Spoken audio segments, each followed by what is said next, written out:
BW Business World presents a rich legacy of curated events that enable conversations on policy issues in India. Because of the state of our cities, we have no option but to build smart and resilient cities. Digital India is more for the poor, underprivileged and the deprived. Covering a range of topics, BW Business World events look to create a strong narrative around smart cities, digital India, healthcare, Swachh Bharat, human resource issues, education, banking and finance, among others. The world is fast changing. Best practices are available now on the net. Vikas development पूरी राजनीति में ये focus बन गया है. BW Business World events provide a speaking platform to the voices that matter. Smart से ताल्लुक यह है कि हम जो बेसिक एमिनिटीज हैं उसको हम चुस्त दुरुस्त करें. You don't have to be a technologist. You need to understand how technology influences the world. Mahatma Gandhi was a great man. He was the leader of the freedom struggle. We believe that e-governance and IoT will play a very, very important role. BW Business World is an excellent exhibition platform that helps you showcase your services to the right audience. BW Business World's digital transformation went on the fast track in 2020, marrying its legacy of credibility and robust business journalism to a technology-first world. Hosting over 250 virtual summits and webinars across its 17 niche business communities, with millions engaging with the power-packed content like BW Dialogue Series, Festival of Life web series, and custom-created webinars and hosting 20 plus virtual summits.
33 million page views on an average, 21 special issues in 2020 hit the stands, and multiple IPs scheduled in the coming months, BW has taken a leadership position in the business news segment.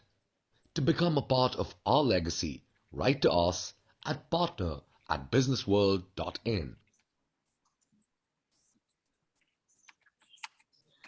About today, it starts with you.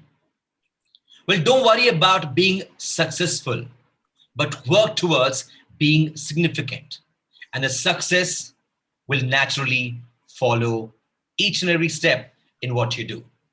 Well, ladies and gentlemen, and all my lovely friends out there, good morning. I am Mithun Upadhyay, your host, and I'm really delighted to welcome each one of you in a fantastic morning of the 17th April 2021.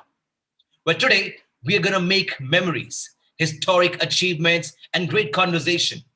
I welcome you to the third edition of Women Entrepreneurship Summit and Awards Visa that recognizes and celebrates the exceptional women entrepreneurs whose innovative approach and clutter-breaking ideas have created positive changes in the business and in social ecosystems in our country.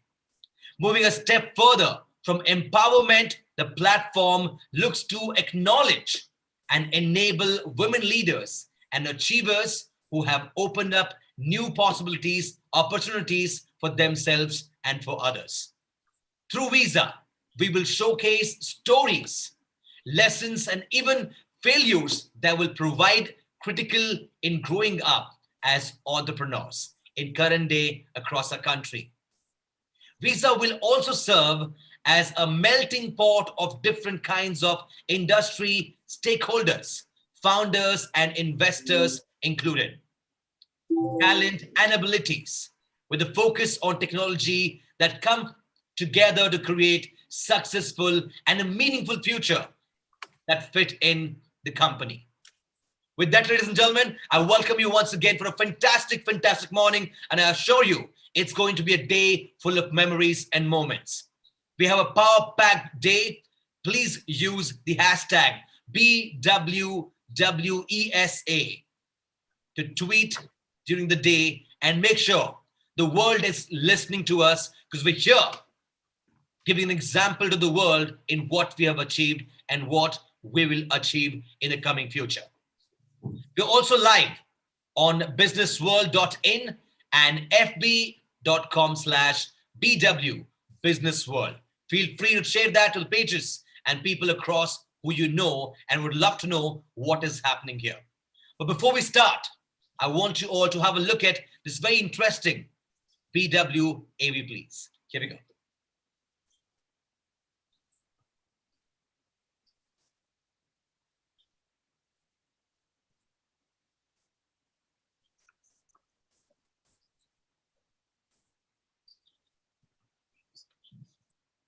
In the world of business, when you think business, you think BW Business World, spanning across platforms from print to the fast-growing digital space, from custom events to insightful industry books.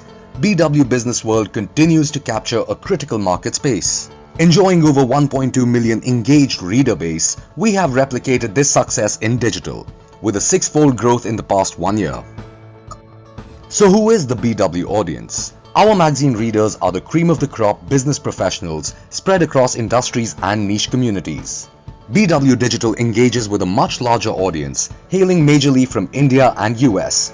We also reach diverse markets including UK and Saudi Arabia. The BW Print universe comprises of BW Business World, BW Smart Cities, BW Hotelier, BW Applause, BW Education, and BW People, each profiling industry leaders and niche sectoral stories. BW Digital communities target niche segments like startups, CIOs, smart cities, defense, amongst a range of other fields, with a following of millions of unique digital users.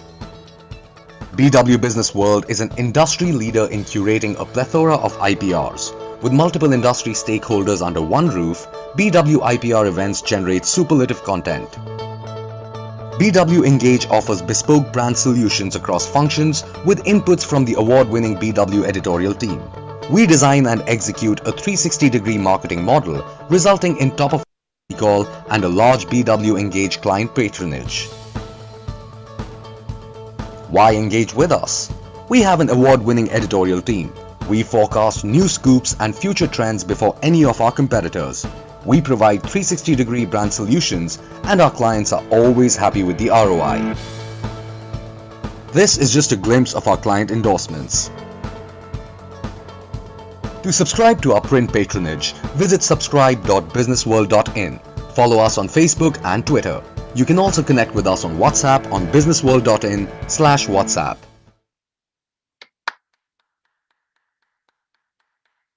So are we ready for the day? If yes, I want you all to take a deep night's breath, 1 or 2. Bring in a smile on your face, sit back, and get ready to witness a day full of success stories, achievements, people, and of course, you. That's right, you are making it possible. Well, there is nothing more beautiful than having that someone who goes out of their way to make life beautiful for others. And it's an honor to welcome one such person. Please welcome our Chairman and Editor-in-Chief, BW Business World and Exchange for Media Group, our very own Dr. Anurag Batra, with a big round of applause, please. Thank you so much.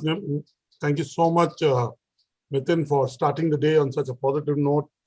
First of all, a very happy Navratri and a New Year to you all. And I hope you're keeping safe. We are doing this conference virtually because we want you to be in the confines of your home and keep yourself engaged and look after yourself and your families. Entrepreneurship will happen, but right now is also the time to look after yourself. Now, today, this is the third edition of the Visa, the BW Business World, BW Disrupt Women Entrepreneurship Summit and Awards.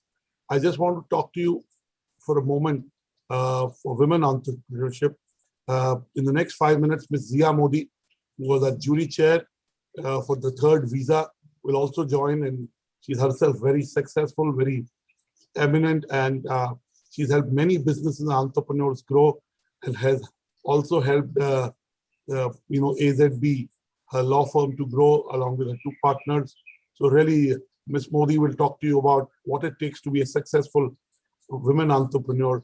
You will hear it from her. But let me ask you the first question. Every year these days, we see one startup turning a unicorn.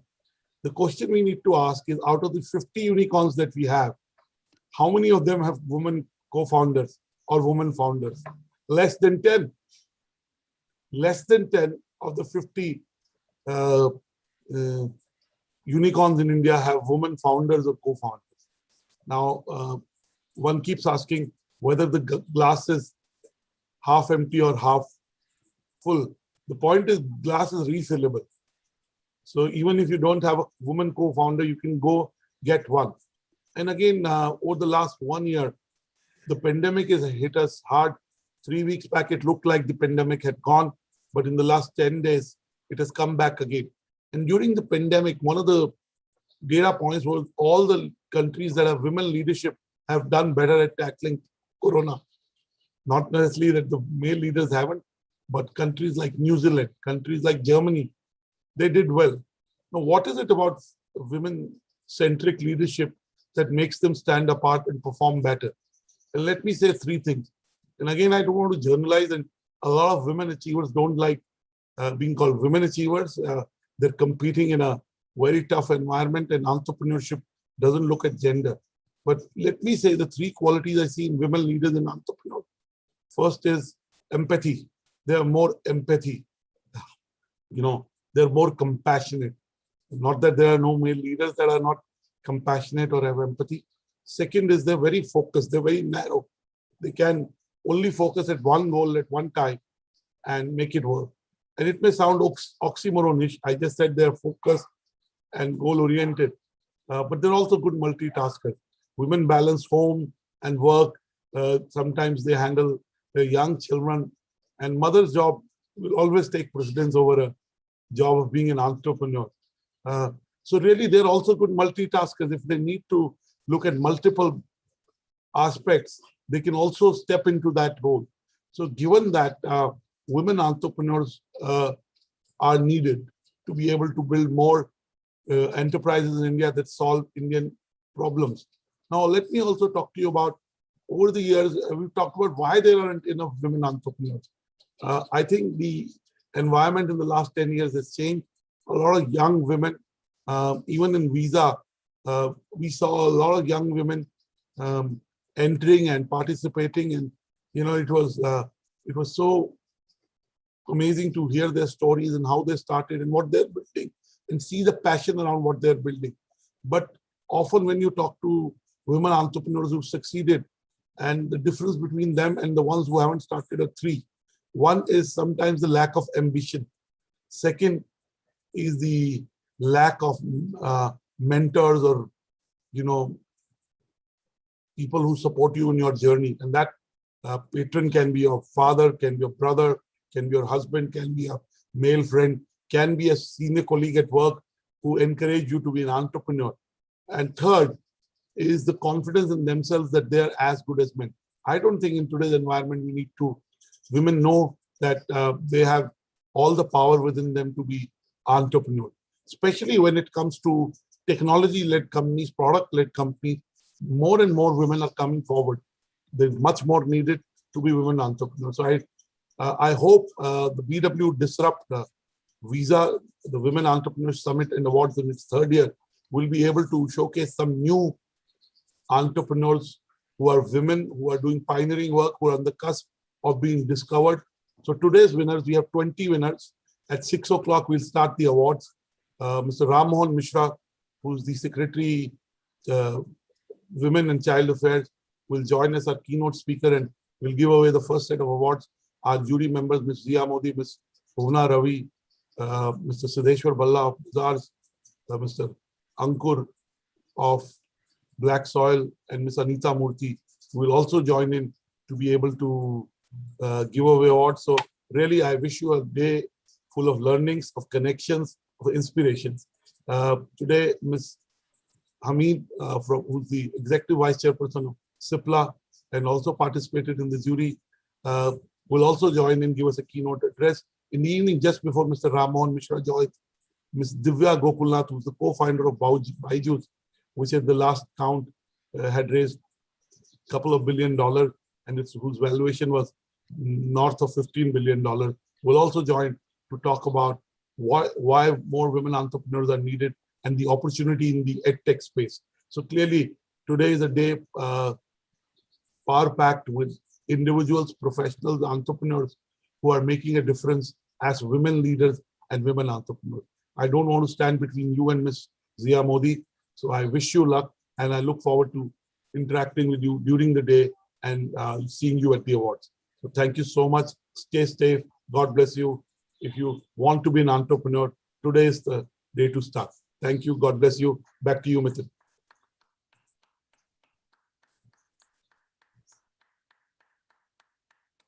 Thank you. Thank you so very much, sir. I like how he ends that if you want to be an entrepreneur, you have to start it today. In fact, right now.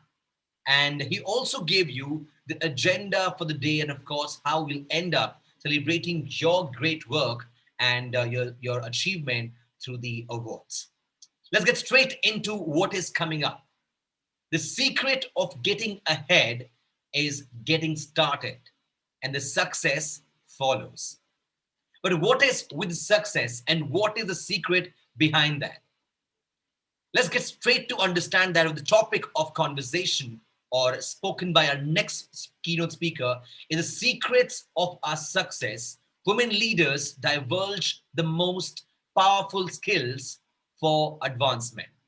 And an honor to welcome to speak on the same, the founder and managing partner, AZB and Partners, the one and only Miss Zia Modi with us right now.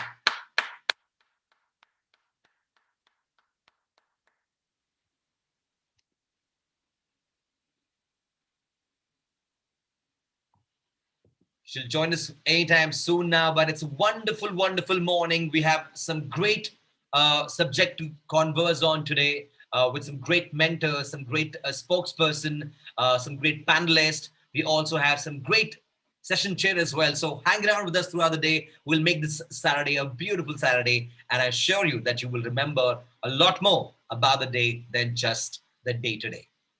And also we've got some great celebrations happening down the evening where we will celebrate your great work and honor you with all that is possible. So indeed, it's going to be a day full of celebrations, learning, but most importantly, a day full of the most powerful women who are never stopping themselves to achieve more and endlessly achieving and bringing up stories that motivates a lot many of us. Before I proceed ahead again, I want to thank you all for joining us. It's a joy come true for me to be hosting Visa third edition, and it's going to be a very, very interesting day as I learn, and I'm sure most of us together will learn a lot. We're waiting for Ms. Zia Modi to join us as soon as possible. And moment she's I have joined. I have joined. She's here. Hi, ma'am. Good morning to you. Hello. Over to you, ma'am.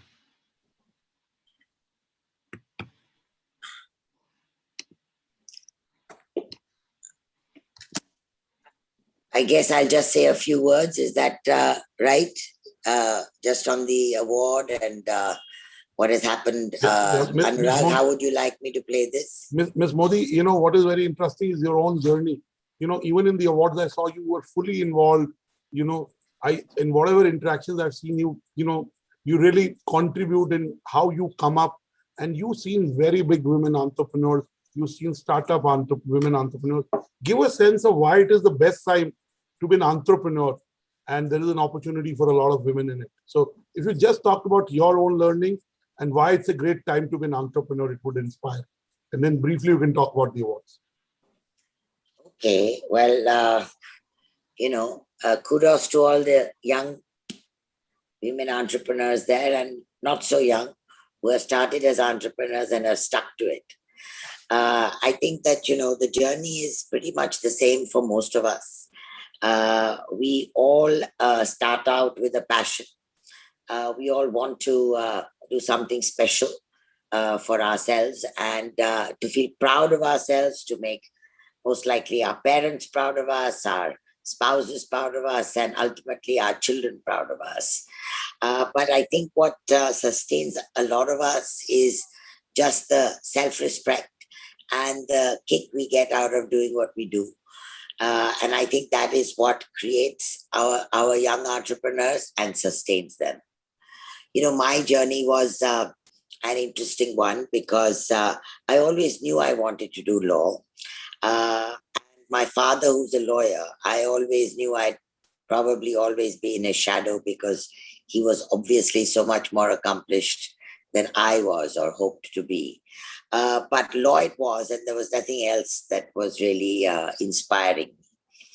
And I've said this story a lot before, but when I was young and I wanted to get married to my husband, who I'm married to now, my mother here would hear none of it. And she put me on a plane literally within a month of me declaring that I would like to get married and sent me off to England. After I finished my law in England, she didn't stop there. She sent me to America to study further. She didn't stop there. She made me work for 5 years in New York. And then when I finally came back, it was a very, very, very different world for me. It was suddenly there was a court system. There were only men virtually. The judges were almost only men. Very few women judges, maybe 2, 3 maximum. And you suddenly felt thrown into an environment where you had to be on your own because as a barrister, you were what you opened your mouth and said, nothing more, nothing less. And you had clients who were mainly men, right? They were busy fighting with each other or fighting for something or fighting to defend something or fighting not to give something. And so it was tough. I was married. I had young children coming along the way. And I had 3 girls in 4 years. And it was pretty tough to sustain. I think what all of us realize as we start the entrepreneurship journey is the fact that the main enemy in life is time. We would like, 48 hours in the day instead of the 24 hours we get. But we have to make do with those 24 hours and manage some sleep in the process. And I think we very often get the balance wrong. Certainly I did. My husband maintains I continue to get the balance wrong. But it is very important to learn how to be the master of your time and your diary. Till today, nobody can fix my diary. Only I will fix my diary. Because, if you're free, you can't let somebody just fill up slots. Depends what slots you want to fill up for that day, for that week, for that month. And so you have to become jealous about how you prioritize what you do in a day. And the way I've done it, at least, is I'm viciously outsourcing things that I don't need to do. I refuse to accept the traditional requirement that, but of course a woman has to do this. I see no reason why. I insist on my day being as efficient as possible. So that's, I think, a lesson that I learned and would encourage all of you to introspect. How much of what you do is really critical to your day? How much can you slice away and give it either to somebody else or outsource it or, see somebody else does it or it doesn't need to get done? And if you have to spend a little more money to do that, assuming that you can do it, because the freedom it gives you from the monotony of the mediocre and the monotony of the irrelevant really allows you to spend that time with your children, with your spouse, with your family, and your work. People have accused me of being very work obsessive. I think that accusation is correct. I get consumed by my work every day. It doesn't matter. I'm 65 years old. I still enjoy a good legal problem. I enjoy a good negotiation. I do less than I used to because managing the firm takes time, but it is critical to stay in the area that you love. And so as you grow, your problems will be more people problems. I now have 100 people, I now have 200 people. Time and energy will go to that, obviously. But don't forget the core and the passion for which you started off. I started with 12 lawyers. We used to work late at night, call in for pizza, call in for some chicken tikka, whatever it was opposite around the restaurants. And today the firm is about 450 lawyers. And so everything is possible, provided you can sustain. I think the problem with us as women is that it becomes so hard sometimes to be able to manage everything together that we sometimes just say, I give up. And what you give up in is your work, your profession, your business, whatever it is that takes you away, but gives you a lot of pleasure, you sacrifice that. I think at those times, and all of us face those times, we should pause. Do not take decisions when you are stressed. It's the worst thing to do. Take a deep breath, take a few days off, get some me time, and come back refreshed. Do not give up at the worst time when you are going through trauma mentally and emotionally. That's one guidance that I would give you. The other guidance, at least I've used it along my journey, is to reach out to the infrastructure that supports you. Most times, that's frankly your mother-in-law. So the worst person to fight with is your mother-in-law, because she can become your most important support system and create the happy ecosystem that allows you to go to work and come back.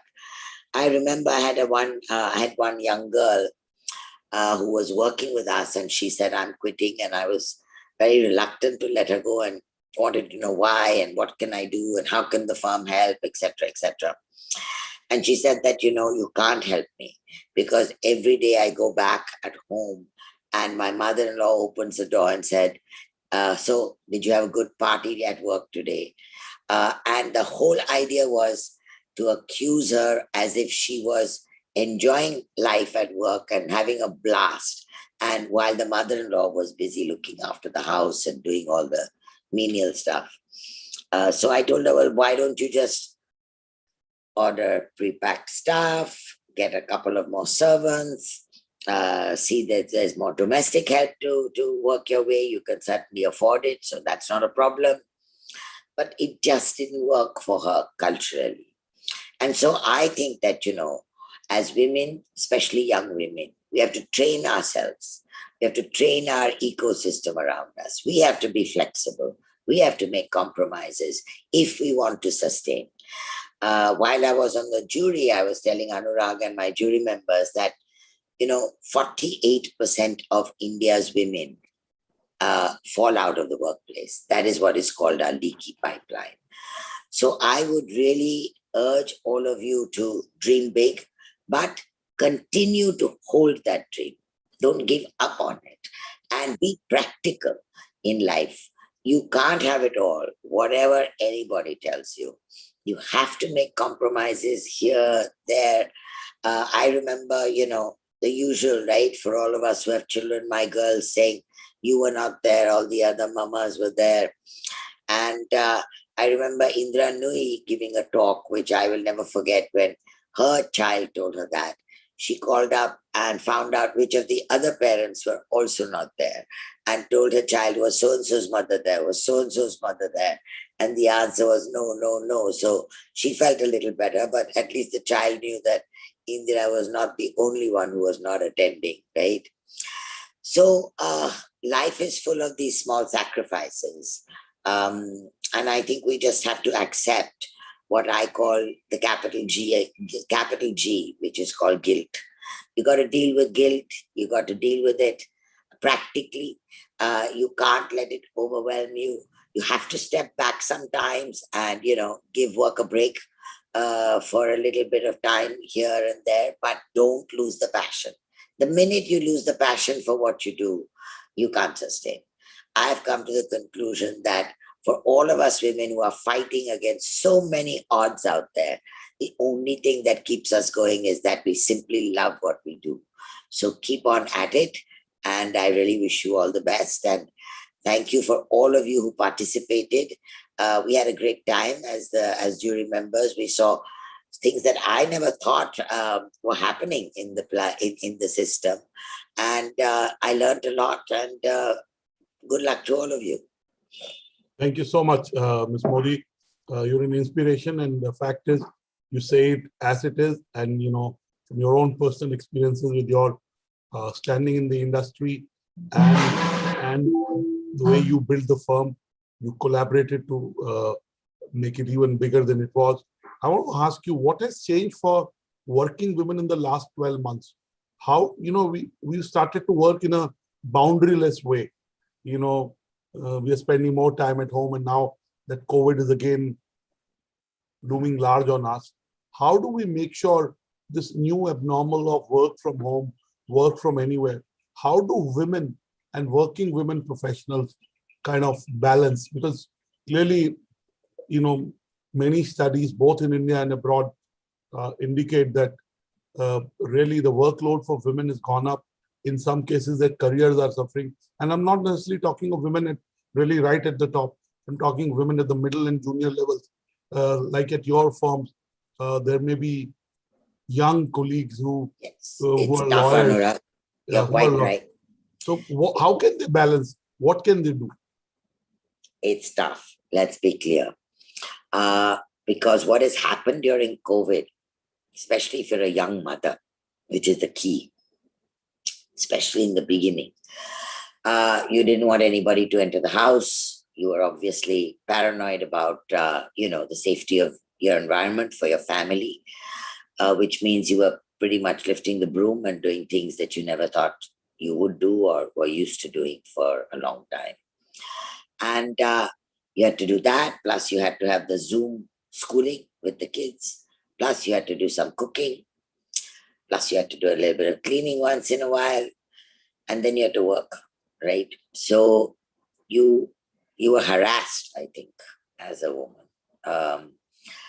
I think what the organization tried to do, well, the one good thing, not so good, but the one good thing was that in the beginning, work just slowed down because the world just stopped, right? So you didn't get your typical frenzied working hours that you would have had as a young lawyer. But it picked up after 4 to 5 months. And at that stage, I think we simply tried to spread the work around as much as possible and leaned on people who had available time to give it and to try and see if you could collaborate against various lawyers and teams to pick up whatever excess work there was. But if you ask me, even today, there are some women who I'm anxious about, who may, say, I'm burnt out, I want out. And it's very difficult to give them a hug during COVID and to make them say, look, it'll pass, it's okay. The only thing you can continue to try and do is to just lighten their load a bit and to hope that the system that they've settled down into mentally gets them through this period. But according to me, some of them have faced very difficult days. Again, thank you for saying it as it is, that it's hard, but you got to keep going and really, you can be kind to each other. You may not be able to hug the person, but at least in the way you deal with them, you can make it easier for them. I also want to ask you, I know you worked with throughout the lockdown, Jio raised almost $35 billion. And I'm told your firm worked on a lot of transactions. Our BW Legal World editor, Ashima, tells us. Now, you've seen a lot of big businesses, unicorns being created, even if they're not unicorns, they're significant large businesses. I was looking at 50 odd unicorns that India has now. Less than 10 of them have women co-founders or founders. Now, how do you make sure that you get more co-founders and founders of businesses? It's the same story, right, Anurag? You need a young woman with a dream, a young woman who is willing to give her all, and people who believe in her, right? Because that's where the funding is going to come from. So it's like I remember I'd gone for my first loan when I started the firm to HDFC. And I spoke with Mr. Deepak Parekh and I said, I really need a loan to do my office up, etc. Because I wasn't going to ask for money from my parents, and my husband and I didn't have the money. So he said, okay, how much are you looking at? And I said, a lot of money. And he said, well, how much is a lot of money? So I couldn't even bring the words out of my mouth. I said, 30 lakhs. So I could almost hear him laughing on the other side of the phone. And he said, okay, I think we can manage 30 lakhs. Just give your shares as collateral, etc., etc. I was so nervous. I'd never taken a loan in my life. That was my first loan and my last loan, Anurag. And the only request I made for him was, I said, look, I'm going to pay this back as soon as possible. But I just request you, please don't charge me any prepayment penalty. So he laughed. We all laughed. We put the phone down. And then as soon as I got money, I started prepaying it. So the relationship officer called me after about 6 months and he said, Mrs. Modi, I have only one request, if you don't mind. I said, what is it? He said, can you please just pay me 1 lakh at a time? Don't pay me 20,000, 30,000, 40,000. Because anytime I made any money, I just wanted to pay down my loan. So that's how, I started. I had somebody who believed in me, who was willing to, encourage. And everybody has different people who they regard as being their support system. It's not just money and people who lend you money, but really who give you that emotional landing board. So that even if you fall, as Ronnie Screwvala says, failure is in a way success because you learn how to bounce back again. So I would say find a good mentor, reach out to a good circle of advisors that you trust and who will trust even while you're on your way to becoming a unicorn. You can take bottom line criticism from them because they care for you. The minute you stop allowing yourself to listen to where you could have gone wrong or where you could have done better, you create an obstacle for the ecosystem to feed into you, and then you are the loser, actually. So I would say for the youngsters who, and may many more of you become unicorns, listen to your investors, listen to the entire set of people who have had that journey, learn from their mistakes, learn from their positives. And again, I think the idea is keep honest to what you're doing. All the unicorns today, if you look at them, what's the main quality you see? Consistency, passion, transparency, good governance. And I think that is what will get you onto the journey. So don't lose those value systems. So I have my senior colleague, Ms. Ashima Hori, who Ms. Modi, she's the managing editor for BW Legal World. Being a woman herself and somebody who works very hard and really does an outstanding job. She does. She surely does. Yeah, so Thank you so much, Dr. Batra. Like so kind. Ask you a question or two. Go ahead, Ashima. Thank you, Dr. Batra, and a very good morning to you, Ms. Modi.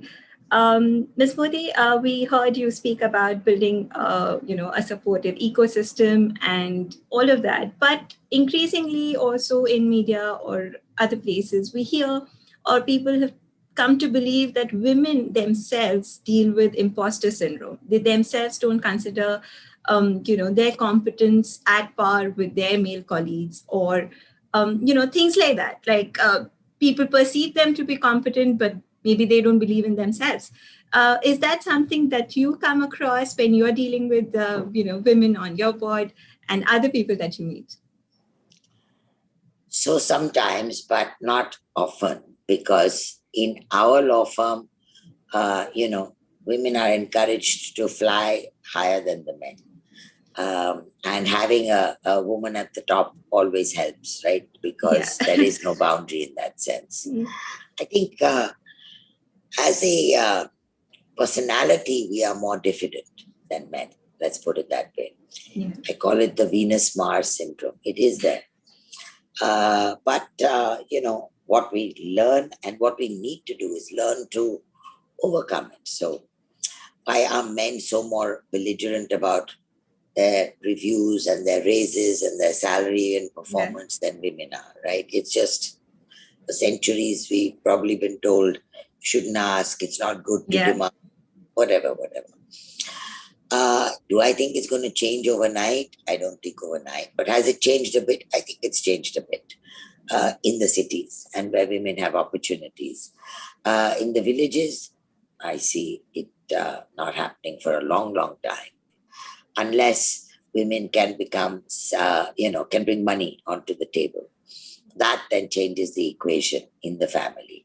So if microfinance works, if the women on the panchayat really can be heard and their voices are not just reflected by what the man is saying at the back, that will then change the lot of the woman and her mental framework to think that she's valued.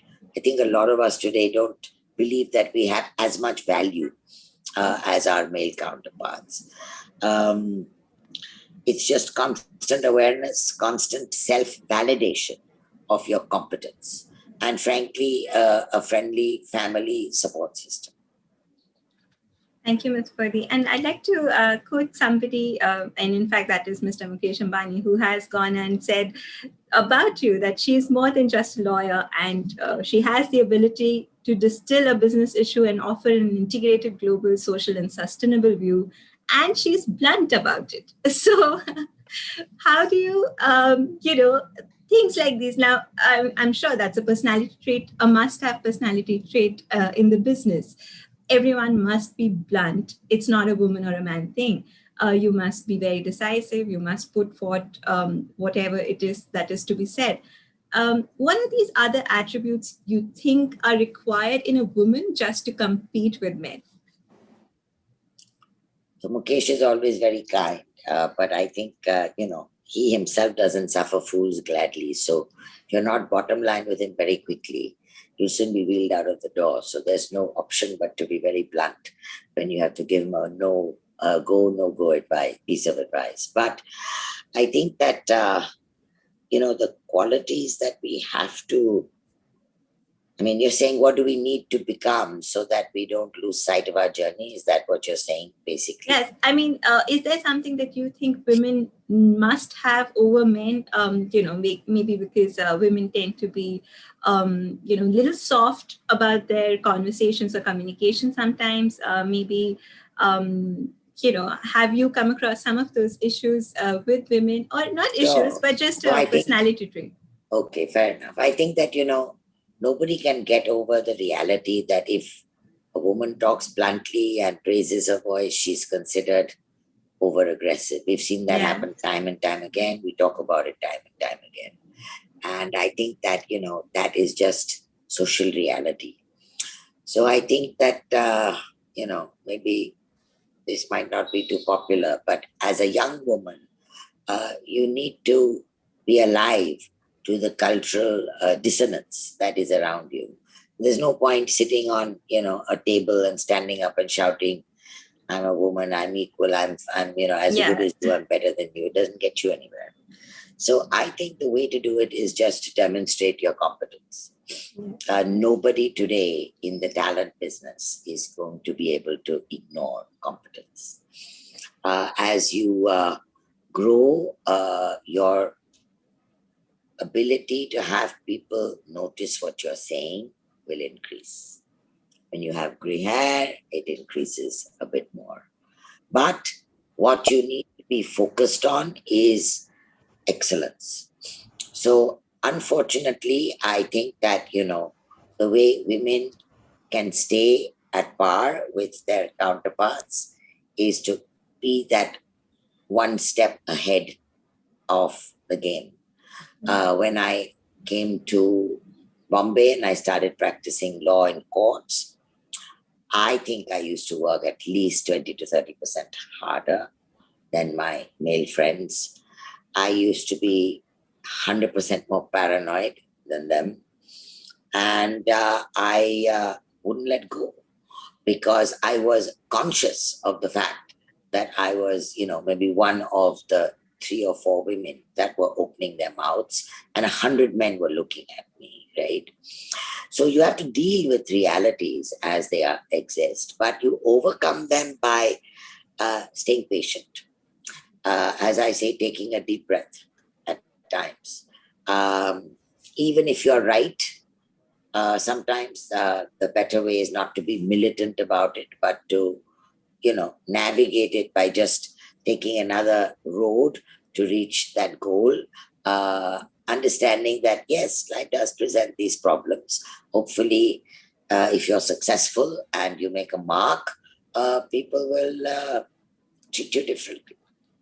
Yeah, and taking a live example, Ms. Modi, your other 2 co-founding partners are Mr. Ajay Patel and Mr. Baram Vakil. Now, how do you, in a dynamics of trio, how do you deal with any differences of opinion, and how should a person choose their business partners? What is it that would be your advice to people when choosing their business partners? So whether it's a man or a woman, it really has to be based on trust. Trust can't be broken twice. And you really need to feel comfortable that even if the other person has a higher set of skill sets or you have a higher set of skill sets, there's no real equal partnership. That's a myth, right? It's always what I call a balanced partnership, which is the best because each one brings other things to the table. So I think the first thing is trust. The second thing is to be able to communicate. Very often partnerships break up and there's a fight because people stop talking to each other. They internalize what they think about each other. I have what I call the vomit theory. You just vomit everything out and then you're done. And everybody needs to know that you're done. And that you're not holding anything against anybody. So these are the 2 things that I've learned. Communicate, over-communicate. Trust until it's broken. And, sometimes you just have to let things slide on either side. You don't have to stick to your guns all the time. There's a spirit of compromise. I would say these are the 3 or 4 important things. Otherwise, you just keep fighting. Yeah, that's true. I like the theory on just pouring it all out. And Ms. Bodhi, who are the women icons that you look up to? I'm sure that you're an icon to so many of us in the legal industry and outside. But have there been women in your life that you've looked up to? So everybody looks up to their mother. So I'm no exception. I think she's helped my career and encouraged it and almost forced it. There were many times when I didn't really know if I was on the right path, and your mother's always there, right? The women, one of the women that I have always looked up to is Ruth Bader Ginsburg, the Justice of the Supreme Court, who passed away. I was lucky enough to meet her a couple of times. She's fought the impossible odds and survived and how. Frighteningly intelligent, humble, clear in her path, and no wavering from her direction. Being one of the best professionals the world has seen, the century has seen. So she would be my icon. That's wonderful. Thank you so much for sharing that, Ms. Modi. And before we end this conversation, about the awards today. What is that, the thing that came out to you the most about the people that you met for the awards? What is it that stood out to you, amongst the people that you have judged? So I think what really interested me was the amount of innovation and ideation that the entrepreneurs had carried out. Some of the things they did, I would never have dreamed those were ideas that could have happened, right? I'm a comparatively boring lawyer. I've maybe involved in high profile deals, but this is never something I would have dreamed of. In the healthcare space, in the edtech space, insurance space, all sort of trying to fix that little issue, which is little when you look at it, but really so important when you put it as one of the cogs around that business wheel. Yeah. And all of them were, excited, committed, wanting to succeed, proud of what they had done. And I think the energy was just fantastic. So that's what I really enjoyed. Thank you so much, Ms. Modi. And your energy is something we've enjoyed throughout. So thank you so much for being with us today and sharing your insights. Thank you so much, Ms. Modi. Thank you. Over to you, Mithun. Thank you, Shima. Thank you, ma'am. That was wonderful indeed. What a start to the visa we've had this morning. Lovely learning from you, lovely listening to you. And the questions, Ashima, you asked were also a couple of questions that even I had in mind, but you're vocal about it. So thank you so much. I'm sure all our audience who are watching us right now have got more than just what we wanted to hear from Zia. So thank you again, ma'am. You have a lovely day ahead. Pleasure. And congratulations to all the participants and winners. All the best. Thank you so much. Bye-bye. Thank you again, Dr. Batra, for coming in with your thought as well. Very interesting start to visa, but it's only a start. There's a long, long way to go. And I assure you, there's more interesting things. So let's get straight into the first discussion today. One of a very important subject, demystifying the tech industry. Tech is an inclusion sandbox. No coding required. And it's now an honor to welcome our panelists. Please welcome co-founder and COO Avishkar, Ms. Pooja Goyal, along with Director Mindler, Ms. Isha Bagga. Joining them is co-founder Echo, is Ms. Ruchi Deepak. Joining the three is founder Caresoft, Ms. Smita Sahai Kumar, and of course, joining the four powerful women is Ms. Kirti Punya, head Okai. And to lead this as a moderator, may I please welcome and invite again our chairman and editor-in-chief, BW Business World and Exchange for Media, Dr. Anurag Batra. Very good morning. Hi, good morning, Kirti. How are you doing this Hi. morning? I'm doing very well. Well, it's going to be a very interesting conversation today with five lovely futuristic women who thinks about a lot in future. And of course, tech is an inclusion sandbox or no coding required. I'm just waiting for our moderator, Dr. Batra, to join in, and then we can get this started. But I'm sure it's been a lovely morning, Kirti, hasn't it been? Absolutely. I was so excited to hear Zia talk and give her address, and we resonate with her stories, right? Because we are living that journey. Absolutely. And it's been a pleasure this morning. Absolutely. So, let me understand, you're joining us from Bombay, right? I am, yes. Perfect. So let's wait for other panelists as well. Is Ms. Pooja, Ms. Isha, Ms. Ruchi, Ms. Smita with us? Good morning. A very good morning to everyone. Hi. Hi, good morning, Isha. Great. I think we have everyone. No? I think we got two panelists. We're waiting for Pooja, Ruchi, and Smita to join us at the same time. Hi. Good morning, Mithun. And Ashima, congratulations to you for doing such a fantastic chat with Zia Modi. She was our jury chair. As you can see, she's full of life and she gives it her best, whether it's a conversation or leading the jury. And in all my interactions with her, She exemplifies what a woman leader should be, or a leader. The host has stopped it. Yes, Ashima. So great job. We have our next panel, and again, you cannot build a business without technology. Technology was an enabler maybe many years back. Today, technology is a driver. In fact, all businesses want to be tech businesses. I talk to my friends in the media business. They tell me they're not in the media business. They're in the content tech play. And that's not wrong too.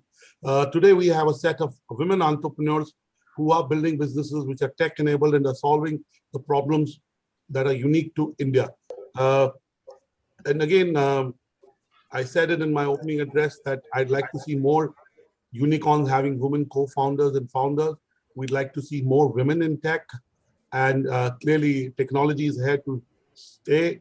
And we said that in 2034, there'll be singularity. Machines will be able to do a lot of functions that human beings have done. Maybe that singularity will happen ahead of 2034. We need to be mindful of that. So let me introduce all the panelists on my panel. They are building businesses that are already impactful and are going to be even more impactful in the future. So let me introduce our panelists. Mithun has already invited them, but we have Ms. Pooja Goyal, who's the co-founder and CEO of Avishkar. Pooja is building an education tech business. Welcome, Pooja. We have Ms. Isha Bagga, who's the director at Mindler. Again, it's in the education space. It's a SaaS for, career counseling, and again, it's a early days, very tough business.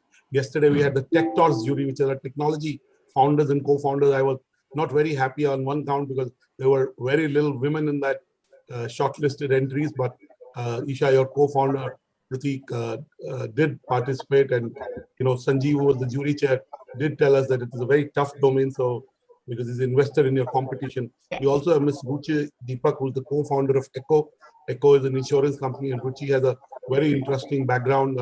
She's been a lawyer by profession, and she's building this fintech company along with her founder. We also have Ms. Smita Kumar Sai, who's the founder of CareSoft. It's a technology services company. We also have Ms. Kirti Punia, who's building Khai, which is a social impact business. It's a social business in the true definition of how a social impact business should be. By the way, I believe every business should be a social impact business. The topic we are discussing is demystifying the tech industry.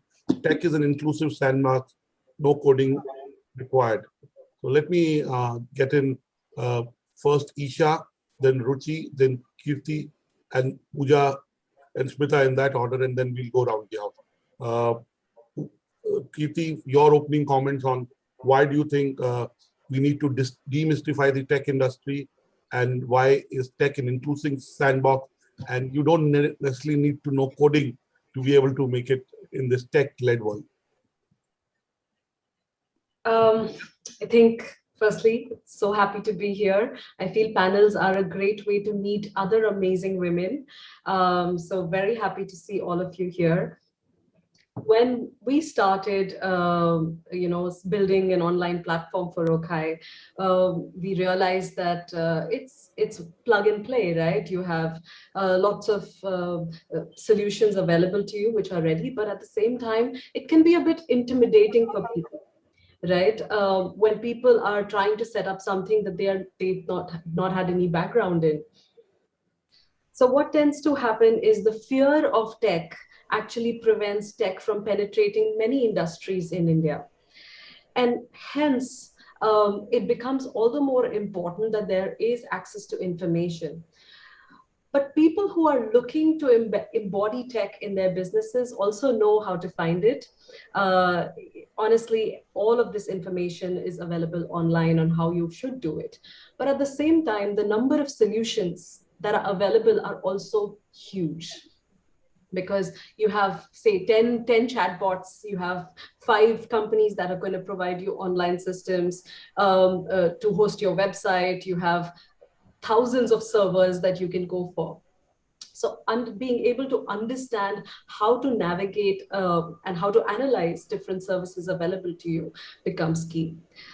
I think why we even need to talk about demystifying tech is important, because there are problems which don't come and are not born in the tech world. They are born in the physical world, right? And people who are not used to technology are trying to solve those problems. What usually people try to do is look for a tech co-founder and try to solve that problem by getting that expertise on board.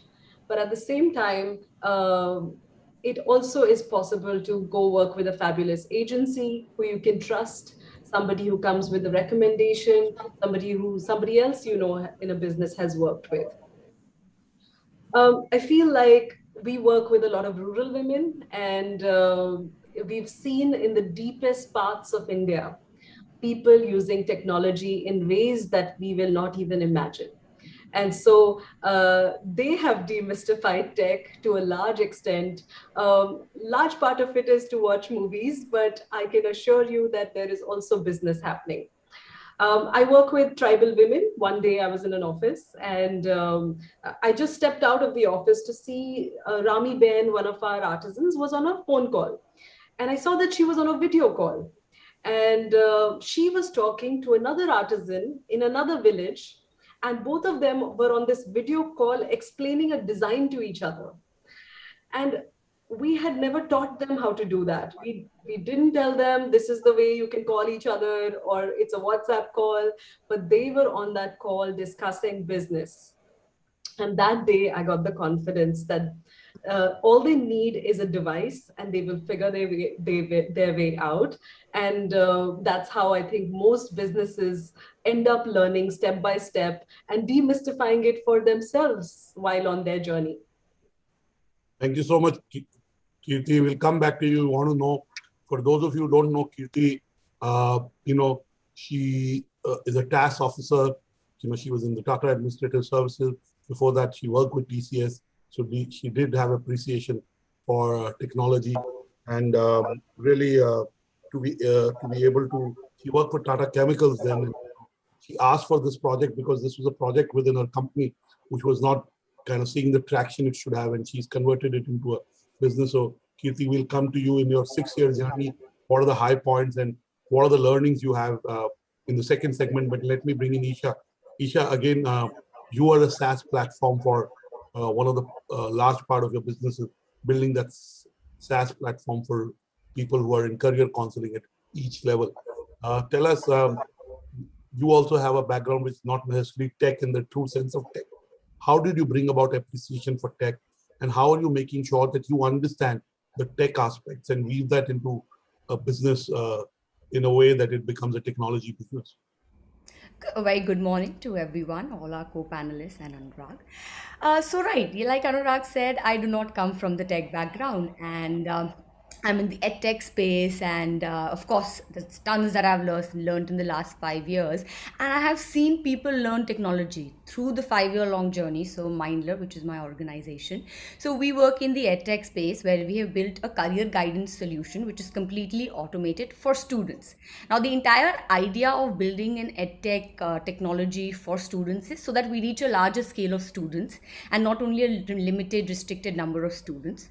So we built this, wherein of course we've seen that it's really grown in the last few years. People have started understanding technology way more than what was happening when we initially started off. So the journey in the beginning was a bit of a trouble, but now of course people are getting it more.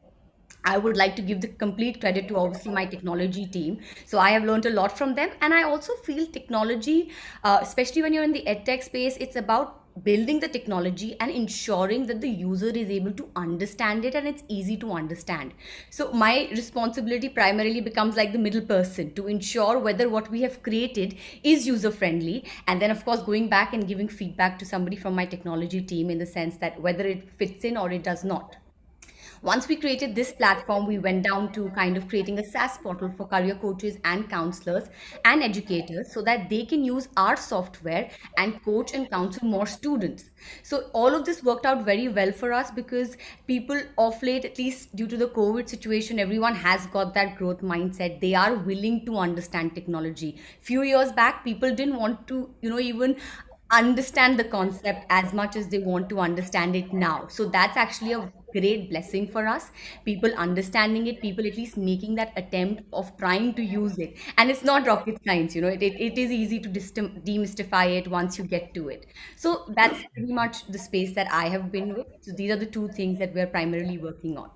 Anisha, again, you were a life coach and you were a career coach, So clearly, I have a 17-year-old daughter, so I know how important it is for a good counselor to be able to bring out the best and the right, approach for a young adult, and especially they have a mind of their own, to be able to channelize. So clearly, enabling entrepreneurs and coaches and career counselors to be able to provide an experience helps these young people and helps families and contributes to the GDP. So all the good luck to you. And I'm from MDI, and yesterday I was with a group of young pass outs from MDI late in the night, about 12 of them.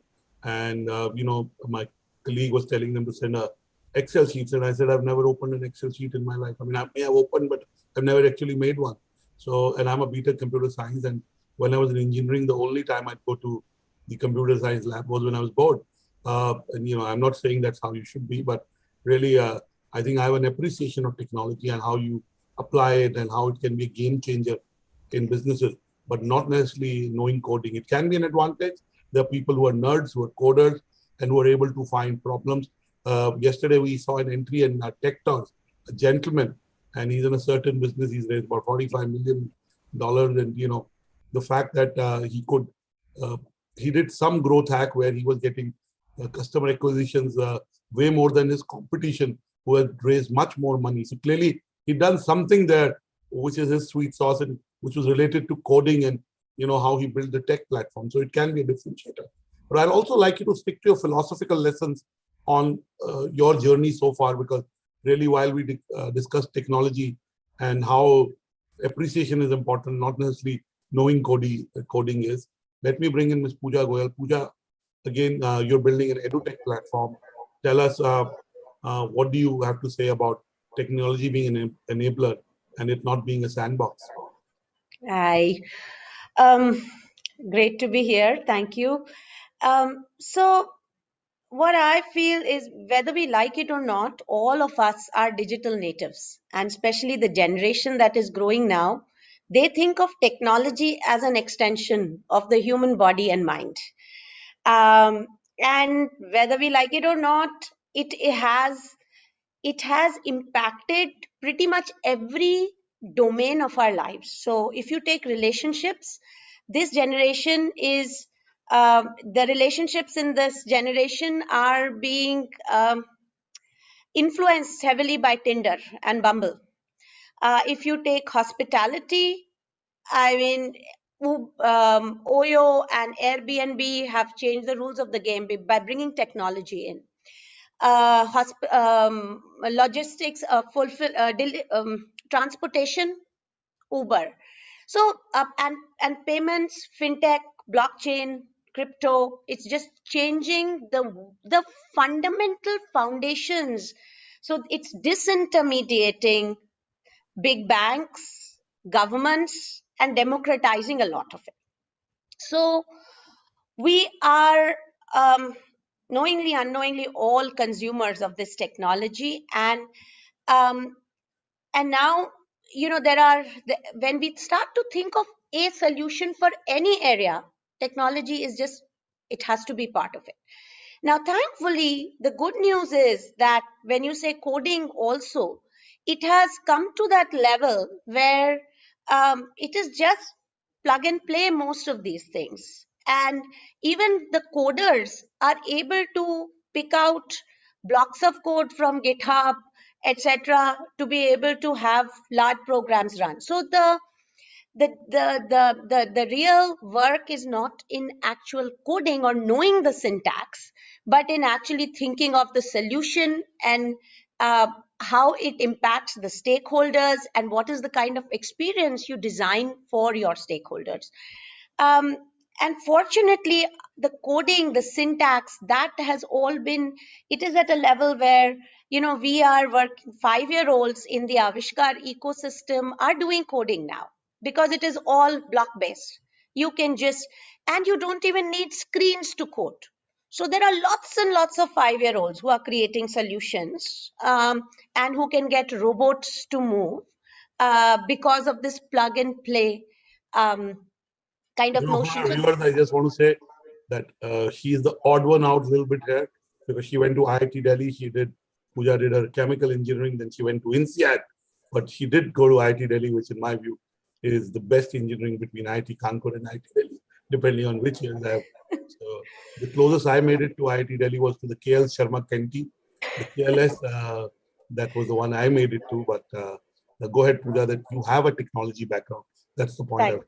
That's right. So yeah, I did my chemical engineering, but never pursued that after graduation. So went more on the product marketing side. But of course, that foundation You used to helped. work for Adobe, so clearly That's you had right. an appreciation of what happens on the product side, and so you had a Absolutely. background at least in training engineering.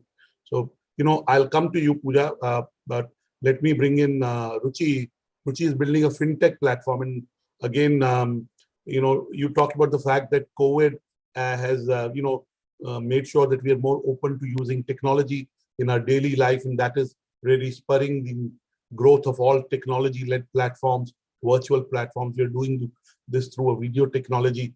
I mean, if somebody said to me 1 year back, would you do an event online through, I would say, what are you smoking? It's not possible. It's not the same. Today we are doing it. But fintech has seen an adoption over the last 12 months, and COVID has been the chief digital transformation officer or the acceleration officer. Ruchi Deepak, again, in fintech, again, it's a predominantly male world. So you come from you're a lawyer by profession. You didn't come from a technology or a finance background. Give us a sense of your journey and how you've been able to appreciate technology and be on the same page as other people in the business. You'll have to unmute yourself, Ruchi. Unmute was the second most used word of 2020. I was hoping it won't be the most used word in 2021, but last 10 days have shown that we need to be cautious. So go on, Ruchi. Yeah, so Dr. Batra, as you know, both Varun, my founder, and me, both of us are not from technology background. Varun is, he did his marketing, advertising from MICA. I went to LSR, I did law after that. So absolutely zero technology background. When we started our journey on building ACO and, an insurance company, which was going to actually change the way people were going to experience insurance in India, this was in 2015, I mean, we are...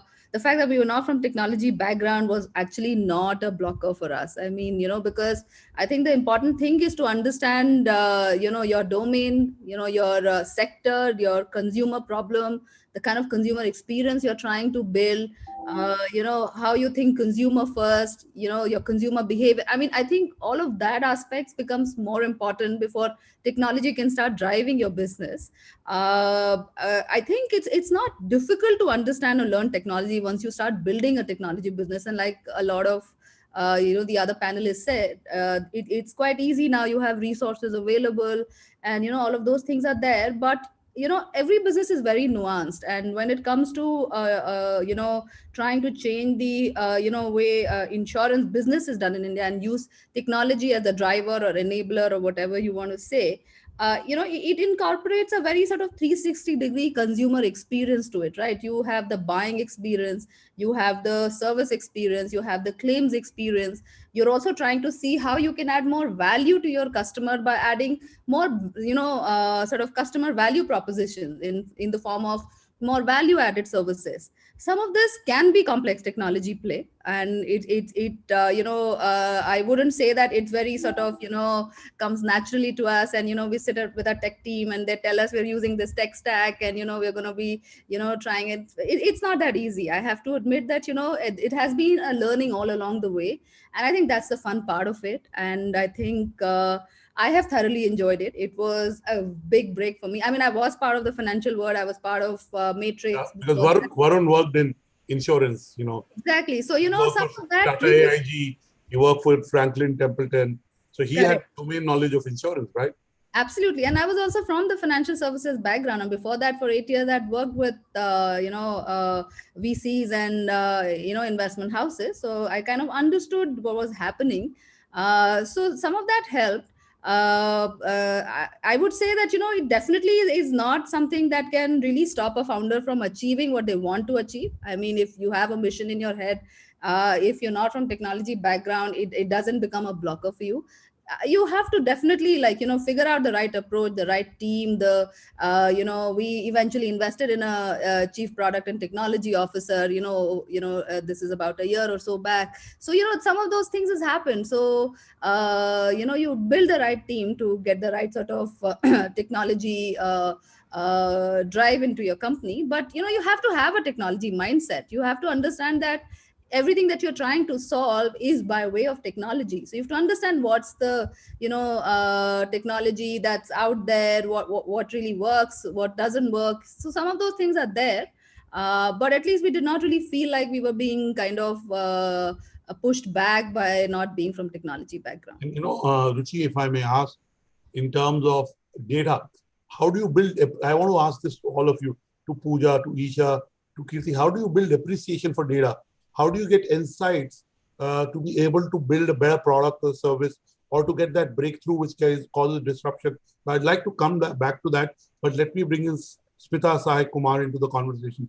Smita, you run a technology services company, and I'm sure your clients are founders of businesses, co-founders of businesses. Tell us, how do you see, when you talk to a client, somebody who's had a technology background with somebody who doesn't have a technology background? How is the conversation different? Is it different? First of all, am I assuming that it is different? Give us a sense of some of the client interactions you had in terms of guiding technology-led products. Sure. First of all, good morning to all the panelists and especially Anurag. Thank you for giving us an opportunity to meet like-minded people and understand how technology is actually disrupting healthcare, me being from healthcare IT industry. So first of all, I would like to introduce that I'm a coder, I'm a software engineer, and here talking about demystifying technology is really good to me because, see, over the years, the client interactions have changed, Anurag. The most important thing for a software is the usability and the friendliness. And I'll tell you one fact, that the client knows always what needs to be done. And it is we people actually sometimes who complicate very simple things. And the best things are the simple things, what we have actually experienced in my 15 years of experience. The most important thing is that whether you use any kind of language, any kind of coding, doesn't matter. What matters is the output. Sometimes the process is such that the end user actually explains it in the best manner. And if we have efficient people, like product analysis in the way they are understanding the business and they're understanding the coding also. And there has to be an amalgamation of such understanding and logic, then only it can be implemented. Like I personally, I have experienced that today's problems are so complex that you need a multidisciplinary approach to sail through it. And that's where people, especially from non-technical backgrounds, are being identified as great workforces. So that there's a brainstorming, like we have these brainstorming sessions whenever we are hitting a new module or whenever we are actually doing something new in the system, so that we are actually brainstorming all the aspects to make that solution more usable and user-friendly and actually solving the purpose. Sure. Thank you. Now let me focus on a little what I talk about data appreciation and insights. How do you look at data that comes through technology and be able to? And second is I want to focus on some philosophical lessons from your own journeys. We have a large audience accessing this. We also are broadcasting this on our social media handles. So I would want you to give us a sense of what were the high points in your journey until now. I know all of you have a long way to go, and I'm sure you'll achieve a lot of milestones. But let me start with Ruchi first. Ruchi, in your own journey, give us a sense of what are the top 3 learnings that you have that other women entrepreneurs can benefit from. You have to unmute yourself, Ruchi. Sorry. I think the first thing is to always remember to strike a balance. I think sometimes it becomes very hard. You're continuously, in this pursuit of things, and, you kind of stop thinking about that, life also constitutes of other things, right? I mean, there is your whole mission and, objective in life of trying to build this startup or this enterprise, and then just the overall sort of, your, personal well-being and self. I think that is one big learning for me. Yes, self-care is very important. Yeah, so you have to. I think it's very important for a leader. If you don't look after yourself, you can't look after the people that collaborate with you, work with you. Clearly, yes. That's one. The second is, you have to empower your people. Dr. Batra, I believe that, there is a lot of power, comes when your people are actually empowered. They when they feel like an owner in your company, when they feel like they, as founders, typically you have this stature and, everybody kind of talks about it as if, they are the one who kind of makes or breaks everything, but that's really not the case, right? It's the people who are behind you. So I think it's really important to recognize that, early and always, I mean, keep that in your mind when you're running the company. The third thing is to build the right culture and values. That's very, very critical. We run a public financial institution. Insurance companies are, actually a public financial institution. And for us from day one, it was very, very important that, the right values, the right culture, the right sort of, thought process around, building an institution was, was out there, and, everybody kind of, believed in it. So I think these are three things that I firmly believe, and I believe that should be part of every sort of founder's journey. For us, of course, the high point was when we got the insurance company license. I mean, when we started off, everybody looked at us with disbelief that, what are you talking about? Why would anybody give you an insurance? I know how regulated is the most regulated industry for viewers. Your premiums are decided by IRDA. Your sales margin are decided by IRDA. It's the most regular industry, and rightly so, for the right reasons. We should worry about regulation. It protects the interest of the consumer. And we all are consumers first, and then business people later. And Ruchi, I'd like to know, what was the tough part? You make it sound so easy. I lost all my hair in 20 years of entrepreneurship. My wife still has long hair, but I lost all my hair. So you make it sound so easy. What was the tough moments?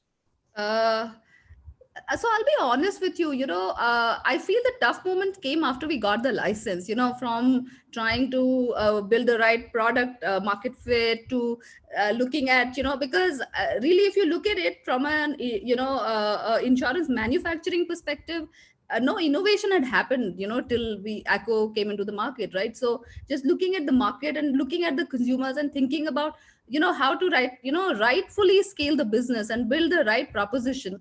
And, that's a business challenge. That's there for every business, in any business that, of course, insurance, right from distribution to product innovation to pricing, it's so controlled. I have some understanding of that business. And let the cat, we're launching Insurance World. So I'm last 2-3 months studying this industry. So we're launching a community for insurance, which I've been wanting to launch for a long time. So I understand how it works, but specifically as a women entrepreneur, as a women co-founder, give us a sense of some of the issues and how did you kind of tackle them, and if that can be a learning for other women entrepreneurs. So maybe this is, I mean, again, a very, very personal experience. So I think women are, of course, probably a little more sensitive and emotional and empathetic as compared to men. Question. I said that. I said that in my address, that right, the women are more empathetic, and it's not, I don't believe in stereotypes, but I'm talking of experiential. They are more, and whether they're women leaders or CEOs in the media industry, they are more empathetic. There's no question about that. Absolutely. And I think women are more kinder than men. Yeah. So, and women are also, I think, much kinder as compared to men. Sorry, I mean, it's not a. You're saying sensitive. Men are sometimes more hard-nosed about business, more detached, more business-like, and women tend to be sometimes more compassionate in their decision-making. Is that what you're saying? Yeah. So, and that's when it comes across when you're also handling people, right? And, sometimes you have to take those hard decisions, you have to take those hard calls, and you have to say that, hey, look, this is the right thing to do for the business at this stage, which will mean that you will have to take some hard calls on your people. And when you see people leaving unhappy and, with a, just not, there's a kind of, not in the right spirit, that is has been very challenging personally for me to deal with. I found it very hard to kind of cope up with some of those scenarios. That's something I would really like to learn. I want to tell you, I've been an entrepreneur. This is my 21st year. This is my second company. I still own my first company. I don't know whether good or bad. I haven't sold it. So, but I don't think of selling it. So, I can tell you, when I was younger and started the first company, even if a support staff would leave, I would be distraught for a week, for a month, and I tried. Now also I'm a bit like that, but I believe whatever happens, happens for good. I give it my best. If I'm able to retain the person, so be it. Otherwise, maybe we'll work at another point of time. And sometimes it's good for him or her, and it's good for the organization. It creates fresh talent from down below to be able to take his or her place. So let me now come to Isha. Isha, you're very young, okay? And being young is an advantage, it's not a disadvantage. Tell us, in your entrepreneurial journey, what are some of the lessons you've learned that can help other women who are co-founders of businesses or founders of businesses? Yes. So some of the lessons that I would definitely say I have learned a lot from is, firstly, this is the study that I had done, which was from the, not that I had done it, but there's a study that I'd read, which was from Harvard Business Review, which is of exploring and exploiting. That is something that stuck with me like magic, which basically means you keep exploring what you're you keep exploiting what you're currently doing, but at the same time, go and explore more things, because things will continuously change. Like, But just to build on Isha, I don't want to interrupt you, but say in an organization that is growing, you have to have two sets of people. One that will nurture the business that you have, preserve, grow, and one will start new businesses, new lines of business. Yes, That's what essentially Isha is saying. Yes, exactly what I'm saying. So that's been something that I've learned, and something I learned in the last 2 years, and it worked so well. So it was just like something that I'm going to continuously work on.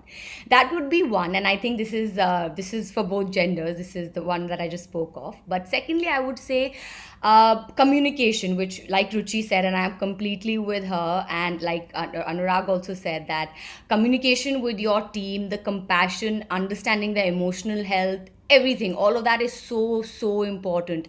I'm surrounded by all young people. They are so agile, they think faster than I do at times. They would the minute they'll get something better in hand, they would probably think of moving on. So that's something that maintaining that communication and being very crystal clear in that has worked very well for me, and has helped me build a great team.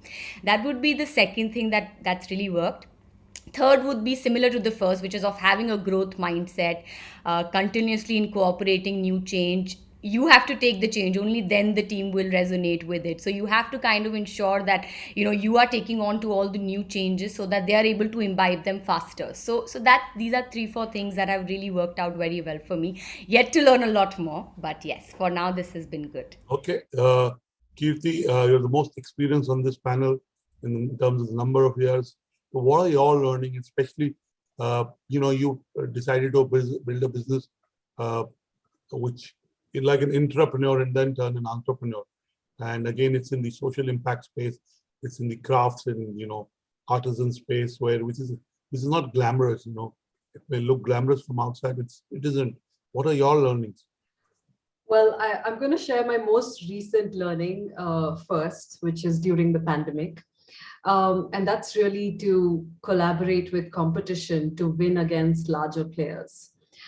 And start of the pandemic, I think all craft organizations and small sustainable fashion businesses were down to zero sales, especially those that were supplying to physical retail. There was no way for them to sell their products. Artisans in villages were contacting us that they had 400 bed covers in stock and really nothing to eat. At that point, what started to happen was all these women founders of similar organizations like Okai, we all started to come together. And there were WhatsApp groups, calls, video calls that we were organizing. What ended up happening was there were a bunch of 100 makers and 100 similar organizations to Okai. And there were 3 or 4 retailers, Jaipur, Itokri, Gokup, which would be competitors of Okai actually. And we were all on a call discussing how we're going to push through all of this piled up stock through the channels that we had. We all worked together and we started launching our competitors on the Okai platform. Every week we would launch a brand who we would have considered competition, who would have not spoken to us in another year, would have not walked up and said hello. We started launching one brand every day, and now we launch one brand every single day. We were launching every week.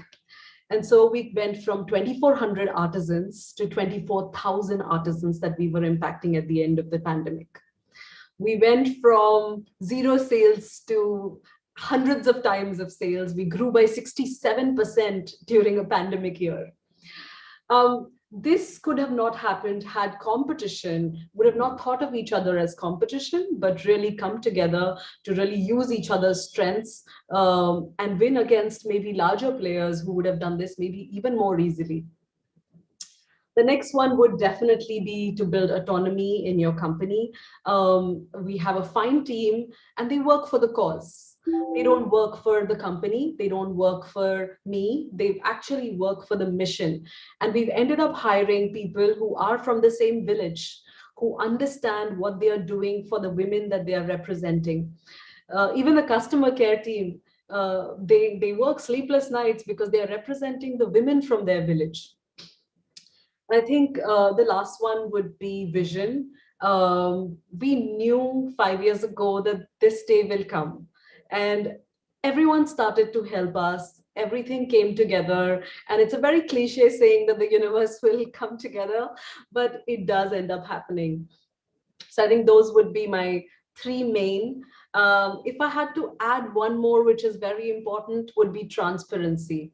When we started to make these products, I remember shooting every product with the artisan that had made the product and a model right next to them. And this went viral on social media because people for the first time in 2014 and 15 were seeing the makers. They knew who their money was going to. The same transparency with the artisans. Why is the product being sold for 3 times the price, right? Who gets the money? How much are you paying to social media marketing? How much is the product cost? And that transparency with your employees and with your artisans and with your customers helps build a lot of trust. Thank you so much, Kirti. And clearly, I keep saying that we are in a 3C world, which is post-corona. We're still in corona. I wish it was post, which is collaborative, compassionate, and contactless. You really kind of brought that out. And yes, the power of collaboration is huge, both internally and externally. And clearly, sometimes we see our competition as an impediment to our growth, but they can also be a platform which can help us grow. So clearly, thank you for bringing that out. It's easier said than done. It takes a lot of maturity to be able to do that on an interpersonal level, as well as be able to be happy about everyone's growth. If you have that mindset, I'm sure it helps everyone. Pooja, your top learnings. So I think my learnings would probably be similar, and I'll build on what Kirti said. So first is, I'd say, stay in the arena. When we start out our journey, we imagine it to be a linear graph that, okay, as time passes, you will just go up like that. Most of the time it ends up being, this topsy-turvy graph, which lots of valleys and peaks.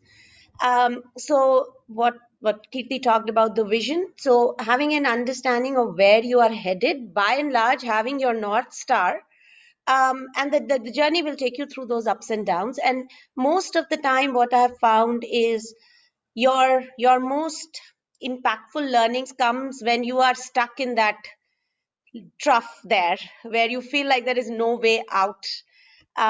For me, when I was joining Avishkar in February, Tarun and I were speaking and we had our plan in place. And as I was joining the company, essentially COVID, the lockdowns happened. So I didn't even meet the team in person that I would be working day and night with. Schools were closed, so a lot of our business got significantly impacted. But it also became a catalyst for growth on some of the other fronts, which is working directly with families and children and supporting schools in their online efforts.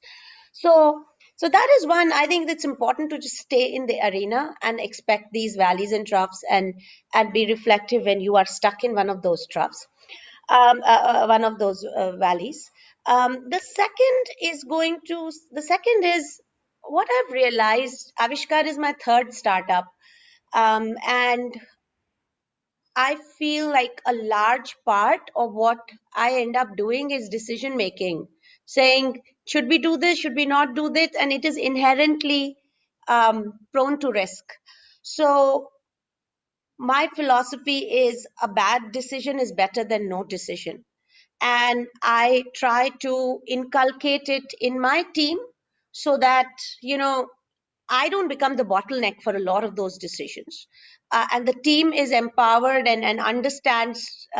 So how that can be enabled is through communication and transparency. They need to know most of the variables that are at play there to be able to make educated decisions. So that would be the second piece, which is a bad decision. Through communication and, a buy-in from everyone. Absolutely. And the third thing, when I reflect on this, my journey is, a lot of my insights come when I discuss some of my challenges, high points with my friends, mentors, team members. And a lot of what I'm able to do is because of this support that I have in terms of these friends, professional colleagues, mentors. So I would say build your tribe as you build your career, and that's just good karma, good mantra, and supports you through the journey. Thank you so much, Pooja. Smita, your final words. I can see Mithun, which means the next panel is in, and I can also see my senior editorial colleague, Jyotsna. So really, I'll ask my last question after Smita has given her input and move on to the next panel. Smita, you'll have to unmute yourself.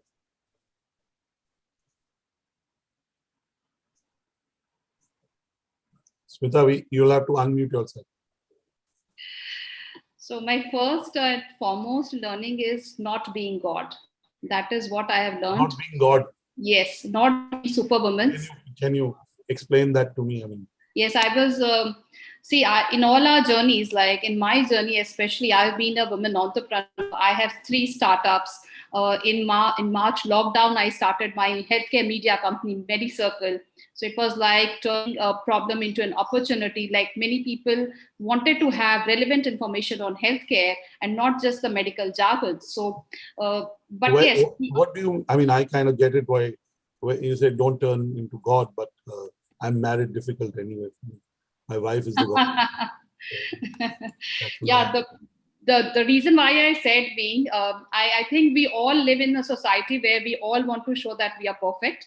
Our families are perfect. Our children are perfect. They are going to the best schools. They are doing outstanding in everything. Be human. You are saying be human. Be authentic. I think that's authentic, what be real. Just simplify what you're saying. Yes, try to accept your challenges and try to say that, yes, I'm not that superwoman who can actually be there, do that and do that also. There are some limitations which we don't understand. I think it is we women who actually compromise. I don't know how many other women. Smita, I tweeted early in the morning today, sometime earlier. I said, don't dare to be different, dare to be yourself. If that doesn't make you different, then something is wrong. I mean, again, we are all unique and we must celebrate uniqueness. And we must, one of the biggest things of being an entrepreneur, I'm not saying don't evolve, don't learn in the areas that you're weak, or don't learn from other people. And in fact, I learned a lot from all the people I've met in the last few years. But one of the things is to be able to, every now and then, be able to take a skill or an idea and kind of experiment with it. That helps you evolve.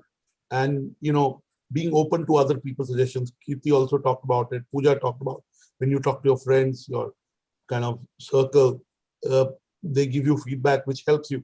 And most importantly, I really believe in doing and learning.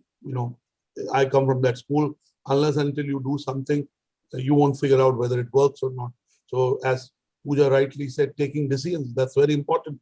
There's no right, wrong decisions. There's some are less perfect, some are more perfect. So I just want to end, and I'll start with you, Smita, by asking you, give us one prediction for the future, short, and one person you look up to.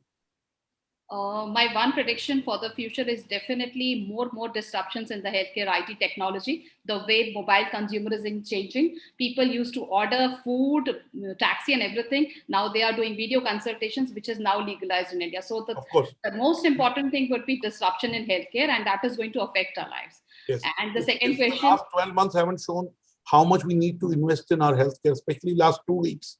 We need to. I have a junior from MDI. He sold 2 companies, sold his first company, healthcare. And yesterday he was presenting at Tech Talks. He was doing it from the car, and he ended up saying his daughter is in ICU. And there are 50 children at the Rainbow Hospital in Malviya Nagar. Really, if we as entrepreneurs are not able to put pressure on our government to invest into healthcare, I think healthcare is the single biggest area, and not only physical healthcare in terms of mental well-being, more counselors. So, and tell me one person you look up to and why. I always look up to my mother. She has been my biggest inspiration. No matter what, she was a homemaker, but she has taught me one thing very clearly, that never give up. So I never give up. Absolutely. No matter what challenges. Never give up. When you stay in the game long enough, I think Kirti or Pooja alluded to that. Magic happens. I believe in it. If you don't give up and you keep going at it, at someday you'll find a solution. God helps you. People help you. Isha, your one prediction for the future and a person you look up to and why. Disruption in the education space. With the entire NEP coming into the system, the education space will be revolutionized, which is the new education policy. It's being changed after too many years. So definitely we can look out to, that changing a lot.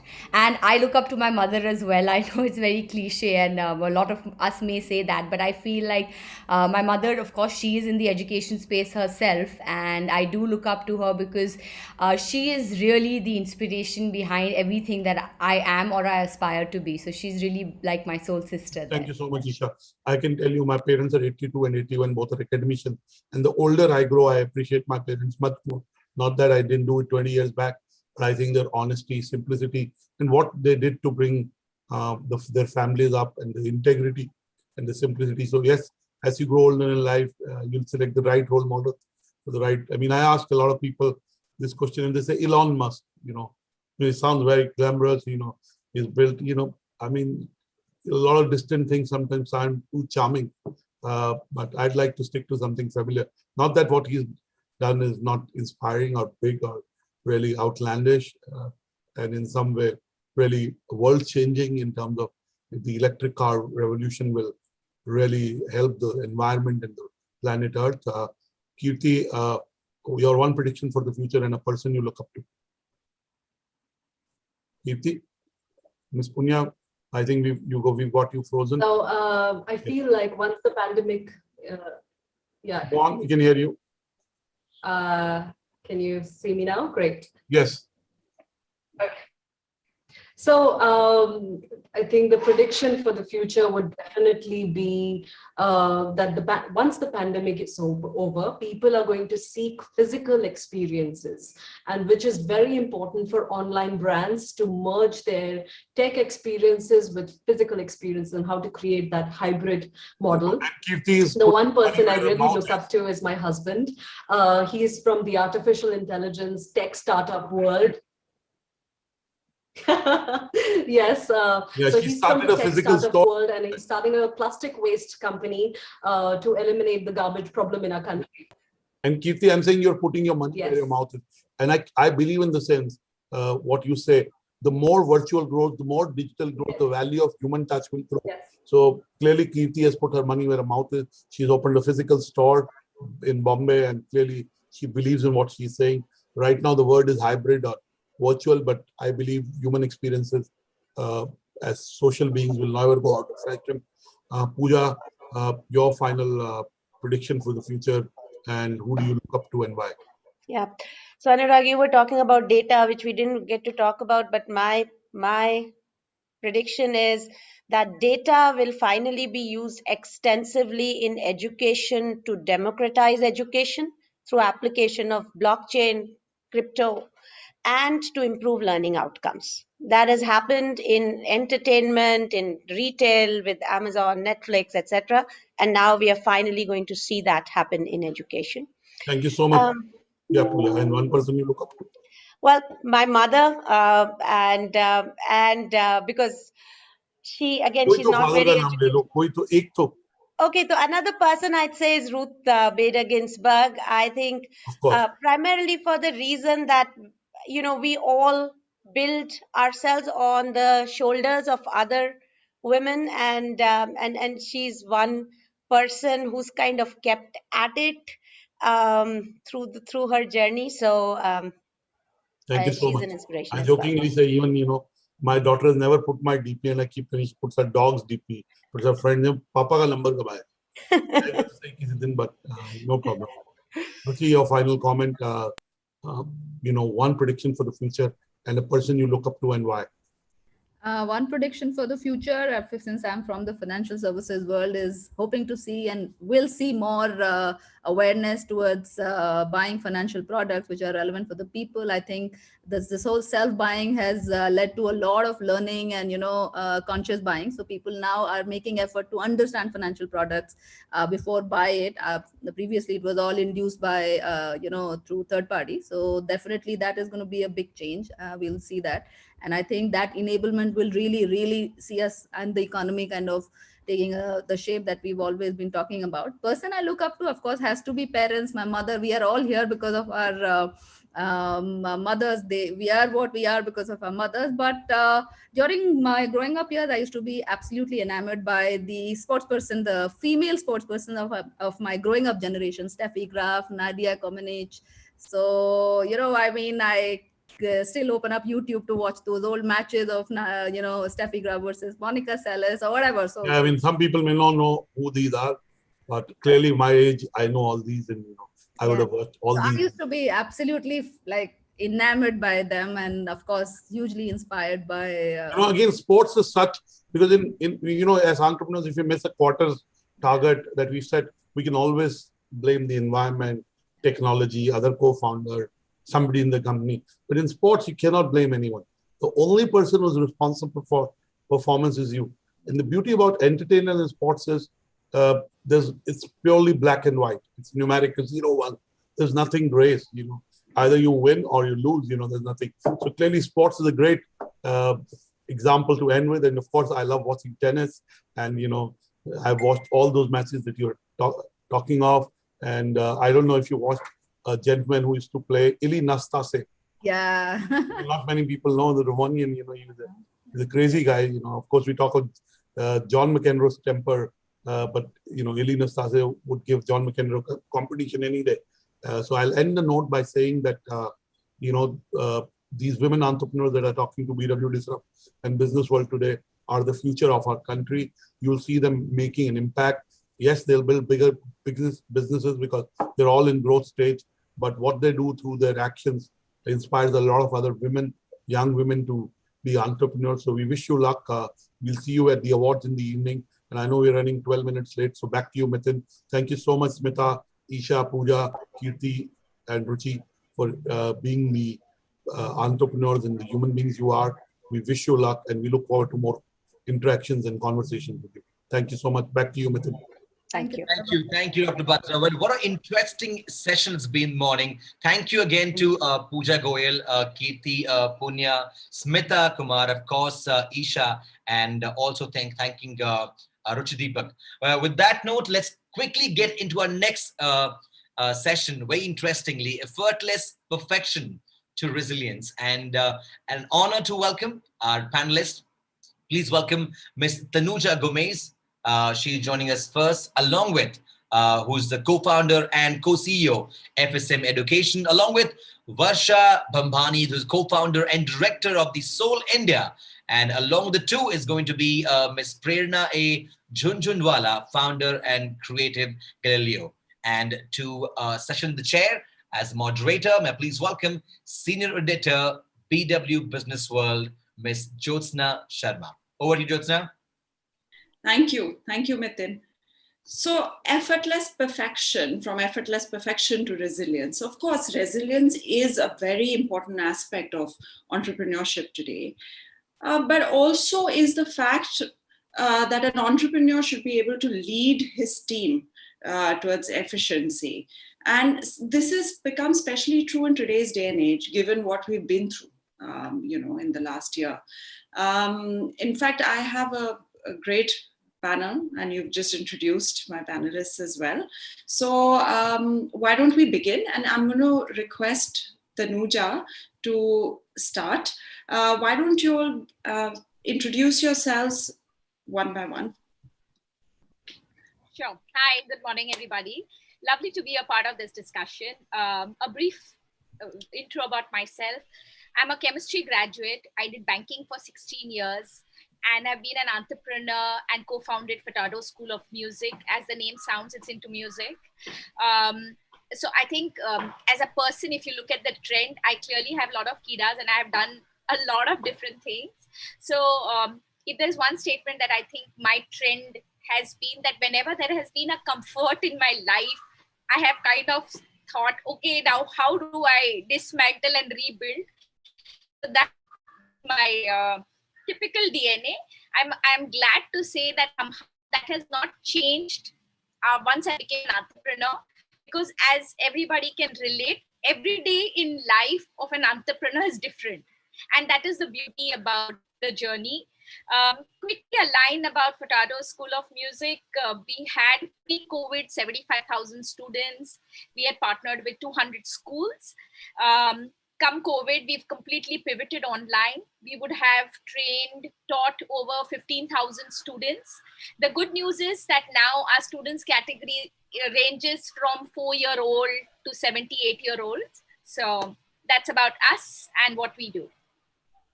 Wonderful. Prerna, can we hear from you? So hi, I'm Prerna. I started, I grew up in India and then I went to NYU, Stern School of Business, graduated from there, started my first chain of preschools in Singapore actually. Grew it in the last 5 years, grew it 10 times over.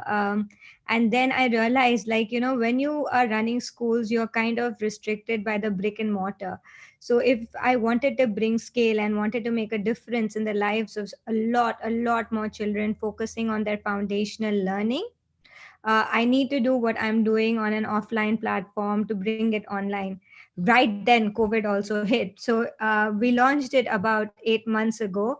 And in the past 8 months alone, we've seen about 1.7 million downloads on our platform. Just in 8 months, with children with very high ratings and rankings. So it's been a beautiful journey. It's been a journey that has impacted the lives of a lot of children, and I think I'm ready to scale more heights. So that's about me. Wonderful. Varsha, can we hear from you as well? Firstly, I'm so impressed, Tanuja and Prerna. I'm just so happy to hear your journeys, and I am a big fan actually of Furtado School of Music. I'm so happy to be on the same panel. Just a little bit about myself. My name is already, as Jyotsna mentioned, my name is Varsha. So I'm the founder and director of a school called School of Accelerated Learning. We're an alternative to uni. We're transforming education and mindsets to create inventors, thinkers, and makers. Imagine a university experience that puts learners first and evolves with the future of work. That's us. A little bit about me and how I sort of got to this point of founding Soul India. So I deeply became invested in education after like a quick stint, like a 3-year stint at MTV, and I ended up volunteering at a school in Kashmir, which really helped me to understand the power of education as a socio-economic leveler. And then I worked in public and private sectors, in education, and I recognized that some industry practices were becoming a roadblock to improving its quality, which is when things like government curriculum mandates, the entire industrial complex of marks and its inflation, and the perception that teachers, parents have towards marks. A lot of these things essentially, and then I figured that if I were to bring some kind of change, I needed to create something that was outside of the system, and that was essentially the genesis of Soul India. Me and my two partners, Raj Desai and Pratik Agarwal, we started that, and they actually have a patent, a technology patent, and they figured that they were having such challenges in identifying good, great talent, high density talent, and yeah, so that's Soul. We're working at the intersection of education and employment right now. So how has the last year been, given that COVID has caused so much disruption worldwide? How's it been? Why don't you answer, since you're speaking, Varsha? So Why don't you take that? I think, like how Prerna was saying, I think the biggest challenge when COVID happened, and, thankfully for us also, right before COVID, we were already in that space similar to where Prerna was, that brick and mortar was sort of constantly making us think that, we won't be able to do what we really need to do, not just in terms of scale, but also like, take the quality that we're creating to a lot more people and, increase access really. So we were in this space where we were already looking at like this hybrid way of teaching and learning. And so we were already developing our technology, and then COVID hit. But what we also realized is that even in this online or, in this hybrid learning ecosystem, there's still a lot of adaptation required to the service that you're providing to your customers, that is your students, right? Because COVID has caused a lot of like, it's impacted the well-being of students, and they've become so isolated. A simple thing like a study group is not possible anymore for them, right? So what we realized is that we really needed to sort of like make a systemic change, even to ensure that students are being able to learn and grow. Things like how do we figure out when a student is really not like, when they're struggling, because again, student expression and voice is a very, very big problem in a country like India, where you're constantly told that no, don't ask questions. No, like, when teachers are sort of shaming you in class to not to like not let you some questions are just, a lot of questions are perceived as stupid, right? So for us, I think one of the key challenges was just coming to a point of understanding when students are just having so many doubts, and how do we sort of get to them and create that break that gap between teachers and students, which has been caused because of like the physical isolation and separation. Right. And Tanuja, what about you? How did the Furtado School of Music deal with it? So, I have been like what Prerna and Varsha mentioned. I've been wanting 2 years back. I got, we had one of the interns who were joining us. We really tried this whole online music education, but it never took off. I mean, even in the previous discussion, people said it never took off because people have that, hey, you know what, all this is fine. Let's look at meeting and then learning music. So when COVID started, frankly, my first reaction was I thought COVID will get over very soon. So I wanted to get our whole online up and running, because I wanted to understand how consumers navigate. It's very exciting if somebody from New York can take a music lessons with our music teachers. It will give such great employment opportunities, and you have such great talent in Northeast. So that's the idea. That's why, in fact, between March, April, May, I was working like some 18 to, crazy hours, making my team work crazy hours. Like, no, we will not sleep till we don't go live, and, all that madness. But it helped. Of course, then, the whole stress of how to get an entire ecosystem to deliver classes online is not easy.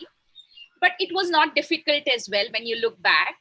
And the gain from that is just amazing. So that was the journey for us. And now the gratification comes when we see students from different parts of India, some very unknown parts, and different parts of the world. So I think that is the exciting phase for us right now.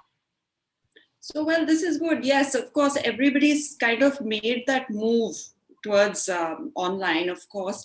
But then one aspect has also been about your teams. How have you so I'll ask Prerna this, in fact. Prerna, so what do you think? How are leaders sort of inspiring their teams also to embrace this new normal and move forward, and deliver efficiently?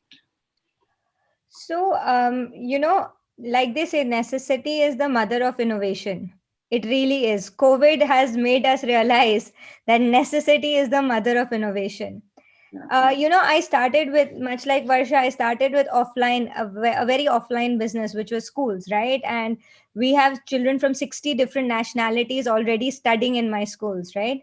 So it was always a very international kind of environment that we were running with. In India specifically, we at least had more challenges. That was like mobility is not that easily accessible to the children. Internet connectivity is not easily accessible to children. And my focus area being 3 to 9 years of age. So essentially, when I moved towards this digital learning, was very much propelled by my experiences of my offline platform. And very interestingly, what we have done is completely re-looked at the whole way education is approached altogether. So 3 to 9 year old is my age group. And then what is happening is that, to me, when I look back in my own childhood, I always think, what was my favorite subject? My favorite subject was always my favorite teacher. So what we have done is we went to Rohit Shetty Studios, big animation studios, Graphic India Studios, and India has such amazing characters. There is Little Singham, there is Little Krishna, there is Bahubali, there is this, there, Chakra, there is so many different characters. And internationally, Dora, Sesame Street, all these characters exist. But we have never been able to tie a learning journey to make it fun for the children. So that the online learning has not been able to create that kind of impact which it is creating internationally. So to answer your question, Jyotsna, it is to create that impact in learning, and for the team to be motivated that they are seeing the difference happen, right? That is what drives the point home. So when we manage to get all these characters, when we saw in 8 months we have 1.7 million downloads, when we saw our ratings are like 4.8 and things like that, that is a very huge motivating factor for any team, because they see the impact they are creating. And that holds the key together. That motivates you to work those 18 hours a day and make that difference. And the same thing was happening offline for us as well, because Singapore was also opening schools at that point of time. So and we were also in a lockdown for 3 months here.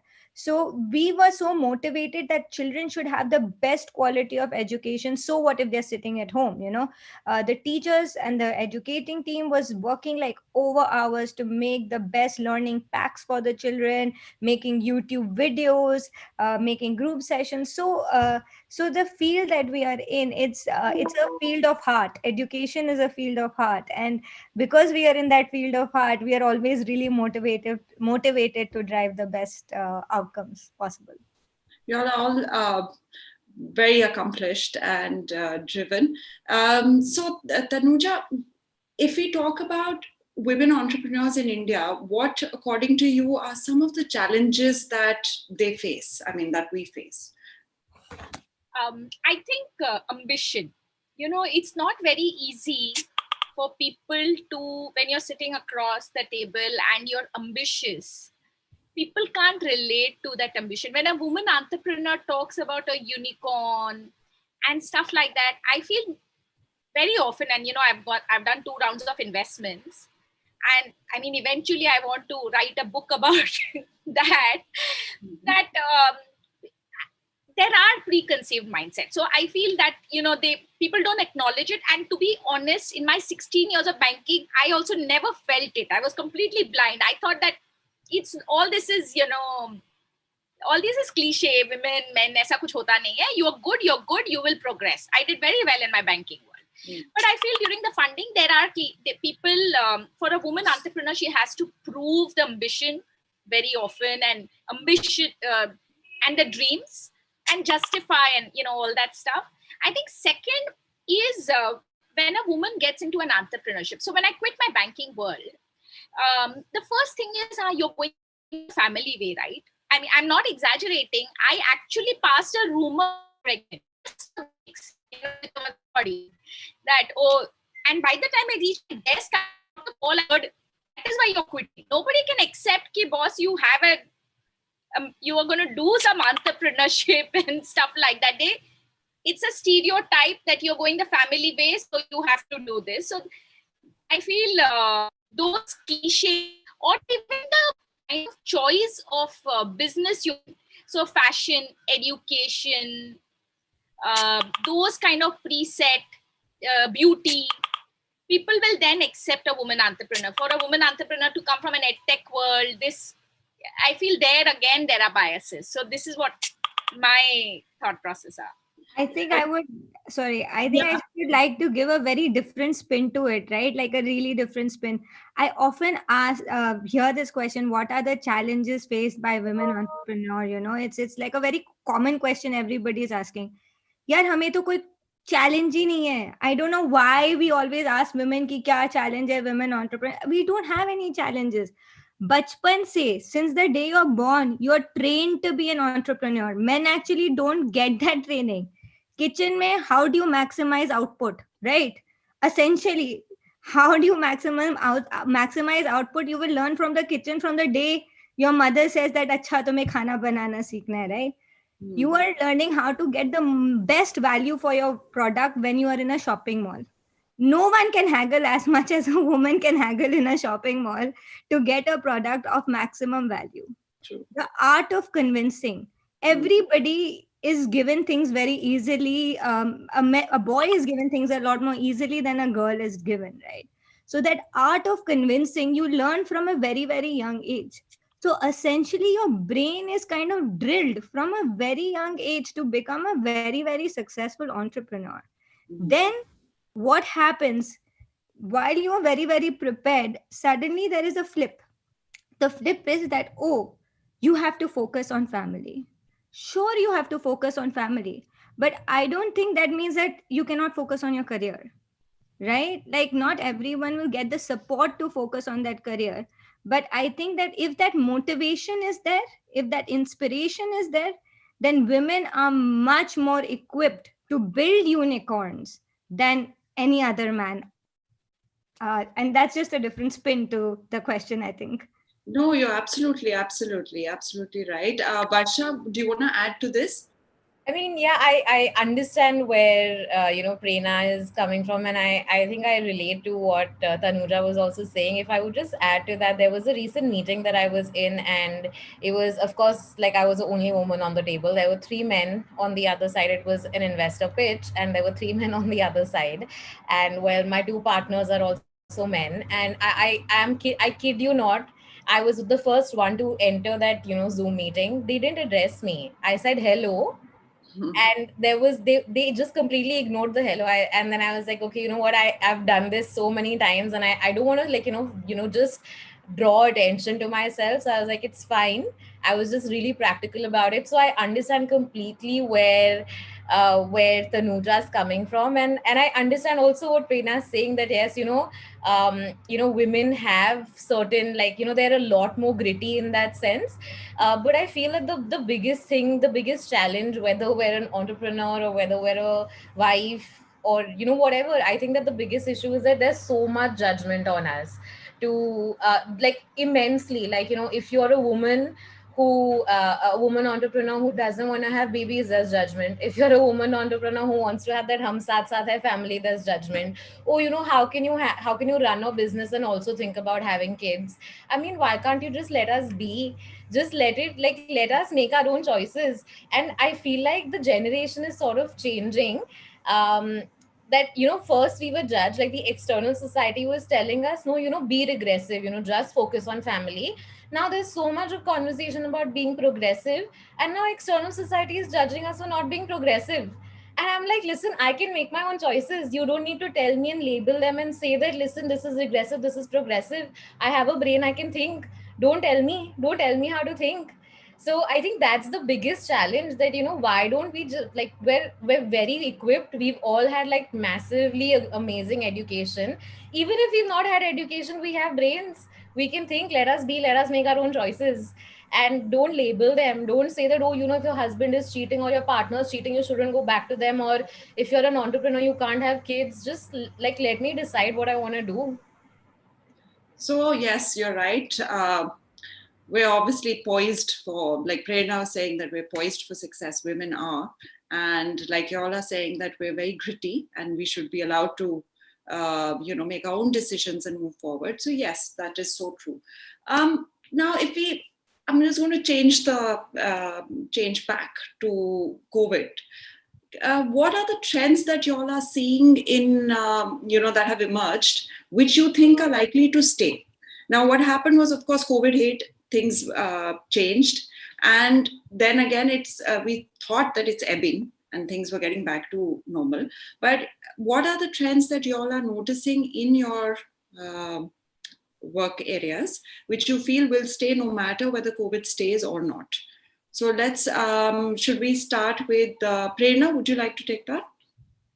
Yeah, so the biggest change that I think anybody is facing in terms of work is obviously work from home, right?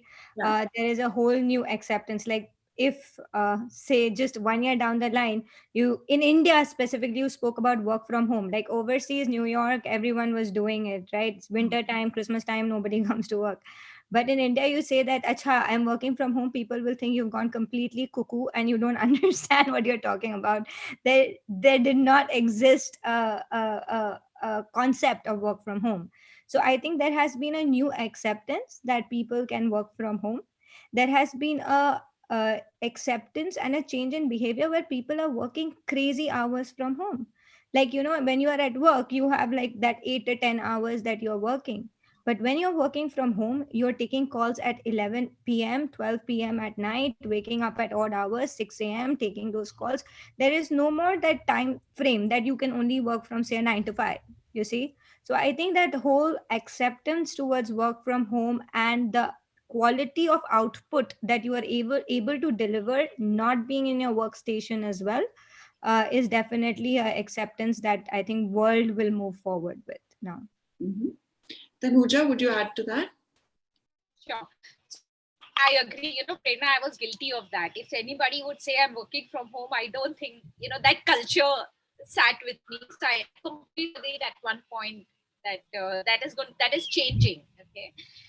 I feel in the education space, especially my space, the whole thing about all these learning activities, the school part, you will need to go to schools, and that whole social bonding for a child and the importance of that is now recognized very much. But I feel the whole after school space of learning, that is going to change, that's going to revolutionize, because you will see a lot of time being saved. I don't need to take my child for a dance class, music class, drama class. If I can have a decent, good quality learning sitting at home, people will save that time. I feel that's the exciting part in my space. I love the way education is going to emerge after this. Hybrid is now a given, which earlier parents would say, why are you showing these kind of animated videos? No. But now they understand that, you're trying to connect that whole process of hybrid learning and format. So I feel in education, you're going to see a great change, which is exciting for us. Varsha, your views of this? So I mean, both of them, I completely agree. In fact, like, when you asked what do you think are the trends to stay, I definitely think that remote work is definitely here to stay now. But I also additionally feel that, geographies have just collapsed. These barriers that used to exist, that I need to take a flight to do a meeting in Delhi. Or how do I sort of collaborate and get experts from outside of India? That's just amazing. Like, in the last, since COVID happened, Soul has partnered with someone from KLM Airlines, which is in the head office of KLM Airlines, which is in Netherlands.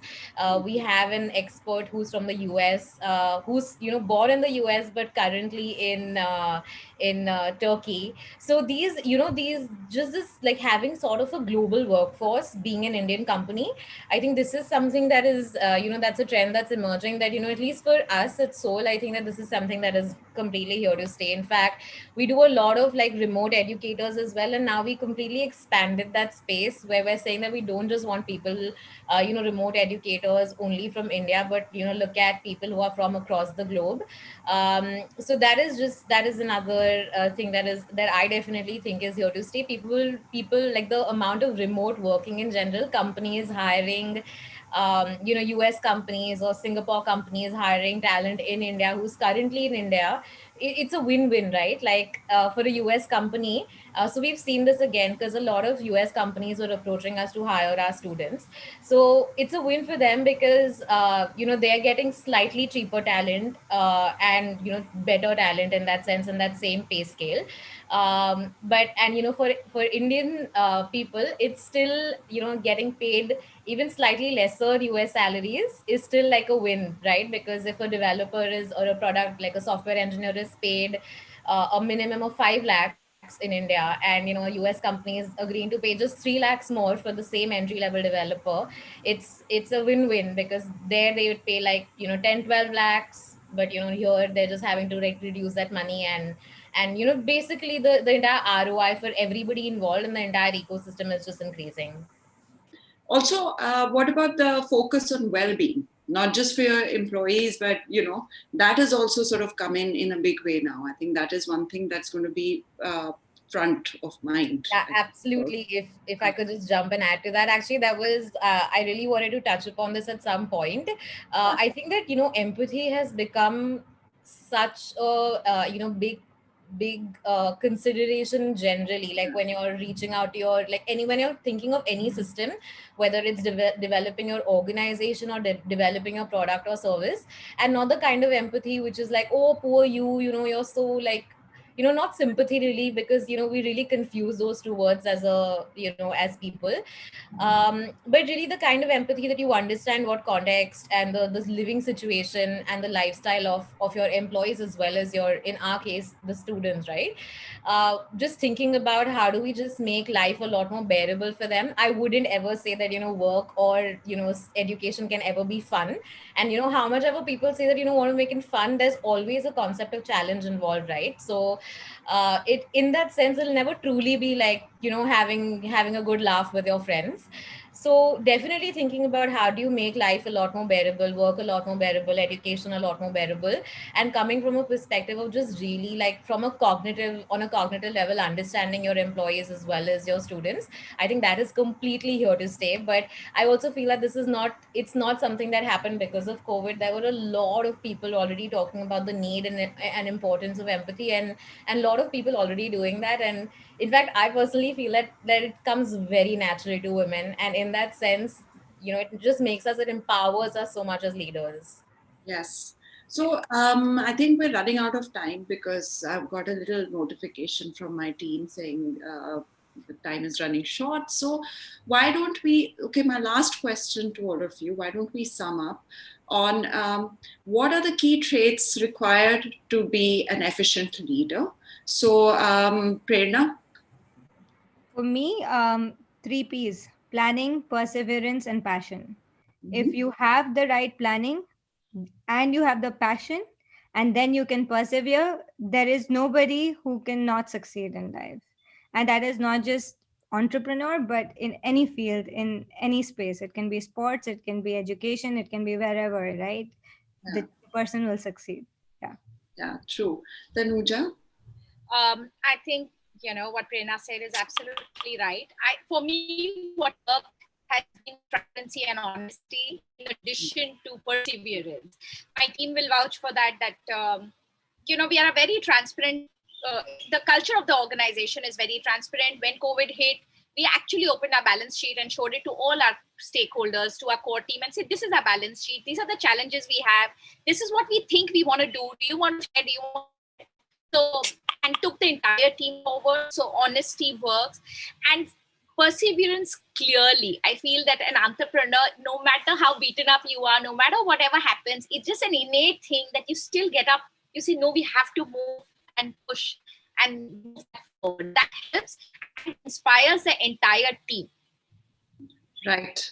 Varsha, for you, what are the key traits? So I think that this is one thing that I actually learned from one of my partners, Raj, and he has this thought that come what may, your business, like your business just needs to be default alive.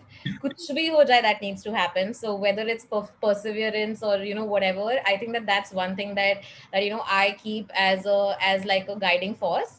That whatever, like even if it means that I have 0 months of runway, I need to ensure कि मैं कुछ तो figure out करूँ to keep my business alive. That's definitely one.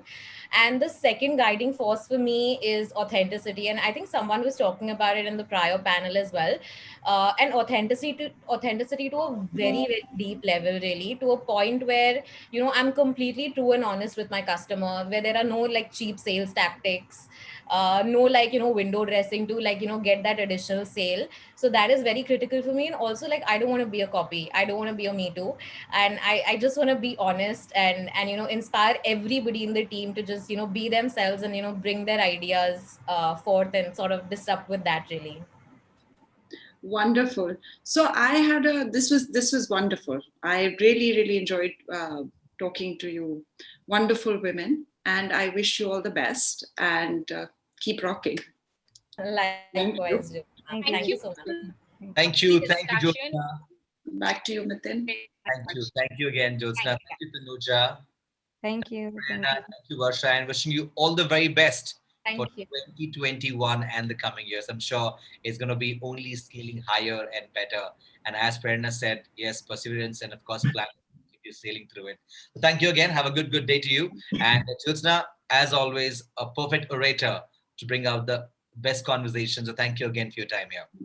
All right, so ladies and gentlemen, welcome again to the ones who just joined right now. We are just getting started. We have 2 sessions and we also had one keynote speaker, but we'll get straight into what is coming up next. It's one of my favorite, so I can't wait for it to start already. Courageous dialogue and how to keep difficult conversations from derailing. So think about it. Are you thinking about it? I'm going to reiterate the line again. How to keep difficult conversations from derailing. Yes, that's exactly what we are about to converse on. And joining us as a panelist, please welcome CEO and co-founder FlexiBees, Ms. Shreya Prakash, along with co-founder Slurp Farm, Ms. Meghna Narayan, co-founder and CEO Your Dost Health, Ms. Richa Singh, founder director Atika Manzar Designs is Miss Atika Manzar herself, and the moderator who's going to make sure that difficult conversations do not derail is going to be Mr. Karthik Radia, Managing Director, Mazes India LLP. Mr. Karthik, over to you, and I can't wait to hear from the lovely women who have just joined us right now. And of course, as an orator, the conversations and the questions that you will have your way coming. So all the best to everyone there and enjoy your conversation as much as I'm going to listen to it. So over to you again, Karthik. Sure. So I just hope that you guys can hear me. I think that's normal, right? I mean, you can hear me, right? All of you guys? Yes. All right. So I think the introduction at a high level has been done already. So, thank you all the panelists for joining. Shreya, Meghna, Richa, and Atika. Very nice to have all of you here. The most important point that we are facing these days is about having difficult conversations. And these difficult conversations pertain to so many aspects of the business in terms of dealing with people, dealing with customers, dealing with various other different kinds of stakeholders. And the need to have the difficult conversations is also on a rise. And therefore, that makes it a very, very relevant point for our discussion. We have a few questions to discuss, and I will, have those questions, 1 to 5. And, I would request my panelists to answer each of these questions by spending about 60 seconds each for questions 1 and 2, and then from 3 to 5. Since these are straightforward questions, maybe, the views can be given and maybe views can be summarized within 30 seconds each. But before running into these questions, I would request my fellow panelists to just quickly give a 30-second each introduction, so that will be useful for all of us, because each of you are from wide range, diverse businesses, co-founders, successful co-founders, and running some interesting stories in different fields. So starting with Shreya, if you can please summarize, and, following with Shreya, Meghna, Richa, and Atika, if you guys can summarize with a 30 seconds introduction, that would be great. Thank you, Karthik. Hi everyone. I am Shreya Prakash. I am the co-founder and CEO of FlexiBees. FlexiBees is a talent platform where we provide high quality, part-time, project-based and remote working talent to businesses via a pool of professional and qualified women who are returning to work after a career break. And our flexible models enable businesses to grow, by hiring the best skills on demand in a very agile and affordable manner.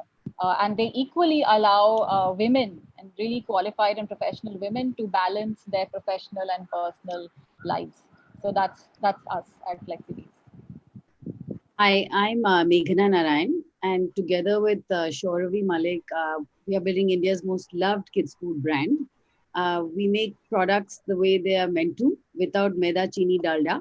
But we make it still. We work with traditional Indian grains like millets to make food that's really yummy for children, all the way from when they start solids till we lose them to sort of big food companies. We're trying to reverse the trend of food companies creating patients for the healthcare industry. And that's what we're focused on. We've been in mission mode for the past 4 years and lots more to come. Richa, you're on a mute. Hi, this is Richa. I'm the co-founder and CEO of Your Dost. What we're trying to build is we are trying to create a happier society. We work with a lot of organizations, corporates, institutions, and of course, individuals directly to help them be a better version of themselves. Atika? Hi, I am Atika Mansur of Atika Mansur Designs. I am by educational qualification both an architect and an interior designer. And my specialization is basically in the services that we provide, which are designing of restaurants, clubs, retail stores. And in the past 4 years, I've completed around 150 projects. So that's that.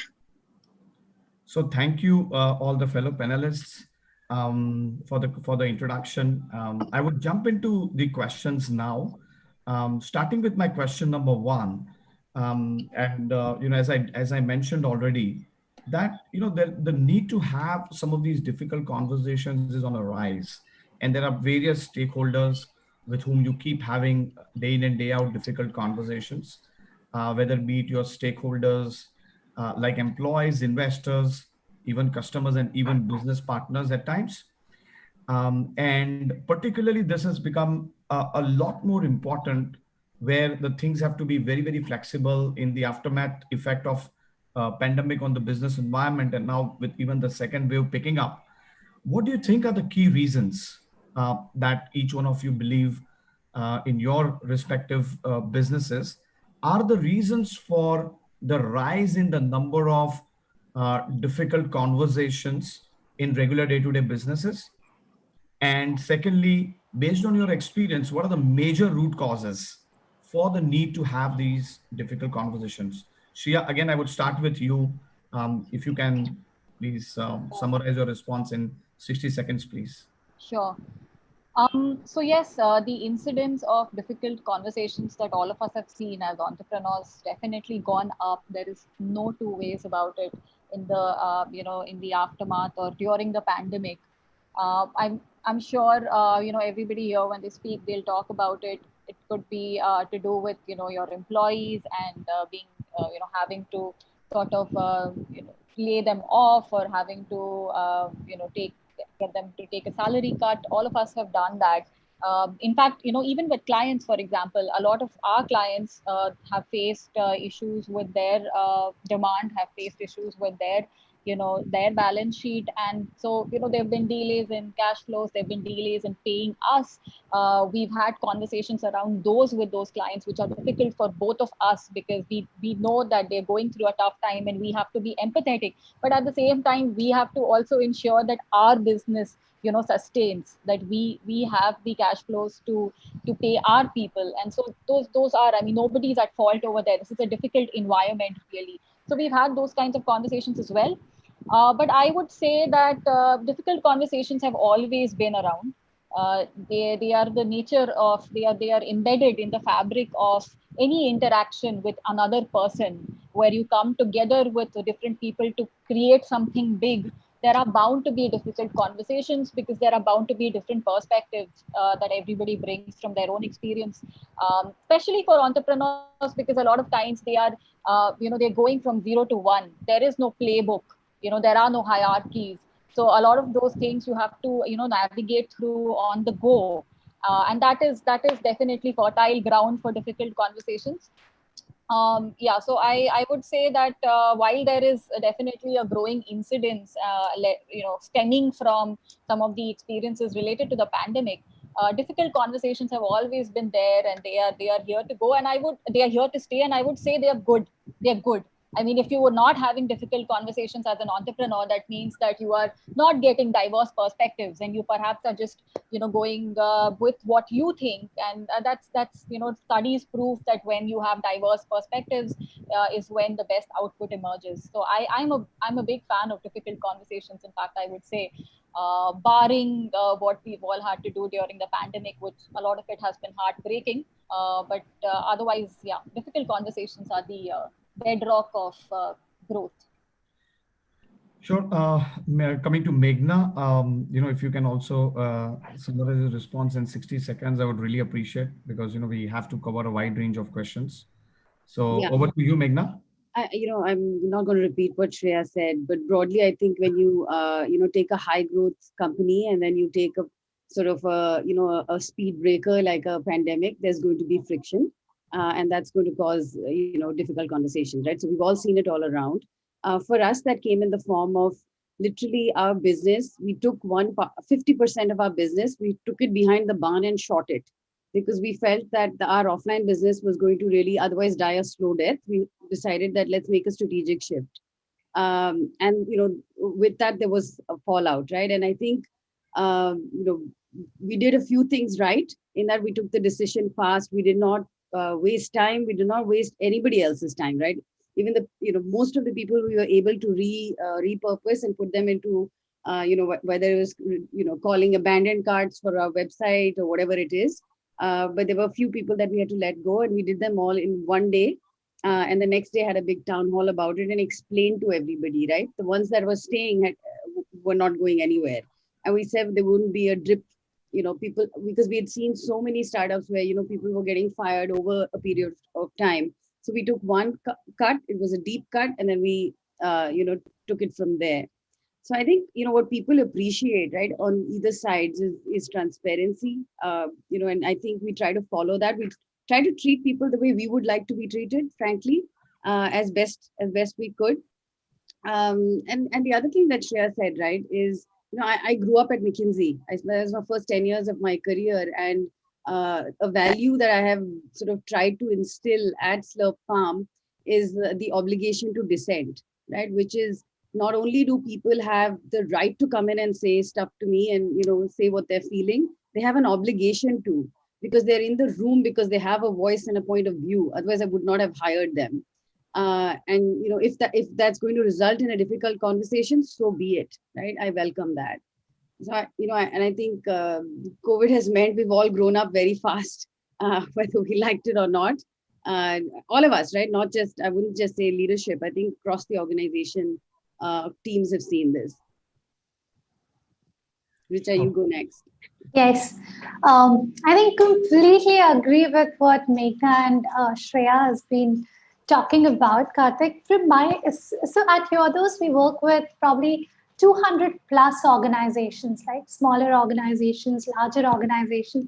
And of course, with our own experience of Yodos, I think some of the reasons why we saw the need in having those difficult conversations, I think, of course, from the way Meghna mentioned, there's a rapid change in business priorities, right?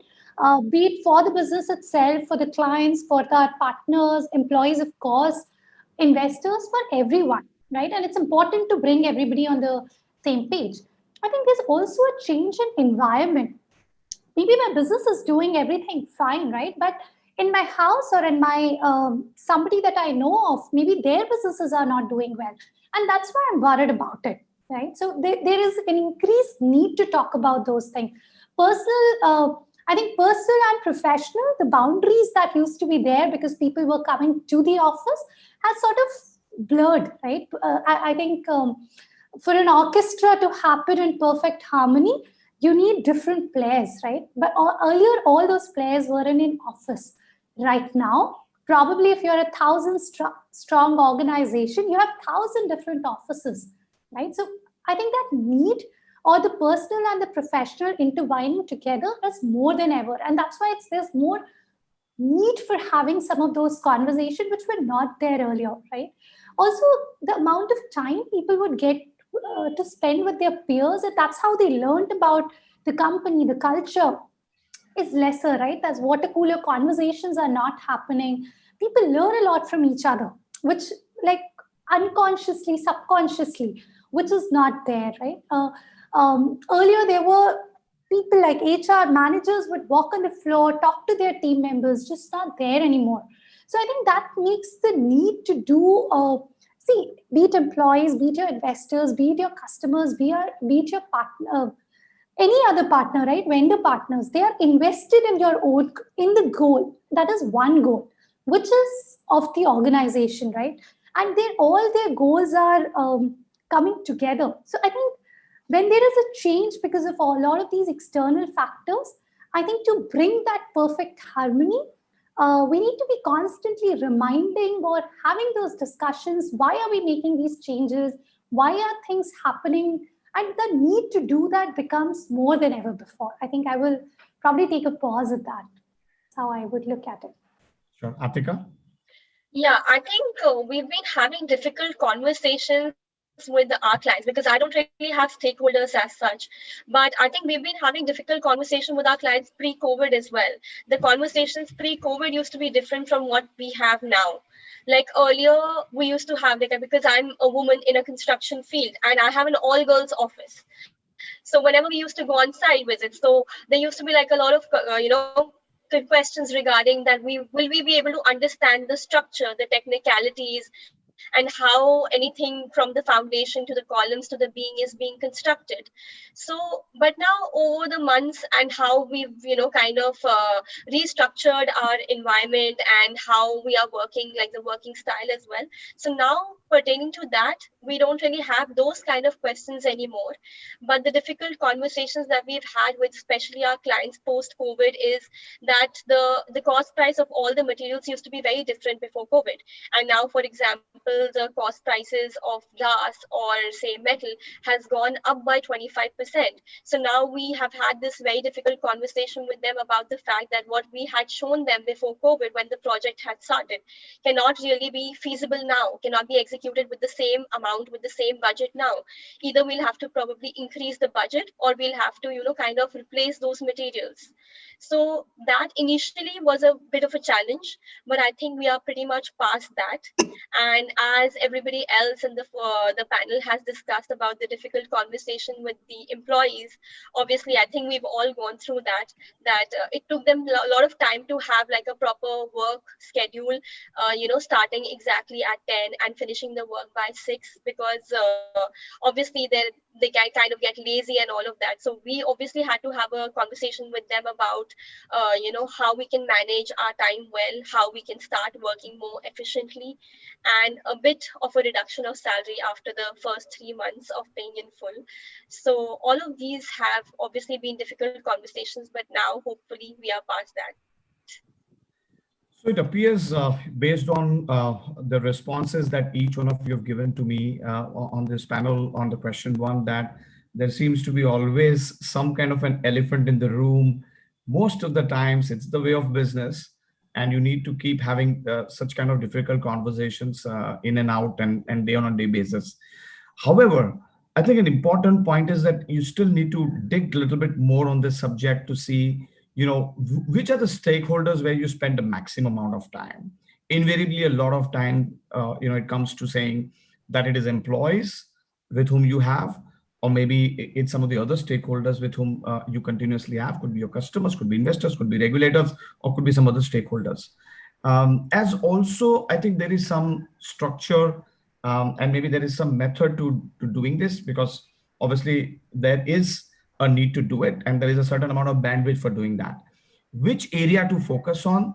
Who are the stakeholders to focus on? I think those are the important areas. And therefore, my next question is on saying that which of these stakeholders, according to all of you all, each one of you all, is the stakeholder that represents the maximum amount or the quantum of the difficult conversations that you keep having? Is it your employees, or is it your investors, or your customers, or regulators, or somebody else? So I would start with you, Atika, this time first. Okay. I think for me, it definitely has to be the customer, which in my case is pretty much the client.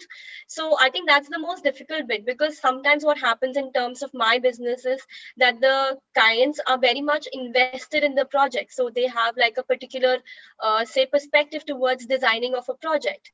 So that's the kind of conversation that I have to deal with, because there are so many times that the things that they want to do are not really feasible, or they are not really, they cannot be executed in terms of reality. So it becomes extremely difficult to make them understand that what they are dreaming of, or what they are, kind of looking at as a future of the project is not really kind of possible or feasible with the kind of budget we have.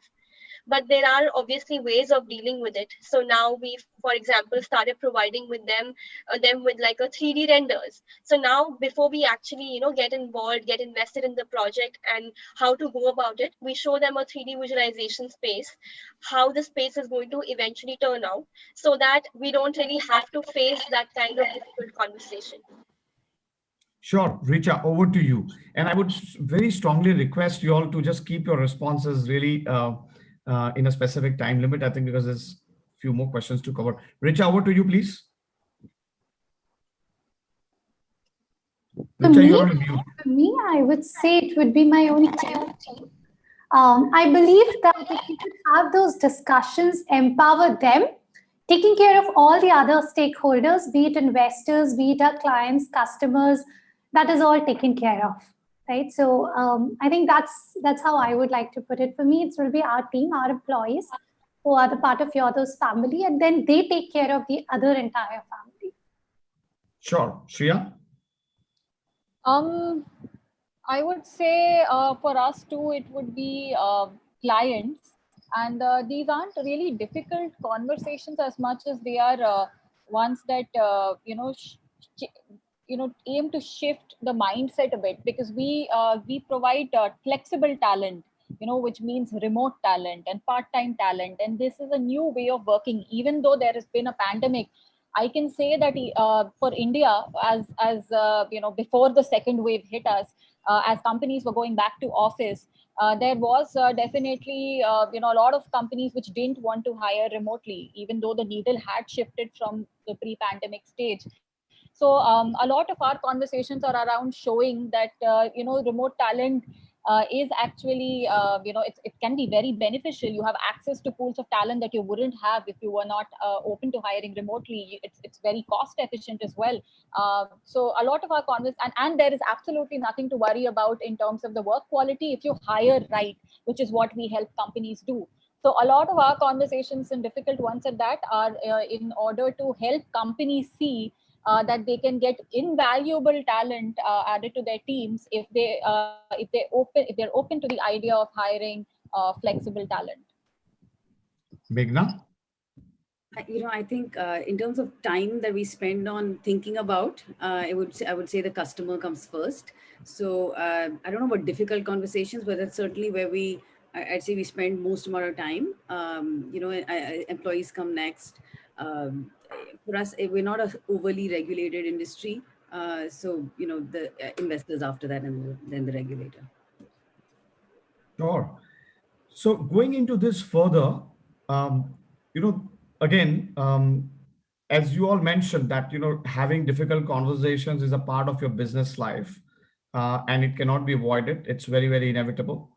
However, if we, on the operational front, on a day-to-day business operational functioning, if we believe in having certain structured formats, let's say in the form of SOPs or KRAs, or let's say some of the business goals well defined, do you think that you will be able to address a lot of your operational issues pertaining to having difficult conversation internally, and then you can then focus into a lot more external areas like your customers, like most of you mentioned also.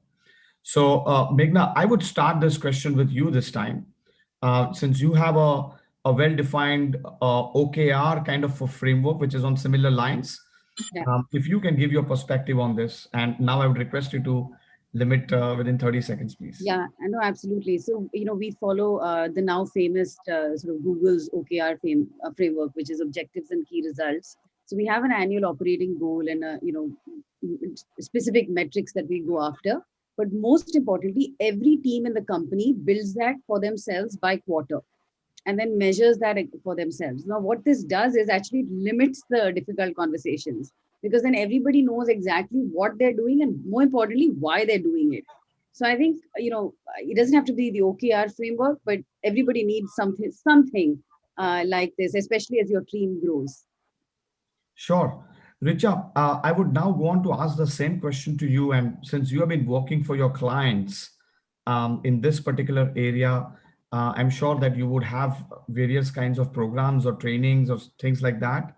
If you can also give your thoughts on having structured formats in the form of SOPs or KRAs or goals, well defined, how does it help and what's your experience of that? Karthik, I very strongly believe in structures. I think that helps, that becomes like a guiding principles, right? Be it with your employees, from starting from the day, the way you hire them or do your onboarding, to having those daily stand-ups, weekly checkpoints, monthly, quarterly reviews, timely town halls, all hands, because these are ways to have those conversations, right? The WIFM question, right? What's in it for me? You should ideally know it for each of your team members. That's how you know their personal and professional goals are tied together, right? We're all working towards a mission. For your investors, be it your monthly investor reports that are going out. For your clients also, there should be like some set touch points so that the conversation that needs to happen, rather than they calling you one day and saying, there is a set pattern of bringing some of those conversations up.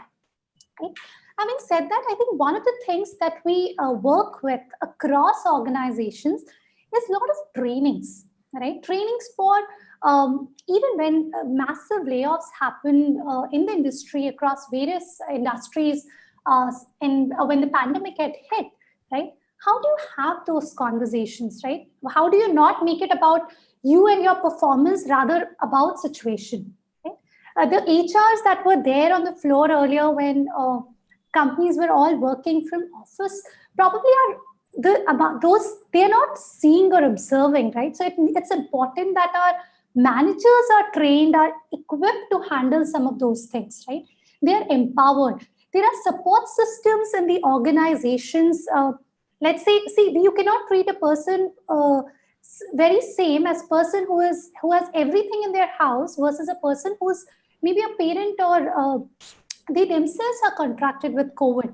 So do you have support system in place to support in those needs, be it around COVID, be it around maternity, be it around bereavement, right? Sure. So I think to put in a lot of those support systems and communication is how we look at.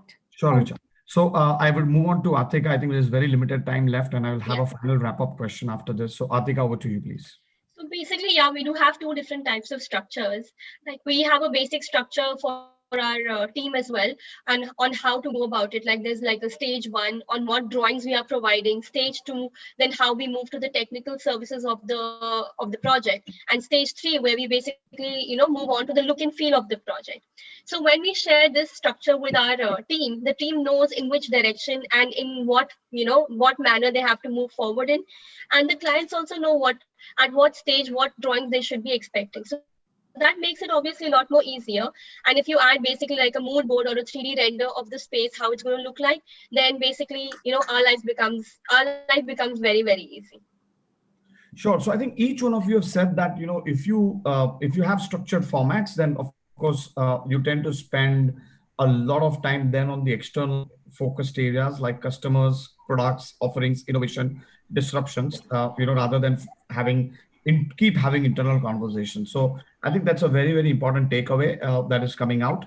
And I have a final wrap up question, and I would request you all to pick up what are your, based on your experience, which is the most important factor that will help in avoiding, or rather preventing, the difficult conversations from getting derailed. The factors, there are 4 important factors. I would request each one of you to answer which, according to you, is the most important. So which will play the maximum amount of role in doing this, in helping the difficult conversations from derailing. Number 1, empowered entrepreneurship culture, the culture of empowerment, as some of you mentioned already, the culture of empowerment and the entrepreneurship down to the middle management level, not just at the founder level or the senior management level. The second is culture of the teamwork. Third is practice of clarity of communication. And the fourth is clarity of objective problem solving. So I would start with Shreya, you this time, if you can please give us your thoughts. Within these four, I would pick clarity of communication, and I think that itself links to clarity on vision and objectives.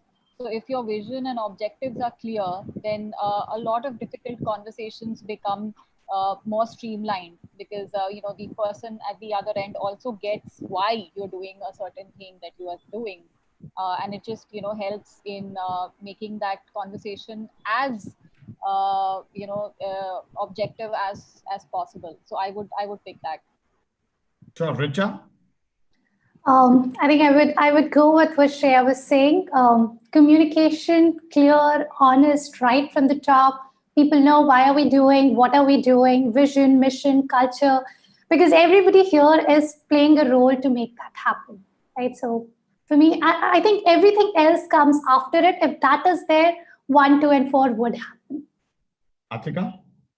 I also would like to go for what Shreya and Richa have mentioned, clarity of communication. Because again, as I said, we share the look and feel. Now, if something is not really working out and I tell them that we are using this particular wood, for example, and I use something else, so eventually they are going to be like a lot of difficult conversations. So if you're honest with them, that the look and feel remains the same, but we'll have to replace with a cheaper material instead of that premium material.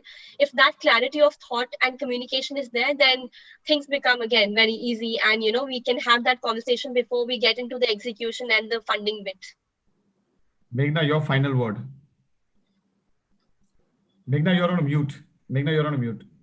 I think definitely clarity is important, but I think that culture of entrepreneurship, right? Not just at the founders, but everybody feeling like they sort of are part of this big puzzle, and moving the sort of the elephant forward is important. So I think trying to drive that throughout the organization is also super critical. Superb. So I think we had a very good conversation, and I think there are some very important takeaways. So, I thank you, each one of you, for participating in this wholeheartedly, and for speaking candidly about all of these points that we discussed. Over to you, Miten. Thank you a lot again, Karthik. Indeed, very interesting session. I also want to thank Shreya, Meghna, Richa, and Atika for making it worth a great conversation. Indeed, worth to learn so much from you all. And I wish you all the very best in coming future. And I'm sure it's only going to be rising higher than ever. So thank you again. Thank you. Thank you. Bye. Richa said namaste. I like that, Richa. Very well. Very well. Bye. Okay. Thank you again. Very quickly, moving on to the next session, growth through board membership. Now, it's a very interesting subject, and who better than our keynote speaker joined by Dr. Anurag Batra. I am honored to welcome Ms. Samina Hamid, Executive Vice Chairperson, CIPLA, in conversation with Dr. Anurag Batra. And it's so good to see Ms. Samina again through the virtual lenses. I hope you're doing very well, Samina. Yes, thank you. And over to you, Dr. Batra. Thank you so much, Miten. You're doing a good job since the morning and keep the energy going. And I like the fact we're starting sharp at 1:05. So thank you so much to Karthik for making up time from last session. I'd like you to show the right slide. This is, I don't think she needs an introduction to this audience or any audience, but let's welcome Ms. Samina Hamid, who's the Executive Vice Chairperson at CIPLA and Women Leader. She was also our co-chair of the third edition of the Women Entrepreneurship Awards of Business World. So thank you, Ms. Hamid, for making time virtually for us. While the broad topic is about, participation through board membership, the real issue is about giving women opportunity to lead. And you're well known the work you've done, where you started. You joined the family business in 2011, and you've been in your current position for the last 5 years. And if I say CIPLA has grown through these years, and clearly there is a magic sauce that you have in your leadership. You're making a difference. So I'd like to know from you, I keep saying growth is not an opportunity. Growth is not a function of talents, it's a function of opportunity. I keep saying that. And that applies to women and women leaders and women entrepreneurs more than it applies to anybody. So give us a sense of what do you think about it?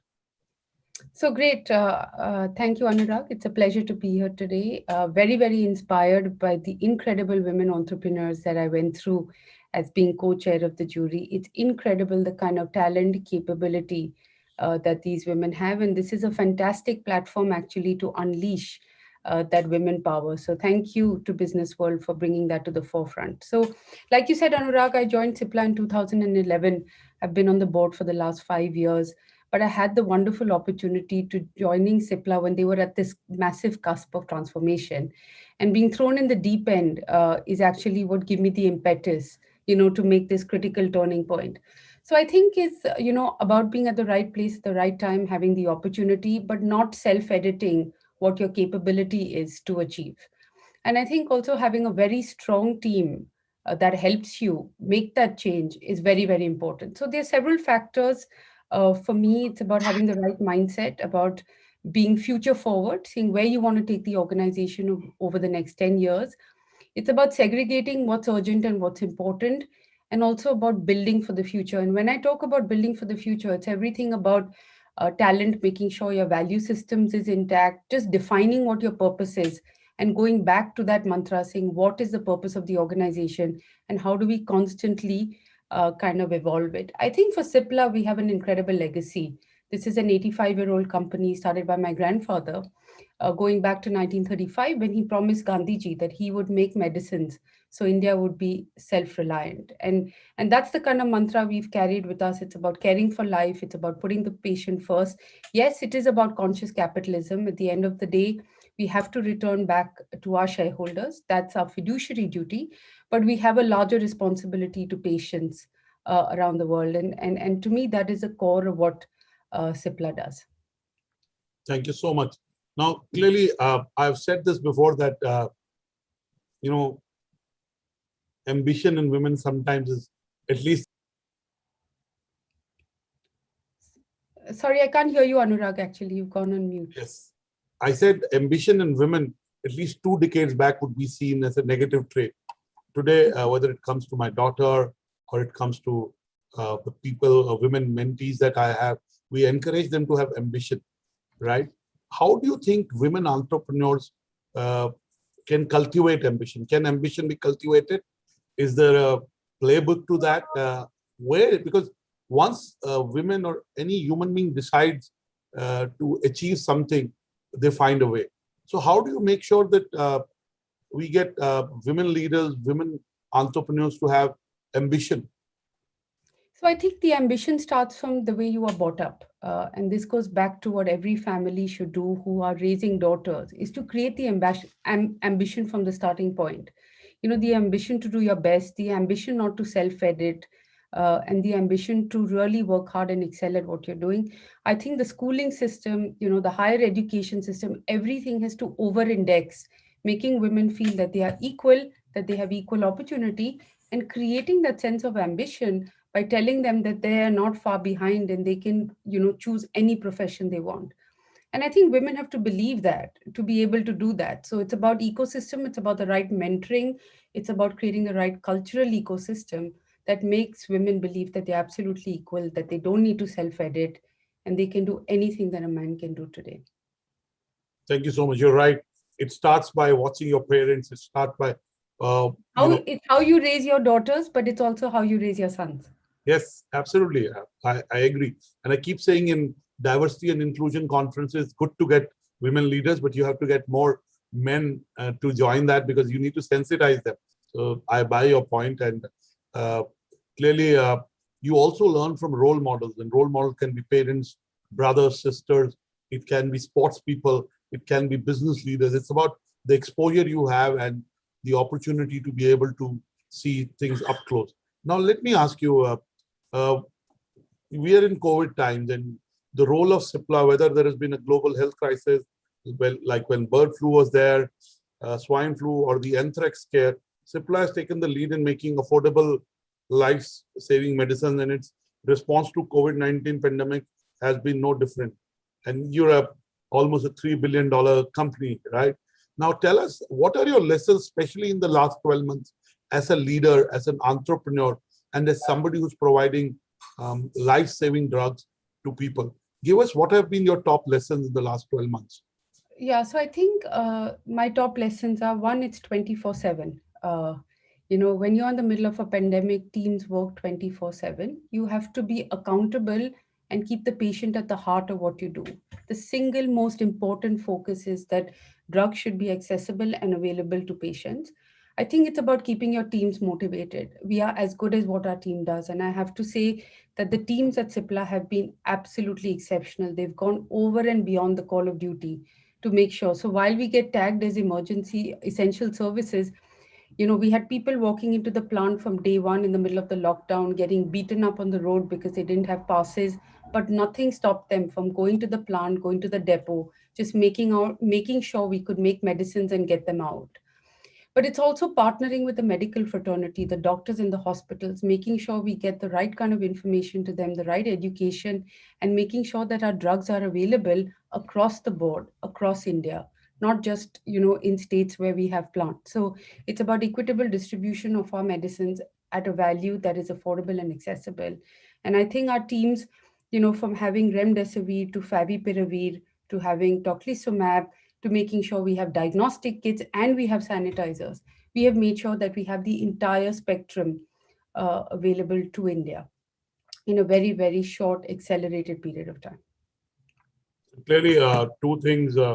One, which you may not have said in that many words, is to be able to take the responsibility, because there is certain expectation from a company like yours, both from the standing and from the past experience, to be able to fulfill that. Second is to be able to work round the clock. You said 24/7, which means pretty much being on toes, and again, work has become boundaryless. And third, you talk about, sharing responsibility, being accountable to your external and internal stakeholders more than ever. And I think, also our most important stakeholder is our employee as well, Anurag. We set up a COVID task force to make sure that there was a 24/7 helpline. So any employee, whether themselves or someone in their distant relative or family, felt sick, CIPLA made sure we provided ambulance, oxygen, tracked down a hospital bed, made sure that they had access to medicine. So it's not just serving the external world, it's about serving your employees, because as you are as good as your team. Yeah. And Ms. Hamid, if I may ask you, again, you're part of a very illustrious business family of India. You studied abroad. You worked in banking before you came to the family business. Tell us what has changed in the last 10 years when it comes to women leading companies, when it comes to more women entrepreneurs. And I was sharing a data point early in the morning with Ms. Modi, with Ms. Riya Modi, that out of India's 50 odd unicorns, less than 5 have women founders or co-founders. That's less than 10%. So what has changed for the positive, and what needs to change from here on? So I think definitely what's changed in the last 5 to 10 years is obviously seeing more women in leadership roles in organizations. And I think that gives the courage to people within the organization to see there's a path to leadership. So specifically at CIPLA, we have 3 women on the board. We have 3 women on our leadership team. That's more than 40% of our management council is women. And we have, women across the board at about 12, 13% at CIPLA. Would I like to see that number higher? Absolutely. But also, when you're in a manufacturing plant, you have a third shift, and women can't do that third shift, right? Possibly so. And also on the field, it's very different to have women traveling the entire day, just the lack of sanitation, safety, etc. So I think where there is an opportunity for women to excel, we have to create the pathway. We have to agree to be mentors to a whole host of women. I think mentoring is I had incredible women mentors over the last 10 years, Zia being one of them. So I think it's about, making ourselves available for mentorship. And that gives women the courage to, have a voice. You see lots of women getting onto boards. I think that's also a very, very good signal about, leadership and development. Fantastic. Again, you're going back to the point I made right up front. Growth is a function of opportunity. It's not just function of talent. So clearly, women are as talented or more talented, especially in two areas. They have more compassion and they have the ability to be narrow as well as multitask at the same time. It's unique.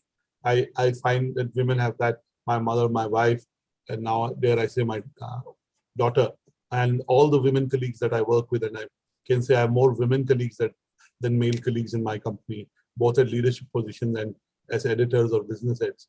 I want to ask you my last two questions. Of course, your family would have been a big influence on you, your father. But beyond your family, tell us who are your role models and why? So there are multiple role models in, whether they are different role models in business, whether they are in sports, whether they are in the social sector. There are multiple role models. Many I've reached out to. And I think, just having the ability to reach out and the humility to ask for help has been my biggest learning kind of pathway in this last 5 years. So my one message out is just go out and seek help, even if you don't know the person. Introduce yourself, just make an acquaintance. Everybody is ready to help. At least that's what I felt in my journey. And if I look back through my darkest and most difficult times, it has always been someone else who's helped me, whether a leader, whether a mentor, whether a colleague. And I just, would love that flywheel to continue and, take it forward. Thank you so much for answering it so candidly. And I agree that in my own journey, I'm a first generation entrepreneur. There are a lot of people who have helped me, sometimes out because I've reached out to them, and sometimes because they noticed me and they came to me and proactively offered it. And I keep saying that really there's a lot of people who would selflessly, and I want to use the word selflessly, help you because that's what they believe in, and they want to give back because they were helped by somebody. So it's a way of paying forward, so to say, what they got. My last question to you, and I can take one or two audience questions, is you are at the helm of a very large company. You deal with a large number of employees, stakeholders, partners. What are your predictions for the future from what you see right now? Of course, the last 2 weeks have shown us that COVID is very much here and not going away in a hurry. And we have to learn to deal with it and live with it. So clearly that changes the way we work, the way we operate as human beings. It changes the way we do social interactions, all that we understand. But what are its implications, especially for entrepreneurs and business people? So I have to say that this year there has been a tectonic shift in everything, in operating models, in building resilience to unprecedented challenges that every organization has faced. Obviously, larger organizations could be more insulated versus smaller organizations who are just building out and finding their feet. But I think it's about, building resilience, trying to narrow down your scope to say, what are the 3 things I'll do that are absolutely important for me to be sustainable? So I think as we plot and look for growth over the next year, the growth needs to be sustainable. You need to ring fence, your key talent and make sure that they remain motivated, your employee base. I think that's the most important. Keeping teams energized and motivated. And in whichever way we can, unfortunately, we're limited to technology platforms, is to keep the culture and connect in the organization going. I think that is the most important thing. Culture connect, being future forward, just constantly thinking in, multi playing out scenarios and making sure that you kind of build insulation against each of those scenarios as they play out. So well put. You have a vantage point from where you do have a knowledge and a sense of what's happening. So we respect what you are saying. I said last, but I'm tempted to ask you one question. What are your personal milestones for the next 12 months? If we met you next April at the Visa, what would you have achieved for yourself, Cipla, and the community that you serve? So I think my most important milestone is making sure we can continue to serve India at best, making sure that we have the best drugs that are available globally, that we can make them accessible to Indians at an affordable price. So the first and most important is, making sure there's access and affordability, whether it's with remdesivir and with the entire portfolio, or even beyond that with vaccines, etc. The next thing is that making sure as many employees and their families are well protected during these 12 months, and we can do anything and everything to provide healthcare opportunities for those who are not well. The third is to make sure that the flywheel continues ticking for Cipla. We stay insulated for today, but we build a stronger organization for tomorrow, and making sure that the strategy continues to remain dynamic, not just picking up opportunities today, but making sure that when the world does come out of pandemic, Cipla is well fortified to take advantage of all those opportunities. Thank you so much, Ms. Amina Hamid, for talking to BW Business World and talking to a large group of women entrepreneurs. Thank you for being involved in the jury process, and hopefully we won't change the date next time so that you can actually hear the pitches of all the entrepreneurs. I can tell you, you would talk to Ms. Modi, that the process of seeing new young entrepreneurs who have dreams and who are actually building something which is of value to the stakeholders is beautiful. You discover new people, new leaders, new ideas. So I hope next year we have the benefit of your presence. And absolutely. But what a wonderful initiative. I want to congratulate each one of you who made this possible, to give them a platform and a voice. I would love to continue to partner with this initiative. Thank you so much, Ms. We appreciate your appreciation, and it means a lot to me and my team. And thank you so much. It's a young initiative, though it's the 40th year of Business World. This is the third year of our Women Summit and Award. And we now do 3 initiatives around women. We do our most influential women list, and we do a summit around it.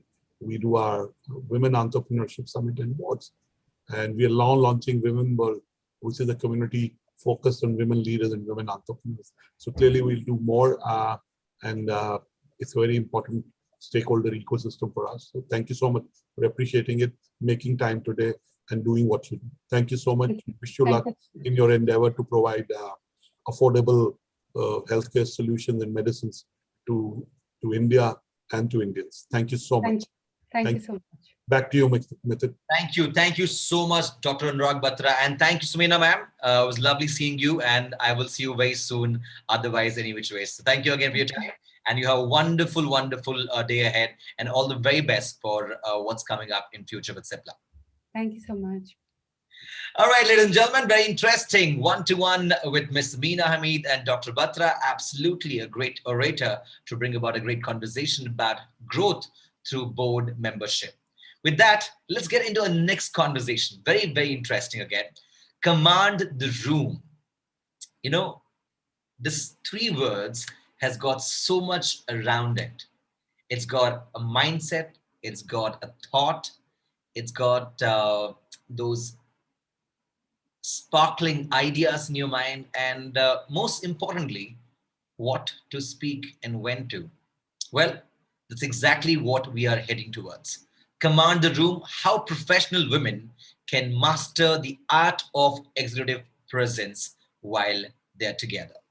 And joining us as a panelist, it's an honor to welcome a set of amazing women, and they are operating partner at ScaleX, Ms. Meera Jhala, co-founder of One Page Spotlight, Dr. Shilpa Ramesh Ramani, along with founder, True Browns Lifestyle, Ms. Udita Bansal, founder and CEO, Impact Study Biz, Ms. Chahat Agarwal, co-founder and director, Third Eye Distillery, Ms. Sakshi Saigal. And to moderate the session, we're going to have a partner, Mrs. India LLP, Mr. Chandra Shekhar. Over to you, Ms. Chandra, and we can't wait to hear from the lovely women about Command the Room. Many thanks, MC. Am I audible? Yes, you are. And I hope my video is also visible. You are yet to be seen. It would be good if we get to see you so we can connect to. I've just started the video, but I think there is some. If you could just switch off and switch on again, I think that will work.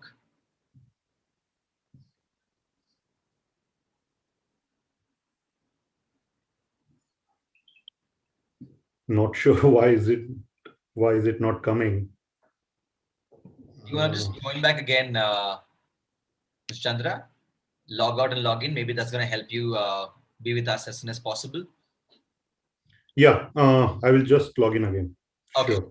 Meanwhile, I quickly want to welcome Ms. Meera, Dr. Shilpa, Ms. Udita, Ms. Chahat, Ms. Sakshi. Are you with us? Can I hear a hello from you all if you are with me right now?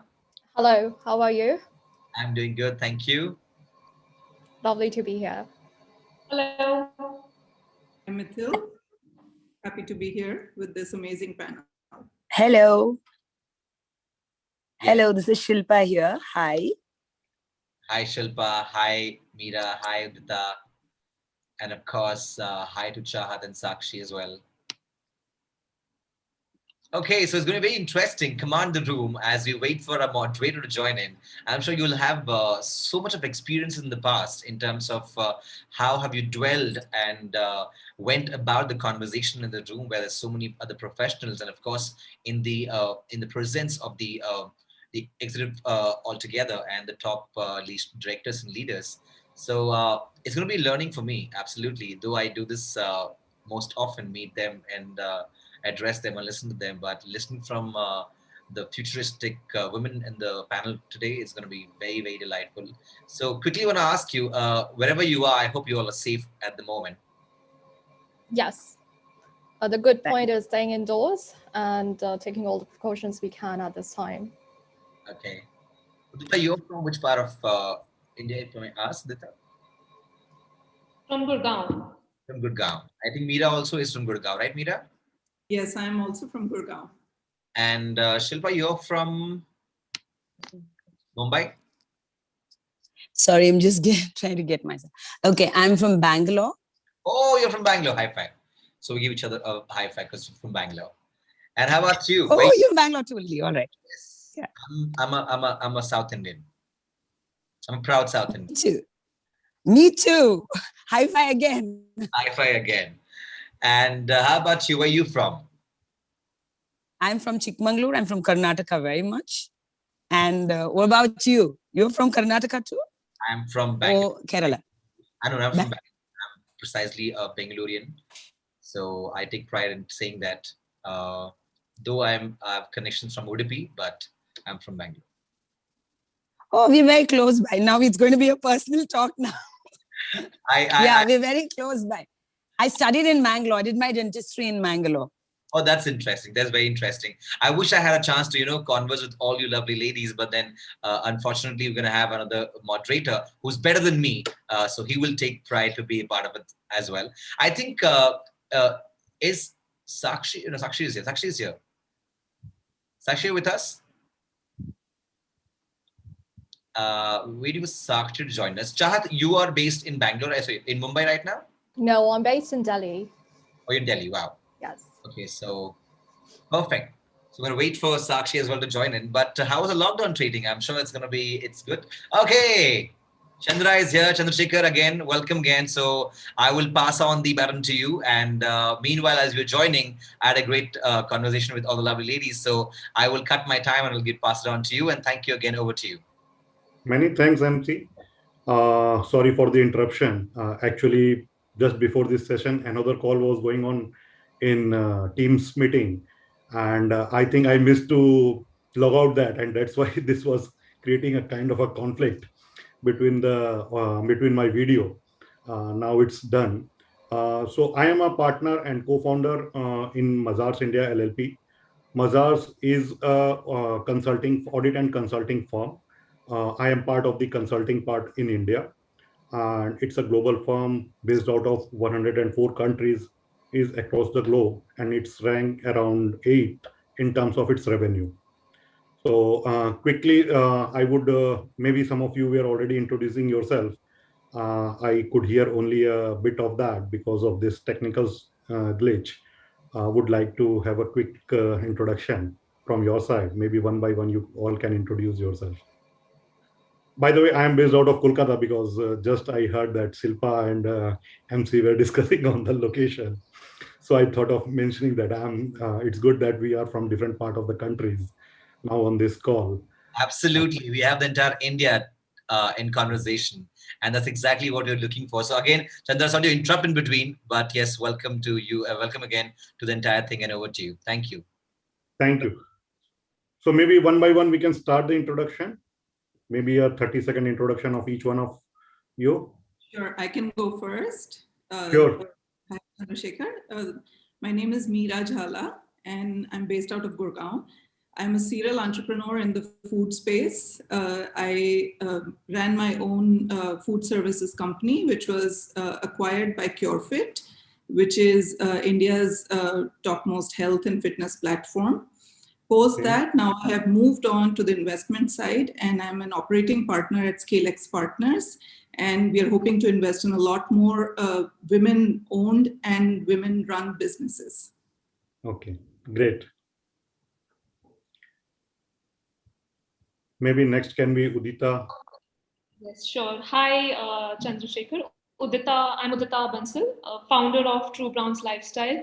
We are an urban ethnic wear brand, digital-only brand, with a vision to embrace inclusivity in all aspects. So one thing that we stand for is to, at least with our product, is to have a very size-inclusive offering and build inclusivity in all aspects as we grow. We are 5 years old, and the journey has been strong. Look forward to interacting today. Yeah, and your wear is on the women's side only, or it's both unisex? Currently, it's only in women's wear, but we will be doing different categories in this year and the next year. Okay. Yeah, so who would like to be next? I don't want to choose anyone. I'm happy to go next. So Yeah, I am Shahad Agarwal, and I'm the founder and CEO of Impact Study Biz. Impact Study Biz is a strategic consultancy where we specifically help startups.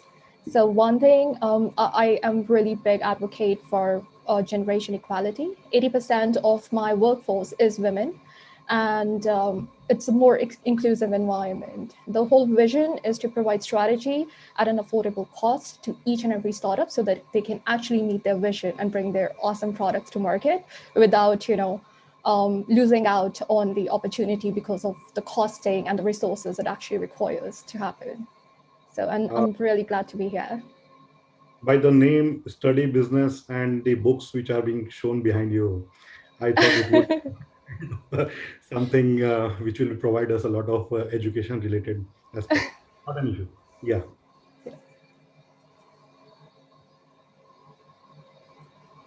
Yeah, who can be next then? I think Shilpa is there. Yeah, all right. Okay, hi Chandrasekhar. Nice meeting you. Hello everybody else on the panel. I'm Dr. Shilpa Ramesh Ramni. I'm the founder of One Page Spotlight, a professional social media network focused mainly on creators, purely created and made in India. We are Atmanirbhar before the term Atmanirbhar was actually coined. So we are 6 months into launching our app, but the startup is about 1.5, 2 years now. And we launched our app during the COVID, and we've had relatively good traction over the last 6 months, catering to about 12,000 artists, creators from across all platforms. While what is unique to One Page Spotlight is the fact that we are focusing on building a social media app that will cut away noise from Facebook and Instagram and other kind of the same, where we have other kind of social media that actually focuses and bring focus onto actual art forms. And we are creating a platform that provides all solutions, say edtech, e-commerce, and so on, everything under one umbrella, focusing on all creators. So we mean serious art, the business of serious art. Thank you. Great. I think we are missing Shakshi Sehgal, right? Out of the list. Okay. MC, shall we proceed? I think Shakshi is not there. Yes, you can proceed. She will join us in just about some time. Okay. Thank you.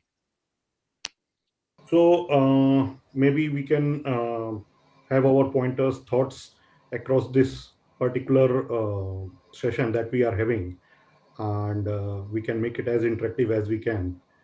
So I have given my pointers on the group. I believe you all would have gone through that, a brief on that. Maybe, but I would like to hear more from you all. Maybe one by one we can start, and we can then have a kind of a interactive session around the same. So maybe we can again start with Meera, Sure. who her thoughts around the same. Sure. So executive presence to me has nothing to do with performance. It's more about how you act, how you speak, and how you present yourself, right? I've seen a lot of women in the workplace. They feel that, you work hard, you keep your head down, and that is enough. I would like to tell all the, women who are listening in today that being intelligent and hardworking, just being intelligent and hardworking is not enough. You need to do more. You need to have that executive presence. And for me, communication is the key aspect here. If you are able to communicate clearly, concisely, and consistently, I think that makes a big difference in your overall executive presence.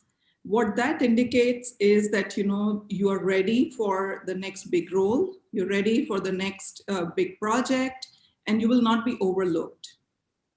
So it's important to have your communication. Now, it's not so easy to be concise in your communication. It is something that can be learned. It is something that needs a lot of practice. It is something that needs, effort needs to be put into it to get it right. So I would encourage all women to focus on their communication, and communication in all aspects, in terms of your verbal communication, your digital presence, your written communication. You want to ensure that it is consistent across all platforms, and you're able to put your thoughts clearly through all mediums. That would be my number one advice. Yeah. So very means quite well in saying that communication is one of the very important part. But would like to know a bit more on this. See, communication normally people understand is to become more vocal. It's by either ways. That's to talk a lot, either on social media or on business platforms or personally or that. But what can be the 2, 3, 4 important tips that you would like to say one has to be cautious in building the right image while making the communication? So communication to me, talking a lot is not communication. Being concise and being able to communicate your point in clear terms is very important. I've seen that women, if they are too forceful in their communication, that can be a disadvantage at times. That can be perceived as, that may not be received very well. So you have to find that right balance in terms of being forceful or being firm in what your ask is, and also finding a middle ground at times. So what kind of preparation one can do? Because communication is not a thing which can be learned overnight or maybe in a days or in a month's kind of a time. It may require a constant kind of a focus, a constant working around the same to come up to the right level of working. So what can be the maybe couple of things people can or women entrepreneurs can focus in order to improve their communication on an ongoing basis? So I can tell you from my experience, I have been guilty of doing this myself, earlier in my career, where if I had a presentation, I would go and, work really hard to make sure all the slides are perfect. It looks exactly how I want it to look, but not work on the delivery. However, I feel that the main purpose of that presentation is how I'm going to deliver. That is how people are going to receive. So I learned that early on in my career. And I realized that relying too much on the slides or your notes may be doing a disservice to your entire presentation. So don't use that as a clutch, versus focus on what you want to say, practice what you are going to say, and make eye contact. Make sure that you're looking at your audience, you're connecting with your audience while you're speaking to them to help them better understand what you're saying. Great. Maybe now we can move to Udita. Sure. So yes, agree with Meera completely. Communication is one of the key factors on how how one can define presence in a room. But at an overall level, if I have to share my view on executive presence, I feel it's an art which is unique to you, and it is deeply personal. It's something that you need to work on, and it will get refined with time. But there has to be a constant effort to work on it, experiment, learn from failures, and let it refine over the years with a lot of practice. So one needs to know what is unique to them, and to begin with, stick to it rather than being a part of the crowd. If you really are yourself in the room, you will do a good job. And so few pointers here where I constantly work on, or I'm conscious are to begin with energy. Like, I need to enter a room or a meeting with good energy, because that's the energy people will pick. That's the start. Your energy needs to be positive. It needs to be good. You need to be self assured of what you are wanting to present in that meeting or in a room. Along with energy, extremely important is how poised you are.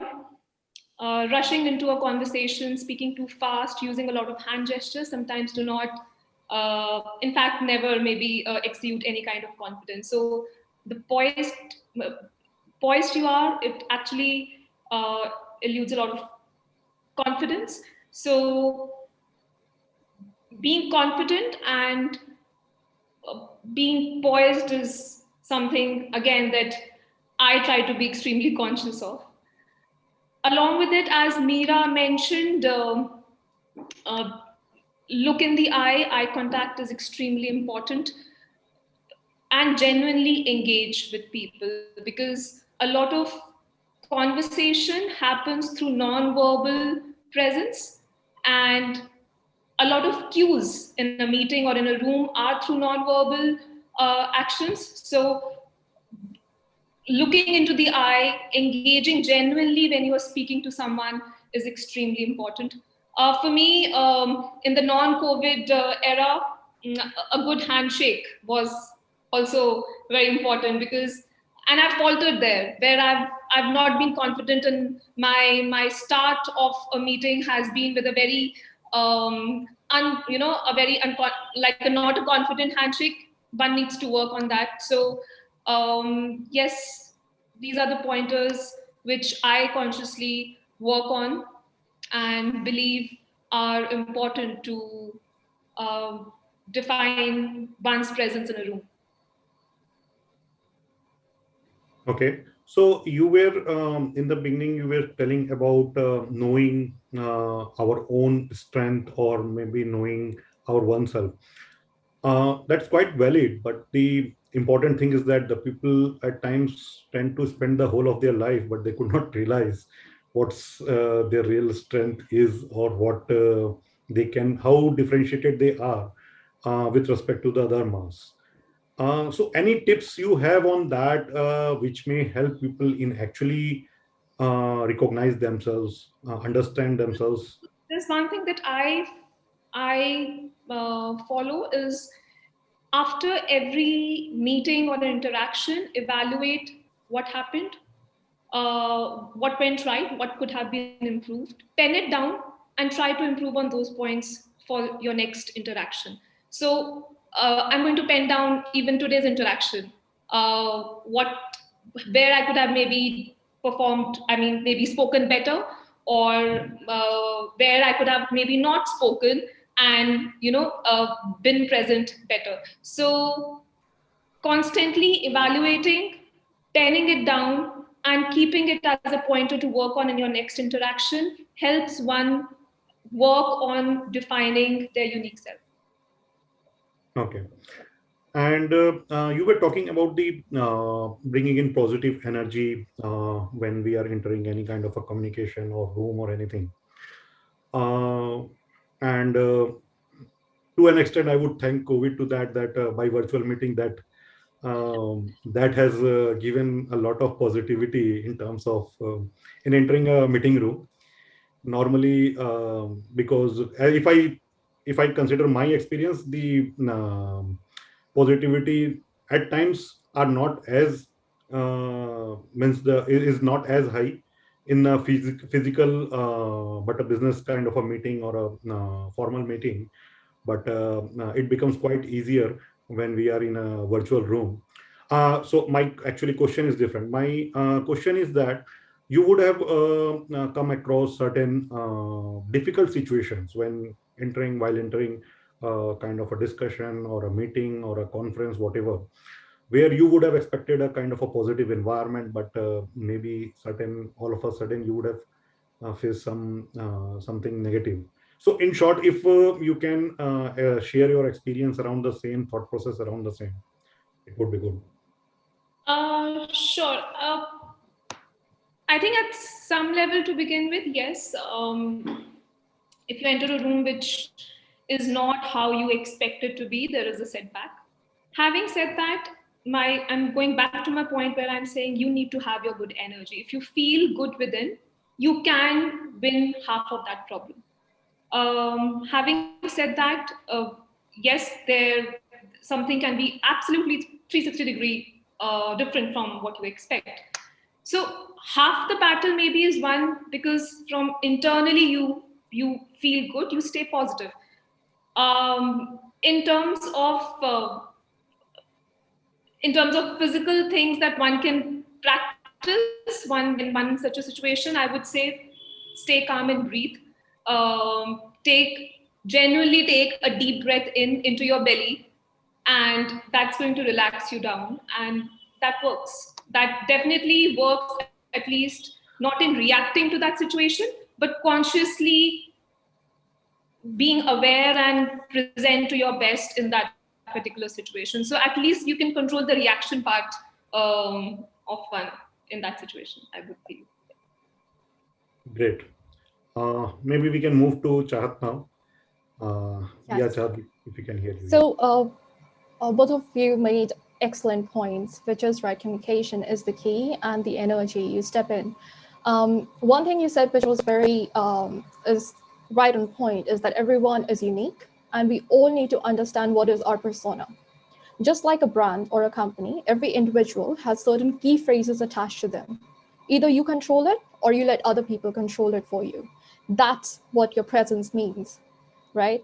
So one thing that people make a mistake of is trying to please everyone. You need to understand who your audience is, and you need to communicate, act accordingly. So the consistency in how you talk, how you look, and what you do matters. How you speak matters, right? Because the whole point is to connect with them, be a storyteller, be a visionary, and be able, have the ability to actually present your ideas in a way where it adds value in other person's life. Just talking isn't communicating without any value addition of what you're saying or doing, it's just blah, is what I call it.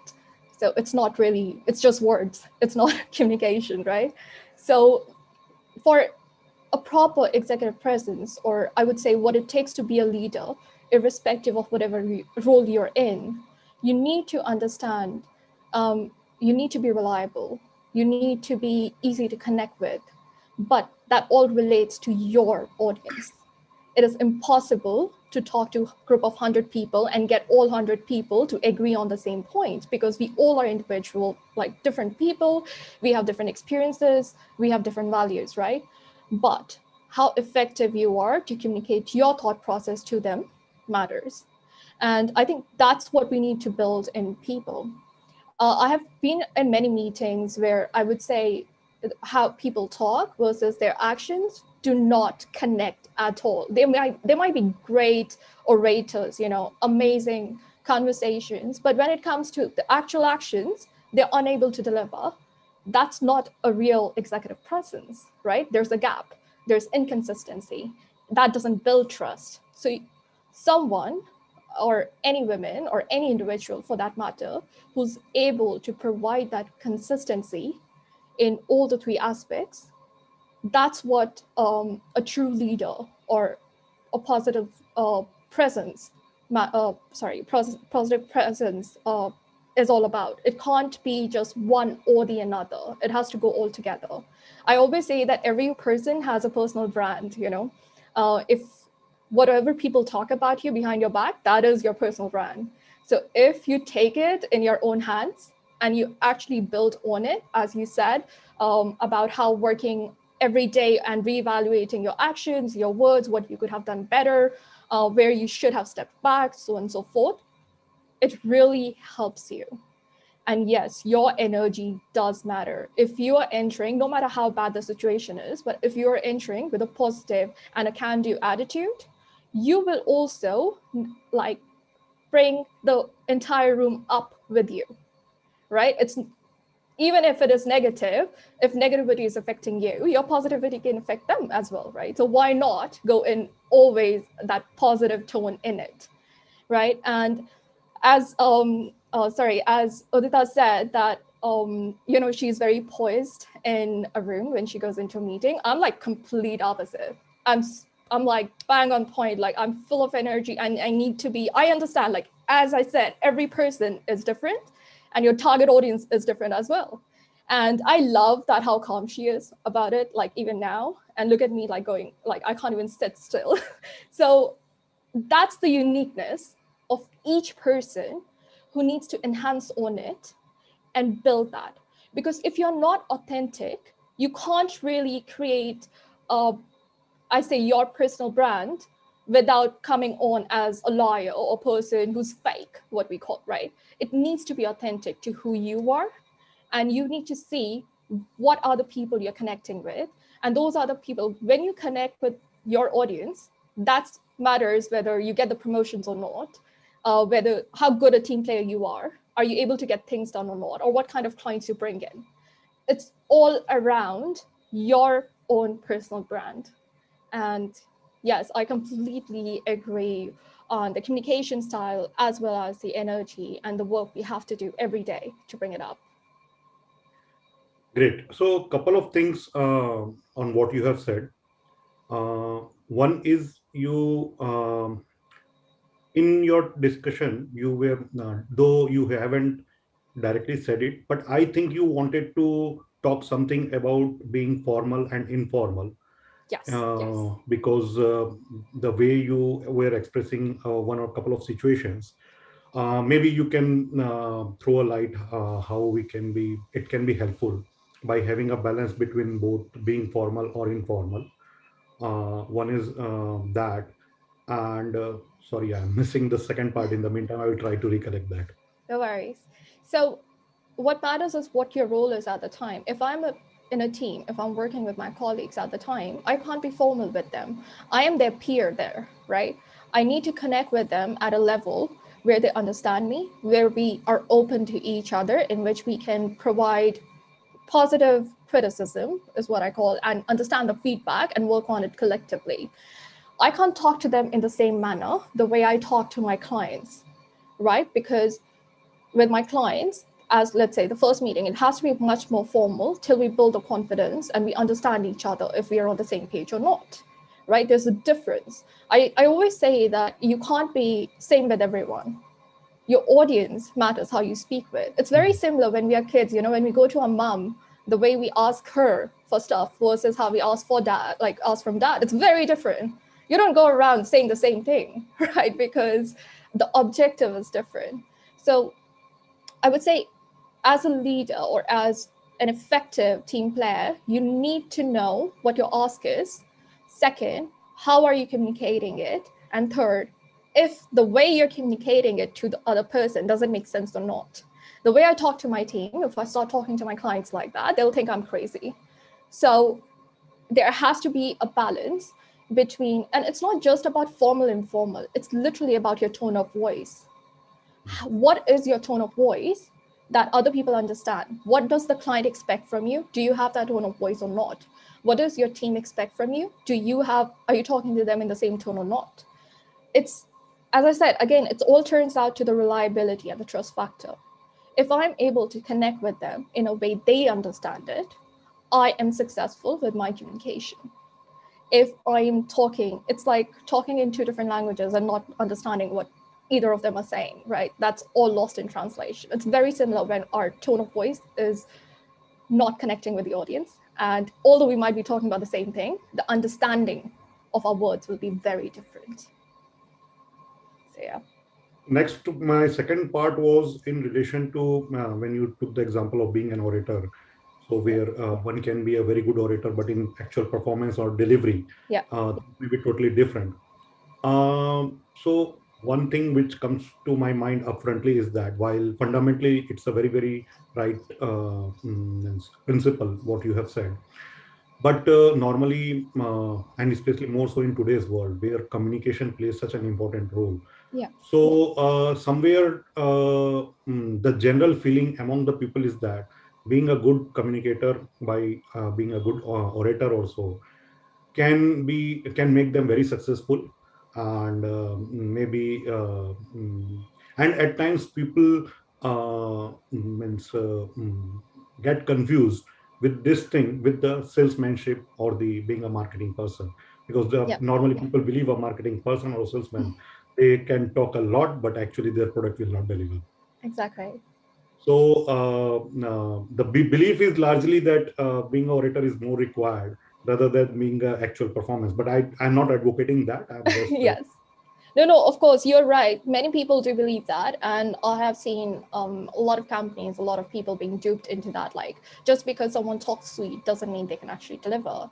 And that's what I think earlier Mira said, that even though you might be really good at your job, doesn't mean you will get the promotion, right? It doesn't matter there. What matters is the proper combination of having people skill and being able to deliver that. Right. So I always say that it's a combination of 5 elements that brings, that makes you stand out in the crowd. It is business intelligence, your risk-taking capacity, your interpersonal relationship with people. That's where the communication and everything comes in, your performance, and your self-development. So once you have these 5 factors, you immediately stand out.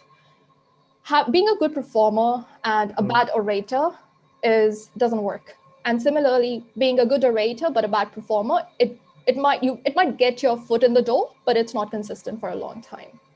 So it has to be both. So let's quickly move to Shilpa. Maybe we are running a bit short of time. So yeah, Shilpa. All right. So my perspective is pretty much aligned to everybody else's. But my key takeaway from all this is, see, when we are, as an entrepreneur, we hire people who are much smarter than us. All right. So when people are much smarter than us, our executive presence in terms of orating, saying something, convincing, they're much smarter than us anyways. All right. So what we must do, I believe, in building the foundation of creating an executive presence by starting to learn.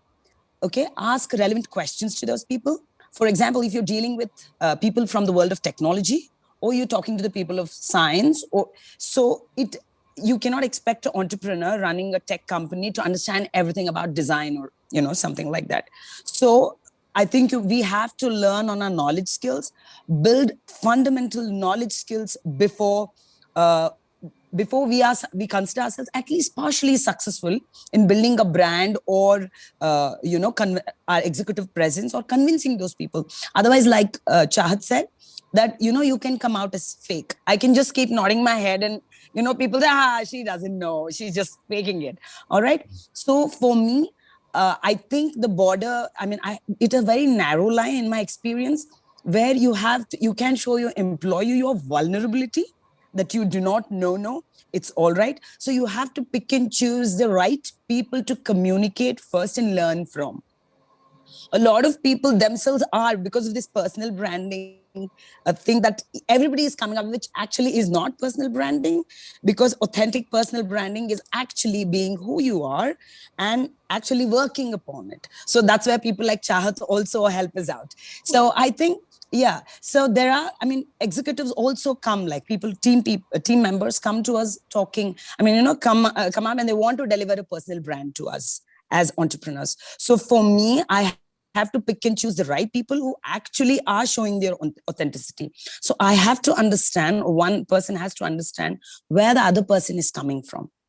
So considering we are working in India and we are from a different demographic, like you said, I have to know, where you come from and what you can be good at and what you're bringing to the table apart from your skill sets. So, and I have to create a clear communication, probably from a very, again, interpersonal skills, create a communication so that I create a bond of trust with you. I genuinely want to know what Kolkata is, then you will believe, then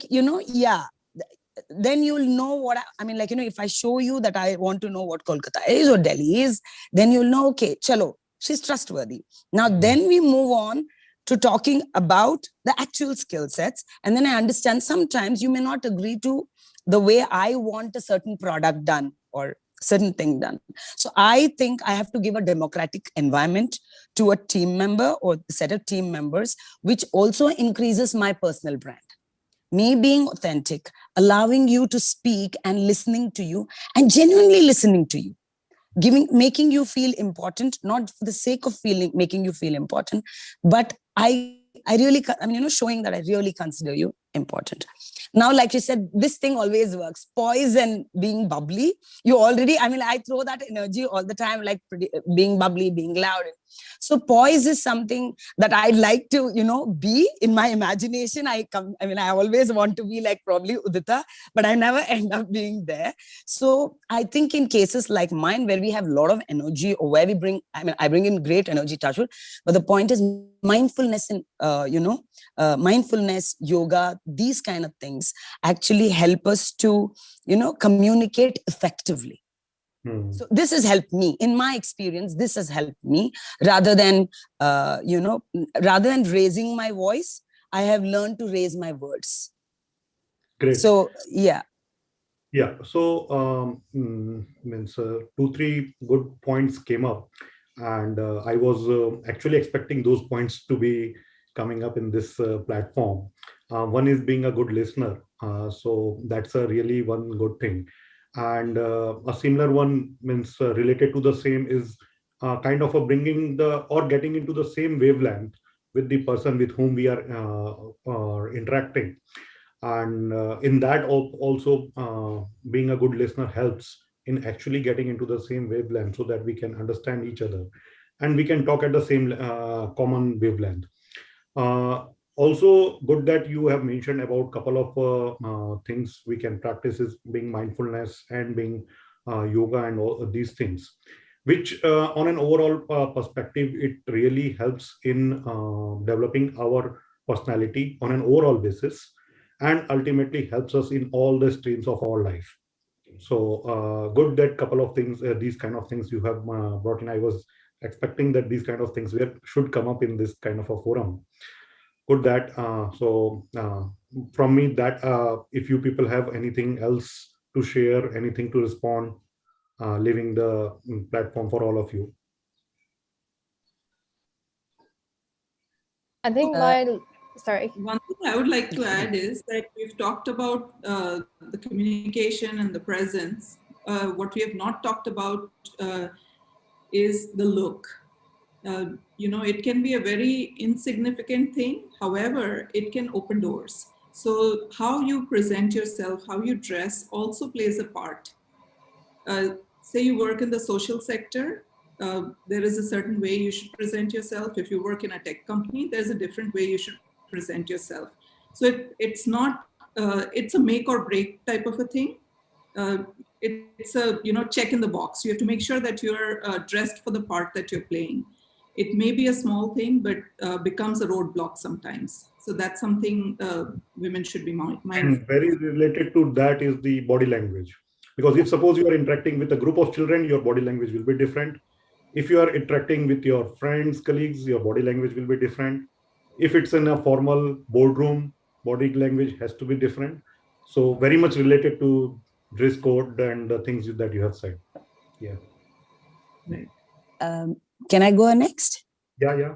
Yeah, all right. So another thing that I want to bring into perspective is your online presence. We splash everything on social media and people already judge you before they know you. And you have to be very mindful of what you post on social media.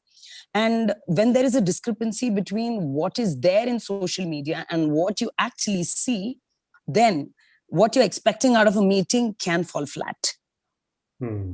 So I think I also believe in this slight sense of mystery to your, to who you are. That is very important. I believe in leaving a certain amount of mystery in my social media presence so that, I can reveal myself like a peel my, like an onion, step by step. You won't get to know me. Even when you're making a formal presentation also, I have my personal experience is that we should not reveal everything on the slides.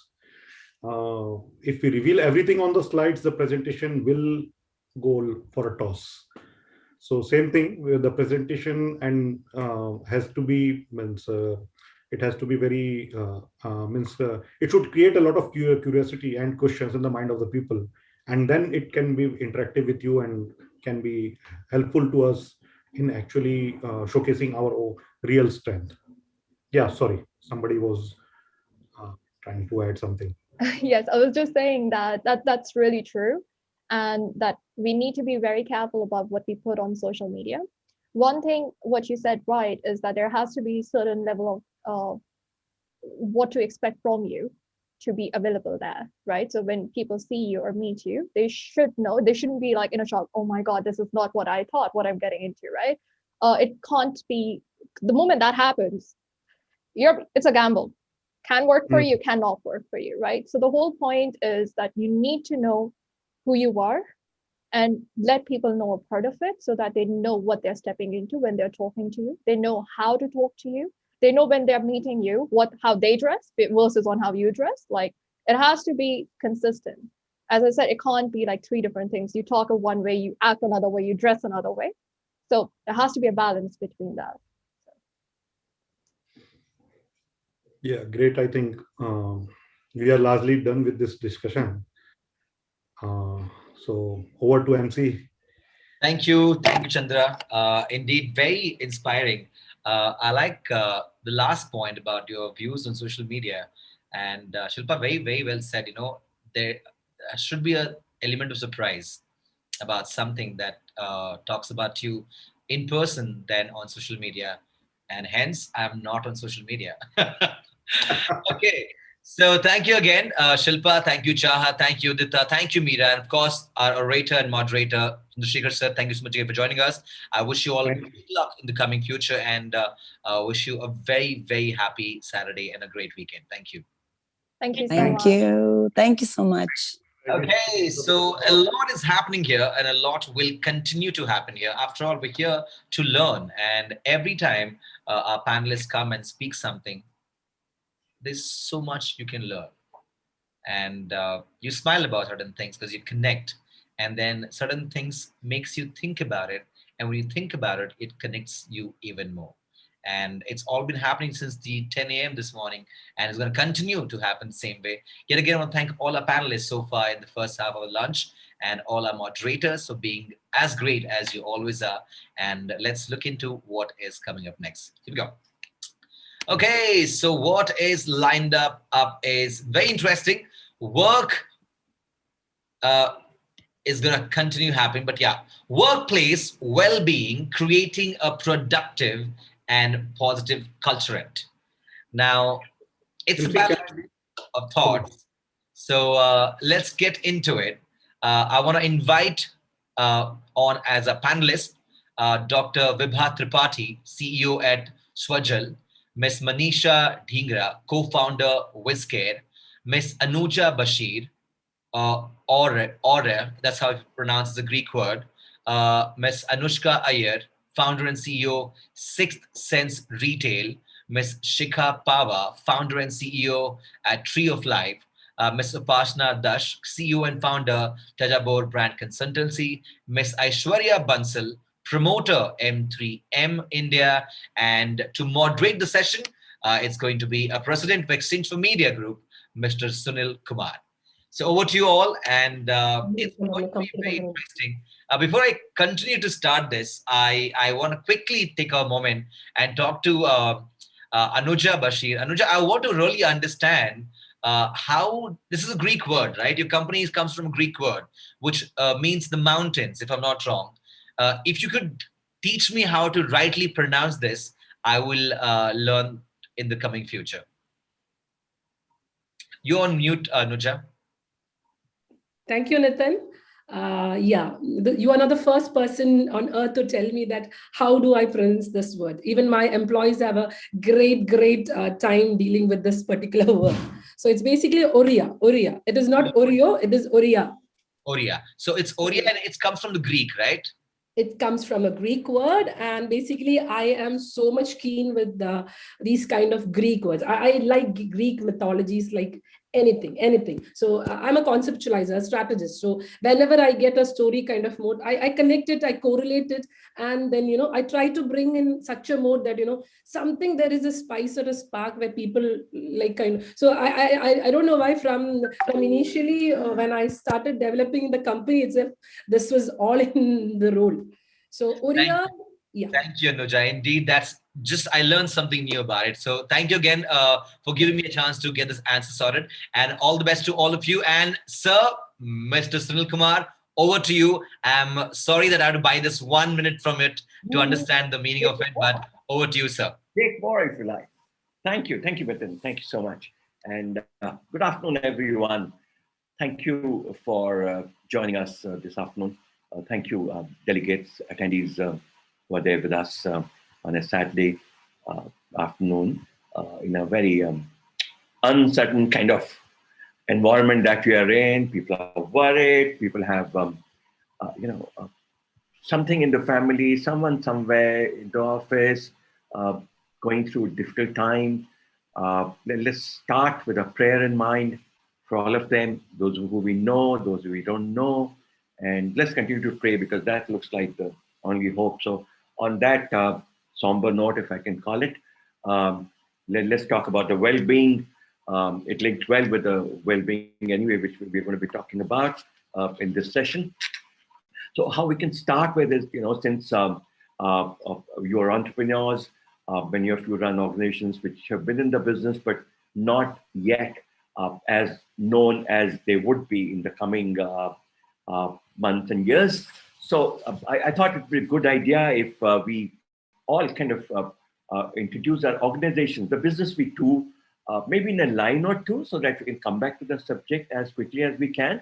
But it would be good to know. I personally would want to know what your business is, and maybe in a minute or so. So we can go in the alphabetical order of the first name. So if we agree with that, then Aishwarya, we can start with you. You can tell us about M3M India, which something I know, but still it would be good for those who don't know. So Aishwarya Bansal. Is Aishwarya there? Chetan, Sanya, is Aishwarya Bansal there? All right, we can move to Anuja in the meantime. Anuja, is your we learned the pronunciation of your organization, but is Anuja the right pronunciation of Yeah. your? Yeah. All right, Anuja. My name is Anuja. Let's hear about Oria. Okay, thank you, Sunil. Okay, so my company is a 360-degree business management consultancy, which is into branding, marketing, designing, web development, e-commerce solution, application development, and HRM management. But our fortes are marketing, branding, and IT. So what are the kind of clients you work for? Are they essentially startups or are they some global names? Yeah, majority are startups because branding is essential for most of the startups because that's their evolution process. I mean, they're just evolving, right? But we also do kind of works for other major brands also because kind of they need IT maintenance or maybe like designing works. So we work with other major brands also. Anushka, you do give out something in the name by saying retail, but let's see, retail can mean several things. So, but do tell us about 6th Sense Retail. Thank you so much. Pleasure to be here. Thank you, Mr. Sunil. Thank you for the warm introduction. Well, 6th Sense Retail is the parent company. My brand name is Wiggles.in. It's a pretty cool company. I'm the founder and CEO of a pet care brand. Well, Wiggles is a D2C pet care brand in the preventative healthcare space, curated by Vets for Your Pets. That means we control the entire supply chain and all these vets, all of these in-house experts that you need when it comes to pet care. We have them all, and we're trying to build a complete ecosystem, reimagine the entire antiquated space that I'd like to call it. And yeah, the journey's been fantastic, and there's so much more to do in this space. So was it all about business or was it the love for animals that started or how did it begin? I think love for animals, I would definitely say so. It's a passion of mine. Have been an ardent animal lover, animal rescuer since I don't know when, very early in my life. And I don't think there's anything more beautiful than merging your passion for business and your passion for animals. And I've successfully, touch wood, managed to do it. So nothing like that. Great. Thanks, Anushka. Manisha, do tell us about WizCare. Manisha, you need to unmute yourself. Yeah, I'm sorry. Hi, good afternoon, everybody. First of all, thank you. It's nice to be here on this panel. Okay, WizCare is basically a personal care and hygiene product company. We deal with products like hand wash, body wash, sanitizer, and wet wipes. So WizCare is a subsidiary company of Cosmic Products Private Limited, which is one of the leading OEM manufacturer right now in India. And it's good to be in this industry at this moment. Somewhere it was my passion to do this marketing. And it was very important for us to focus on our brand. That's why Cosmic usually did the OEM, but we started with our own brand called Wiz, and it was good to continue with it. How do you retail your product? Is it a direct to customer or do you do it through? So we have both D2C as well as B2B, right? And the main thing about our company is like the mission right now we care for good health, hygiene, and happiness, which has been there from the very inception, which was there in 2001. So luckily our team is quite strong and we're doing well. Thank you so much. And Shikha, tell us about Tree of Life, please. Yes, sir. No, thank you so much, sir. And thank you for having me here, first of all. And I resonate with you. I hope everyone here and their families are well and safe. I'm Shikha Pava. I'm the founder and CEO of How's This. So a similar clarification like Anushka, Tree of Life is actually the corporate name, sir. But How's This is the brand name. We are a home and lifestyle brand that offers coordinated textile and decor solutions for the new age Indian customer. We're primarily a digital first brand, but available offline across many touch points across India. But really our vision is to put a global brand from India in the home space on the map. And we are very passionate. And we say that when you buy a How's This product, you don't just buy a cushion, but you buy a part of India. So that's really the passion that drives us every day. Super. Thank you, Shikha. Upasna, let us hear about, tell us how you pronounce this. Mithun should have asked about Jaja Bor also. Yeah, it's actually pronounced Jaja Bor, and it actually means nomad in Assamese. It was my grandfather's favorite song, which talks about how we're all nomads and your mind is always wandering. So, make the most of it and be a nomad, hence Jaja Bor. Yeah, and tell us about your work. What's your line of business? Right. So I run a public relations and end-to-end communications company. Our job is basically to unleash the power of storytelling to help businesses meet their needs. We work with startups, Fortune 500 companies, government, think tanks, policymakers, and more. And we understand, create, and then distribute the right communication for businesses to do anything, raise funds, meet new partners, hire people, get customers, all of that across different new age and traditional media outlets. That's what we do. Last but not the least, Vibha, let's hear about Swajal, if I'm pronouncing it right. Yeah, you are. Thank you. Not so difficult. So, Yeah, so no, it's not. Yeah, I can even get a sense of what it means, but still, I would like to know what you do. So, simplistically speaking, we are in business of providing healthy drinking water and by removing the plastics from any place. And so we've been I founded this company in 2015, and we have worked with several segments. So we are present in several villages where we make sure that the people get clean drinking water at very nominal price. We are also present in many corporates, hotels, airports, and right now we are also working with many five-star hotels to make sure that rather than giving a plastic bottle in the room, you get a clean glass bottle, and it's packed so that there is no more wastage of plastic. Yeah, because the hotels are actually biggest sinners in terms of using plastics. So we have been in this journey and been fairly successful at it. So I can imagine, yeah. And acceptance is high. Are people accepting it in a big way? people are looking for solutions, especially when this with COVID has happened. Of course, COVID has given us a huge setback because a lot of corporates and hotels, everything actually shut down, airports shut down, railway stations shut down. But I think but I see also in people is a need to change.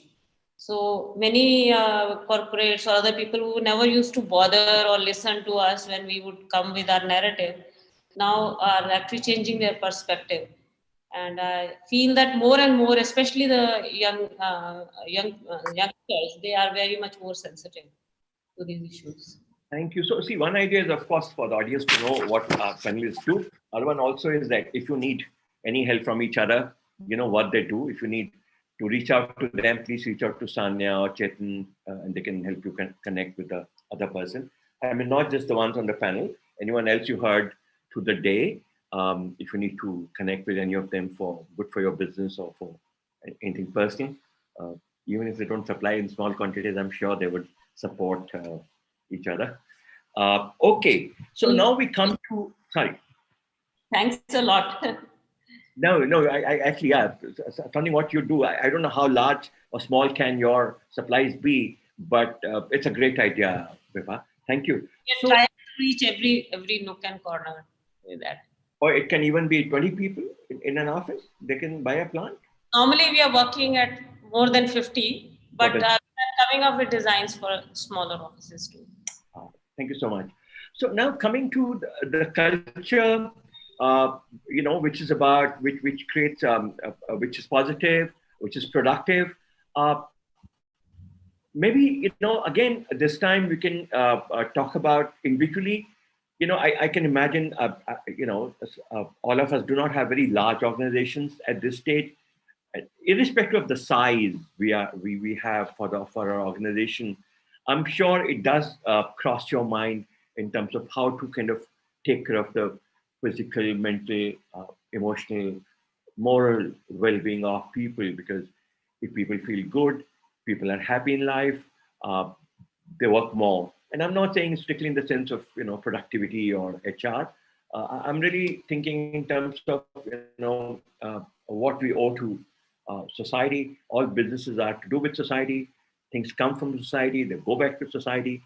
And if we do not have any sense of, I don't know, get into CSR, but yeah, good of our own environment, which first begins with people around us, 10 people, 20 people, 200 people, 500 people who we deal with. Like in today's world, almost 24/7, we're sending them messages, we're sending them mails. I'm not saying, I'm not going to be sitting on judging like how many should be sent, not be sent. Should there be a time when you send mails? There should be a time when you do not send mails. That's like really varies from, what your business is, what your work is.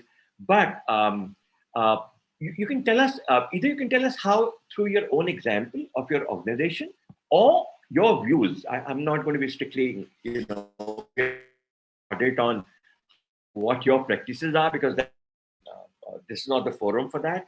The forum is to look at the best ideas we can take away and think, great, what you said was fantastic, and let me try applying my organization. Again, start with you, Anuja.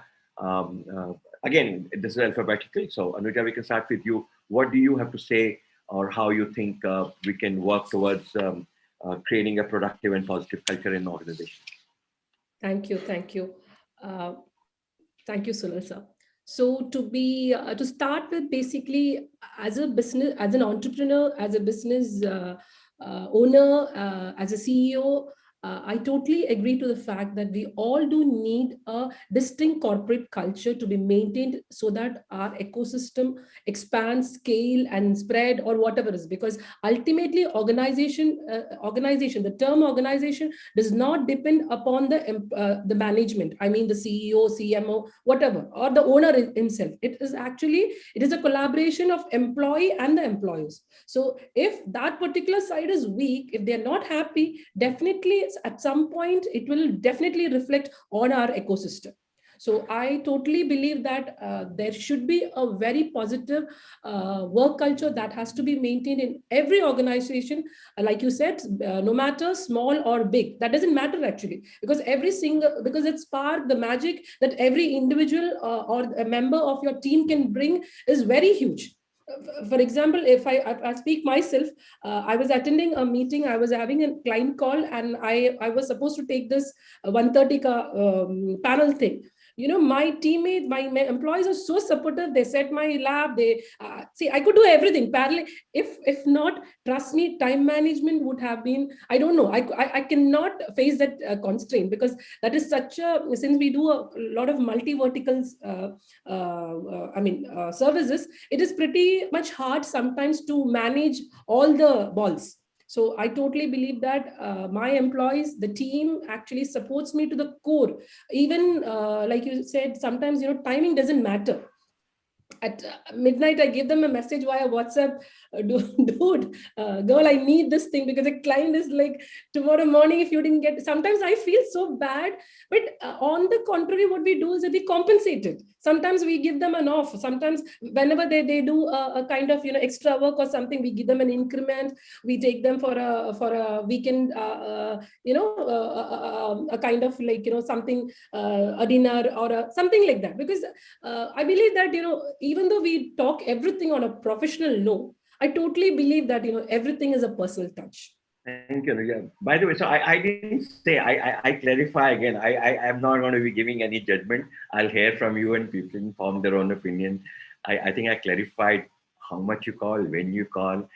In fact, we must crack what works, what doesn't work. Anushka, you, of course, your business is based on compassion, right? You can have compassion for animals. You can definitely have compassion for human beings. I presume. I think that's a safe presumption to have. So how does that work for you, or how you think it should be for the organization? I think that's exactly the point. If I have to be honest, I think since we are in the business of animals, it's very important to think of our people as human first, rather than just workhorses that you'd ideally think of. But for me, I think since we've been in this business, I mean, the pandemic has been really different for us. We've really scaled over the last year, because healthcare was in demand now more than ever, and we had to take responsibility, and that meant we were working 24/7. Some of our teams were working from home, and then some of them were on the field. Our vets were on the field, and the number of cases that came into us was much, much more. So I was sort of dealing with two different teams with two different working modules. And in these points is when I realized that people in general, what you need to do more than anything else is treat them with gratitude, appreciate all of their small wins more than anything else, hear them out. I think one thing that really resonates with me, and one thing that I've really filtrated into the team, is that everyone's opinion matters and everyone must have a voice. And when you start giving people the voice to express themselves, to share their thoughts, to share their opinions, regardless of hierarchies, structures, designations, I mean, you create a very positive culture within the company where your team knows that you're being heard. And we want to incorporate new ideas, we want to accept new ideas. And what ends up happening is you create mini managers who take absolute ownership of all that they do. And I think there's nothing more beautiful than that. I mean, in my team, I've seen the company grow over the last 2 years from a team of 3 founders through over 160 plus people across India. And we've grown, we have really scaled. And, this calls for growth pangs for sure, and a lot of difficulties that come along too. But I think what really brings us together is we have a huge age group, and that's the beauty of it. We have someone who's in their 50s working with us, who's heading a department, but we have someone as old as 17. I'm 21 myself, let me also say that. So, I am trying to balance both sides, but I think that's the beauty of it, right? When you're able to bring so many people together, make their voice heard, make each other reciprocative to each other's ideas and concepts, the amalgamation is beautiful. And I think when you're able to set something like that in motion within your company, I think you've really created a very successful and very positive culture. And I think that's exactly what we're going for at Wiggle. So the intention is to serve, not sell, just not for our consumers, but also for our team in general. And how you deal with your team and how your team is with each other is how you are with your customers. And I think that's exactly how I'd like to put it. Thank you, Anushka. Manisha, you also, you're in the business of making people look good. I'm sure, your own people too, I'm sure you make them feel good. That's what we are talking about. So let's hear what you think of creating a culture where people think positive and they're far more productive than they would be otherwise. I would completely agree with Anushka as well as Anuja. So like our department is to supply products to the people. So it's, as she said, it's not just about the care factor to the customers and caring about our products. It starts from our organization. So the care actually starts in the organizations, which I think bring the maximum positivity in our work culture. Why do I say care? Because the care, it's a very interdependency. If I'm selling a product, my product is not sold. It has to go from the scratch. It has to have a marketing team. It has to have a sales team, then a supply chain. So all that is very interdependent. When I show them care in my organization, in our organization, they care for the customers at the end of the day. They care for the company at the end of the day. So that's what I believe. It's very important to have a care factor, to have a positive environment. Secondly, as they said, that to hear them out, yes, we do have in every category, we do have like mini managers. When we hear them out, we give them the responsibility, the ounce to do their work themselves, and their suggestions are also executed. It's just not that, okay, you're hearing it for the sake of it. We hear them out. So that, because once you're in a particular field, why do we hire people for their skill sets? And once they're in a particular field, they know the execution of the daily activity. They become better than us in that particular field, I feel. So I believe listening to them and getting those things also solved and executed is very important. So that's one of my main, this thing to have a positive culture is about care, about hearing them out and executing it. If I can go on about it, sir, do you want to just continue? Absolutely. You practice that. Pardon, sir? I can't hear you. You can't. The link is breaking. He's breaking. Can you all hear Sunil, sir? No, it's breaking here as well, sir. Even I. Shikha, yes. Anya, can you hear me? Yeah. Yes, sir. Now I can. Sir. Okay. Maybe there's an issue with my internet, but I'll try to log in from my phone if required. But for now, we will move to Shikha. And Shikha, do you have a large workforce? Just to set the context. It's about 40 to 50 people. Oh, that's a lot of people. Yeah, sure. Yes. Yes. No, and actually, it's a great question because it took me, and I was nice to hear from everyone because I had time to reflect on how my own journey has been, because it's been over a decade. I've run 2-3 organizations. This is my third venture actually. Okay. And it really gave me time to understand. I think if I may just shed quickly on 3 points, I would like to sort of elucidate. One is, when I started, culture for me was very much about sort of setting a vision statement, what are the values of the company, which are intellectual values, right? High performance, you want integrity, which are very, very crucial. But I think as I obviously grew and you mature as an entrepreneur, you realize that there's something which is much beyond cognitive culture, right? There's also the emotional culture. What are your employees feeling on a day-to-day basis when they come? What are the kind of cues you are giving them to be able to really express themselves? And I've come to realize people bring themselves to work. They don't just bring, they're not employees when they come. They're really bringing everything. They have a fight at home, they even bring that to work, right? So how are you giving enough buffers to be able to have them, have a great work day and really bring their best to the team? So, organization culture is something I've worked on, the emotional culture is something I've worked on a lot in the last few years, where, subtle micro moments, how we're all interacting as team members, how we're there to support. And COVID was a great example of that. I think so. Those two things are, the tenets by which I try and define how I try and create the culture going forward. Second is as a founder. You mentioned, so we're all running startup, early stage companies, and we cannot minimize the impact we have that we bring to the table. A day you are low on energy, you'll see your team will also deflate. So it's a hard job, and that's what we're all trying to do. But being sort of, role modeling constantly the behaviors that you want your team to create is very important to be able to create a constant positive culture. And the third thing is, in how do you institutionalize it, right? I mean, obviously, one, like many of my colleagues here said, my panelists said, Anushka mentioned that you have to have a team that also takes this beyond yourself, because you can't be the be all and center. So huddles, recognition, rewards, these are practices. I don't want to get into it, but these are the three things I wanted to sort of shed light on. And it's something that you have to work on every single day, I think, as sort of leaders of the company. Yeah. Yeah, Upasana, you are in the people's business. You are anyway about ideas and creativity. You don't have a production line. You don't have machines. So you depend on people even more than perhaps some other businesses.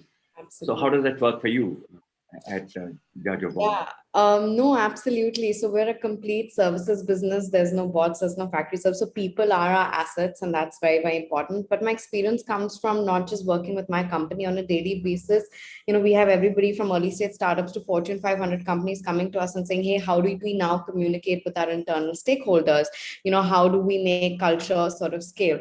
And a couple of things come to mind. I think the pandemic has taught all of us that, organizations are not office walls or perks. They're people, right? And all of us have been lucky enough to have a workforce that has continued to not just survive but thrive in the pandemic and make work happen, which means that the most valuable asset in your company is human capital, right? So if that is the most valuable asset in your company, as a founder, you need to be spending your most amount of time in enabling that, right? And everything else can get taken care of. So I think just focusing and understanding that's the most important thing is step one.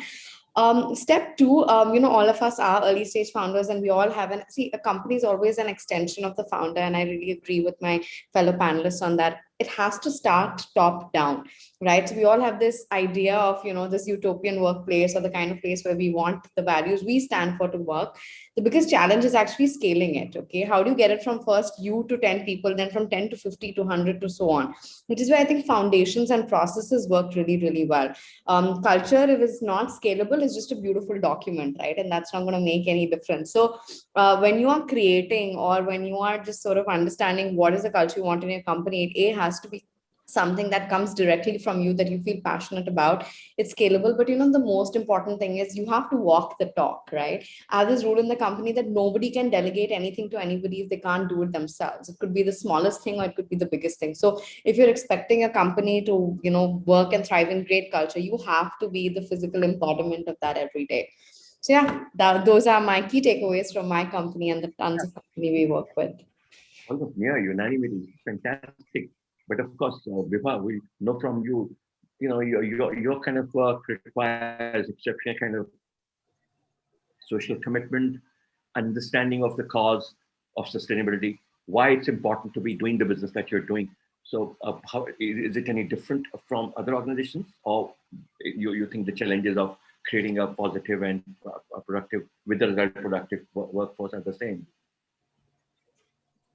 Vibha, this was. So I have actually a very a big mixed bag of people, because we have a factory, and so we have basic level of workers, along with, of course, with a very high-end sales staff and others. So we have huge and then big operations in many cities. So we have a team which is very, very different, you know, in by nature, by temperament, very different type of people.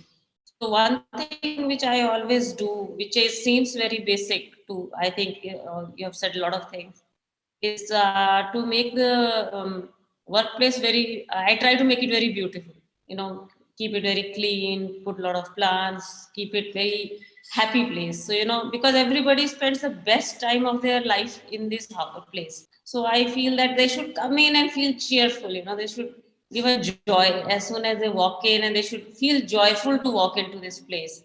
And I've made it the color combinations and others. So whenever recently I set up a new office, so I spent a lot of money and paid a lot of attention to the color schemes and to make sure that if the people come, they have this cheerful in their heart.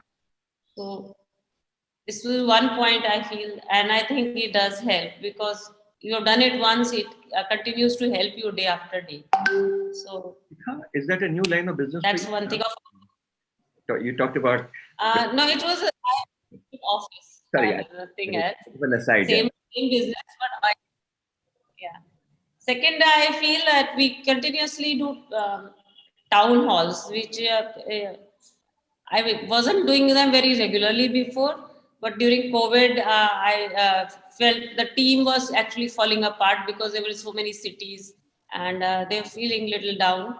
So when we started this tradition of having chatting every day at 5:30, everybody joins WhatsApp. So we all just chat and tell each other what all we accomplished today, how was our day. So I think that is something immediately it helped the the whole team to glue up much better. And I think that was so every Saturday we have a town hall, and that town hall also we again talk about their birthdays, people's birthdays or marriages, or just have fun. Any good announcements which have to be made. So that all those things have really helped the workplace. Thank you so much. So I think now that we kind of know each one individually, what you do, what you think about creating a culture, now we can be a little more unstructured and talk things, kind of brainstorm on what it should be. So one of the things I have in mind, and all of you are very young, but still, as Anushka said, she has people from all age groups. Similarly, we have people from all backgrounds who work in our organizations, performing different roles. But what I do want to talk about is because I think I speak with several people, and I find that the expectations that an employee today has from an organization that he or she works for have changed quite a bit, have changed drastically in the past 5 to 10 years. I don't want to talk about anything this generation, that generation. I'm talking about even beyond millennials. I'm actually tempted to talk Gen Z, right? As they understand, this is the generation which was digital native. They were born at a time when there was internet. They're exposed to global best practices. And also there is a lot more thinking about what the world should be. Everyone has an idea about what the world should be. Not my world, but generally what the world should be. There's a certain kind of idealism, which has always been there, but now a little more so. So I want to be sure of who I do business with, whose product I buy, who I good person can be the brand I buy, a good person can be in brand. If we learn from brand marketing, everyone has seen that brands or organizations which are about social good tend to be bought more, even if they are a little more expensive. In fact, if you're not about social good, forget your future. Your brand has no future, right? And I'm sure that applies to organizations also, because you have certain talent, certain kind of people, but you do want to attract the best to work for you, right? Because that's what they determine the business. So let's have this open session on what do you think the expectation? And then also what I meant to do was, here we are, as entrepreneurs talking about what we think, what we want. Let's look at a little bit what the people on the other side want and they look for, particularly the younger lot, say, currently who's like 25 to 35 now. So let's just, anyone can start, and then others can add to it and support or disagree or agree or add to that. Anyone? Can I start for it? Yeah. Okay. I just want to say, basically, in our organization, in the personal care sector, we are all women, or I would term it as girls, because they all started career with me at the age of straight after college, probably 18 and 20. And for me to hire them, for us to hire them, it was basically more than the skill set, even the way, their integrity and the empathy they had towards the company. So that was the reason I hired them. So I have seen all my girls growing up with us, getting married. It's been like 10 years, 12 years right now. We're running this organization. So I've seen all of them growing up with us, getting married. So in that way, I would like to say that, like how you said, we have this culture of, interacting, chit chatting, getting to know what they do. And we do even have, like right now, of course, the COVID time is going on, but earlier we used to have, like, at least in 3 months, all the girls would plan a trip together and go. Just the girls, so that bonding could become better, since they're all young girls and all. I think these are all the care factors they really need in the industry, to have a positive culture.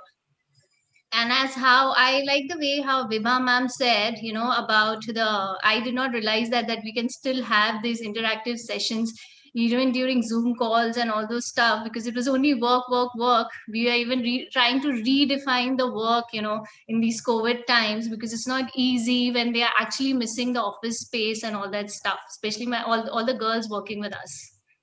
Yeah. I think that's it. Yeah. Anyone else? Yeah. To add to that, I'd like to add to that. I think, when we do interviews, we realize something that, every organization will give the employer a paycheck, right? What are you bringing to the table beyond a paycheck? And today, when you're trying to hire top quality talent, right, you are interviewing them, but they are also seeking you, and they are trying to understand if this organization is a good fit. So you're also giving an interview to them, right? And you need to understand that actually happens. And, like you said, so that, brands that stand for social good do well. It's because I think we need something beyond, like I said, just the paycheck, right? If somebody is spending 16 hours, 12 hours a day in some place, it has to gratify you beyond, okay, I got my salary, right? It needs to actually speak to what you're doing. It needs to satisfy you on a mental level. And you need to not just project it, you need to stand up to your end of the bargain as a leader or a founder, saying that, okay, if you're giving me, your prime years and all of this mental capital, I will give you this in return. And it has to be beyond money. And, the wonderful initiatives you're talking about, it has to be a great culture. It has to be growth. It has to be, more ownership. It has to be learning. So you have to work as hard with your employees. And that's the input to great culture. It can't be a one-sided thing. So yeah. You still have a chance to correct. Can you hear me? Yes. Yeah, you still have a chance to correct things. Imagine if you are a 75-year-old organization, and you have a certain image, you're known for certain things. Actually, just to add to that, I don't think that's completely true, because we do work with some very legacy-driven organizations that are possibly like 100 years old. As leadership evolves, you have to be okay to be evolving, and it just depends on how comfortable the management is with change. If they're comfortable with change, you can adapt to it. If you're not, you'll never change, even if you're a 2-year-old organization. So I just think it comes down to the minds. I know, Pastor, but it becomes difficult to change. You have certain systems. You're part of a large group company. Little change means layers of approvals, thinking, brainstorming, hiring consultants like Anuja, or you asking, paying money. A lot of thinking goes into it. But when you are your own boss, when you are the business person, you're the owner, you can do it more quickly. You can be, as I say, more agile. Yeah. So so what else do you think the current generation of people expect from their organization? I may say something, I've observed one very interesting thing. I think it's the beauty of our country. We're such a large, heterogeneous country. And I've seen that you really can splice and see behavior very different when you see how metros, there's this generation coming to the workforce and from, let's say, the smaller towns. So the millennials act actually very differently. Even the Gen Z act very differently. And that's how, as of course, people offering opportunity, we have to adapt ourselves and make ourselves relevant for each. But agreeing with what was discussed now, I think challenging gig roles, constantly having things that are giving them mental, I would say, activating them mentally. Things have to be about self-worth much more than, let's say, just a job that you're doing, right? Connected to values that you may have. I have seen people leave because they've said, our ethos doesn't match the value of the company, and it's amazing, but those choices are now available for people to make. And one very big thing is health, I think, which is good. Mental health, I think people are willing to even cut back on a paycheck, but they want a place which is cognizant of the fact that they need lesser working hours or flexible working hours. They want to work hard, but which I think is a very healthy trend. We were working 10, 12 hours, but I think today, if you can realize you can have a great job, have a great career, but manage your work life, and these are demands that are coming, and I think it's a great sign, actually, if I may say.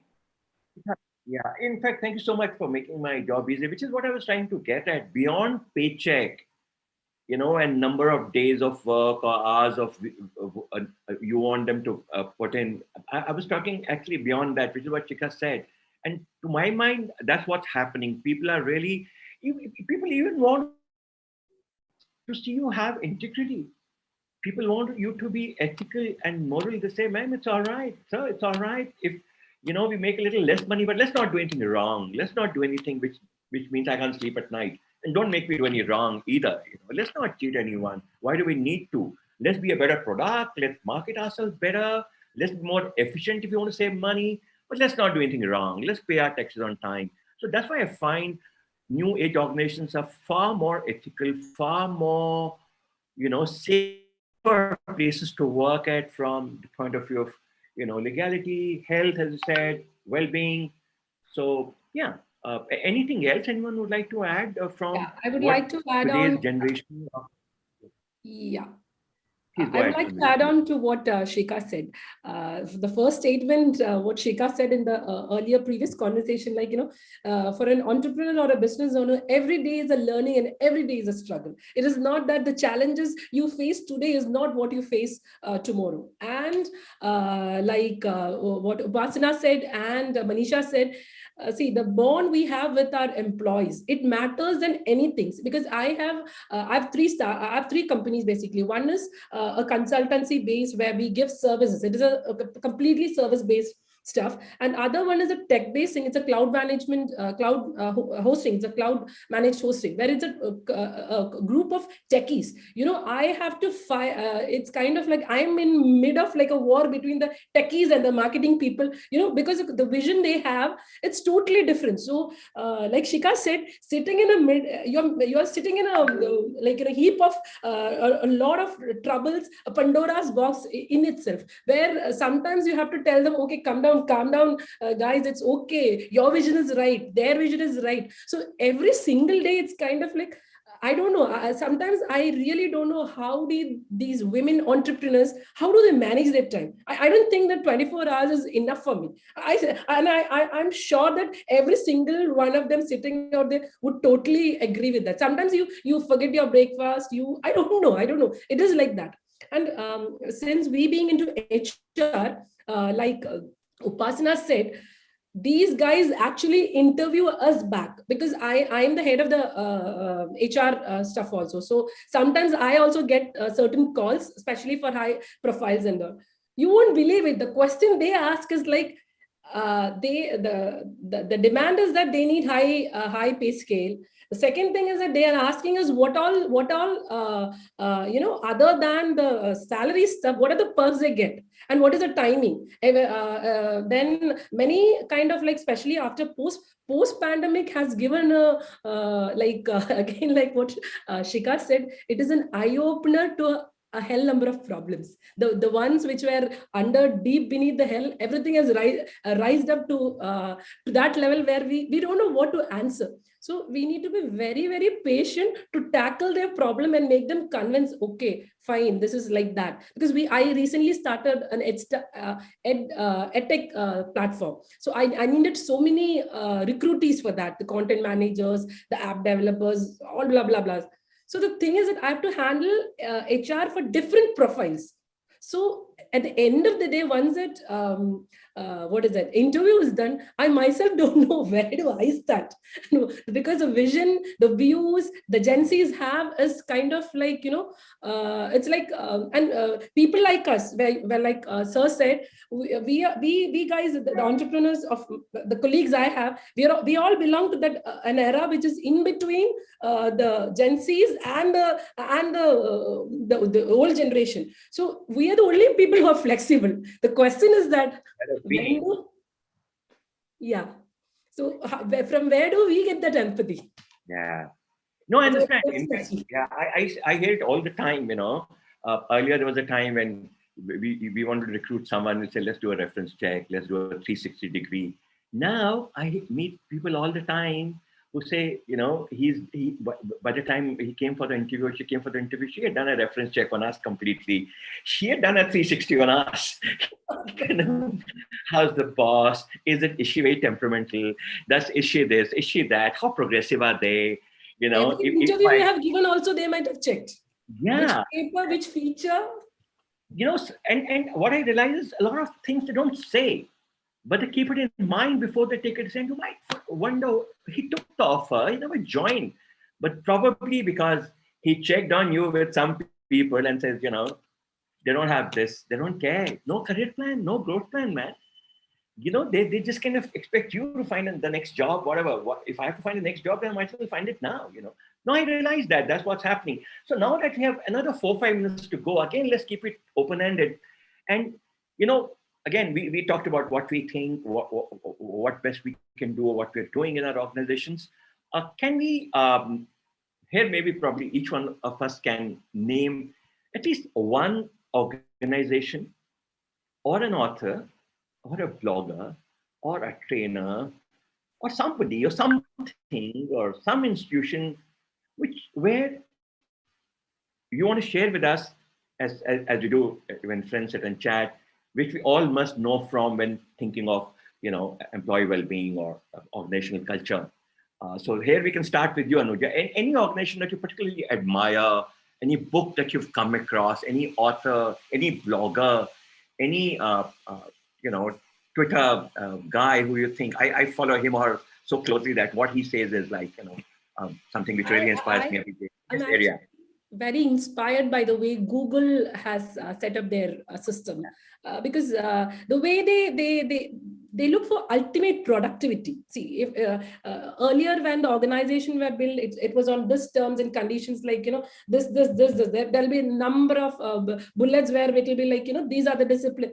More than that, they have changed the scenario completely. It's all about you having your mental peace, like Shika again said, it's all about mental peace again. Unless you have inner peace, how on earth you can work, you can even think, you can't even move. So I think Google is a great organization where they've created a kind of, this is from so many friends of mine, colleagues of mine who are working there. I've heard from them the way, the cool way in which they work. So sometimes I actually, I feel really jealous, I can't work over there running a startup with taking all the stress. But there's no harm learning from anyone, and we can learn from anyone today as well. It's such an open society we live in. Anushka, any person, organization, author that you admire? Absolutely. In fact, I was just tuning into this conversation just that happened a couple of hours back with Miss Samina with respect to Cipla. And I was hearing her talk. And it was wonderful. It was so inspirational. So I think if I had to boil it down, I think there are two companies that, have been an inspiration for me, especially at Wiggles, being in healthcare. One is definitely Cipla and the other is Biocon. The reason I say so is because, you're in the middle of a pandemic. The world is shaken, and it's not just India, it's the world. People are scared.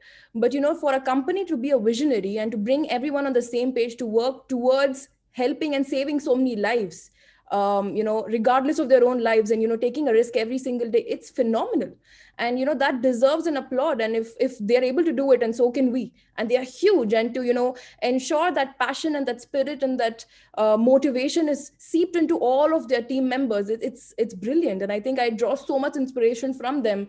I hope I can be 10% of what they are right now, and I think I'll be doing a good job and I can have a good night's sleep. No, high five on that, Anushka. Likewise on Cipla. This morning I was reading Mr. Hamid's thing. How Hindustan Times runs a column called "What We Need to Know About Pandemic COVID." So Sukumar was talking about how we met him recently and what his insights were about creating new medicines and not creating on that. Sure. Manisha, let's hear any organization person. It could well be a CEO or another founder. Something else that encourages you. Yeah. I would definitely go in with Anushka. Even I heard about Cipla and I'm quite happy about it, the way they are working. And probably it's given us also a big inspiration. And I would just like to add, not trying to be self-centered, but just trying to add that, with Care, we have, during this COVID time, we've helped like 750 institutions by giving them free hand wash and free sanitizer supply. So I believe my company, the team was very generous to work round the clock for all these things. Secondly, like one of the author I really admire and I feel his teachings worked for us and our organizations is Robin Sharma, because I feel, yes, the workload is quite a bit and everything, but I try to tell my girls and everybody that we do need to take a break in between, which is very important. We feel, we're wasting that time, but we are actually not wasting that time. Like how Shikha ma'am said about the mindfulness, I think that mindfulness is very important. We need to give that 10 minutes break to ourselves in between the work time. So that's Robin Sharma is my go-to author. I follow his teachings a lot. Buy copies of that and gift it to your staff sometimes. Robin Sharma. Manisha, do you do that? Pardon, sir, I didn't hear you. Do you buy Robin Sharma's books and give it to your staff once a while?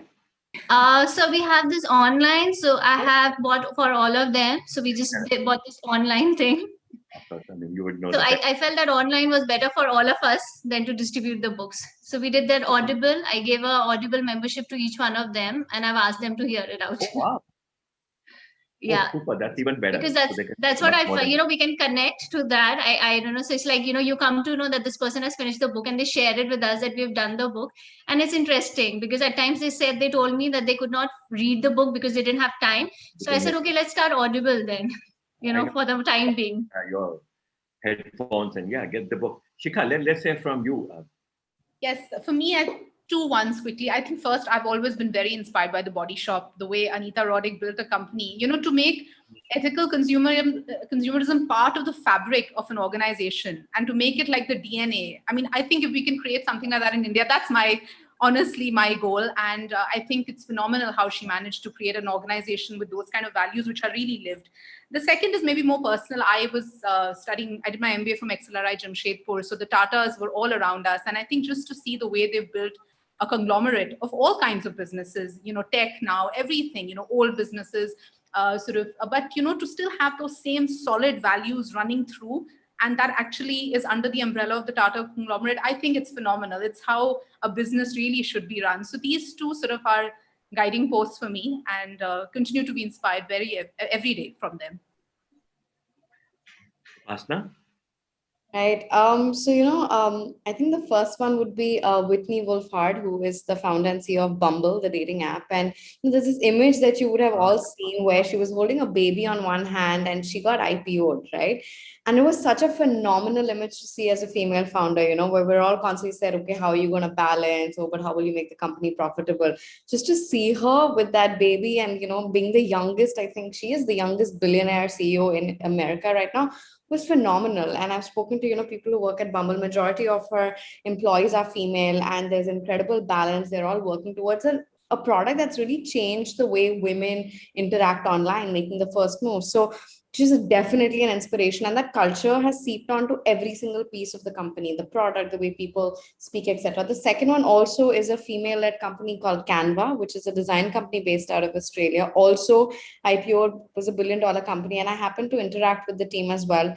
And again, that core philosophy of, their philosophy is, making design democratic, but it's not just a statement that's on their website. They make that piece a passion point for every employee, where the way they interact with other people, the way they work, why they're updated, everything is connected by that. And these are both phenomenal female-led organizations that show, entrepreneurs like me that you can have it all. You can build a successful company. There are no rules, and it all starts with you. So 2 women founders I really look up to, and I recommend as much as you can read a lot about Whitney and her journey. It's very inspiring. Brilliant, brilliant. That was really interesting. Basna, Vibha, yes. Who would you? Yeah. So like to talk about, yeah. Recently, there is this book called by Dale Carnegie, How to Influence People. So that I knew about the book for a very long time, but I never read it. And actually, somehow it landed up on my Kindle one day. Somehow the Kindle guys just gave it free. So how to influence people is something which has always been on my mind.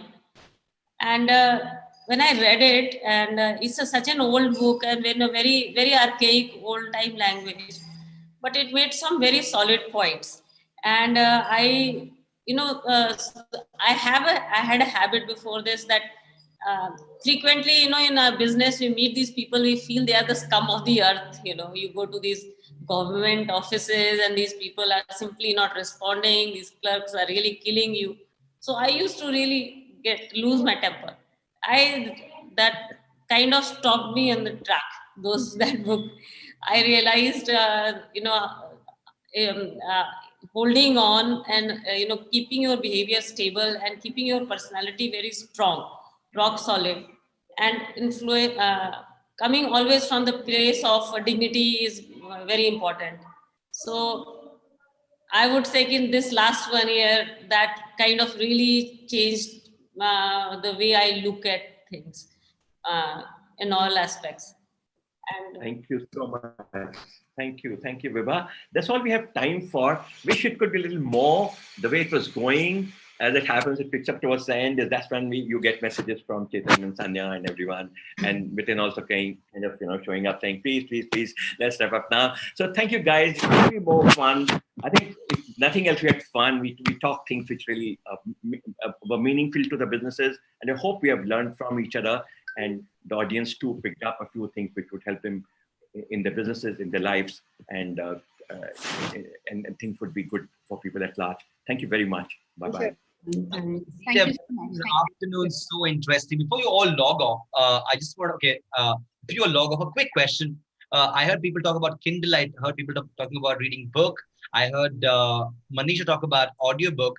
Quick question is, what do you prefer? You prefer the old school of reading, pages by pages, or you like to read in Kindle, or you like to read through or listen to the audiobook? Let's start from Shikha. Shikha, you're from Excelride, Jamshedpur. I was born there. So you love Tata as well. You told me earlier. So you tell me, what do you write? You like reading old books or audiobooks or Kindle? I'm going to keep it super quick and super easy for me to answer this. I love my book. I love the smell of the book. I need to have the sort of that in my hand. So that's it for me. Yeah, certainly. Thanks. Marking those words and pages. Anushka, what do you have to say? Nothing like a smell of an old book. Yeah, I mean, there's nothing better than that. It's totally worth it. Vibha? I mean, I like to read on the airports. So that's the reason why I would actually, I like Kindle, because I can slip it, in my purse, then there are 10 books which I can read. Nice. Anuja? Like both Shikha and Anushka said, I totally love the smell of the book, but unfortunately, sometimes I cannot make it up. So iPad is the only solution. Manisha, I've heard it earlier from you about the audiobook, but I would love to hear from you. What do you prefer? Yeah, as I said, Audible, yes, because Audible really works very well for me. During COVID times, it really helped me. Doing any even home course, when we had to do it, it was like a relief and it went very well. I stay in Mumbai, so a lot of traveling time gets saved saved, through Audible. I can just switch it on, switch it off, and I'm connected with the book. It gets easier for me, so I really love Audible somehow. Well, thank you so much indeed. I love books. I just love the whole idea of turning the pages, making note of the words you learn or the lines you want to remember. And on that note, I want to thank you. Also. Yes, it's been a very, very interesting afternoon. I've never seen an afternoon so exciting and so full of information. So thank you so much again to all of you. All the very best to all of you. And I'm sure it's only going to go higher and higher.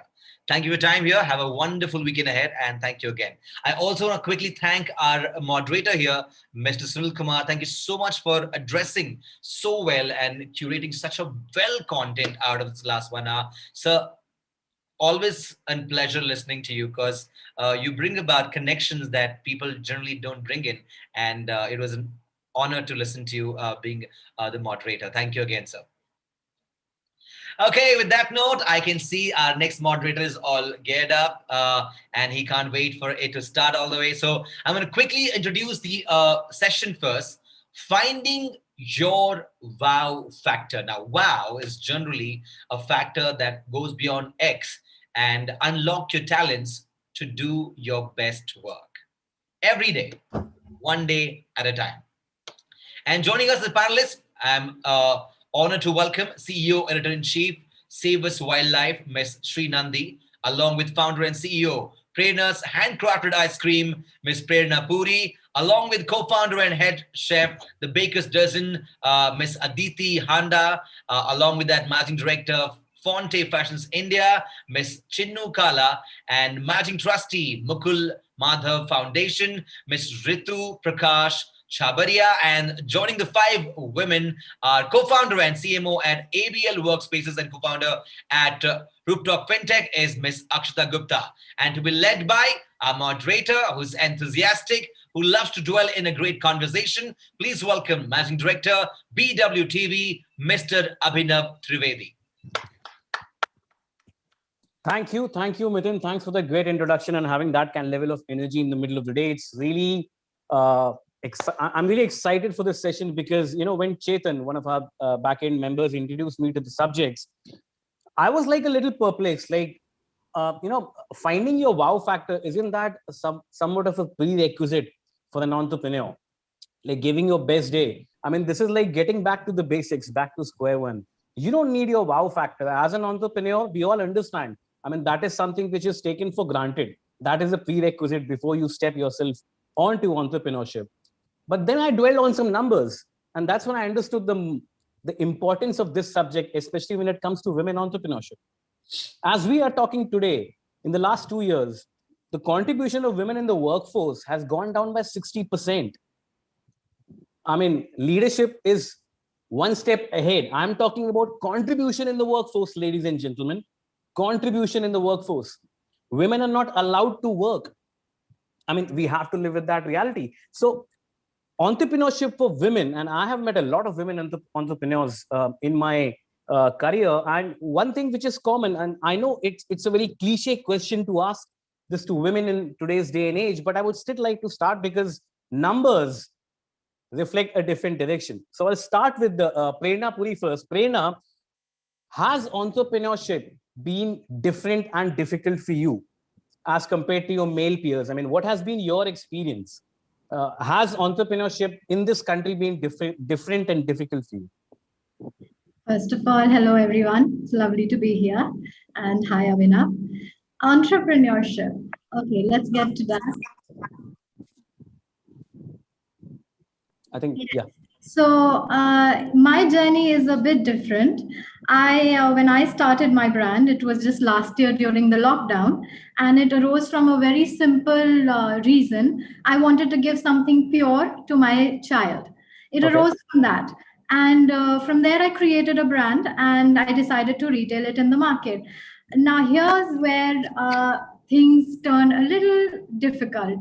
So it was what I thought. I felt I've created a really good revolutionary concept of making ice creams. It's absolutely pure. It's unlike the way it's made in the industry. But when I went out and I thought I have this fabulous product, and when I went out in the market and I went to stores and asked them to place it on their shelves for me, because that's the way I thought I would retail, the response I got was not so great. The response I got was, we don't know you, you're a new brand, we have not heard of you. So when people come asking for you, we shall keep you. So that was something I hadn't expected. And that's something I really had to work upon. And I just kept on working, kept on trying again and again, cold calling, lots of it. Finally, I got a breakthrough in Modern Bazaar.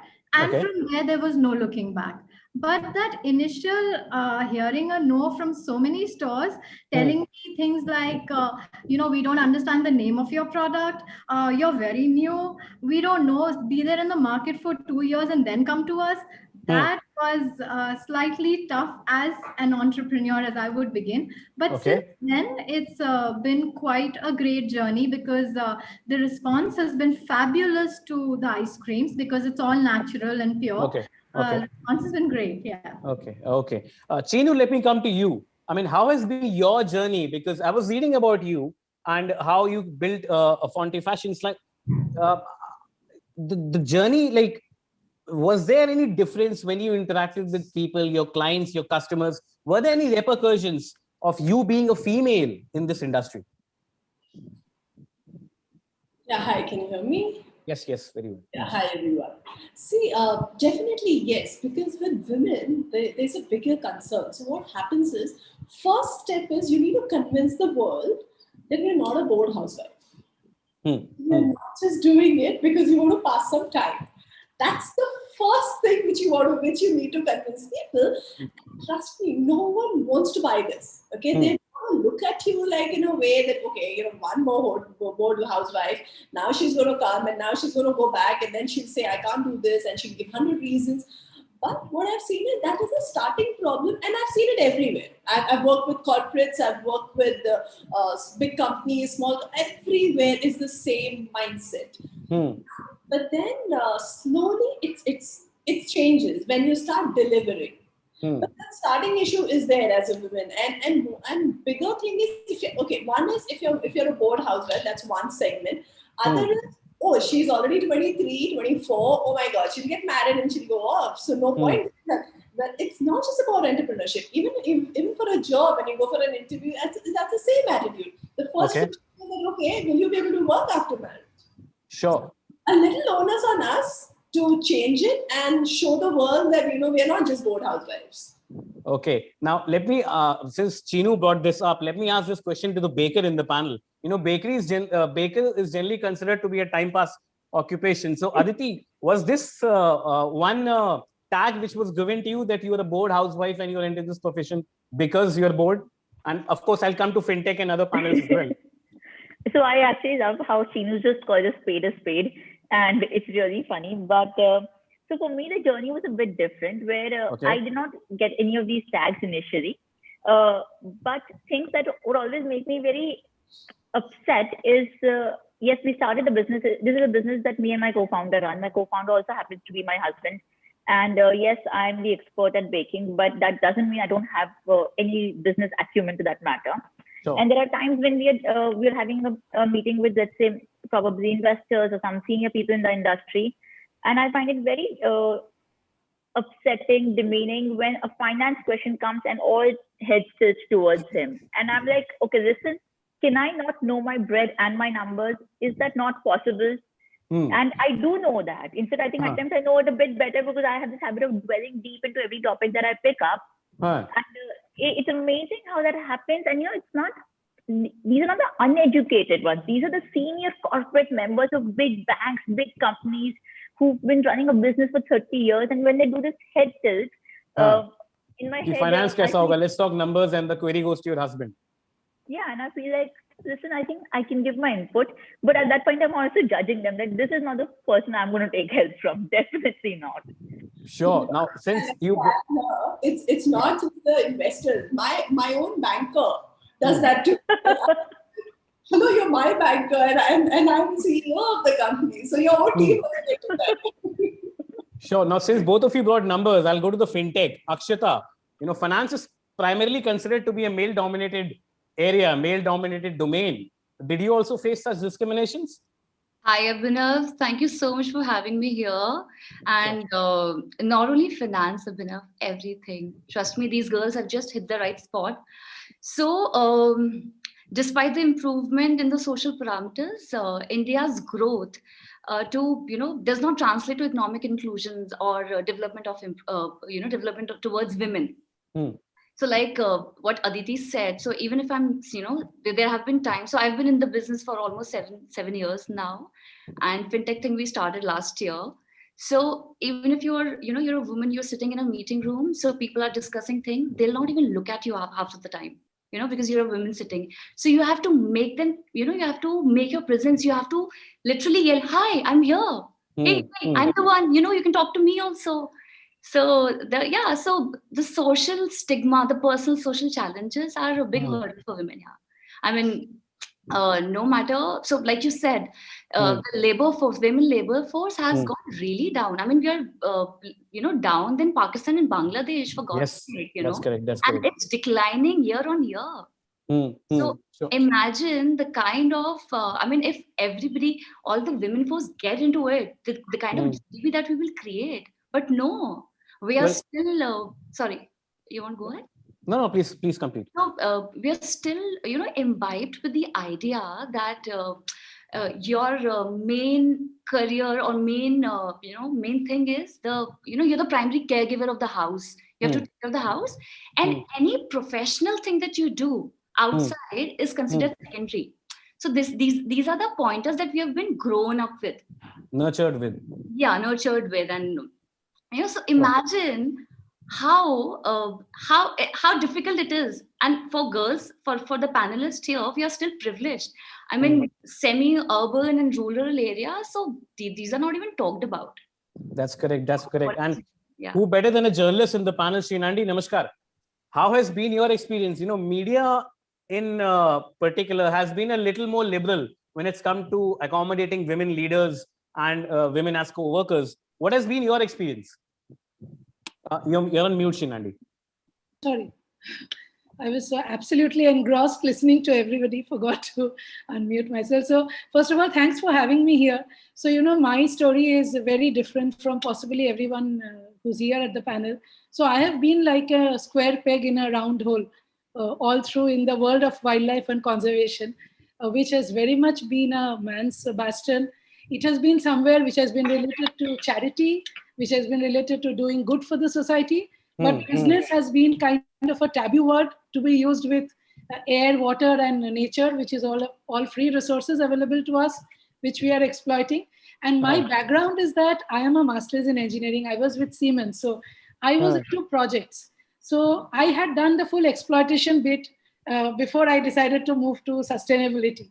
Okay. And the only difference, I think, my problem was that more as an outsider to the place, rather than having the problem of being a woman as such, but a sari-clad woman in the national parks, who supposedly visits national parks, who supposedly spends hours in gypsies, was not really an idea that gelled well with people. So it doesn't fit in the defined definition of women. It doesn't fit anywhere. So my whole story was about breaking every myth and trying to change things. And trying to make something which was sustainable. So I am into environmental education. I work with over 50,000 children in the country, and they actively take part in learning about the environment. I also run a magazine. But what I would like to tell you is that I don't feel that there was too much of a discrimination because I was a woman, as it was because I was an outsider. So it was more of a closed community where I had to come in. The work was physically challenging, which naturally was part of the job that I chose to do.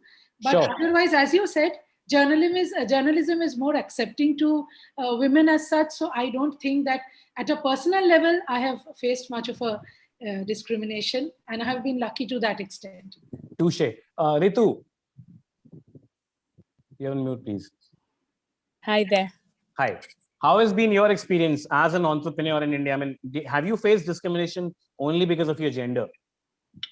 I don't think so. First of all, thank you for having me here. It's been lovely listening to all the other ladies, all of us from various different fields, of course. My field being that I am running my foundation, which is Mukul Madhav Foundation. We are looking at many verticals within this foundation. And if you're asking me a question whether I have faced discrimination, I don't think that I have faced discrimination, especially with the work that I am doing.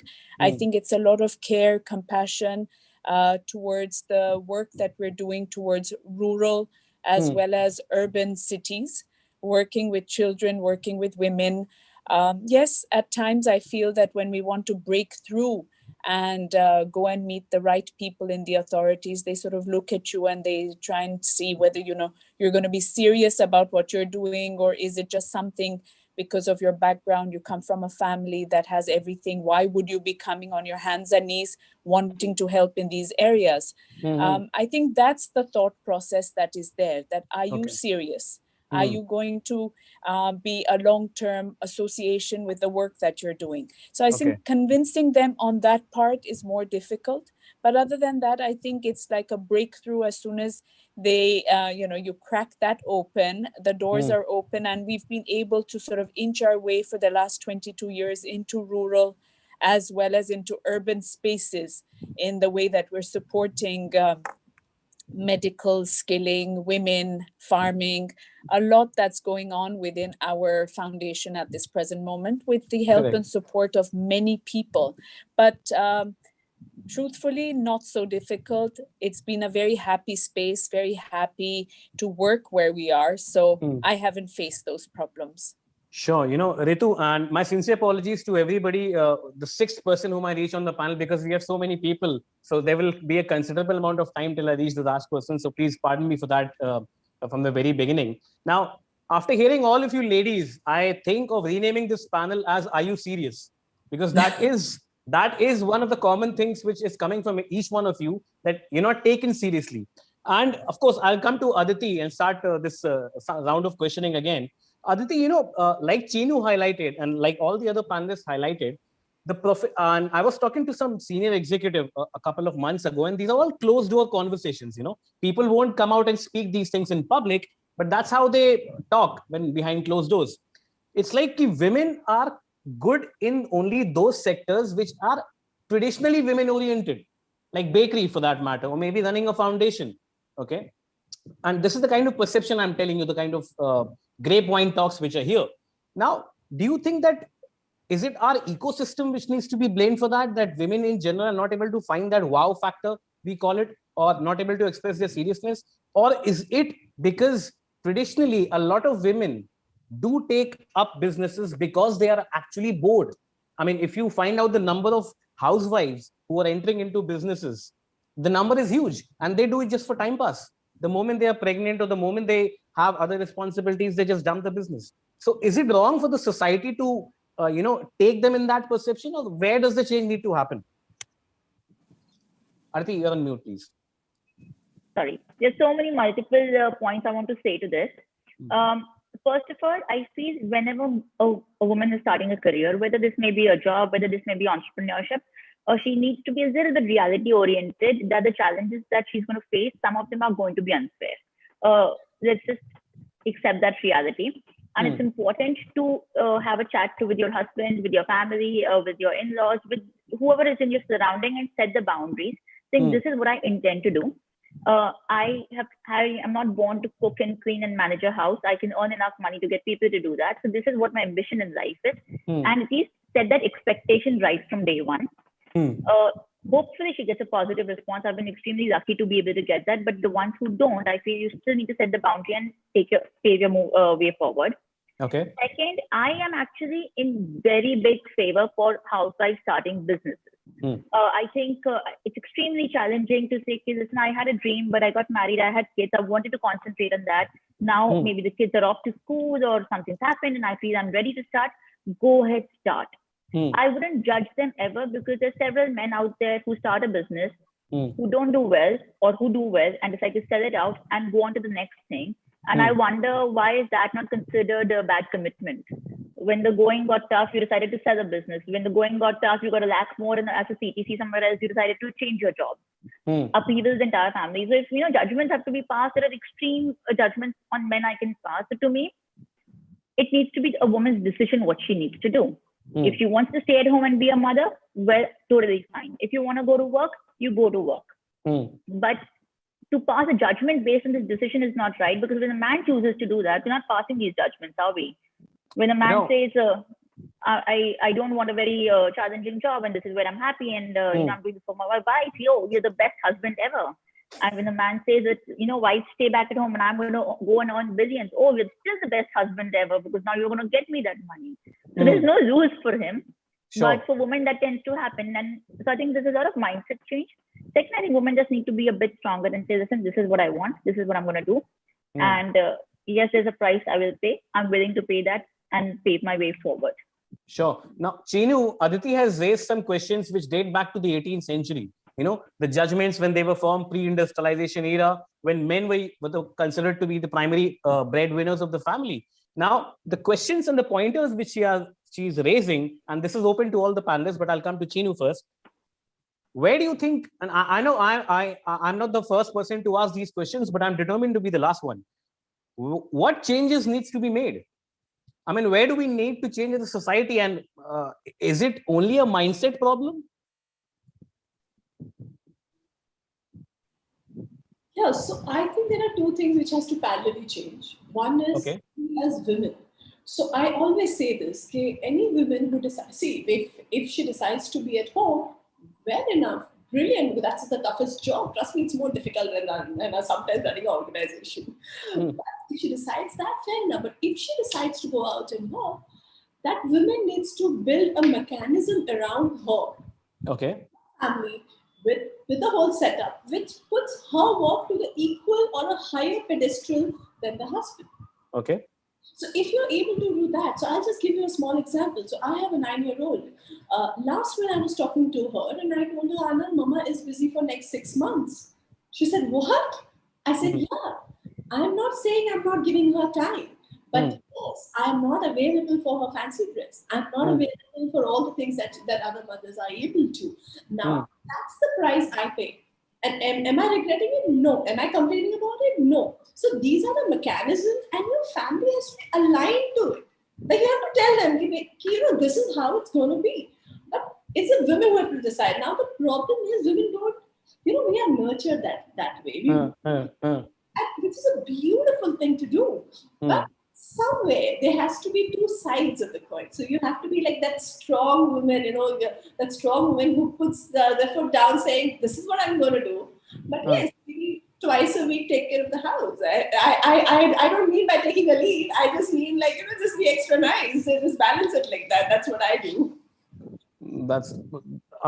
Again, it's an open-ended discussion. Akshata, I'll come to you. We always, whenever such questions are raised to us, not only as entrepreneurs, not only as women or men, or even as a society, everybody goes back and blames the upbringing and the way we have been brought up as a society. Do you agree with that? So, Abhinav, I think when we're talking about mindset, the mindset needs to change. But how we change it? So now we see a lot of Bollywood films. So our role models are Bollywood guys. So we never celebrate entrepreneurship. So we have to start, as a society as a whole, we have to start celebrating entrepreneurship, especially women entrepreneurship. It's okay to fail. So when we are growing up, so we are told ki akele mat jana, bhai ke saath jao. Go with your father, go with your husband, go with your son, do this, do that. So we are always given a second position. So now is the time that people should start celebrating women entrepreneurship and how they do it. Government has to take measures in this. There has to be central policies, like how we did polio campaign when we wanted to eradicate polio. So there was this huge campaign where Mr. Bachchan would come and he would persistently say karao polio, karao polio, karao. So this is the time where we should say that working women is okay. Let her go out. Let her meet stranger for your, business activities. Let her explore the business opportunities. do not ask her, just let her be. Let her be. Prerna, like Akshita highlighted, and so have the other panelists. I mean, Chinu and Aditi summed it very well. In this scenario, how difficult it is to find your wow factor? I mean, what motivates you? I mean, is it difficult, like you also earlier highlighted, that when you went and convinced people that I'm selling an ice cream brand, are you serious about it? I don't know you. So what motivates you? I mean, also its motivation comes naturally to a lot of entrepreneurs, and at the same time it's difficult in entrepreneurship to keep yourself emotionally and physically motivated all the time. But being a woman in the business, it's like a double-edged sword. How do you manage to keep yourself more motivated, like in this scenario? What keeps your mojo uptick? Honestly, I think it's a very women thing to do. Every time a woman is pushed, she's going to push you back. Okay. So anytime that a woman is faced with a lot of opposition, I think women do like to push back as well. And that's what worked in my case. Every time I would hear a no, I would want to push harder. And throughout, even in my family setup, though my family's been very, very supportive, and it's because of them that I was able to convert my home venture into a brand. But even if by chance they won't, what women need to really do is make up their mind, like Chino said. You need to make up your mind and decide what you want for yourself. All right. And you then just need to say, this is what I'm doing, and that's what I'm going to do. And work for it, no matter the opposition that comes towards you, because things settle in time. But you need to persevere. You need to be very motivated. And that's what motivates me as well, basically. Ritu. Hi.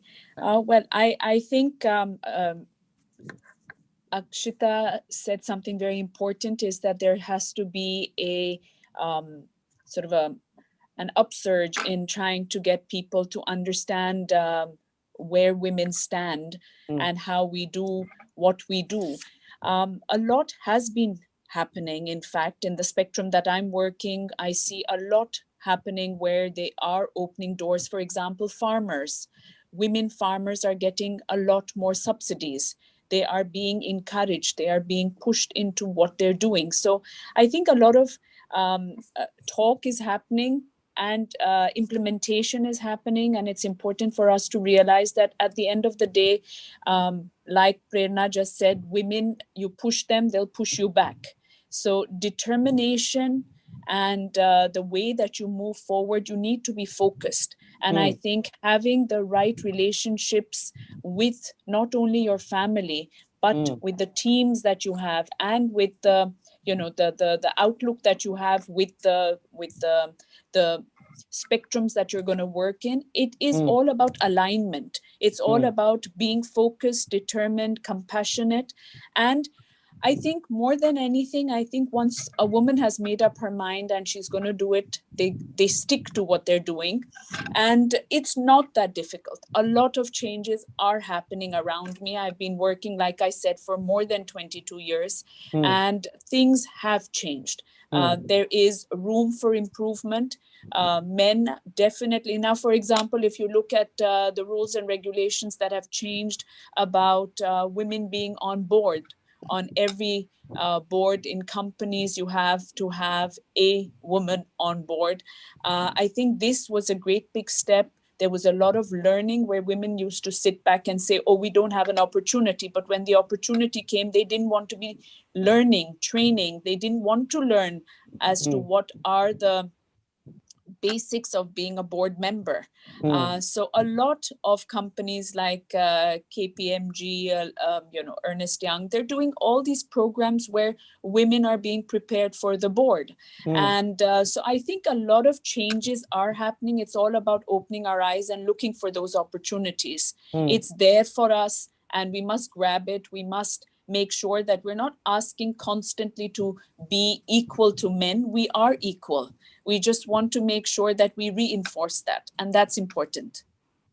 Sure, I have a different point of view, but anyways, let's get Sheen Andy's opinion first, and let's. Abhinav, I just come to what you started this conversation saying, that you've had closed door conversations where people have said that women are not serious or things like that. So sometimes I feel that this bias is so deep rooted that people who exercise the bias don't even consciously know that this is something that has come into them from their childhood. It's not that they have consciously gathered it in their journey.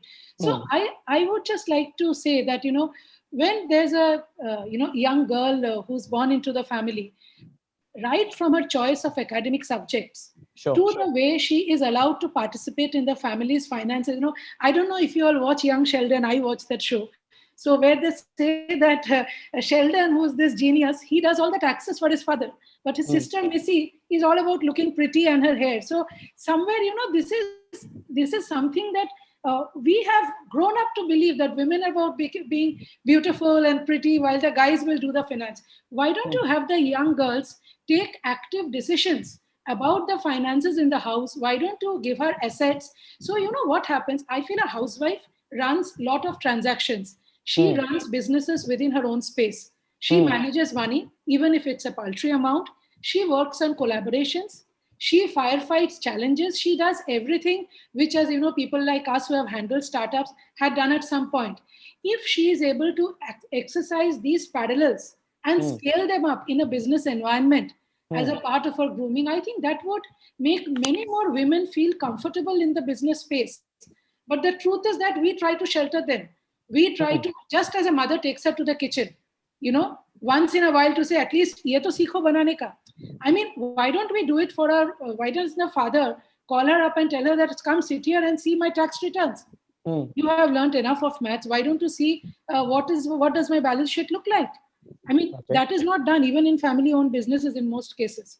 So I think a family has a big part to play. Women have a big part to play. And along with everything that my panelists, co-panelists have said, which are very, very important and valuable, this would be my small input to the whole process. Sure. Now, I remember I was listening to Indra Nui, and when she was, and the subject was quite similar, that women as entrepreneurs, women as CEOs, women as leaders. She said that I came home, and of course, I was appointed the chairperson of PepsiCo. I came and told that to my mother, that I'm the chairman of PepsiCo. The first thing she said to me, ki jao doodh lekar ke aao.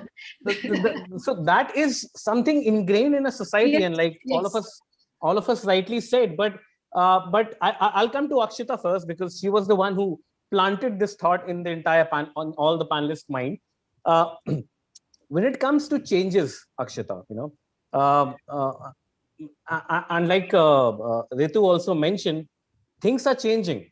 Things have been changing over the past few years. But if you do an X-ray of all the discussions which have happened across the world, the same lines would have been uttered 10 years ago as well. Things are changing. Women are coming out of their shell. Women are receiving equal participation. My question to you is, and again, this is open to all the panelists from here on, is giving reservation to women in the board seat a solution? Is taking exposure to the bottom of the pyramid and telling women about their rights, is that the solution?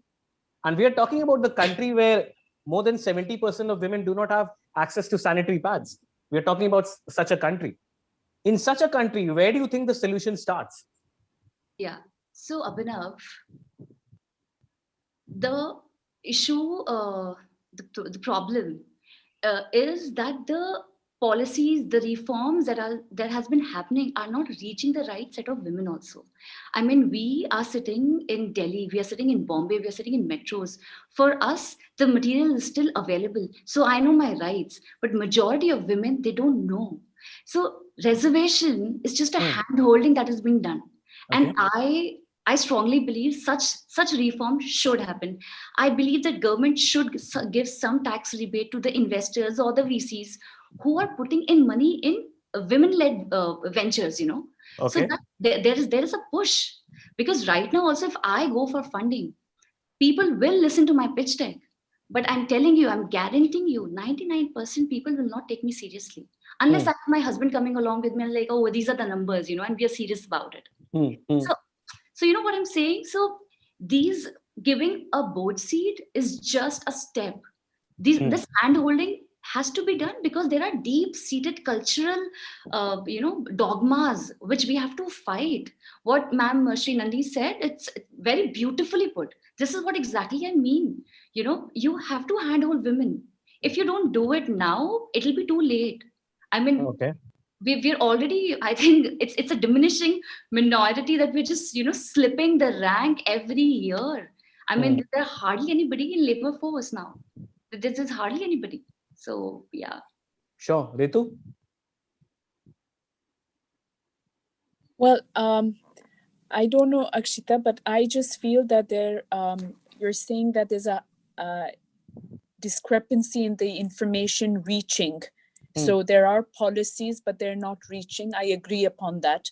I truly believe that is somewhere where we need more loudspeakers, more people who can take information, for example, from Delhi down to Ratnagiri in the west coast of Maharashtra, because women, whether they're educated, uneducated, whether men educated, uneducated, the information, communication is the main problem that we are facing. It's not that it's not there, like you rightfully said, it's all there. How do you amplify that? How can it be taken more seriously? It can be done if we have, for example, our central government with the state government trying to link that up and then take it into the small panchayats, taking it into places where hamlets are there. People are only going to believe what's going to happen at their level. They have their own local heroes that need to be advocating what is happening.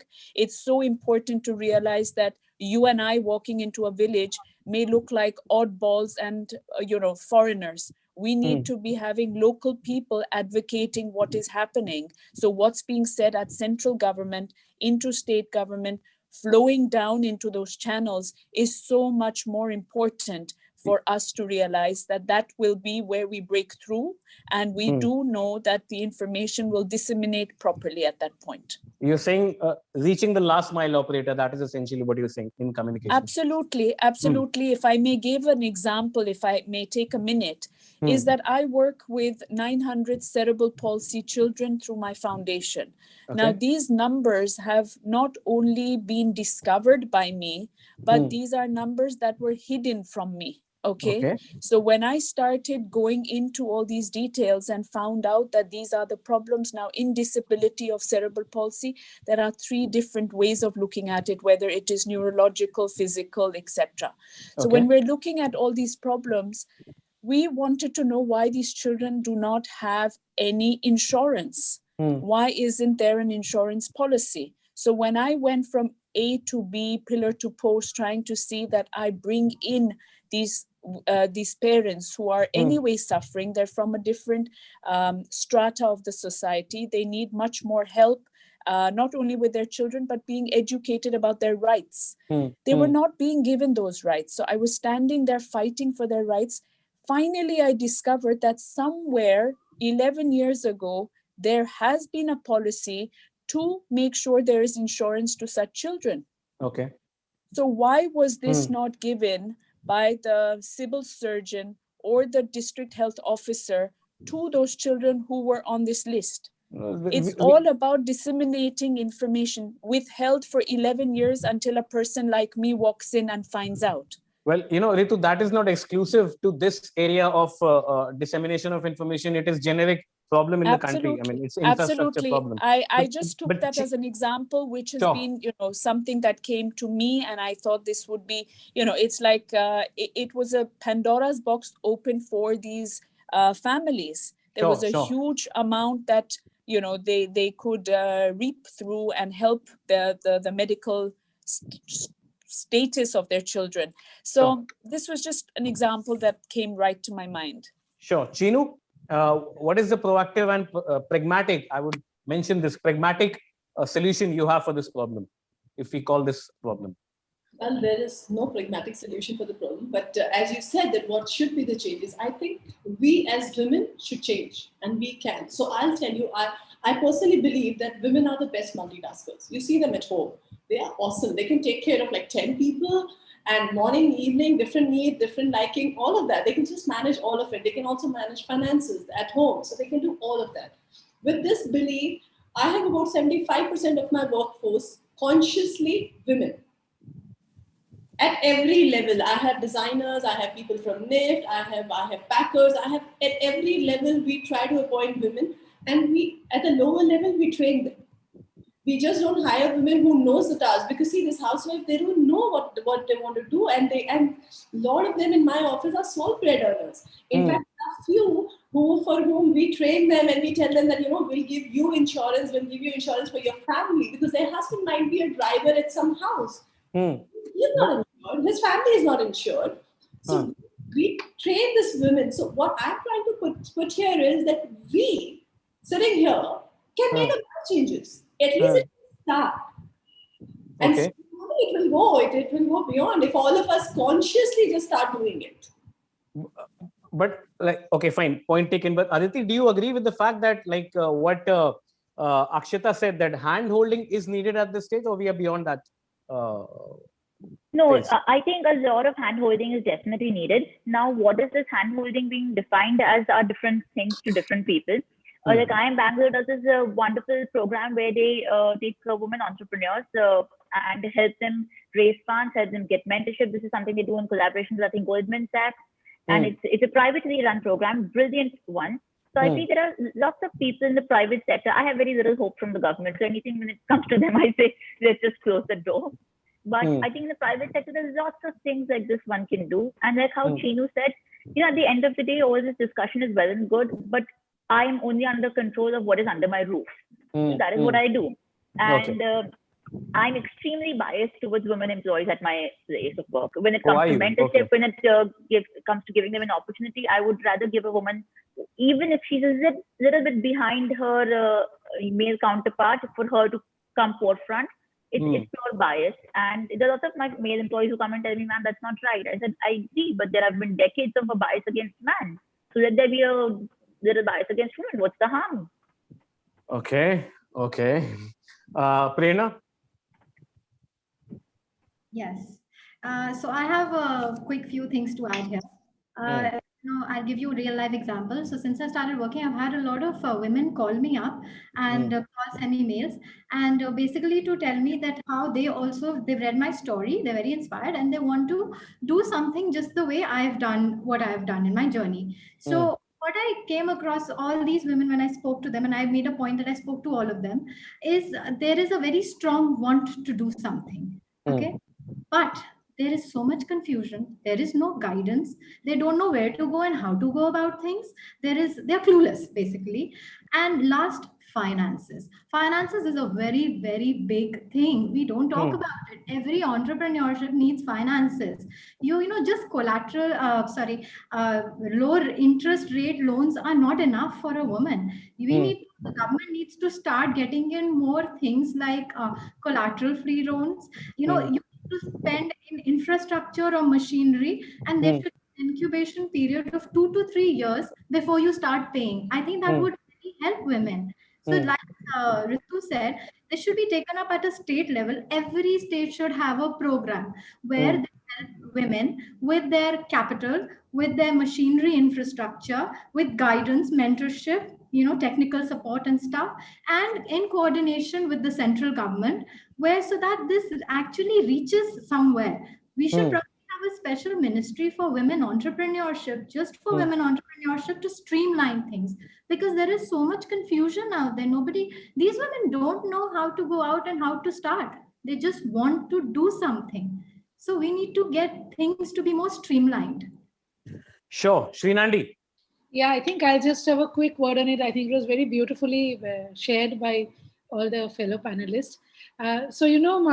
What I feel is that every generation has a need. So where we are poised today, some handholding is required. But I completely agree with you. Permanent reservation is not a solution to the problem we are talking of. We have to go that extra mile. We have to think of, why I feel today the reservation is required is because today we need role models. And unless we have enough people, enough representation of women who are actually entrepreneurs and have done, life-changing work, like so many of my panelists here, all the women you have been interviewing throughout the day, I think we'll need some time to reach there. After which, a woman who's, one sector of women I very much empathize with are women on a sabbatical. Women who have done very well in their careers and are forced to take a sabbatical, they do not know how to come back. But there's a fire in their belly where they want to prove themselves. They are looking for an opportunity where I think entrepreneurship is a great way to start back. So I think in that kind of a case, if there are more opportunities for them by way of reservations, by way of better regulations at the government level, I think it's a big high to help out this cause in the country. Okay. Fair enough. Now, this will be the last part of our conversation, and I would just start with Prerna. Prerna, I was talking to one women CEO about when we were doing this conversation about a month ago on Women's Day. She said that what's casual for our generation was a luxury for the previous one. Like a woman sitting out there, going in a coffee shop, or maybe wearing a skirt. What is casual for the woman today was a luxury for the previous generation. And Sri Nandi likely highlighted, things will take time, there will be evolution, and the next generation will be in a more comfortable position than this generation today is talking about. So let me start with you. I don't know whether you have a daughter, but what advice would you give to your daughter, or maybe somebody from the next generation who wants to become an entrepreneur? So, and I'm talking about the female kid. I don't have a daughter, I have a son, but I feel in today's world, you need to educate your son more than a daughter. Okay. You need to tell them more about what women are and how to respect them. It becomes the onus is on parents of sons, not so much daughters. So that's one thing. Another thing is, yes, the world we live in is way more open than the world we have come from. There's years of patriarchy and mindset and conditioning that we are still evolving from. We're a long way from getting there actually, but we're evolving. Correct. And what I honestly feel is that, what I would tell the future generation is to, first of all, women and men are equal. It goes back to the basic. We're all equal. It's not that a woman entrepreneur is something special. A woman entrepreneur is same as a man entrepreneur. And she can, in fact, probably perform better because, like someone said, she's very good at multitasking. She already handles her house so well. Why can't she handle work? Okay, those are basics, right? So all I would like to say is we need to change our mindset. Society needs to change their mindset. Let women come out. Let women get their own bearings, own work, own mindset, and do what they want to do. And they are no less than men. That's all. Sure. Aditi? To me, I have two sons. I don't have a daughter, but if I had a daughter, the only advice I would give to her, I grew up in a family of three brothers and me, and I was never made to feel that I'm a girl. It was just everything's equal. Like Sri Nandi said, I was made to sit in board meetings as a little kid to see what my dad is up to. I was made to go on factory visits. Instead, I was the first one in the house who said, I'm going to put up my own factory. So I put up a plant before my brothers did. And so to me, if I had to give an advice to a young girl, is saying, forget what your gender is. You do what you feel like. You are not answerable to anyone because of your gender. And it should be your choice, whatever that choice that may be. Sure. Chinu? I think one very strong advice I want to give the youngsters, and to my daughter, I actually teach her this, is don't give up. Because today, we as parents have started telling our kids, oh, you don't like it? It's okay, beta, don't do it. Oh, you don't like that? Oh, it's okay, beta. So now this generation is come up suddenly with, oh, it's okay. Entitled. They feel entitled. And then they come to an organization where the boss says, how the hell can't you do this? And they quit. They quit on that day. And I have seen this. I speak to a lot of entrepreneurs, a lot of business owners. They all have the same thing to say. This is one thing which I am teaching my daughter, that you can't give up in a minute. If you have taken up something, you have to do it and continue. It could be entrepreneurship, or it could be just anything in life. Just don't stop in like 1 week or 2 weeks or just 15 days and say, oh, mama, I got bored with it. So that's very strong advice I would like to give. Akshata? So I very strongly stand for this one statement.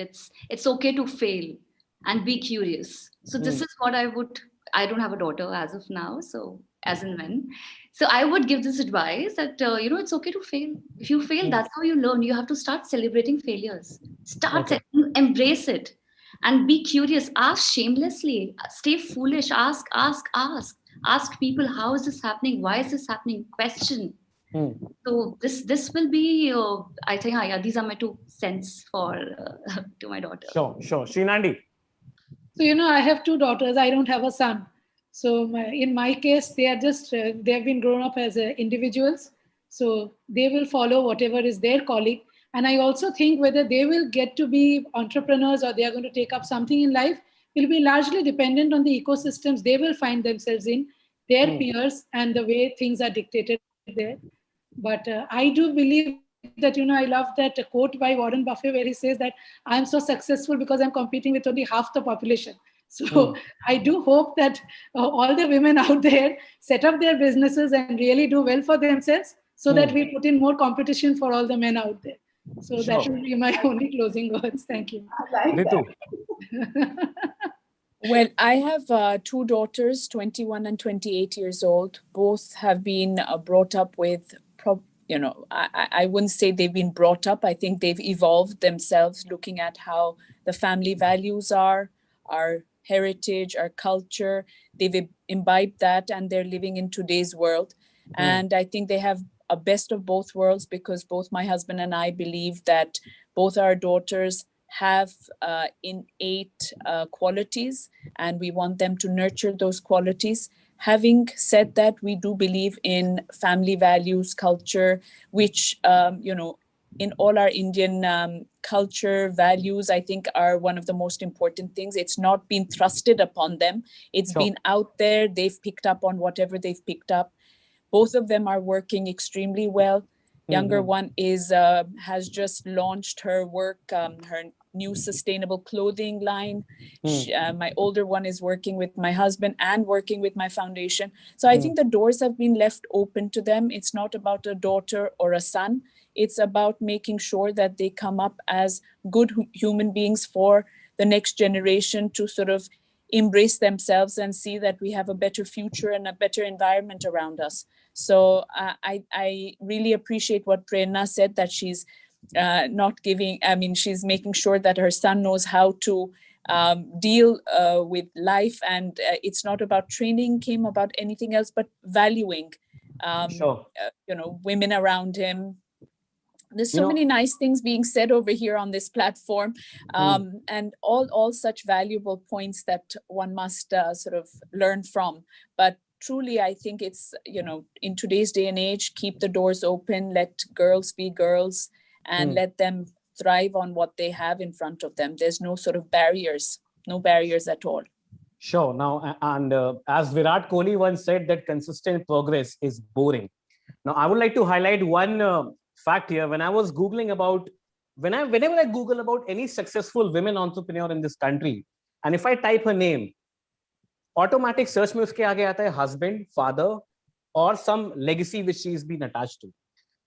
Some people might call this discussion as cliche, but the progress will be made, I think, and I suppose, and with the permission of all my panelists, the progress will be made when we move on from discussions about ripped jeans, such futile searches, to cliche and niche conversations like these. I think then we will be talking about actual mojo and not the circumstances which are motivating the mojo, which we have been doing for the last 1 hour. Thank you, ladies. There are no gentlemen. Thank you, ladies, for this excellent conversation. Thank you so much. Thank you, Abhinav. Thank you. Thank you so very much to all of you. Thank you for your time out this afternoon. It was just pleasant listening to all of you so well. And I think with that session, definitely I have got the wow factor that I want to indulge in the coming future. So thank you for your time, and I want to wish you all a great success ahead and a very happy weekend ahead to you. Thank you again. Thank you very much. Thank you for having us here. Thank you. Thank you, Abhinav, for being such an amazing orator and moderator in the last session. And I think we could not got more than what you just gave it to us. So thank you again for that. With that, ladies and gentlemen, let's quickly move on to the next session. And the next one talk about the future of work, trends affecting today's workforce. Now, this is something that I am very eager to understand. Also want to know the difference of trends affecting today's workforce as we speak of the future of work. Very happy to announce the panelists. Please welcome Ms. Hiral Jain, co-founder and CFO Market Pulse, along with Ms. Sakshi Tulsian, co-founder and Chief Revenue Officer, Posys Technologies, along with Rashmi George, founder, Chief People Officer, Nivis Solutions, and Ms. Swati, CEO, Prima Dollar India, and to co-chair the session as a moderator from the front, please welcome the President, Head of Finance and Innovation, BW Business World, Mr. Parasar Sharma. Over to you, buddy. Yeah, thanks. All right, thank you. So, Bitin, if you can just switch off your video so that we can get our panelists on the screen. Thank you so much. Thank you, panelists, for joining us today. Today, we're talking about the future of work. My name is Prasar. I run finance and innovation at the Business World Group. And it's rare, but it's becoming very common these days to have all women panels like this. And I think I'm equally as happy as I'm sure you must be to see this happening. But I think today's summit that we're running, these panels that we're running is it's great that women are doing such great things, and I'm extremely impressed by some of the profiles that I've seen here, and undoubtedly of the profiles of the panel here. So when we talk about the future of work, obviously there are two key things that have impacted the way work will be in the future. One is obviously work from home, which was an evolving concept, which has become preeminent in the last year or so because of the pandemic. It was kind of forced upon us, but I think the late adopters realized that the early adopters had it right all the time, and it's made a positive difference. Even though it's taken time adjusting. The other thing that's impacting the future of work is workplace tech, right? So you've got biometrics coming in, you've got AR and VR coming in. Telecommuting has a completely different connotation as we move forward, right? So I think what I'd like to do is talk about these 2 points, understand our views on that, and then understand how you think that work would look, say, 10 years from now, 15 years from now, given the context of what's happening, just now, as well as what's been happening in the overall context. So before we move forward, if I could just ask each of the panelists to, just give us a quick background about yourself, your general views on the topic, and a few points on how you see the future of work emerging. So I'll just go by the order that we have on screen there. Hiral, if we could start with you, if you could just kick it off for us. Hello, everyone. Thanks, Prasad. Thank you so much for having me here. I think it's been a very interesting and engaging day throughout meeting and hearing so many successful and inspiring women entrepreneurs on BW. So talking about myself, I've essentially been a trader in capital markets. I was working with a broking firm, then I was designing contracts for exchanges. So that's what I have been, and I know primarily is markets. At Market Pulse, I'm a CFO. I manage the financials and cash flow, primarily focusing on the profitability of the organization. I lead the revenue and growth vertical across all products, strategizing on the pricing, acquisition, retention, and opening new revenue streams. Coming to the topic that we are all discussing here today, I think, talking about the pandemic, it has changed everything, touching all parts of our life, including how we work. It's made us realize that, workplace isn't simply to get work done. It's probably more than that. There is a lot of human connections, human bonds, which is a lot more important than just being more productive and effective at work. So I think as far as the work from home environment and the way we work is concerned, hybrid model is the way forward, is what I feel, where most of it will be done working from anywhere, not really just home. And maybe people will still meet, sometimes through the year when it is really safe for us to meet, to connect, to get that human connections, to really grow and feel like they belong with each other. So That's what I feel. Right. Thank you, Hiral. Very interesting perspective there. I think I'll come back to you with a few questions from the CFO perspective. Interestingly, on our panel today, we have, although all of you are co-founders and, probably play a multitasking role, but, interestingly, each of you have, at least in your designation, something that's, discrete from each other. So I think we'll come back to some of those perspectives. But, for the moment, moving to Sakshi. Sakshi, if you could just give us, your perspective and a little bit about yourself and Posist.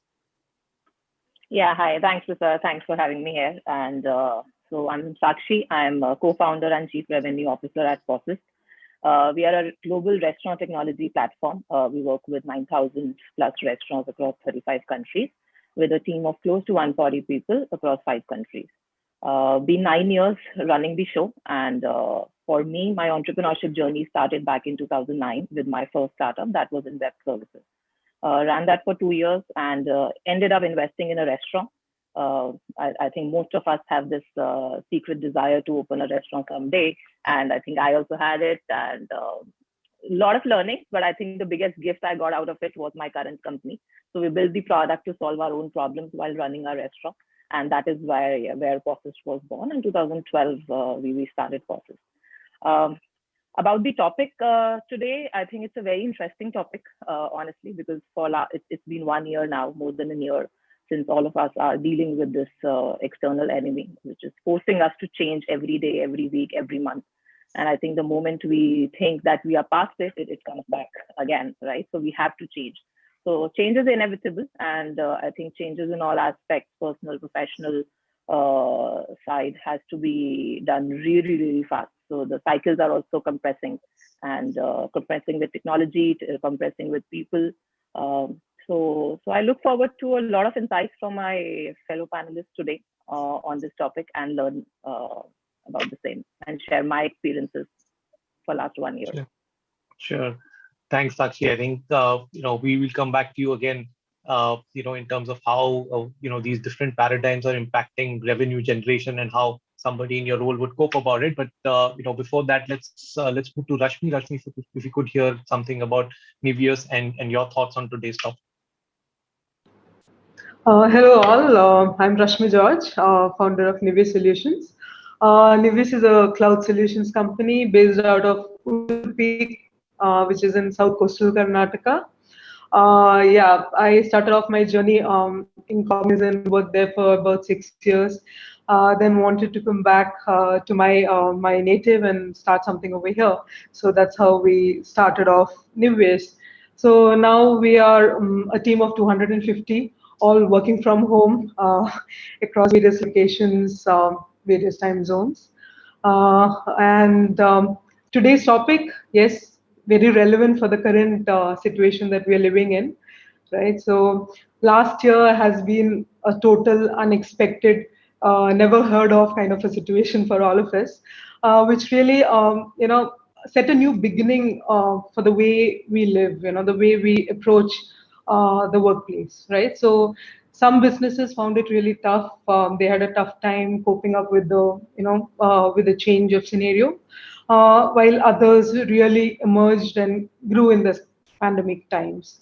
So yeah, I'm really eager to listen to all of you guys, and I think we should put our heads together and really find a way of how we should cope and grow in this kind of changing times.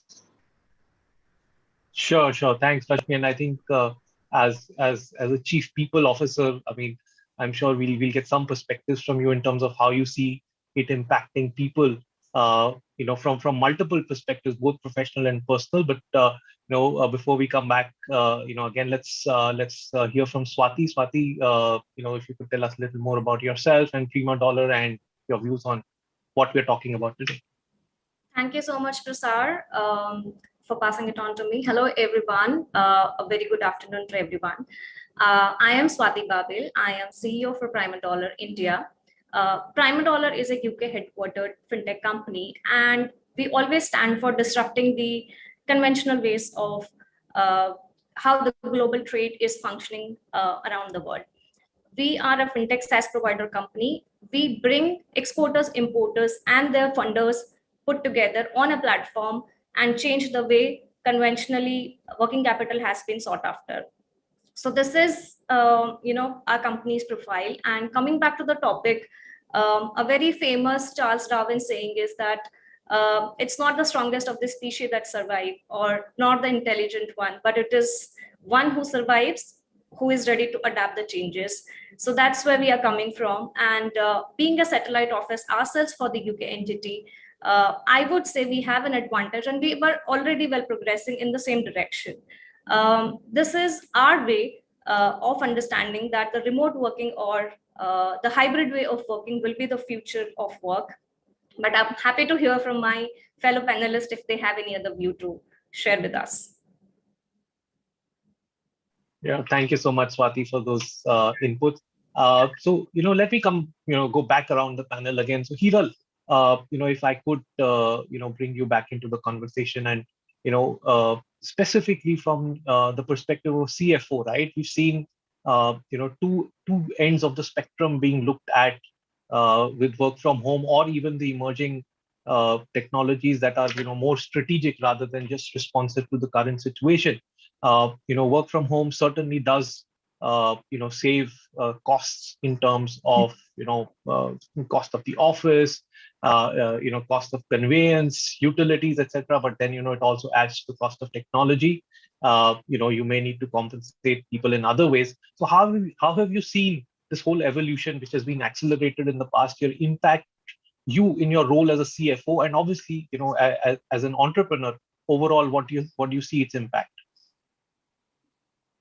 So, Prasad, when it comes to saving cost, yes, definitely. World across, everybody's talking about, saving cost. Especially, we are located in Mumbai, so it's a no-brainer.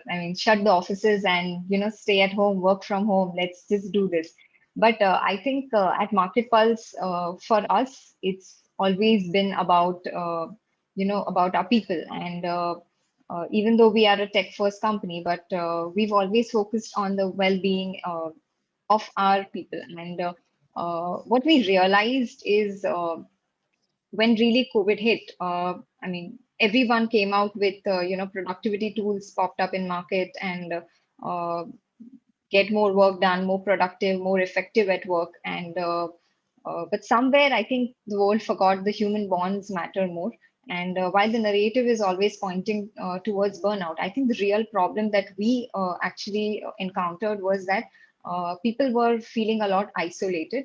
And we realized that work is important, at Market Pulse, but we come to work to meet people, to grow with them, be part of something larger than ourselves. And the sense of belongingness is getting lost in the whole pandemic era. And unfortunately, I think technology is not able to solve this problem. At least it hasn't been able to solve this problem as yet. And more than businesses, I think the greatest work from home challenges is faced by people. And I think the isolation, the distractions from family, this has been a universal challenge across borders and workforces. At Market Pulse, we've kind of kicked off 2 programs in the last 1 year. Even though we've saved cost on, on offices and rentals, I think we've channelized all those funds towards 2 programs. One is Reboot and another is Caravan.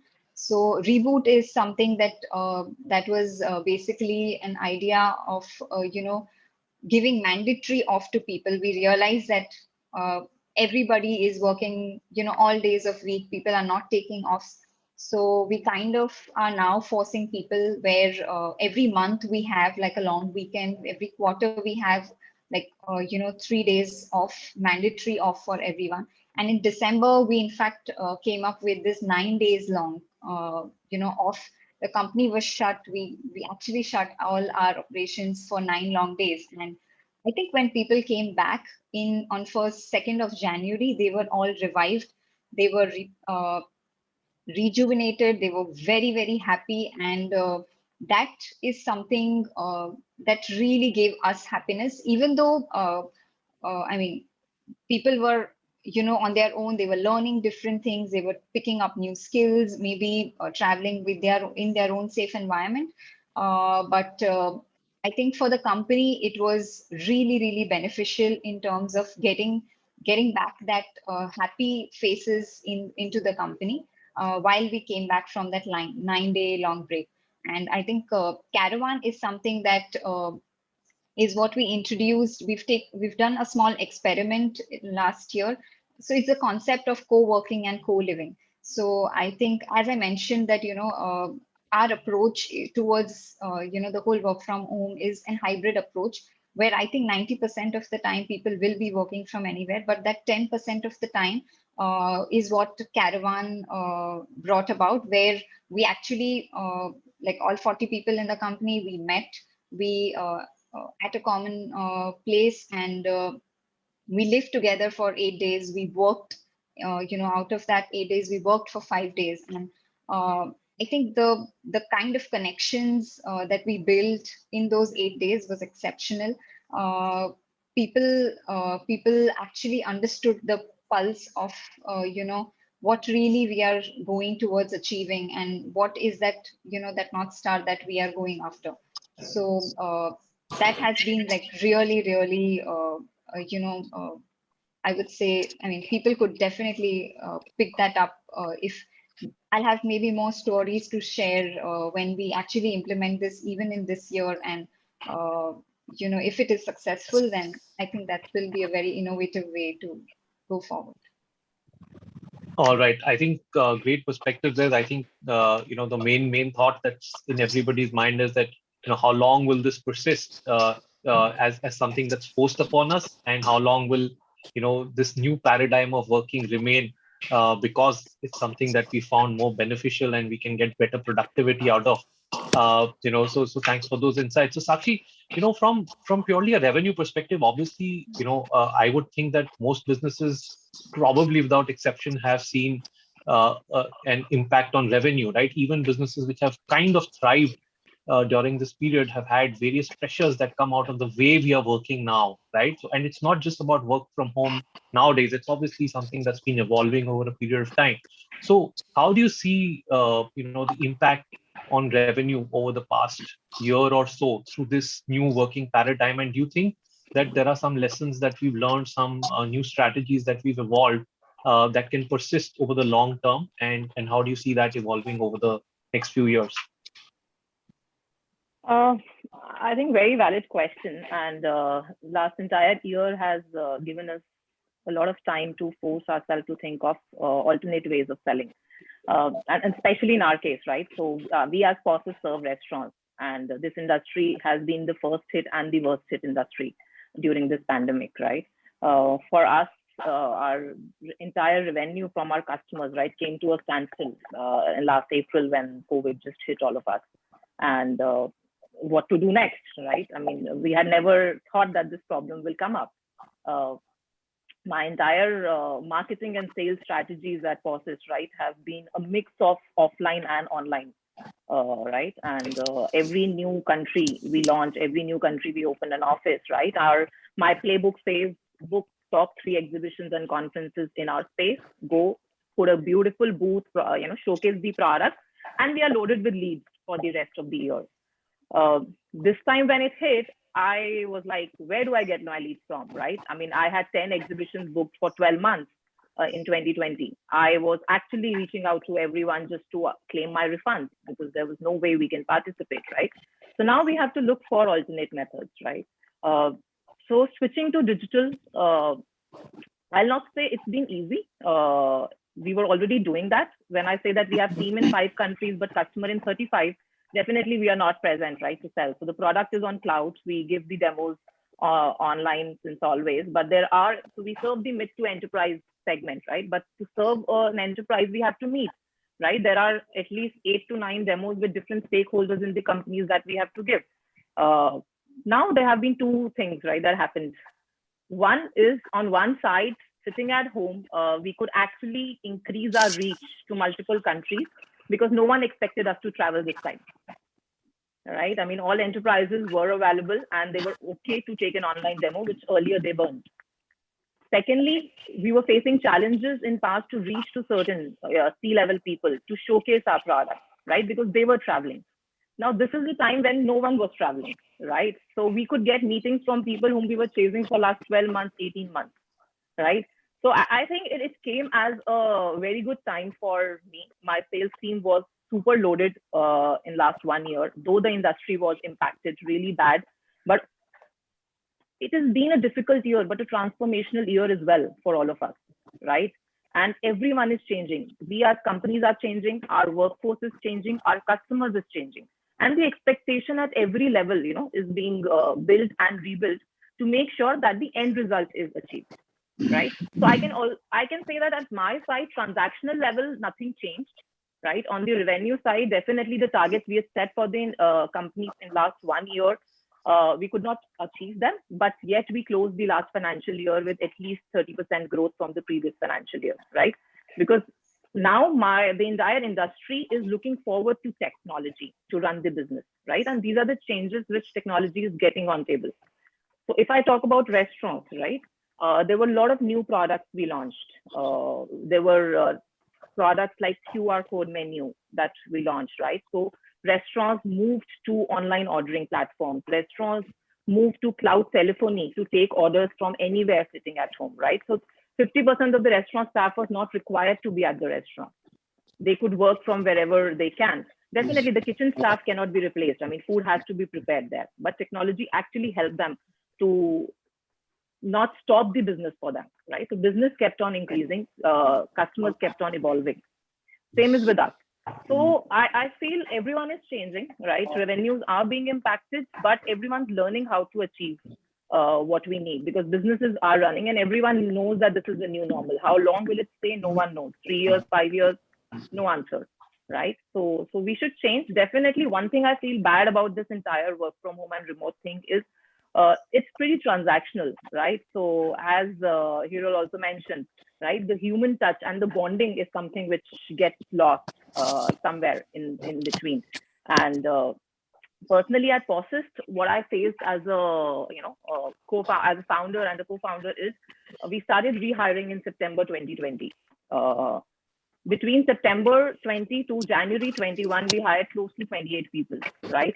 Now my problem is they don't know who we are. They don't know the culture of the company, right? They don't know who their peers are. Transactionally, everything is happening, right? They are delivering, their training is happening, their managers are taking care of them, they are taking care of the output. But the overall cohesiveness, right, of the company definitely was getting diluted. And for us, I think what changed is January, as soon as the situation came back to normal, we started voluntary work from office. So we both our Delhi offices, we opened and we said, whoever wants to come, please come back. And surprisingly, within a month, 70% of our team was back working from home, working from office, right? Because now during this pandemic, pre-COVID, I think people were worried about work-life balance. There was more work and how to look for life. Now in this 1 year, people were missing for work, right? They were missing to be next to their colleagues. And I can say things changed within 2 months, right? The entire company was together, productivity increased, everyone is happy. And it was a hybrid model again, right? If you have to work from home, you can. If you have to avoid your travel, you can. You want to come alternate days. The flexibility is there. But I definitely feel the human connect cannot be replaced at all. Excellent inputs there, Sakshi. I think it cues us very well for asking Rashmi something about how the human touch, how the people culture is changing. But before I go over to Rashmi, although I'm a big fan of technology and I think the QR codes work great, but the way we've seen the senior citizens and some of the less tech savvy people struggling with those QR codes in restaurants these few months, it's been quite interesting. So I think we really need to find some way of making that a little bit more fun for the people who are not so technology. I don't feel QR code is the future, right? You go to a restaurant just for experience, not to order yourself, right? Yeah, so as a absolutely. company, we had to deliver the tech, but I don't believe, once things are normal, we want to order from a QR code. I don't use that. I would agree, but just some personal experience there. So I think coming to Rashmi, I think great point that Sakshi made about the fact that the human touch has gone missing. But also the point she made earlier about the fact that people who were difficult to catch hold of earlier, right? she did say that, now they weren't traveling, so we could catch hold of them. But it was also that people were not just very comfortable, good or bad, conversing and transacting, across the air, right? They would rather physically or personally be in the air rather than transact over the air. Plus, of course, the other issues that even Hiral was highlighting about, how it's changed the way we operate. So, from the perspective of a chief people officer, and also from the perspective of an entrepreneur, how do you see the people culture evolving in the future of work? Okay. Yeah, when pandemic hit, Prasad, it was, as I told you, totally unexpected. Work from home was always there in the IT industry, but then the whole, the complete team working from home was totally, a new experience. So the first couple of months was just about how to get the task done, because it wasn't easy to even get the, deliverables delivered on time. When it hit initially. The first couple of months, it was just about getting back to the groove, how to make things work. A couple of months, team kind of figured out how to get work done. But I completely agree with Sakshi and Hiral that, it's just not about getting things done. It's not just about that transaction. It becomes very transactional when we just look at it based on the deliverables. It's much more than that. The team engagement, how do you impart the culture? And that's something that, we still do not have a solution for. We have also had a lot of hiring that happened over the last 1 year, and there are so many people whom we haven't even met, right? So in that kind of a situation, it's very difficult to build the connect with the people. So what we do is we ensure that we try to talk to them more often, just set up one-on-one connects, and at least talk to them over a video call. We train our managers and middle layer to make them aware of how to deal with team when they are not co-located. They were really good at dealing with teams when they are co-located, but then when they are away, you need to have video calls. Don't just use the phone. You need to talk something beyond work as well, just to ensure that there is a personal connect. So we had to train that middle layer as well. And yeah, burnout also was one of the issues, because when you come to office, there's always a demarcation. You come to office and you get back, and the work is kind of over. Rest of the time you're at home. But now when you're working from home, there is no clear demarcation as to when it starts, when it ends. You get up and start open your laptop, looking at the emails, and that goes on. And burnout was a real issue. So one of the policies that we came up with was unlimited paid time off, where anybody can take any number of leaves. They just need to discuss. There is no cap of 12 days, 20 days, 25 days. You can take a leave, de-stress, just talk to your team about it, plan around it. But then, so we are looking at coming up with certain things. But then I truly feel that human connect is very difficult to establish over tech things. You really need to be there. So our premises are also open. Some people do come in, but then again, with the second wave, things are getting back to the old times and people are back home. But I hope eventually we will have to move to a hybrid model where work from home policies would be there, but then we'll also have to have workspace where people could meet and connect and build that engagement. Sure, thanks. Great inputs there, and I think the idea there, of course, being that some of this stuff is just fait accompli, right? It's not just because of the pandemic; it's also how technology is evolving. So how do we make sure that we structure our work scenarios and workplaces in that manner? So last but not least, coming to Swati, if you could, as a CEO, give us, and obviously given as an organization which is UK and India, give us how a different technology driven way of working is beneficial. What are its limitations, and how do you see it evolving over the next 5 or 10 years? Very relevant question, Prasad. We are talking about is how the internal, within the organization, the workplace has changed. I would also want to add on to outside the organization, the other workplaces or the other work culture has changed completely. We launched a product called Supply Chain Trade Finance, which is a platform. We bring multiple suppliers across the demographies of a single buyer. It might be an Indian buyer or any other countries, or a single buyer, and a multiple funders together on one single platform. It, on a real-time basis, we execute the transactions. It not only reduces the time gaps. Traditionally there have been hundreds of different kind of documents involved into a trade. If anyone here is aware of how the international trades are executed, it creates lots of complexity, which means a lot of time, a lot of manpower and the time goes into the entire process of sorting out the documents, making it in a standardized format, which is more readable and understandable to review and assess the documents. The platform helps everybody. It empowers the ecosystem. And you rightly said, Prasad, that these changes were coming already in the picture, whether it was pandemic or not. But yes, pandemic helped everyone to shorten the time gap to adopt these technology or to adopt these digitalizations. And I'm not talking from India perspective, it is also globally happening. We are the pioneer in the industry to launch such products. AI, AML, OCR, these are certain, certain technology adoptions that everybody is incorporating in the systems to get the faster results and employ your people at right places, right utilization of the time, rather than spending your hours and hours into I would also say boring but also monotonous work. With the help of technology, we reduce the error into the entire process, which results into profitability as well. From the internal workplace culture, I would really want to quote here that we are a very smart company. We always had this practice of having weekly calls. Our presence was always into 13 to 14 countries, and we work with multiple different category of people.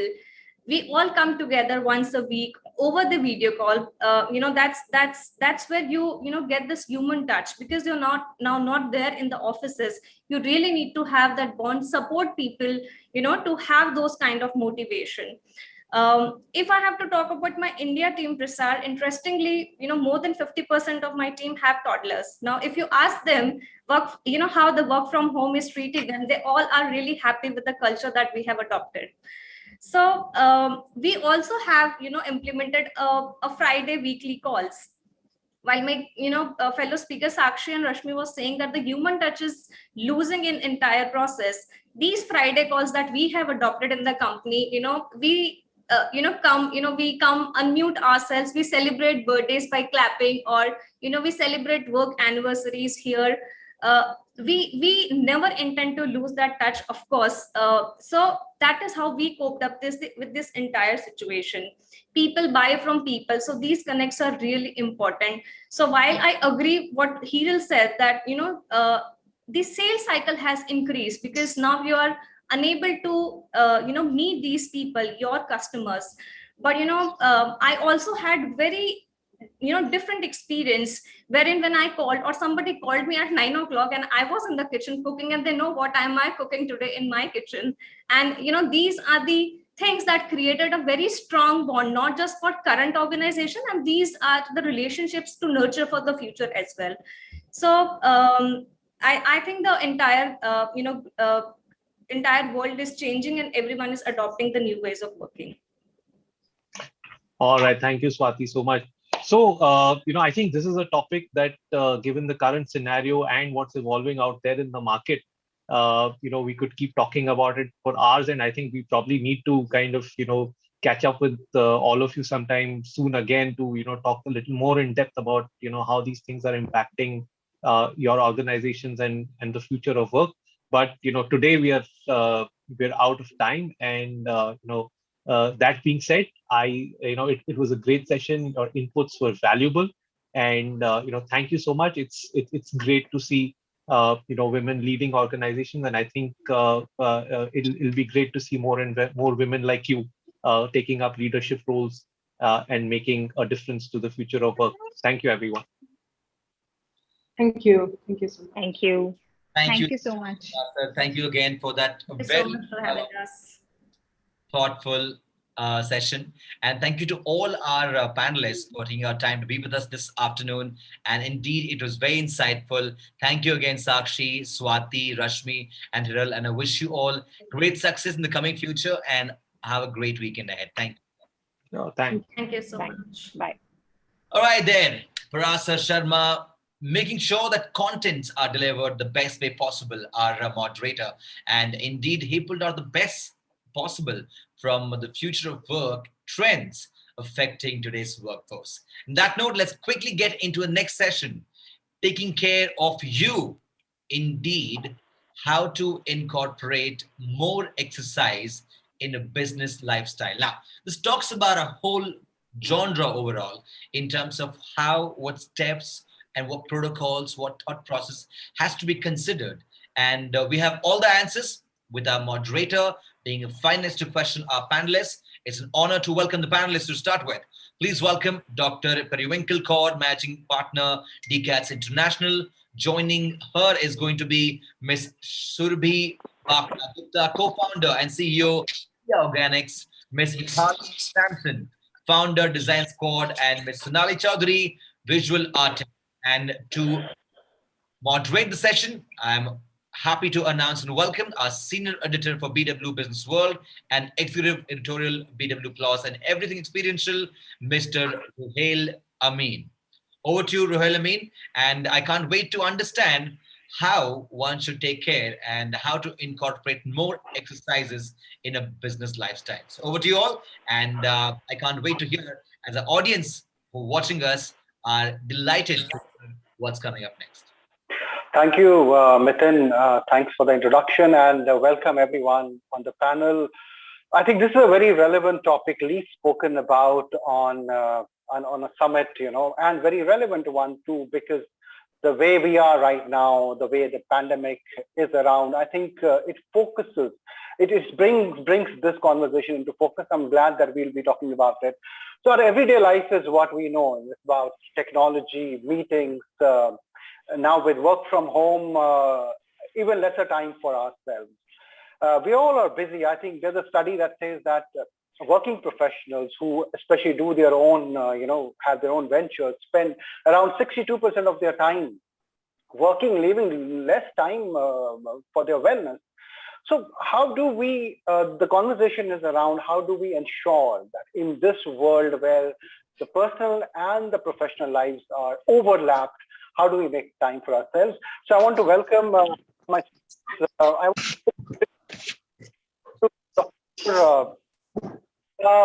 tell me, how do we do it? I mean, how do you ensure, let me ask you this question, that you get enough time for wellness in your daily routine?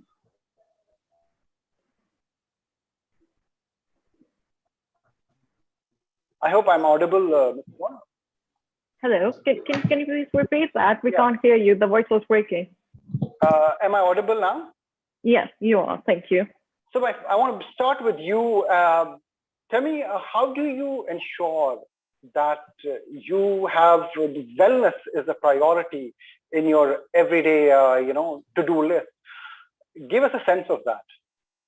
So where there is a will, there is a way. Good time planning and consistency is the key. I make sure I treat myself by nurturing my non-business related passion, which means my hobbies. And they include playing squash, gardening, and spending time with my family and friends. And these all boost me up and widen my horizon of success. So as you know, my business is multinational, so I have to operate at times which are convenient to my customers rather than my local time. Nevertheless, I ring-fence time and schedule because it recharges my well-being batteries. So it's just making a schedule and sticking to it. And sometimes we all can agree that sometimes it's not easy, or we are more into business, so it's like a 24/7 job. But again, whatever time we find, it's just that we need to change the lifestyle and incorporate certain changes into that lifestyle. Right. Ms. Gupta, give me how do you look at the entire wellness piece in your, how do you place it in your everyday schedule, if I may ask you? Is it a priority for you? Definitely is. I run an e-commerce business. So one of the hazards of my job is I spend most of my days sitting down and, either at my system or on calls with people, because that unfortunately is the nature of business. And I believe humans were not made to, sit at one place for 8 to 10 hours and just work like robots. So Right. For me, wellness comes in two parts, physical and mental. Um, so there's some very simple things that I do to incorporate both of them into my lifestyle. I do these 5-minute workouts from at my desk or in my office.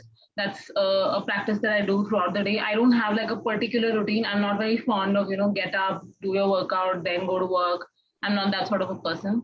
I incorporate my fitness and my workout during the day. And as for the mental well-being part, um, again, there are so many things that you can do to unwind, right? You can read, you can watch your favorite show, you can talk to someone close to you. Sometimes it's just, wellness is also about you're so tired from work and you still have a lot to do, but it's about, taking that pause and going and having a cup of coffee at your favorite cafe. Of course, that's not possible right now, but I do that. I firmly believe in the fact that, if you're tired, you should not quit, you should take rest. Otherwise, your body will, shut itself down and then say, okay, now it's time for you to rest. So it's better to make that choice yourself. Right. Ms. Chaudhary, if you can hear me, you can switch on the camera. Yes. Hi, Hello. welcome. We just started the first question. I know artists have, their own unique timings of creating art, and it's not as structured as you may have in a corporate setup. Definitely not. Definitely. Tell me, in such an open kind of routine, how do you look at fitness? Is wellness a priority? How do you make sure that it's also part of your day? See, firstly, my take on fitness is different. For me, fitness is not about having a zero size figure or a six-pack ab. It's about the mind and body being in sync with each other. It's about us being comfortable in our skins. It's about us being happy with who we are and being able to do everything we want to do. So that's the way I live my life. I'm not the kind of person who would believe in going to a gym and all that. In fact, I'm an artist, so I would find that very claustrophobic. But thankfully, in my case, there is a blessing. If our work and passion are one and the same, right, that is a very big thing, according to me. Because if our work and passion are one and the same, then at the same time, we are happy, we are fit, we are working. And travel. I travel a lot in the Himalayas. I travel a lot in the mountains because I love the mountains. That is my battery recharge. That is a kind of a battery recharge because I feel even if you have a passion, sometimes you need to just take a little time off to live life itself. Right. Because that is where the ultimate fitness comes in. If you see many people who have these zero size bodies and six-pack abs are in professions which require those. They also have many lifestyle diseases, bulimia, anorexia nervosa, all kinds. Basically, for me, so fitness is about, as I said, being in harmony with oneself. And if I'm able to do that, then according to me, I am fit. Absolutely. Raghur, very valid point here. We have been given a certain sense of fitness looks like this, if you go to the gym or if you do your... Exactly. Tell me, are we victims of this stereotype somewhere? Is there another way of looking at fitness which is easier for a working professional? Absolutely. For example, I also want to go to Ms. Kaur with this question that, in your view, what do you kind of prefer as in, is it, do you go with the structure, the sense of a gym, a trainer kind of setup, or do you have your own way of, looking at what I can do in a day in 20 minutes, 10 minutes?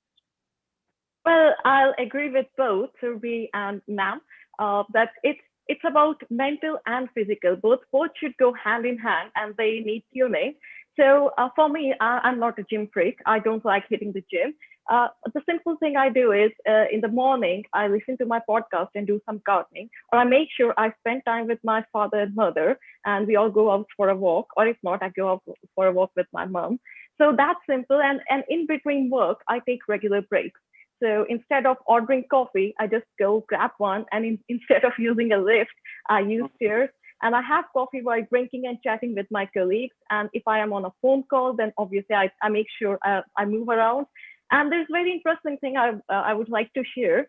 So in my office, we have made a tradition, and we follow this from ExxonMobil, the automobile company, the American automobile company. So we play music for 10 to 15 minutes every day, where everyone has to get up from their chairs and do some stretching. So this makes sure everyone is rejuvenated and everyone gets a break.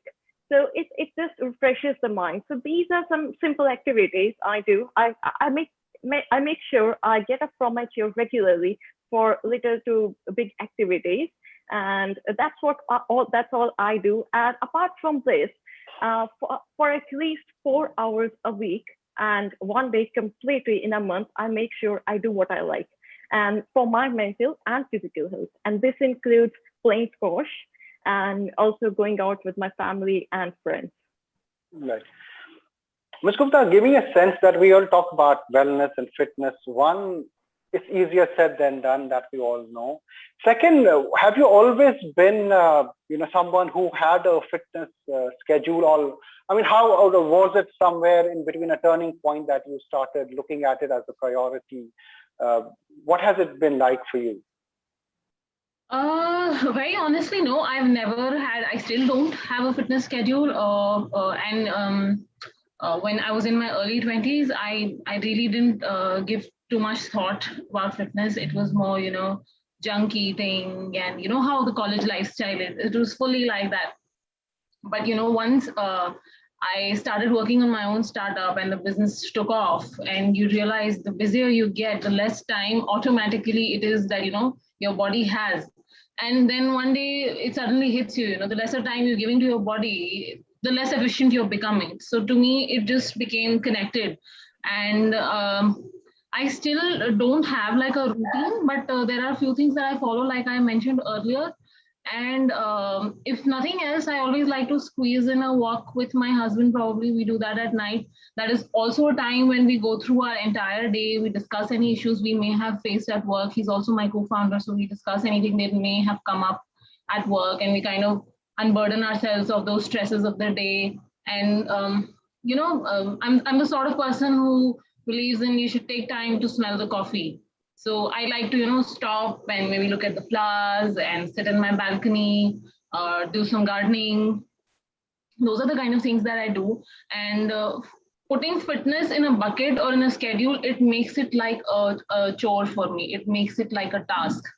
And as a business person, you do not want to add one more thing to your list, right? We already have so many things to do. So fitness or wellness should be something that actually breaks the routine. So that's how it is for me. Right. So, Sonali, you mentioned that it's about wellness and feeling, and all those factors are very important when you look at fitness. But would it also mean for an artist like 2 bottles of wine every day? But that is harmful. Can you hear me? Yes, yes. Because I can't see you. Okay. See, it's not about wine. It's not like I have 2 bottles of wine every day. I don't do that every day. That is once in a while.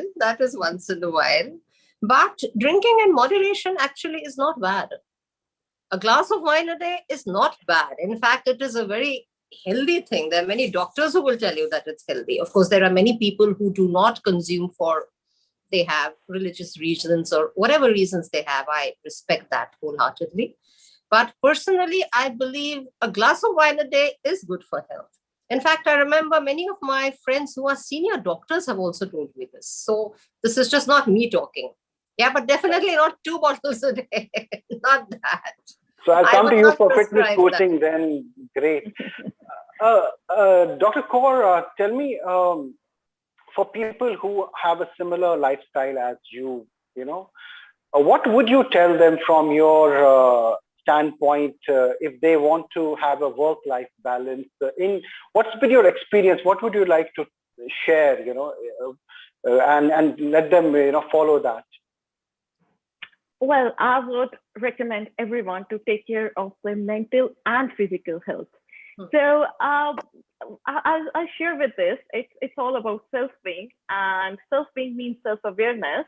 If you can't take care of your self-being, you can't take care of your company. And there's a line I read somewhere. It's like the well-being is as fragile as a beautiful flower caught out by harsh morning frost.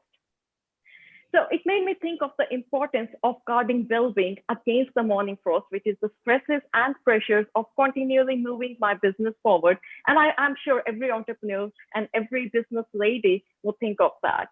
The simplest I can suggest everyone is just do what they like. There need not be any fixed schedule or any fixed activity.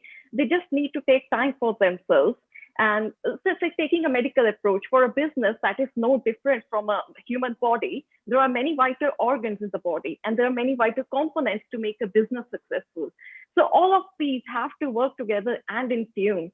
Otherwise, major issues can arise, and some serious. The simplest of all is the breathing exercise. We can always breathe. The proper breathing means you can watch YouTube tutorials and videos where we do some deep breathing, and this also helps to manage emotions.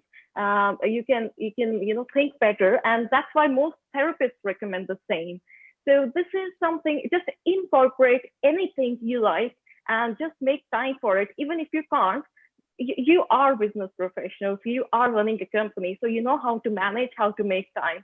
So a simplest in one line, I would say, do what you like. That's it, which keeps you happy. Ms. Gupta, if you can hear me. Yes, I can. So your office and your people and what do you, would you like to tell people who are busy like you, have schedules like you, when it comes to, I know this is not a fitness coach kind of an advice, but from somebody who's practically inundated in a daily work, coming from them is a whole new thing. If somebody has to follow a fitness regime in a way you are functioning, what would be the easiest thing? For example, you mentioned don't put it in a bucket, for example. I can recall that. What would you like to tell them? What is the easiest way to follow fitness regime? So I know that most people, when they're trying out something new or where fitness is not a priority, it takes stuff to be, it takes time for them to get motivated and do things on their own. Most people like a little structure, like a little bit of guidance when they're doing something like that. Me too, when I started. So I heard of this concept called 10-minute workout, and that's something I started doing. I suggest, this is one advice, the 10-minute workout is something I've heard so many of people doing and enjoying. I know it's hard to take out 30 minutes or an hour from your day for something like fitness. People may have that time, but they're not simply motivated enough to take that time out for fitness. So they can do that for their physical fitness. Second thing I would like to add here is a lot of us are going through a lot of stress. Our generation is especially extremely stressed, one of the most stressed of all times, because we constantly live in this world of social media where we're judged for what we do, what we don't do, what we say, what we don't say. And if you're a growing startup owner like me, you're always stressed about if you've hit the numbers, if you've done more, or you have this whole separate concept of funding that needs to be taken care of. So there are a lot of things, and when you're juggling with so many things, it often so becomes that your mental health gets compromised. So I just want to put it out there. If you feel like you're bogged down and you're not motivated enough to do anything, go seek help, take therapy. It's not a stigma. What happens here is as important as what happens in the rest of your body. You may be putting on a smile and going to work every day, but it's okay to pause and go and talk to someone if you're not feeling up to the mark, because the only way you and your business are going to run well is, if everything is stable in your head. If it's not, then there's no point even doing what you're doing. That's right. Ms. Chaudhary, with your lifestyle and, what is the easiest way of staying fit, according to you? See, firstly, I would like to say that I agree with what the other two just said, both the other panelists. Besides that, there is something which I find to be very effective. That is being one with nature. It is not just about going to a gym, not just about exercising. Feel the grass beneath your feet. Ever walked barefoot on the grass? That is therapy. Feel the wind in your hair. Feel, literally spend your life in the present moment. Go through every moment fully, whether that is painting. And another thing which I would like to add, in our technology-driven age, technology is a double-edged sword. So where it has made our lives easier, it has also reduced the amount of movement. So we don't move so much anymore. Technology is taking care of so many things. In our childhood, when I was a child, we did not have to think about exercising. Our bodies just took care of themselves because we moved. We made our own beds. We cleaned our own rooms. We did everything. At least I did everything. So all that matters. You see, exercise is not just about gymming or going for a walk. It's about being physically, moving physically. It's about having physical movement in your life. And that should be there. And closeness to nature, as I said, go for therapy, yes. But over here, I would like to add one thing, that most people have to go for therapy because they are part of the rat race. And that is the biggest curse. When we try and compare, because if we look outside, there is always going to be someone better than us. So how much are we to rates? We're not rats, we're human beings. So let's behave like human beings. I compete with myself. For me, what I do today should be better than what I did yesterday. Then I should be content and not look outside. So these are a few things I would like to add. Right. Dr. Kaur, when this pandemic started last year, and we all firstly thought that it has given us an opportunity to reset, rethink, reimagine at the world. Then the normal life came back, it overtook, and it is the same life once again. But tell me, has this pandemic forced us to relook at life and keep wellness at a certain priority where it belongs? Has it happened in your case? Well, yes, I think everyone has become more health conscious at this time, and even when this pandemic started, because there was no fixed medicine, there was no fixed treatment, there's still not. So the virus didn't see anybody's wealth, it saw health. And yes, it made me realize just how important health, just not my health, but of my team members and my family is, especially this mental health. Because during this pandemic, many people have gone into depression. They are prey to some mental illness diseases, and that's just because the lifestyle, everything has changed. So during this pandemic, and as it continues, I too changed my lifestyle. I wasn't a morning person, but now I make sure I devote 1 hour completely to myself and do what prepares me for the day ahead. So as I told you, I listen to some podcasts, and I think the only way to stay healthy, not just for myself, for everyone, is to build immunity so that our body can fight against diseases, including this virus, because that's the only way we can have natural defense soldiers. So good health is not just the preserve of the body, it is also the mind. So overall fitness, both in terms of physical and mental health, if well taken care of, and it helps to release endorphins, and which makes more WBCs, white blood cells, which aid in immunity. So yes, post-pandemic, and as the pandemic is still going on, everyone's lifestyle has changed, and everyone focuses on making sure that they follow healthy diet, and they incorporate some exercise in one way or the other. Great. Very valid points there. Ms. Gupta, if you can hear me. So the same, last to 1.5 year, almost 1 year plus, it has forced us to relook at life. In your case, how has it impacted your overall outlook of wellness?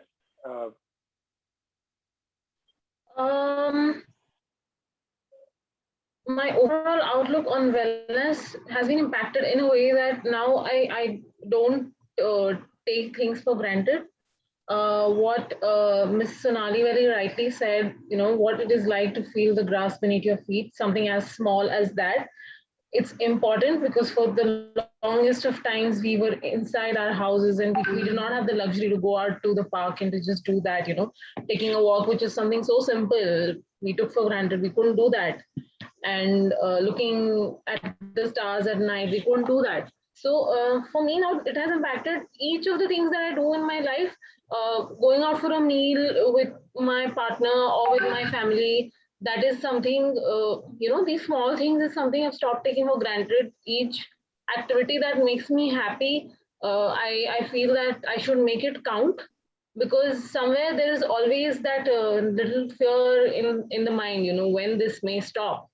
Like we've seen with the second wave, and we're again, cloistered inside our homes and our offices, and we don't know how this is going to go on. So it's about taking things less for granted and living in the moment. I guess that's how it has made me change as a person. And that's a huge difference. I think when we look at smaller things and get a kick out of it now, I think maybe if we can sustain it for long, that would be incredible.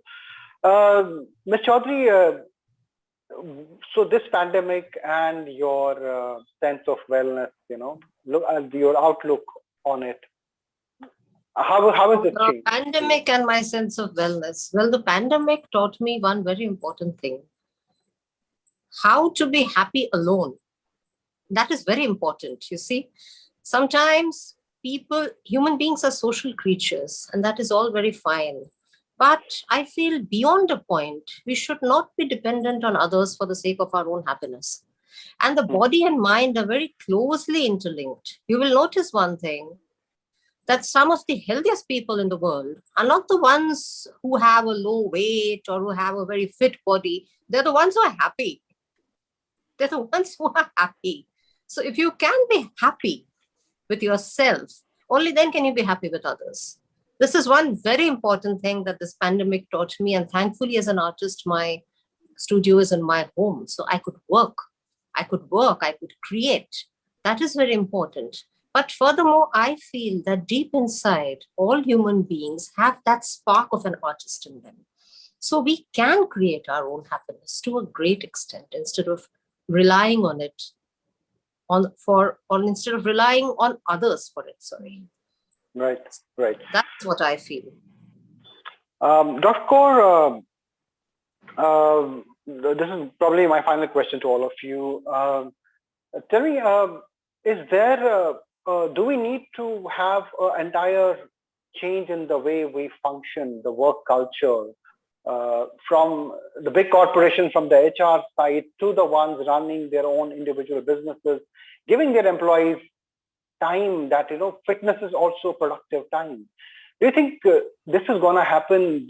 We are coming near to this kind of a culture anytime soon? Well, I think as we are all going to go back to work, the physical workspace, companies are going to change that. They are going to take care more on for the employees' health, because if you take care of your employees, they'll take care of you, and that's how it goes. And yes, I mean, we have to unlearn things, because this pandemic has changed lives drastically for each and every person, for each and every company, irrespective of the profession. So it's a major requirement to unlearn things and incorporate some changes. So yes, fitness in terms of physical and mental health both. Because this reminds me of one quotation by Jim Rohn: take care of your body, because that's the only place you have to live, and body includes head to toe.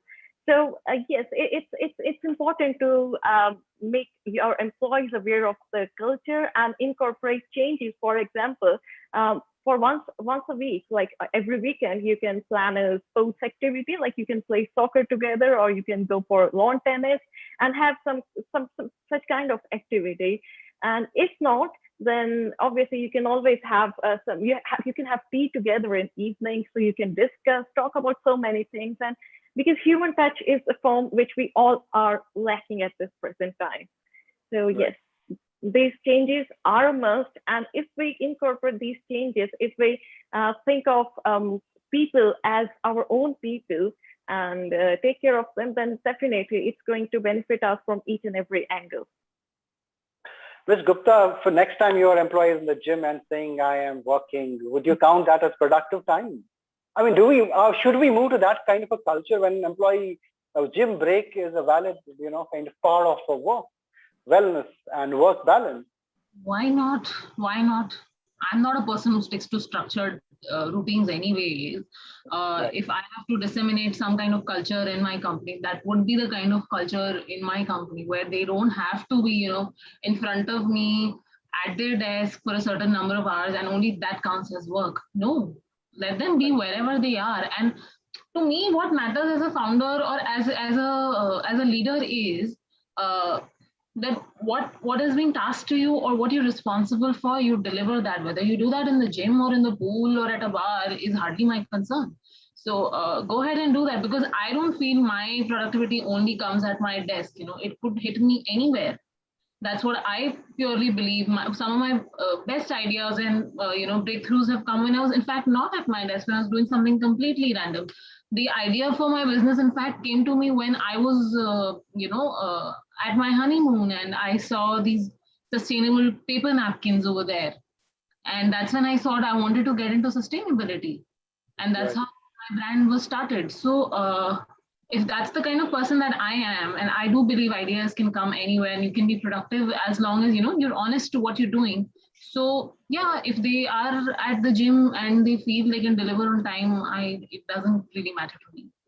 Because earlier also offices had swanky gyms, fully furnished ones, but nobody used to use them. Earlier, I think it used to be there as a corner, beautiful place. But I think maybe the employer wants to give to the employee. But in India, there's this culture that you have to show your face to your boss, only then it counts as working. It's there, and I've been part of some mega corporates, and I remember if you left on time, 6:30 was our exit time, and I would be someone who would pack my bags up by 6:25 and get ready to leave by 6:30, and there would be those cliched jokes. Oh, you're taking a half day today. Oh, things like that. I'm like, I am paid to be here till 6:30. I'm done with my work. I'm not paid to sit to show my face to my boss. So that's the kind of person I always was. So yes, it's sad that while employers go ahead and provide so many facilities to their employees don't use it because that culture is there, that we have to sit on our desks and send emails out late at night to show that we're working. So I need to go somewhere. Then wellness will settle in automatically. And this leads to this point that to fit in more exercise or in a work routine, I think it's not just an individual effort. It's also about the whole work culture that has around us where we function. Quickly to you, Ms. Chaudhary, final points from you about, do you think we need to relook at the way, you broadly spoke about it, but I want to revisit it.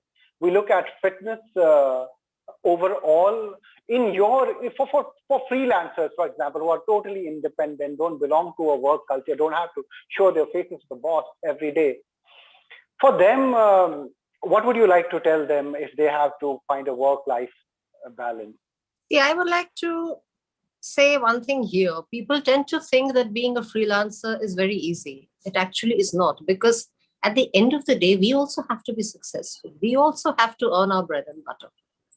And for that, we have to deliver, right? So the thing over here, which I follow, a principle which I follow, which I feel, which is very close to my heart, that once we become part of the rat race, see, there is a difference between being successful and becoming part of the rat race and competing with everyone around you, because that takes a toll. When we become part of the rat race, most people, they start living to work. I work to live. So for me, life is supremely important, that I should live my life to the fullest. And my work should be a part of that, not everything. Very, very well said. And thank you everyone for joining us on this quick chat session where we all We're talking about wellness. So we are not fitness experts, but then of course it's a very valid conversation for all of us. And thank you for sharing all the inputs and raising some very valid questions. Over to you, Miten. Thank you so much. Over to you, Miten. Thank you, Ruhail Amin. Thank you so much for orating that. That was indeed very, very amazing. Thank you, Surabhi. Thank you, Sonali. Thank you, Priyankal, for joining us here. Indeed, very, very insightful. I learned so much more. And as Surabhi mentioned, ideas can spark anywhere. So with that thought, I'm going to go ahead and welcome our next keynote speaker.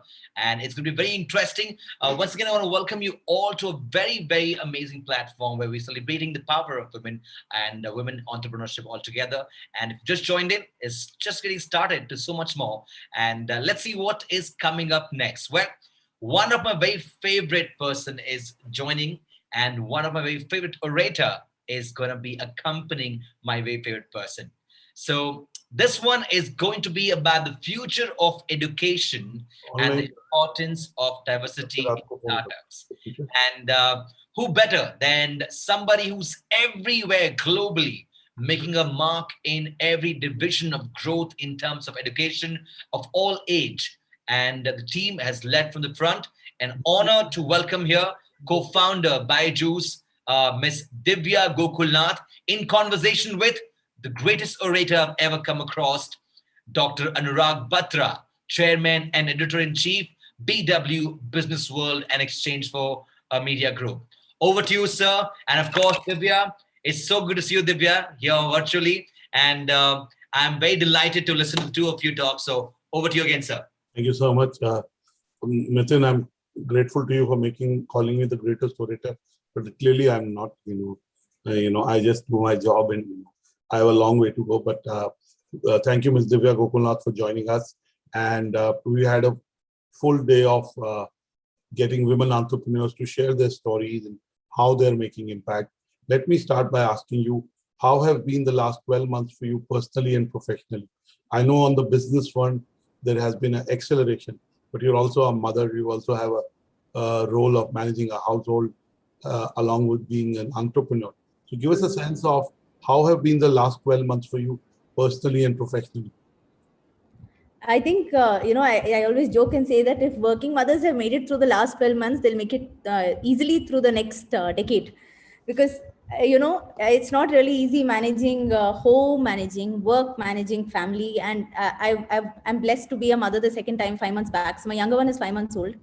So it's been a roller coaster ride, but I've enjoyed it. And I think one thing that's really worked personally, I'll say, is creating artificial boundaries. Because prior to this, I've never taken a break this long, stayed at home. It won't be a break. I would say work from home this long ever before. The only time I was at home was in the 3-month period after my first son was born. Back then maternity period was only 3 months in 2013. And this time, literally for the last 1 year, I've been completely working from home, doing everything from home. So it's been a roller coaster ride.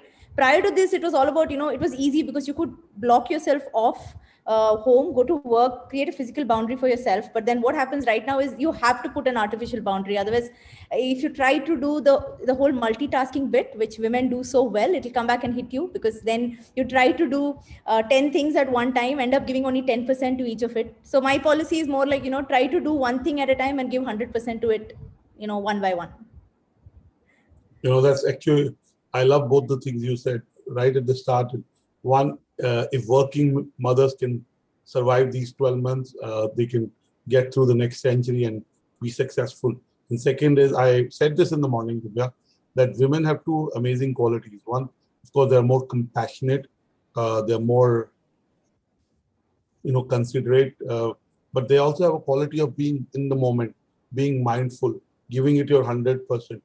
And it may sound oxymoronish, they also have the ability to multitask, because as a working mother, they are multitasking, kind of juggling both. So, but I like the fact that you say that do one thing at a time, give it your 100% and make something out of it. Let me change the gears to entrepreneurship. Now, Byju's is becoming bigger and bigger by the month. I wouldn't even say quarter, by the month. There is either an acquisition or there is raising of capital, and it is a new market being kind of explored, new users being added, new products being launched. So the pace of acceleration in the last 12 months has been huge. Also, COVID has been the chief digital transformation officer. Give us a sense of how big is the edutech opportunity is. Of course, while Byju's is the predominant player and the largest player in this business, give us a sense of opportunities that exist for other entrepreneurs to be able to look at them. Sure. So, okay, maybe I can, start by saying that if you think about it, and speaking about the pandemic, if we were hit by a pandemic like this 100 years ago, literally everything would have stopped. But this time around, even though the economy was hit, I'm not denying it, a lot of things are still continuing. Some of them even more efficiently, whether it's an event like this where so many of us are able to attend, celebrate together, or be it working or even learning from home. So I think the last year, in fact, has been a year filled with a lot of changes, learnings, innovations. Technology has been a constant here. And I think that's what has been an enabler, enabling and empowering us to all continue with our lives in every possible way. So maybe every crisis brings an opportunity, and that's how I would like to look at it. If you think about it, our classrooms have changed for the first time in 100 years. What did not happen in decades happened in weeks, happened in days. All stakeholders literally transitioned online to a it was not very easy to do it, but every stakeholder in education, be it institutions, schools, teachers, students, everybody transitioned online. Online learning came to the forefront. It helped millions of students learn across the globe. So two very interesting numbers talking about Byju, since you spoke about it. In the first 4.5 years since we launched the app, we had 45 million learners on our learning app. And just in the last 1 year, we added 45 million more new students on our app. So more and more students are learning online. And this number is actually testament to the fact that the future of learning has online in it. I'm not saying it's 100% online, but it has online in it. It's something, I would like to call it hybrid or blending, right? The best of the online and the offline world, because the pandemic has been an inflection point for EdTech especially. And though the situation is not good, we are fortunate to be in a segment of positive relevance. So, and maybe now I can talk about what we did at Byju's. While schools faced a global shutdown, the first thing we did is that we made our app free. We opened up the content so that students could continue learning. We knew that students were missing out on the regularity of school. We launched free live classes, which ensured that students could continue learning from home from some of the best teachers. We also fast-tracked, we launched multiple new products, new subjects, also released the app in vernacular languages like Hindi, Telugu, Bengali, and Gujarati, just to name a few of them. So if anything, I think the last 1 year has shown us the opportunity of what the future of learning could possibly look like, the best of online and offline. So with an option, and I think the best part is that students now have an option to learn in a matter that suits them, in a way that suits them. The power of flexible learning, it'll lie in the hands of students. For the first time, students will take a driver's seat. It was very one-to-many approach, but right now it's a very one-to-one model. There could be a concept where there is no backbencher. And for the first time, a student could decide how, when, where they can actually want to, and how they want to learn. So these are the things which, speaking about online learning. But again, like I said, there are subjects, there are concepts that can be taught and learned better online, like math, like science, like coding. But on the other hand, there are skills that students pick up at school that cannot be really replicated online. Social skills like teamwork, life skills like empathy, all of this can be learned only when a child is growing up with their teachers, growing up with their friends. I always like to give a comparison of how we can play FIFA with our friends through PlayStation, enjoy the game, pick up a few strategies maybe, but to really feel the pulse of the game, to learn team spirit, live the game, you really need to have people on your side. That's when it's an advantage. So yeah, so I think, and talking about the startup ecosystem, it's all education, and edtech is almost one of the most impactful sectors to be in today. And I say that because there is so much to be done here. We've hardly done enough, because there is the potential and opportunity is immense. Technology in education can actually play a major role in empowering teachers to teach better online, help students learn better online, helps institutions transition online seamlessly. So there's so much that can be done in the startup space, but how well it's done is what is going to differentiate. Because see, right now there is so much interest in edtech, there is also a chance that quality can go down. It's not just about digitizing a textbook.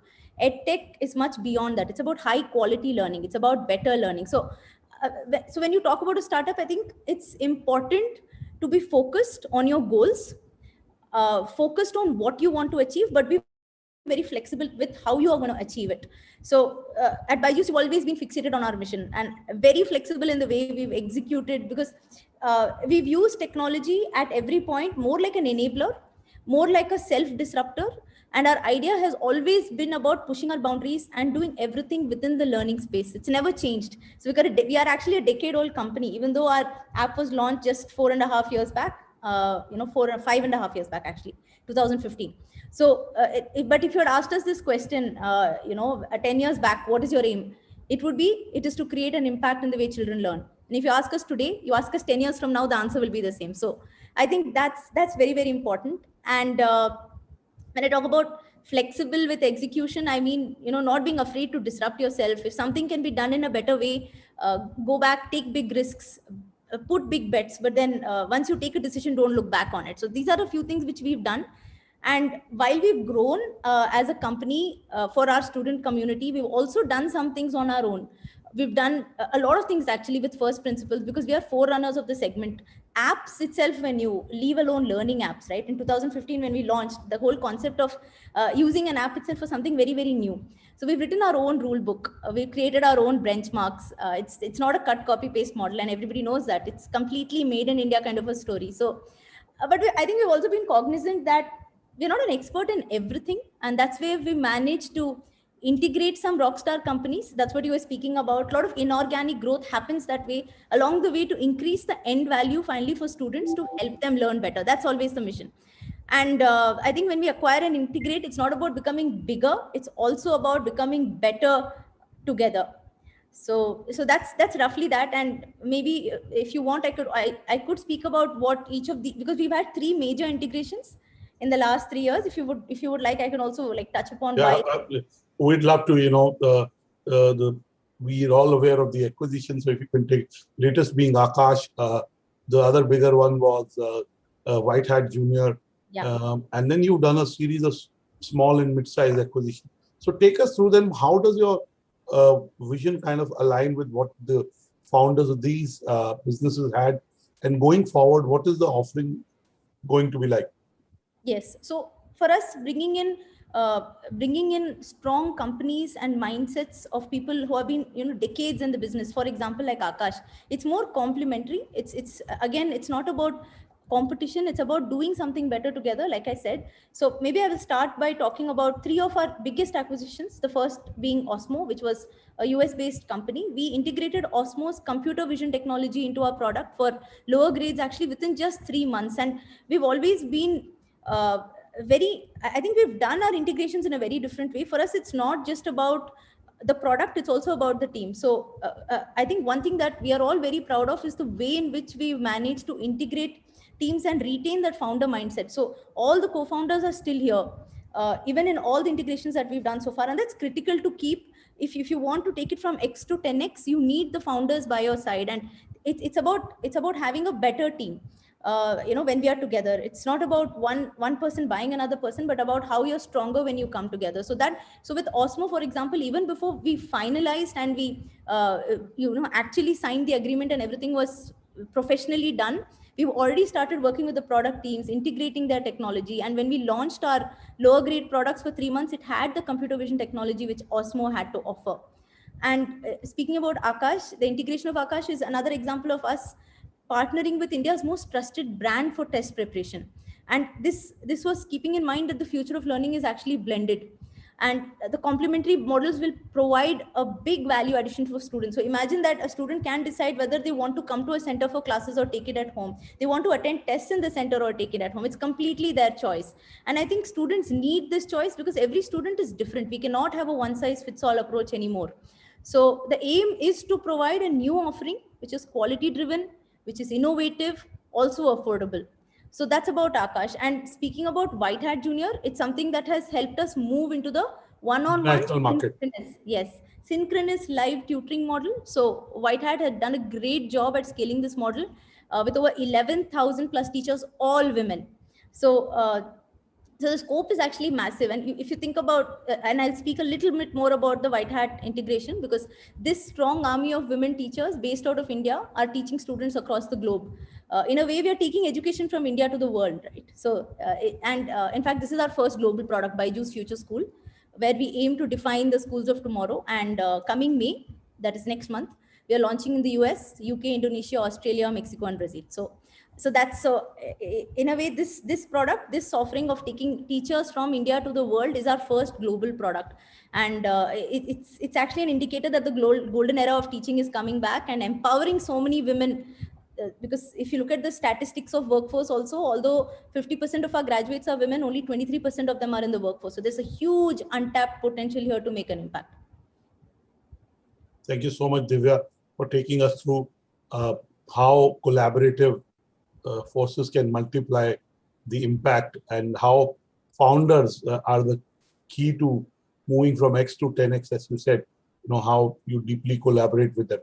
And the fact that all of them are still with the business and looking to be with the business for the near future augurs well, both for the founders and for the businesses. Now, let me shift gears. We're at a Women Entrepreneurship Summit. It's the third year of the BW Disrupt Business World Women Entrepreneurship Summit and Awards. At 6 p.m., Shri Rahamon Mishra, who's our chief guest, and he's the Secretary, Child and Women Development, and he's been instrumental in developing a lot of schemes, and entrepreneurs at the grassroots level will join us, and so will our jury chair, Ms. Zia Modi and Ms. Samina Hamid. So we can't not ask you about being a woman and being an entrepreneur. Okay, now, though gender shouldn't be a prerequisite for doing or anything or achieving anything except for being a mother, I think that's where the gender matters. But beyond that, women are as capable or more capable and unique, if I may say. So tell me, as a women entrepreneur, when you see yourself, you see other women entrepreneurs, what is the progress you think India has made in the last 1 decade or 2 decades? But what do you think should be done even more to foster women entrepreneurship? Yeah, so especially when you ask me, and I've been asked this question a lot of late, how does it feel? How do you, especially because that throws light on the fact that a lot of women are not as lucky as I was to get an opportunity. And I've come to realize that I'm lucky, unlike a lot of other women who have never faced a single challenge because I'm a girl. So being the only child to working parents, I was given every opportunity that would have been given if that child was a boy. So when people ask me about the challenges, the obstacles, the setbacks, what does it mean to, be a woman entrepreneur? I realized that this sort of question came to me only once I started working. So the answer to that, at least from my point of view, is that look at me as an example of what happens when a girl is given an equal opportunity. So that's what we need to do for all girls, give equal opportunities. So I couldn't have agreed more. And I'm just saying, I'm interrupting you for a sec. I said in the morning, right there at the upfront when I started, and then I was doing this conversation with Ms. Samina Hamid, who's the vice chairperson of CIPLA, that growth and achievement is a function of opportunity. It's not a function of talent. There are lots of talented women out there. It's just that they don't get an opportunity. So I fully echo what you're saying. Yeah. Go on. True. So that's what. So there are, and maybe I can talk about and go back to the statistic which I spoke about, because that itself shows the opportunity where 50% of graduates in India itself are women, but only 23% of them are in the workforce. That means something. So, and I can speak for education because there are multiple opportunities for women in the education world. Firstly, as teachers, the connection that women have with students is completely different. Also, even the mentoring team, which we have in Byju's, majority of them are women. They understand what children need. They strike a chord so well. It comes very naturally to them. So for women who have good education, now is actually the opportunity for them to take charge of their lives and careers. But that's quite easy for me to say. Difficult to implement, largely because we live in a patriarchal society. There's a lot to be done in terms of representation for women. And like you said, a lot has improved in terms of boardroom representation, but still the numbers are very dismal. A lot more can be done, a lot more should be done. But that being said, you asked me what can organizations do? I mean, they can do a lot, because diversity is actually no more of feminist notion. I think it needs to be perceived as a corporate agenda, if anything. This balance can be attained if it is thought about consciously from the inception of the company. That's something that has worked for us, and not be treated as an afterthought, really. Because and why I'm saying this is a quarter of the businesses globally don't have women in senior roles, and since senior leadership is what is projected to the outside world, it sets up a notion that women just can't make it to senior roles or make it to senior positions. So this can be dealt with if core teams that start out businesses address this at inception and hire accordingly.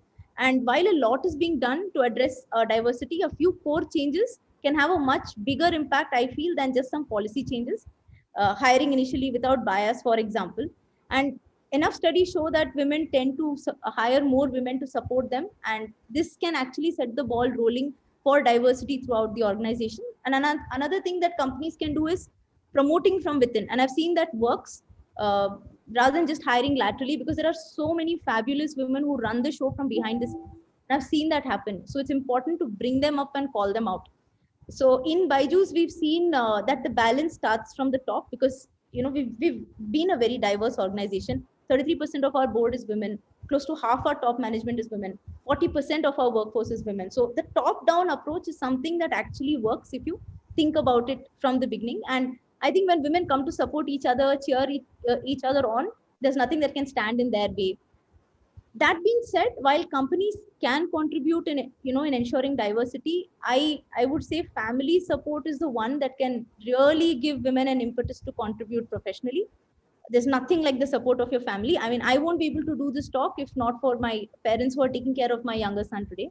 I would not have been able to rise in my career if my in-laws were not supporting me.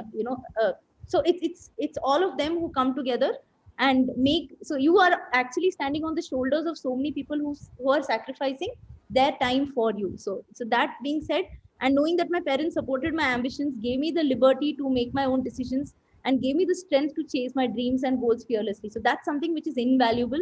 And looking back now, because I never realized it then, I saw a mentor in my working mother who managed a single child. I don't have siblings, so I can imagine how much of her time I would have needed, plus profession beautifully. I saw a mentor in each of my aunts, one a biotechnologist, one a banker, two who work in administration, and took it for granted that I would also contribute professionally when I grow up. So today when I speak to you, I realize that all of these must have, had an impact, but it's not something that it's something that plays on you on the sides as you it is grow. Subconscious. It is in your subconscious. Yeah. So that's right. You're so real when you talk, Divya. You're so right that family support is the most important, because those are the people you look up to for inspiration, for acknowledgement, for you want to celebrate your best moments with them. What they say matters. What they believe in about you matters. So you're absolutely right. Both parents as well as in-laws matter in the scheme of things. Let me move to another dimension of women entrepreneurship. During the pandemic, there was this study by CNN which said, or at least the story on CNN, not sure of the study, which said that countries that were led by women leaders, and it gave the example of New Zealand, gave the example of Germany, did well in dealing with the pandemic because they were naturally focused at doing one thing, and that was dealing with the pandemic. They were more open to data and scientific facts, and they were more sensitive to what were happening to people. So the feminine leadership, so to say, kind of saved the day for those countries. So what do you have to say about women being in leadership positions? And you already talked about the fact that women can create more leaders at all levels. You gave statistics of your company in terms of at leadership levels, in terms of 40% workforce being women. But tell me, do you believe that women make better leaders and better entrepreneurs than men? Especially if you had to look at them at risk-taking and ambition, do you think women match up with men in terms of risk-taking and ambition? So I would never say better. I would say equal, because if you look at probably some of the most successful business leaders or any leaders, there is always, even if it's a man, there is some sort of feminine trait which helps him succeed. Like empathy is a skill which is considered feminine, but it's also integral for a leader irrespective of gender. To so I won't say, I would not say it's about a gender, but I would say it's a quality. You need to have those qualities irrespective of which gender you are, and that's what defines a true leader. So if I had to define a leader, I would define them based on traits, like somebody who's continuously learning, someone who takes feedback, someone who's empathetic, someone who's humble, someone who's grounded, someone who can take risks. So this could apply to a guy, this could apply to a girl. It's about given an equal opportunity. If you have those traits, you're bound to succeed. So I would never limit it by gender, but I would limit it more by quality and traits. Beautiful. Again, a lot of women who are achievers and who are leaders acknowledge the uniqueness of being a woman and a leader, acknowledge the uniqueness of being a woman and an entrepreneur, but they'd like to be judged on what they bring to the table and their impact rather than on their gender. So I get that. And you're right. You rightly said, by the way, wise sage said that nobody is superior, nobody is inferior. Everyone is unique, and your authenticity is what makes you who you are. So it's not about, a gender being superior, a gender being inferior. But yes, women have certain special qualities which are, I don't want to stereotype, but which are unique to women. Divya, let me ask you, you see in the last 12 months, you gave us statistics of in the first 4.5 years, 45 million earners on the platform. In the last 12 months, another 45 million added, right? Now, I want to give you statistics from various businesses. If you look at US e-commerce market, last 20 years, it was 16% and 10% added in the last 12 months. If you look at in the Indian stock market, almost 100% new investors on the stock market. If you look at fintech transactions or payments, let me take one company, let's say Paytm. Paytm did in March about 1.5 billion transactions on its app. It had done almost 1 billion in 2015 and about 2 billion in 2016, now 1.5 billion in 1 month. So clearly digital acceleration, people's ability to use apps, e-commerce, live a digital life are enhancing, a contactless life, if I may say. Going forward, what are the big trends you see accelerating? Trends that may be small right now, but like a lot of things will gain tremendous traction over the next few months. Give us a sense of the future. Give us a peek into the future, because you look at adoption data of your own app, you look at other businesses. So from the vantage point that you have, give us a sense of what is the future bringing to us. Sure. And I spoke about education. Maybe I can talk about work, because I think there was then a lot of people have spoken about this, where they did this ad where the word flexible being added increased the job applicants from women by a massive percentage. So maybe I can talk about the future of work, because that also is something which is headed the blended way, because we realize that we don't need to travel from one country to another country to just meet someone. It's so easy at the touch of a button, we're able to do it. But again, you need to go to office because you miss on the chai time with your friends. It becomes very transactional when you just go to an event. Normally what would happen is that just take both of us for this event, we would speak before the event, we would have a cup of coffee, and then we would do the talk, and then probably interact. But then now it's just doing the talk. So it's the risk of completely going online, even in working and meeting, is that it becomes transactional. So I feel even the future of work would be something which is blended. That being said, the advantage of the online part, and I've seen that over the last 12 months, is that I've come to understand our teams, families, much better than before. Now there is a family behind the person. There is a story behind everybody who's helping you build the company. Person A's cat better, person B's strengths better, person C's husband better. So it's giving you, it creates a more humane approach to working. So that being said, there are advantages and disadvantages of, both in isolation, but the best form of the future of work would be the blended form where people come, like how we learn, we come whenever we want to come to the center for the corridor time, for clearing our doubts, for meeting the teachers. But the rest of the time when we're doing something on our own, we do it at the pace that suits us the best. So I think the future of learning and the future of work are in that way very, very similar. So I would like to speak about that. Fantastic. You cannot talk about the future of companies, people, without talking about the behavior of individuals and how the future of work. And you rightly use the word hybrid, blended, and of course, education is moving into that category. But Divya, I use a framework which really fits into what you're saying. I call it the 3C economy: the compassionate economy, the contactless economy, and the collaborative economy. So if you have to imagine businesses, you have to imagine them being contactless or digital or virtual, whatever word you choose. Compassionate, you have to reimagine the role. You talk to the relationship, the water cooler talks, the sitting down and having a meal, because those connections that you establish at work also help you do better because you feel a sense of responsibility and have a relationship. So clearly, the future will not be the same as it was in the way we operated. Give us a sense of what else is likely to happen. So I think the opportunities will be much higher if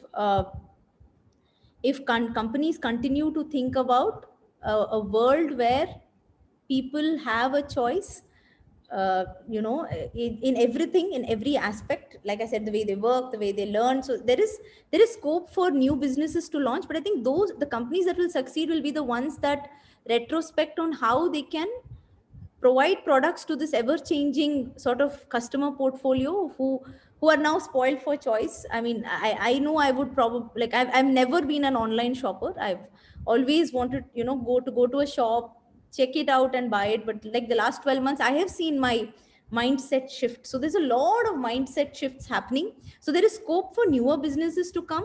There is also scope for existing businesses to disrupt themselves, because if you look at it, like, entrepreneurship is all about, can you create a need, can you solve a need at scale? Technology allows you to do that. So the businesses that are able to do that across segments, be it fintech, be it agri-tech, health is one thing which, I know that, and I'm saying that because my father's a doctor and he has to go to the hospital. So that's probably one where, of course, you can have a blended form there also, where you have the physicians probably having online consults happening. We saw that happen also in the last 12 months. And going only when there is an operation required and where there is a physical need of a doctor to be present. So including health, which we could have not even imagined. I mean, meeting your doctor online and the doctor prescribing medicines for you. Every single sector has been disrupted in the last 12 months, positively in most cases.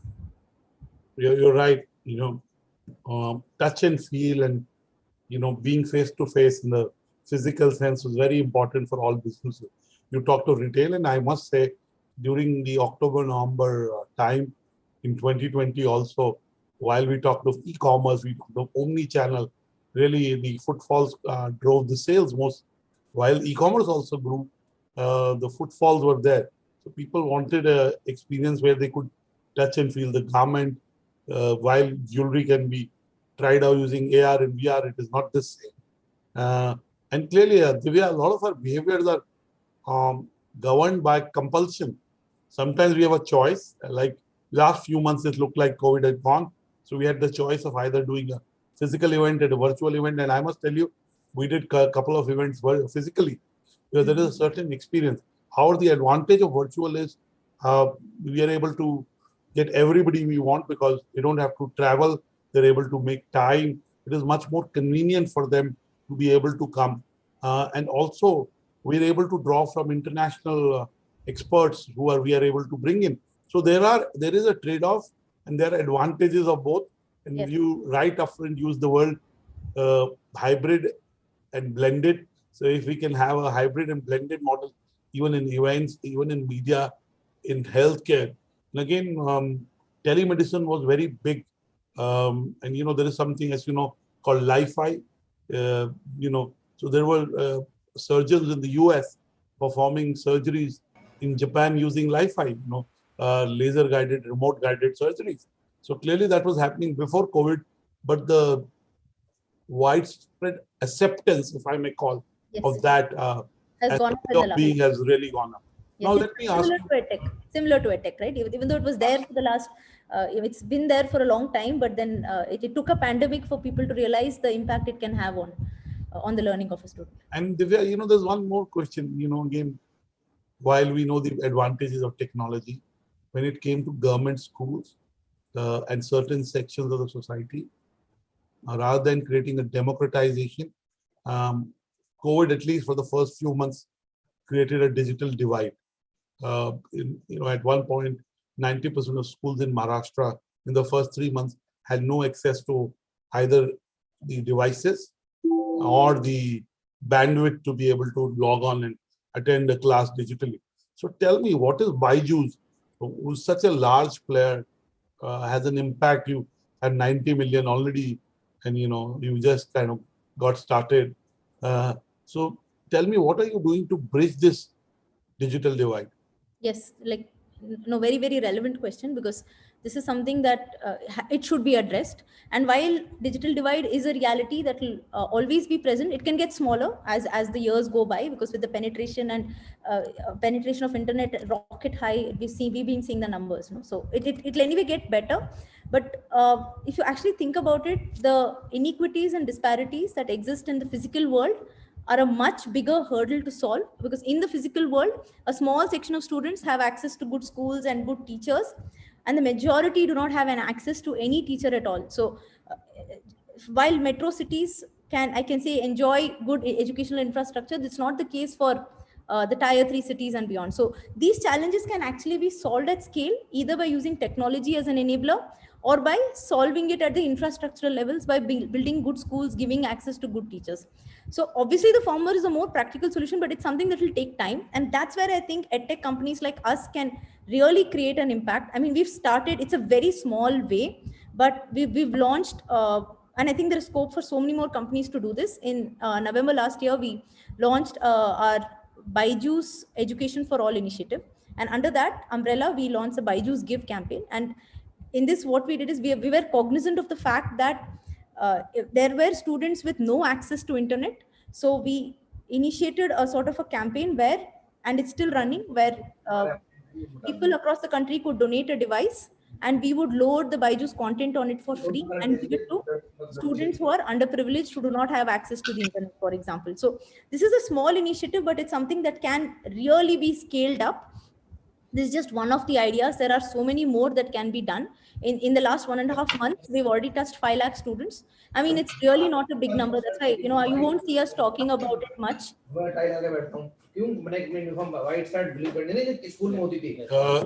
Mithun and Chetan, I think you may ask the other, winners. I think winners have started to join. I can see from the names. Request them to mute. Go on. Education for all. The way we're sharing. You're very cognizant of the fact that the people that need support, and you can gift them education and access and content. That's what you were saying. Yes, because actually the courses don't even need internet, so they can all be consumed offline. So you don't even need internet. But this is something, the reason it can scale is because everybody actually has one old device which is lying around. Now on that, if we are loading the Byju's course for free, everybody can learn. So that's just a simple premise on which we launched it. This is one of the ideas that we've started with. There are so many more that you will see us doing, because the aim is anyway to reach out to as many students possible, to create learning for everybody, learning opportunities for everybody. We've launched the product also in multiple languages, most vernacular languages, so that it crosses, it goes beyond English medium schools as well, and it's available to a student irrespective of the language that they're comfortable in, irrespective of where they are learning from, irrespective of what financial situation they are in. We have something for everybody, but it's something which we can do in a bigger way, we can do in a better way. And I urge actually all companies to think in this manner, because if we can solve for education, the impact is massive, because our high demographic dividend is something that we can really capitalize on. And it's also the other way, it's a double-edged sword, because an unemployed youth is actually a recipe for disaster. So if we all can understand the importance of an educated mind, and when I say educated mind, I'm not talking about a well-filled mind, but a well-formed mind, because that's what we need in the future. Someone who can critically think, who can solve, because nobody can judge what's happening in the next 5 years. None of us could judge what's happening today. But albeit we can't even judge what's going to happen in the next 1 year. So we need to be ready for a tomorrow where anything is possible, where you can adapt yourself to any kind of situation and work. Thank you so much, Divya. Clearly, you were ready to adapt to the situation and create something on the back of it. Look at where Byju's has come in the last 5 years. Though I know it's been around for more like 9+ years. I want to ask you my last 2 questions. First, we are in April 2021, and COVID has again kind of gained strength, and the last few days have been very disturbing. What is your message of hope for everyone on this broadcast and watching this on various platforms of business world? What is your message of hope where you are? I just lost the last 30 I said, what is your message of hope? A lot of people are distraught. Every day I get requests for connecting me to people who can get them a hospital bed, or connecting them to people who can get them certain kind of medicine. So what is your message of hope to these people who are struggling in these difficult times? As what I've seen, like if you take the entire human civilization, we've shown how resilient we were over the last few centuries, not just now. That anything big we've been able to overcome, however big the challenges we've been able to overcome. And it's something, see, sometimes it takes few weeks, it takes few months, it may take a few years, but then when we come back, we'll all be stronger, we'll all be better, because the lower we bounce, we actually rise up even that high. So it's probably very like I said, even I feel the pressure, and I understand that today we're not in a great situation that any of us want to be, but this is the time when we need to hang on and hold on, because if we can make it through this, then on the other side we will come out bigger, better and stronger. Thank you so much. My last question. You are becoming a role model for a lot of people. This is my second conversation with you, and I'm sure the audience has enjoyed it. I've enjoyed it. I've started to suspect your age. You don't sound so young. You sound very mature. I know you're the mother of 2 young children, and of course, you guys started early. So really, I want to know, who are the women in your life or people in your life you look up to, and why? Who are your role models? So my role models would be both men and women, and all of them are within my family. And it's as simple as that. Like frankly, when I was growing up, women entrepreneurship were 2 words which were very, very sparingly used together. Like today, it's used together a lot more. So it's been all the women who are in my life, and be it my mother, be it my in-laws, be it my everybody who has been pushing, my aunts, and all of them who've been pushing me up along the way and encouraging me to take my decisions. And all the men, because now I have 2 boys, and there is my husband and it's my father, all men. Like I said, if there is no diversity, there is only less diversity at home. Everywhere else in work, there is good diversity. So I think all of them play a big role. And when I was speaking about family, I did stress on the fact that the support from your childhood is extremely important, but I think it's also very important, especially for women, if and when they marry, to marry the right person, because that is very critical in the kind of professional success that they will have. And there is this famous quote I just came up with on my own, which says that don't marry someone who would just buy you a diamond ring, marry someone who would support you so that you can buy one for yourself. So I really, really believe in that, because if we are women who are gifted with a great education, this is the time, because of the flexible work culture, and this is an opportunity we should not miss. We have an opportunity to make an impact from where we are. We can be at home. Now is the time when we can give time to our family and to work, provided we build a support system for ourselves. So we should capitalize on that. Thank you so much. You clearly can buy a diamond store now, or a diamond chain, not just a diamond, Divya. But on a very serious note, thank you so much for talking to BW Business World and bwdisrupt.com. We at Business World are grateful to you for your time and your insights.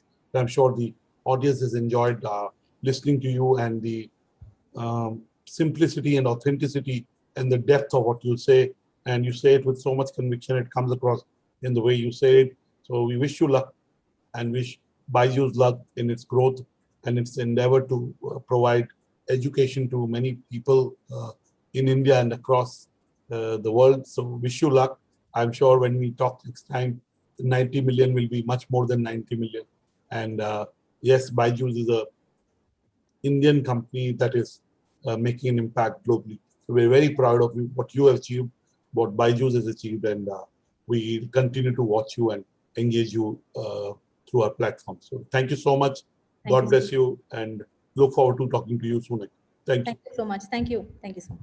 Thank you, Dr. Anurag Batra. Thank you, Divya Okulna, for joining us here and giving your precious time. Indeed, a very insightful session. So much to learn, so much that we have penned down together in terms of what we can achieve. And clearly, Byju is scaling India on top notch. So thank you again, Divya, for joining us here at the most important summit, where we're talking about the power of women, of course, women entrepreneurship overall. Now let's get straight into welcoming our chief guest for the session, and indeed an honor to welcome here and talk about how to create more women entrepreneurs at grassroots. Ladies and gentlemen, please welcome Secretary, Ministry of Women, Child and Development, Sri Ram Mohan Mishra, with a big round of applause and a great cheer.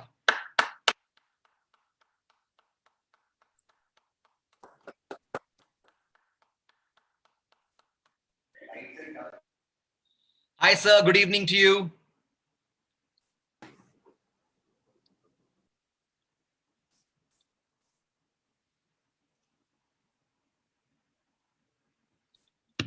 Well, I think Sir is joining us. Meanwhile, a quick reminder, the ones who are watching us, remember, soon after this, we get into the awards and we honor the true achievements and the success stories of so many women entrepreneurship. So be with us, because it's only going to get higher, better, and bigger, and celebrations will continue forward. But for now, it's time to understand how to create more women entrepreneurs at grassroots. And we're joined by one of the most acclaimed personality, Sri Ram Mohan Mishra, who's Secretary, Ministry of Women, Child and Development, to give us more insight in how we... But video I can't see.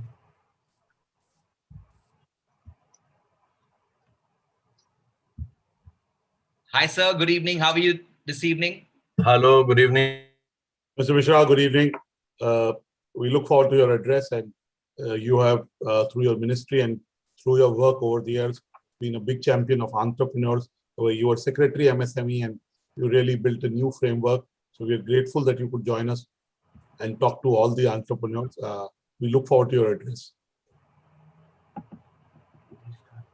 You just have to switch on your video, Mr. Mishra.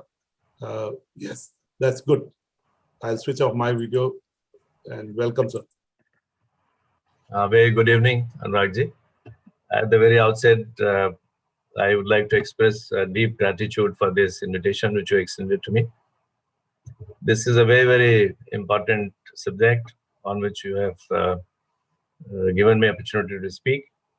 Women entrepreneurship, we are aware. And women, when I was Development Commissioner of MSME, I came across outstanding success stories of women in the field of entrepreneurship.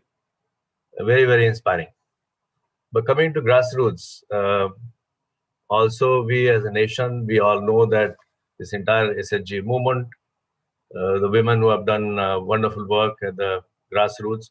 In fact, talking about women, we are passing through a very difficult time, we all know. And the COVID warriors, our Anganwadi workers, there's ANMs and then Ashas, the fantastic work they have done on ground.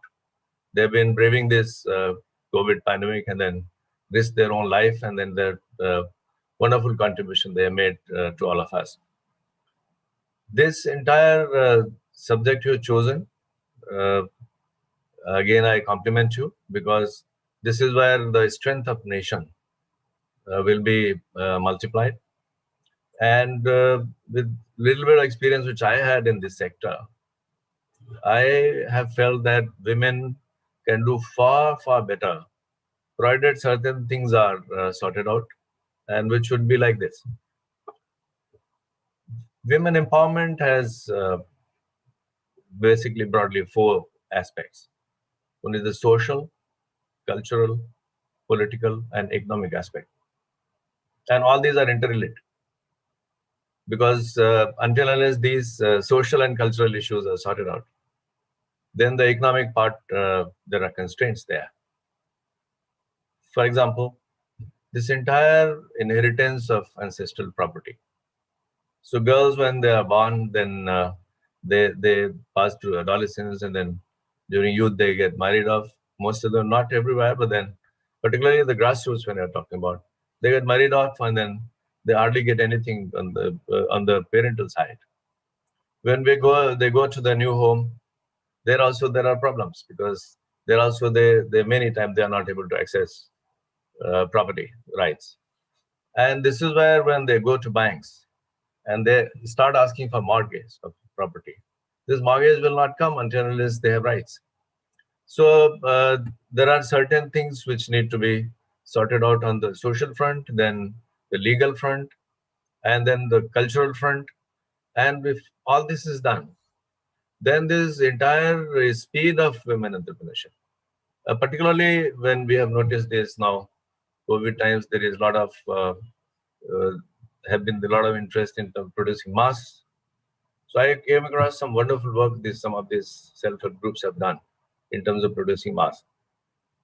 And therefore, when we're talking about promoting grassroots entrepreneurship, we first of all need to see what is the potential like, and then what is that has been blocking this potential from being harnessed. And this is where we come across a few things which I'll just briefly mention here. One is there is this aspect of information asymmetry, and particularly when it comes to women, because many times they are not able to be part of those social groups or those networks where they can easily access information. This particularly applies to the rural hinterland. And therefore, this effort made by business world to disseminate information about the entire idea of grassroots-based entrepreneurship is laudable. We need to do much more of this. And this entire concept of, first of all, inspiring the girls and women, because the idea of success is the beginning of enterprise. The dreaming part of it is the beginning of enterprise. So effort has already been made by the government agencies, and I came across some very wonderful work by these industry associations and then some of these non-profit institutions. I could see that 2-3 years back, I came across one initiative called Global Alliance for Mass Entrepreneurship. So the Madan and then some of those promoters, they used to come to me. And then they have been able to penetrate those Mufassil towns and then those block headquarters and so forth. So this is the first part, that the women, the girls, they pick up the idea of success, that I too can do something in the realm of entrepreneurship. And when they move on, then as I said, those blockages have to be removed in terms of not having access to property rights, and then in terms of being given freedom by the society. That's a cultural issue. And freedom by the family. They should be encouraged to move on the path of entrepreneurship. And this is where once this is done, then second aspect will be that they'll have questions. I get inspired. I get now inspired to do business, but I have this following questions. One will be, what is that I should produce? And then linked question will be, how should I produce? What is the technology I should use? Where from I procure the raw materials? Where from I get this machine which I'm going to use for producing these things? And then where do I market this? What kind of design I should use? What kind of packaging material I should use? How do I package? And then suppose I need to set up an office. Who's going to help me? Because I may not have that initial capital to take an office on rent. And therefore, initiatives like, in fact, I visited one center in Connaught Place a few years back. It used to be known as Innovate. And it's a co-working space. So several boys and girls, young people, they're paying a small little rent, and then they have an office where they have this internet connectivity, and then they have access to library resources, and then they have access to network with one another. They get guidance also, hand holding also. So this is the second part. And government has set up some of those enterprise facilitation centers. That has been done. But there's so many other venture capitalists and then incubators. They have come up in the country. And we are all aware about the success we have achieved in this entire Mudra initiative. In Mudra initiative, we all know that the loan advance to women, their share is far higher as compared to others who have got it. That's a success in itself.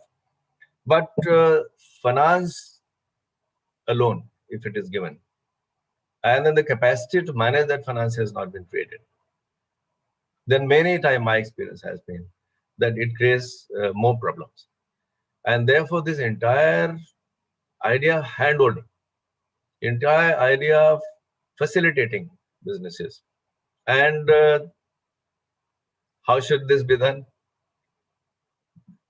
There is a concept in the literature about the missing middle. So many times we have those individual enterprises which have come, but whatever is not going to be consumed in this local market, whatever requires aggregation, further packaging, and further marketing, and then accessing a particular brand, those are the things which do not fructify until unless there are those aggregators which have come in between. And this is where some successful models in our country have already been developed, but many more are required. Some good success stories in the field of cooperatives, they fill up this space of missing middle. Amul is an example, which is very, very successful example. And this Kerala, I remember this Kutumshi. In fact, I came across that as a very, very successful model. Similarly, in Andhra, this SERP, the model they had used. Even in Bihar, there's that Ajivika project. So there's no dearth of successful experiments which have been carried out. Time has now come that all this should get integrated and aggregated at the national level. And this should have very strong private component, I would say. Because the sense of business, the sense of accessing a market, until unless this private component is there, it is laced there in that entire idea, and it is there co-partnering and driving this entire initiative. Many times successes don't come to the desired extent. And that's where this entire idea of finance plus is important. The other day I was having a dialogue with the World Bank country director, and he mentioned this idea of finance plus. So finance is fine, but this plus is important. Plus means removing information asymmetry, then hand-holding, then all those incubator kind of activities, businesses which already come up, some bit of acceleration activity, and customizing finance. We all know that in a country post 2000 and then the last couple of years particularly, many of these companies which are technology, fintech based companies, and in the domain of microfinance, they have done outstanding work across the country. And they are able to not only deliver finance, but they also have been able to recover finance actually. And then NPAs and losses and defaults have been very little. One more good thing, when we talk about women entrepreneurship particularly, and then applies to grassroots entrepreneurship also, my experience in life has been that voluntary defaults are not very many. Women, in general, my experience has been, they would not like to default until unless there are constraining factors in terms of business failure or this supply chain failure or some revenue failure. They, by intent, they would not like to default. And therefore, from the banker's perspective, I remember when I was trained as a banker before I joined the IAS, my senior there told me, Mr. Mishra, when you read a balance sheet, so there are those numbers. Those numbers are important. Those ratios are important. But there's something which is beyond the numbers. And that is hidden there in the balance sheets. I said, what is that? He says, that is called goodwill. And if you come across as a field officer or a branch manager, that the goodwill of the entrepreneur, goodwill of the borrower is of high order, it is a high quality, it is a high standard, then even if those numbers written in terms of assets and liabilities and all those ratios, if they are not that robust, you can still take a plunge and take the risk of lending. So this is where we stand to advantage when talking about women as entrepreneurs. And so the finance, as I was saying, that if you don't have access to property rights, if you don't have the property to mortgage to the banker, then this hybridization of product, financial product, composite kind of financial services, which would be debt, then this will be risk capital, and also that will not be enough. Debt, risk capital, and then the insurance products, guarantee products, and going beyond guarantee, even I would say counter guarantee products will be important. And all this put together, then it reduces the risk of everyone. Then everyone has a tendency to play it actually more proactively. Finance this entire chain until unless market is there.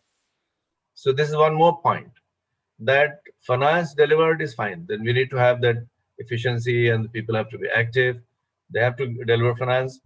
But then until the market is assured that finance many times is not very successful, because whatever is produced, if it does not find the market, then it is a kind of wasted effort. And so towards this end, there are a lot of, I would like to say, a lot of very successful initiatives have been taken in the field of market. But one greater thing which we need to do as a nation is, just like we have done wonderful work in GEM, this government e-marketplace. Similarly for women, particularly for women, we have to have an endeavor to have a very, very robust, very, very solid. There are initiatives, no doubt, but then the very, very solid kind of integrated initiative needs to be further developed, where women at the grassroots, they are able to upload the picture of their product, and they're able to get connected with those aggregators, first of all, as I was saying, those missing middle, which generally is referred to in international literature. And towards this end, there are some supplementary services also required, which is, say, photography. So we are fortunate that in the country, we already have a very robust digital infrastructure in the form of common service centers promoted by the IT ministry. So this is a government initiative, but works in a very private sector mode, I would say. The CEO there, Mr. Dinesh Tyagi, I have the chance to interact with him very actively, and then this works very, very professionally and in a private sector mode. Basically, there is a group of private entrepreneurs who get anchored by this CSC SPV, and they render a kind of variety of services, including finance, banking correspondent, linking with market, and so forth. So this is one very, very important aspect at the grassroots. And this will also require access to logistics. So there is you would all have heard that now the postal department is coming with a lot of initiatives in terms of dealing with finance and also improving logistics and so forth. So this is one more area where, as a nation, a lot more work we can do, a lot more benefit we can derive from those postal services institutional infrastructure. Other types of infrastructure, which is access to water, access to warehousing, access to cold chain, and so forth, is also equally important. So there are various schemes of government. You would have heard, like say Sfurti in the Ministry of MSME. They have done some very wonderful work in terms of promoting these clusters where common infrastructure is coming up now for the entrepreneurs. In Khadi, you would have heard, Khadi India, lot of decentralized operations have come up. And when I was there, there's one solar charkha kind of initiative was taken where decentralized production of garments and then the entire range of textile kind of services, they used to be made there. Moving on to market, actually, one important thing is that there are certain things where these grassroots entrepreneurs will have a comparative advantage. Wherever the natural resource connect is required for production systems, where the market can be predominantly local or zonal. Then if other things are sorted out, like say cost-effective finance, right kind of technology, right kind of help for packaging, and so forth, then naturally there will be comparative advantage to these people. Provided we are able to invest in the kind of research and then innovation and so forth. So this entire campaign of vocal for local, it can be a fulcrum for too much of grassroots-based entrepreneurship. And this is why a lot of research and Anuragji, in fact, I had some interaction with Anurag Batra, a business world. His kind of interest in the subject and then the kind of network which the media houses have. The access to the correspondent is not only picking up information from here, but my experience of interacting with media personnel has been, they know so much on ground. So like say, even part-time correspondents of All India Radio, I have seen. They know so much there on ground in that particular district headquarter, in that particular Mufasil headquarter, in those big villages. They are all over there, all over the country. And therefore, one appeal I would like to make on this forum is that if we can create a platform where all these people who know so much about India, who know so much of those great things which women have done at the grassroots, for many times they are not reaching the maybe national level media or attention of national level policy circles. So this is where this very robust and very vibrant network of the people, particularly in the media, I would like to say. So in my couple of previous jobs, when the friends from the media will come, I say, come on, you may say that you want to have some information for me, but I want to hear you out and I need much more information from you, because at the grassroots, you know so much. So this is one thing which we need to put in place, that entire concept of demand side need assessment. The demand side assessment of the potential. The demand side assessment of the great contribution, which with the further contribution, I would say, which our women are there to make. So this needs to be captured continuously. And this platform should be like a radar. When again, in my previous job, we had started a system called Uddam Sakhi. And coupled with enterprise facilitation centers, this Sakhi thing is important. And we have so many wonderful entrepreneurs at the middle level and the higher level of entrepreneurial ecosystem from the world of women. So I would urge upon them, not that they are not doing, many of them are making great contribution in terms of hand-holding people at the grassroots, at the hinterland level, but much more can be done, I would say. So therefore, this entire value chain analysis, what is there as a potential at the grassroots, particularly if it is rooted in the natural ecosystem. So certain possibility is there. And say those, I'll give you an example. Certain area, this jackfruit is predominant. Maybe those jackfruits are just getting thrown out. But if the entire value chain is straightened, and some entrepreneur at the middle level or the higher end of the value chain picks up that interest and brings on board the idea of success, which is also rooted at the grassroots. And then this idea of success is aligned. This grand alliance, if it is made. So some person driving at there are possibilities of export, I have seen. As simple thing as jackfruit, which many of these tribal areas is just getting thrown. Then those banana chips, and then small thing like moringa powder. Other day, I was just watching a short video. Now they are saying that this moringa powder, if you mix 1 spoon of moringa powder in the roti which you make, it takes care of so many micronutrients. It takes care of so much of health and nutrition requirement. Just 1 spoonful of moringa powder. And that's saigon, which we eat too much in our summer. And like this, there's so many things which are possible with the help of the natural ecosystem-based enterprises which can thrive at the grassroots. And that can be the fulcrum for not only the sustainable environment around us, but also sustainable business. Many times the argument is given that these enterprises are not picking up scale. That's important because economic efficiency, then the scale is important. But the certain things, as I said, if particularly the demand is local, if the demand is not too distant, then the natural ecosystem-based production systems have very, very high level of possibility in those areas. And in the days to come, the government and the private sector both combined, there are so many initiatives which I've seen, they're coming up.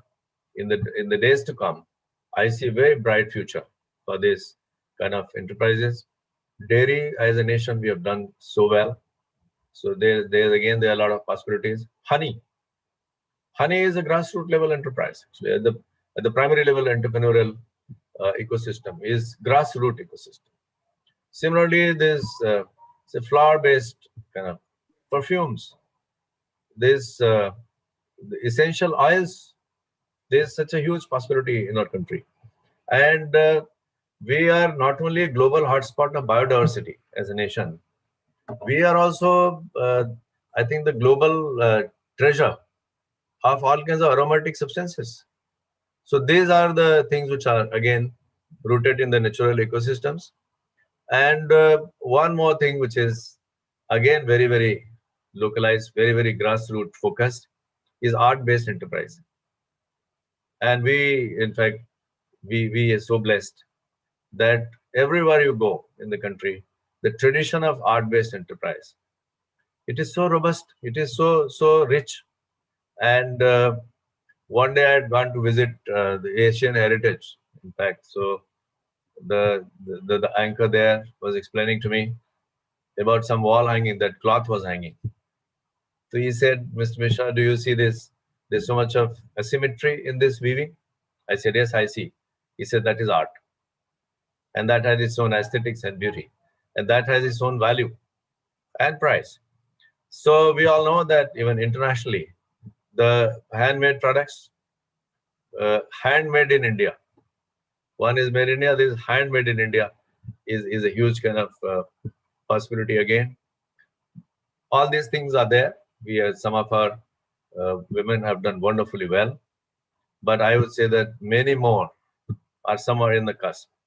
And in the days to come, if all these things are sorted out, particularly this entire ecosystem-based promotional effort. So what is this ecosystem-based promotional effort? We all know that business happens in the market. So first pillar, the robust pillar of the ecosystem is the market access. So market intelligence. So suppose some woman picks up a dream that I'll become an entrepreneur.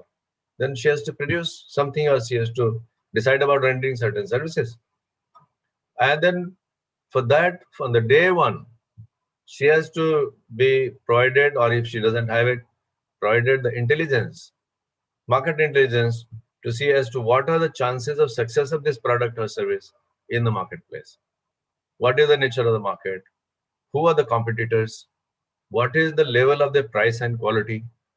And for you to do well, what is the level of price and quality which you need to bring in the marketplace? Then only you are likely to survive and succeed. So this is one. Then there are a lot of governance aspects. Now, when we set up an enterprise, there are a lot of compliances we know. And those compliances, we have to work for them, those compliances, like say filing a tax return or filing those various returns. So this is one more area where a lot more hand-holding is required. And these systems have not got simplified, like so GSTN itself runs a kind of helpline where they help people. Similarly, this legal domain and banking, as I said, Bank Mitra and then Bank Sakhi, and then so many good initiatives have happened. We need to upscale them. And co-working spaces are very important for women entrepreneurship in the urban area, but also in the rural area. This working of women at the grassroots, they're getting funneled into the marketplace through that middle level entrepreneurship. That's very crucial. And therefore, the promotional effort has to be simultaneous, that we promote the entrepreneurship at the grassroots, at the individual level, but at the same time, we take measures to facilitate the entrepreneurship at the middle level. So both are done, they serve each other's interests, and they become mutually beneficial. They add to the value of each other and one another, and then become in turn very, very robust. And technology is important. Like say, I mentioned about art-based enterprise. And in that art-based enterprise, it's a decentralized grassroots activity. But in the technology, the tools, the technology needs transformation. So MSME ministry, I remember when I was there, these tool rooms they have. So they had started some very good work in terms of helping these art-based entrepreneurs. Once I visited Kashmir, and this carpet was being woven. So that needle which they're using, I said, how long this has been used? They said this from forefathers, and we don't know how long it has been used. I said, is it totally efficient, or there can be some improvement? The artisan did not answer. He said, we do not know. Maybe it can become more efficient. So some bit attention in these areas where the innovation can happen. And Anurag ji आज जिसमें awards भी दे रहे हैं लोगों को, कुछ लोगों को, उनको सबको मैं बधाई देता हूँ जिनको अवार्ड्स मिलने वाले हैं for the outstanding work which they've done. For this, they are getting recognized, and many more people. I think they are on the path of doing great work, which I think maybe they'll get recognized in the days to come. And this tradition of striving for excellence, this tradition of striving for all the time raising the bar, and then for that to happen, the recognition which is being given by group like Business World, Mr. Batra, I thank you and I congratulate you. I thank you particularly because in my ministry, it's a ministry for women and child. So when you are encouraging women, actually it is our job getting that. And therefore, to getting this invitation to be part of this great program where our women are getting recognized. India is not celebrating its women for the first time. We have this history and tradition where it was said in the scriptures that yatra naryastu pujante ramante tatra devata. And in between, there have been some areas which we need improvement, but this is in our blood, that women have to be respected. They have to be given not only due place, but in effect, they should be given place which is better half. And towards this end, I look forward to some more areas of collaboration, some more kind of partnership on certain things which I said, particularly creating a network which is listening to the ground and also capturing it on ground, the need assessment, and also cascading it to the entire system. So thank you very much, Batra. Very grateful. Thank you so much, Mr. Rammohan Mishra, for your inputs, what you've done, what the ministry has done, what the opportunities are, and thank you for encouraging us. Today, we have the third edition of the Women Entrepreneurship Summit and Awards. Ms. Zia Modi was a jury chair.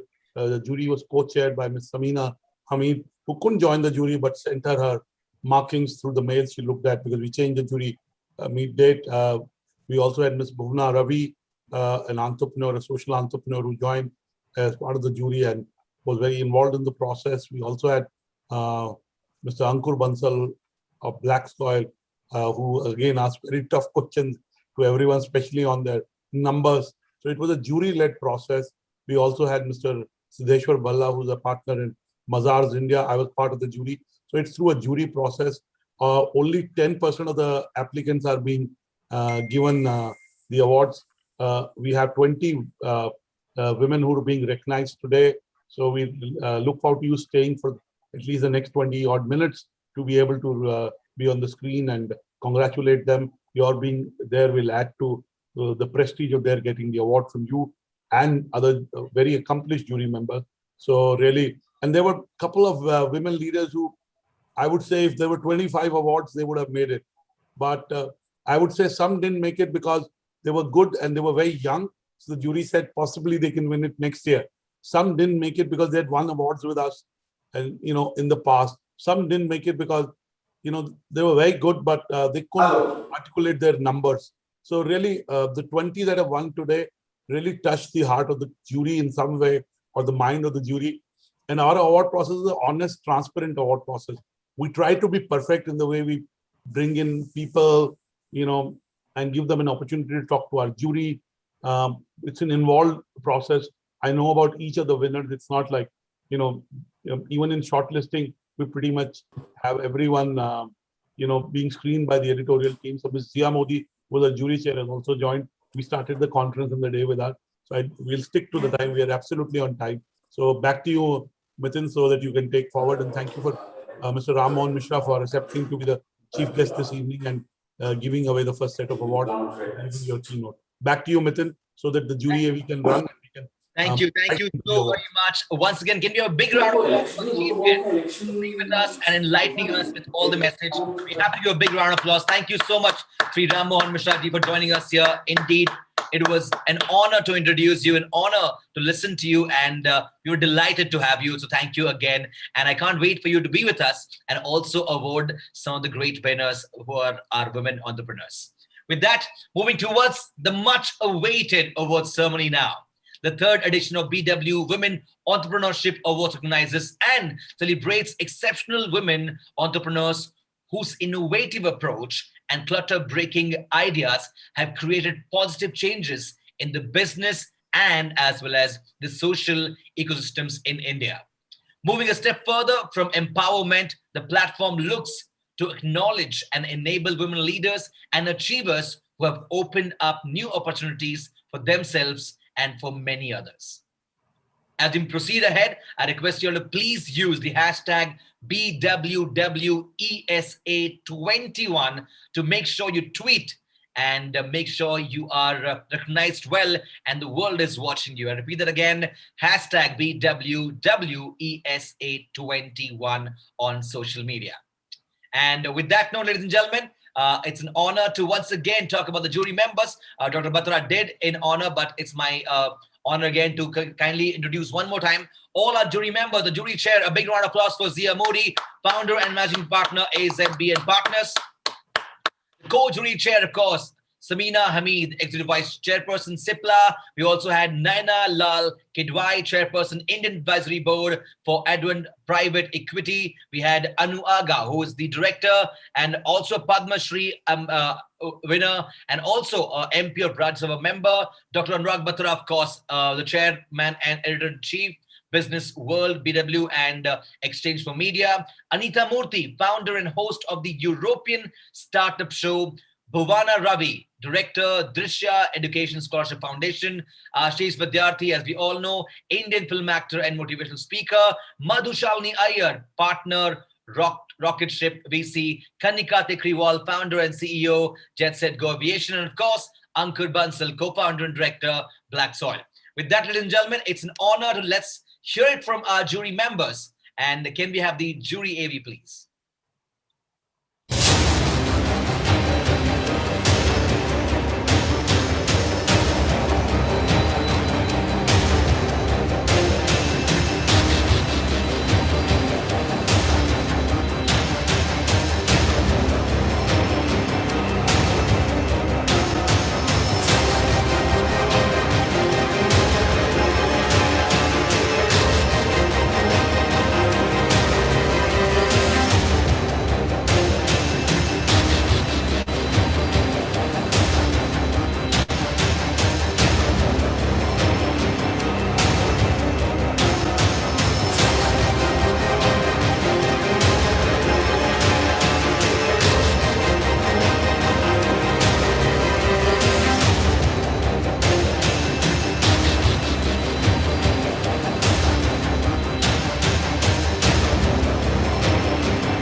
It's an honor and a privilege being a jury member. Many generations have contributed to our nation building. Cognizing the youth of the day, awards for motivating the outliers and setting the next milestone has been the effort of business world. Anurag Batra, heading with his proficient team, made the entire process inclusive, fair and seamless. Category of the awards covered most of the business of the day. All the contestants were remarkable and had immense potential. However, could choose only few. I want to take this opportunity to really thank the business world for giving me this time to interact with an esteemed jury and bright women entrepreneurs across our country. Especially during these trying times, this platform has given me personally great insights towards what's happening with various women entrepreneurs and the way, the kind of the great heights that they have been able to reach and accomplish across the sectors and make a lasting impact on their ecosystem. I believe this platform will definitely inspire a lot of women who can take this road less traveled and finally take our economy to the next level. It's a cliche, I know, I'm sure other juries will also agree, but each participant here was definitely a winner in their own way, and they have been able to reach this stage. It's not easier said than done, and they were really eloquent the way they presented to us. And finally, I would like just to say that this was one of the most remarkable experiences that I have had recently.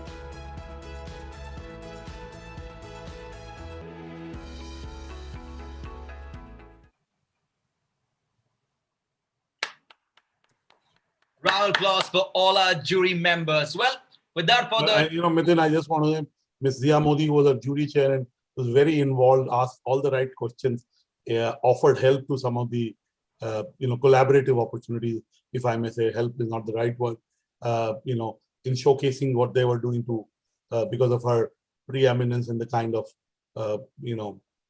relationship she has because of who she is.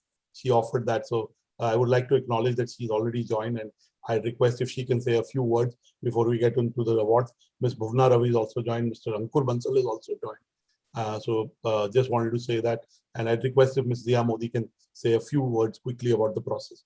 I know you in the morning mentioned that, but now all the winners and all the shortlisted professionals are here, so it'll be nice for them to hear your perspective. Ms. Modi. I think it will be very heartening for our chief guest to know that we have some great young women entrepreneurs. So, sir, our country is in safe hands, and you can make sure that, these young women are going to do us very proud. I was actually very happy to be part of the process because, frankly, it was so much learning for me. All these categories and subcategories, and as I started looking at them, I thought, my God, what can they do here? What can they do there? And then when they came and spoke with the enthusiasm and the dedication and the passion, really, for what they've been doing. Some have given up very stable jobs. Some have taken a chance from the beginning. Some have risked everything they have. But all of them have got one thing in common, which is they love what they do. And there's passion coming through every person who applied and whom we met. So frankly, I enjoyed myself, Anurag. Thank you for the opportunity. And well done, and kudos to all the nominees, whether they won or they didn't win. They were part of a very, very good process organized by you and your team. Congratulations. Thank you so much.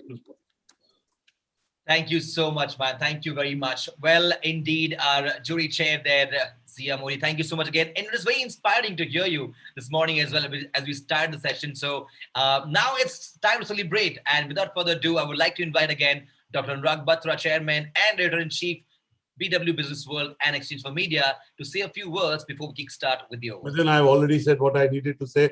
We're custodians of the process. We do it through a jury process, which is transparent. We have the whole jury process, and everything we play back to our jury. What our jury says is supreme. I only have one vote. I do that, and I'm more there as a facilitator and to learn. It's an editorial product for us, so we are fully involved in the shortlisting, and I would say the quality of entries has gone up, and we picked some winners who will become bigger and bigger. There will be a special issue of Business World where their stories and their companies will be. Yes. So look forward to celebrating the winners, and let's start the ceremony so that Mr. Ram Mohan Mishra and Ms. Zia Modi and Ms. Bhuvna Ravi can be part of giving away the award. So let's start that. Absolutely. Thank you again. With that, let's straight get into the awards. And I would request our chief guest, Sri Ram Mohan Mishra ji, Secretary, Ministry of Women, Child and Development, to please state, along with our jury chair, Ms. Zia Modi, founder and managing partner of AZB and Partners. And of course, I request Dr. Batra to accompany the two to honor the first set of awardees. If you're all ready, let's begin the first of itself. Well, ladies and gentlemen, the first category, Real Estate and PropTech Women Entrepreneur Award. And let's see the AV to know who the winner is. Here we go.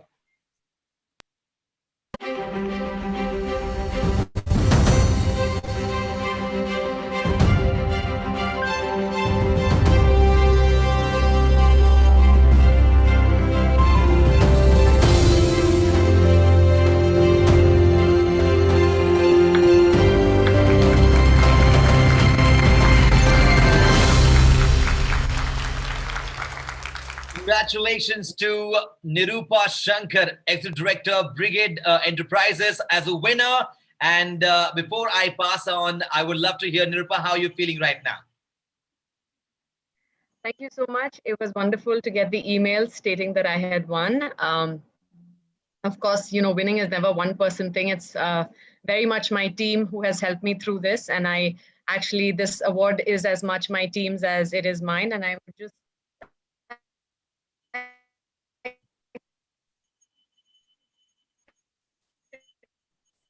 take a minute to just name them, because I know how hard they have all for putting in all this work over the last few years. And I also want to say that it was extremely exciting for me to speak to Ms. Zia Modi as well, because obviously we've done a lot of work with the AZB, and it's just, I've never met her, and it's just, it was an honor for me to speak with her. And I think the process was handled extremely fairly, and thanks to the BW team for having such a fair and straightforward process. And I also got to hear a bit of Mr. Sri Ram Mohan Mishra's words. And sir, thank you so much for all the encouragement and support that you've been giving us women of this country. Thank you so much. Congratulations, Mr. Dr. Batra. Would you want to add something to this? Congratulations, Mr. Shankar. Of course, as I said in the email, we've been watching what you've been doing for the last 10 years. I first met you at a Realty Plus event almost 9.5 years back, and we've seen your journey. So kudos, and happy that you won. Keep on the good work. Thank you so much. Congratulations so much. Thank you, everybody. Thank you. All right, let's move on to the next category, and let's see what the next category is and who the winners are. Here we go.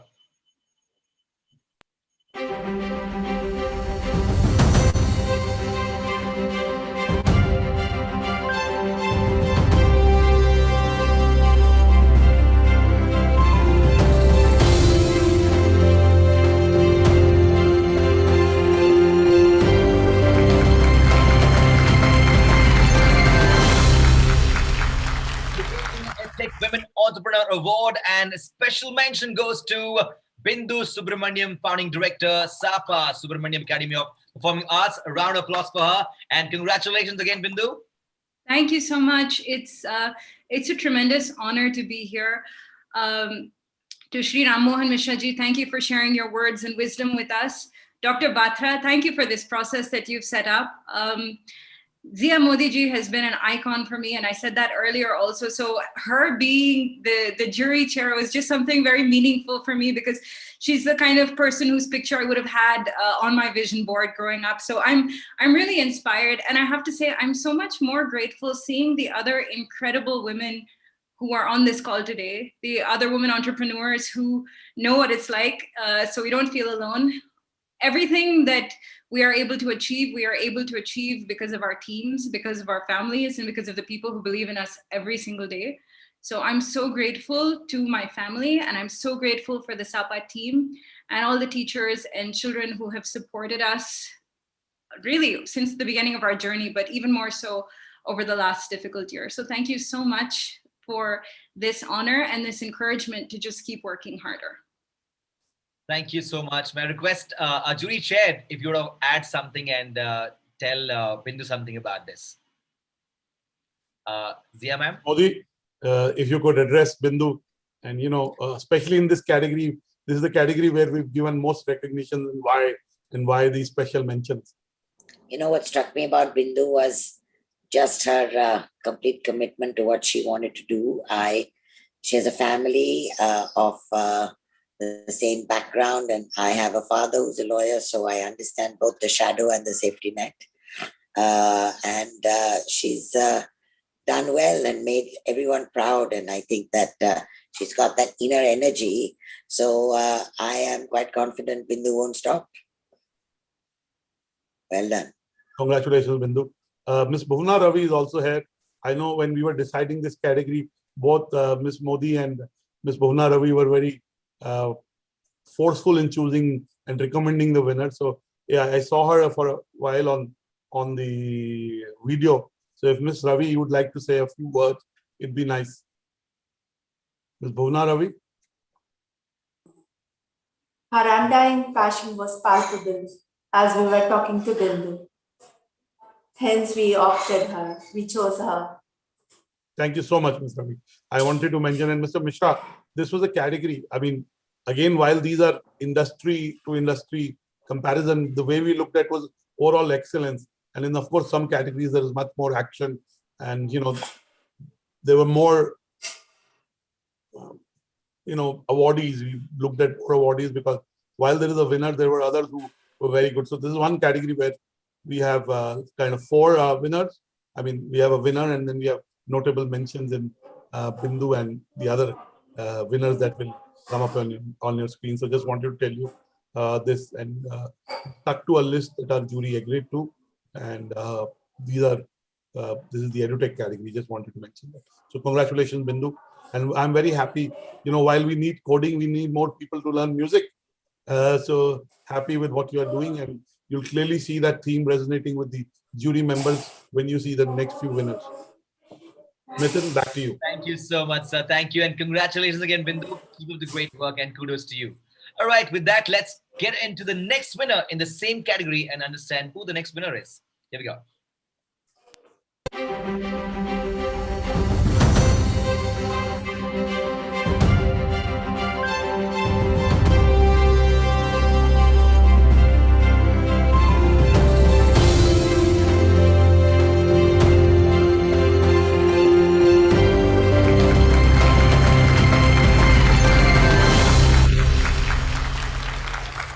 A special mention again to Tanuja Gomez, co-founder and co-CEO FSM Education Private Limited. Congratulations again, Tanuja. Good to see you again. Second hour of the day, and congratulations to you. How are you feeling about this? Thank you. It's a great honor. I truly want to thank the Business World team, Dr. Patra, for so well putting this up. I have attended few events, but this has been remarkably put. I'm extremely happy how music has been represented this evening, with Dr. Shiramo and Mishra speaking about it, and SAPA team. So it's so nice. FSM would have not reached here had it not been the great support, passion, and grit. Co-founder Dharani Upadhyay I think it's just passion and belief that has made us reach and make it available to women. My family joined us. Means a lot. Their undying support. I think I'm even more excited about this because my family is here today. So thank you. As Ms. Modi had mentioned this morning, that a woman should have her mother-in-law by her side. I can tell you that, my entire family is there, and, their belief, faith makes me believe in myself even more. Your friends, support, who actually join you, they fasten their seatbelts to be part of this joy ride. There are all those days that you go and they are involved in your highs and lows. It means a lot. Thank you for their support and belief. And once again, to the Business World team, thank you. Thank you so much. Congratulations again, Tanuja Gomez. And with that, ladies and gentlemen, let's get into knowing who is the next winner under the same category. Here we go.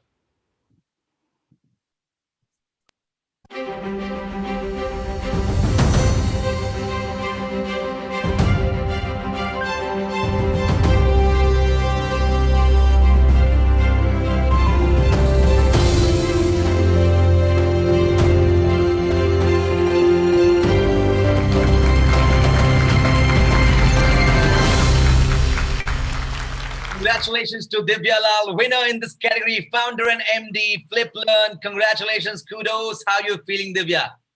I'm feeling great. Namaskar, Ramon Mishra ji, and heard your speech and very encouraged. Thank you, Zia ma'am. It was a privilege to be on the jury and to all the jury members. And this is special because, you know, every step you take gets validation in some form. It motivates you that you're on the right path, and what you're doing with more effort, more perseverance gets revalidated not only for yourself but for all the 150 people that work with you, that we are in the right thing and we're doing something that will make a meaningful impact. Thank you, Anurag ji. Thank you, the entire BW team, for giving an opportunity to getting recognized in such a beautiful way. Thank you so much. Thank you. I request the chief guest if he could probably say something about the winner. I join in congratulating Divya ji on having got this honor.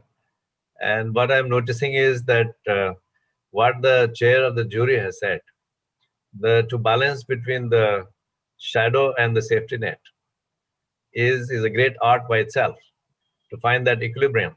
And I'm reminded of Buddha when he said, somebody asked Buddha as to how to live in life. And he says, it is like Veena. If you tighten the strings too much, then they will break. If you loosen the strings too much, there is no music either. Music flows in between. And this is what he called Majjhim Nikaya. So all these wonderful women. One more thing I would like to flag here is what they said is very touching. They are giving credit to their teams and not to themselves. So this leadership of emptiness, that you are not too much of yourself. You're giving more credit to people around. And that is what has made them the leader what they are. And may you have a very wonderful life ahead and continue to excel. Thank you. Congratulations. Thank you, sir. Thank you. Thank you so much, sir. And thank you for highlighting that point that you mentioned right now, that it's just not about the individual, but the entire team that they are congratulating overall. So again, Divya ji, congratulations to you and keep up the great work. Thank you again. Thank you. Thank you, everybody. All right, before we get into the next category, quickly I want to tell you that we are live right now on www.bwdisrupt.com. We're also live on fb.com/bwbusinessworld. We're live on twitter.com/bwbusinessworld. And if you are wanting to go social media hashtag, our hashtag is hashtag BWWESA21. With that, let's get into the next category and see who the winners are. Here we go.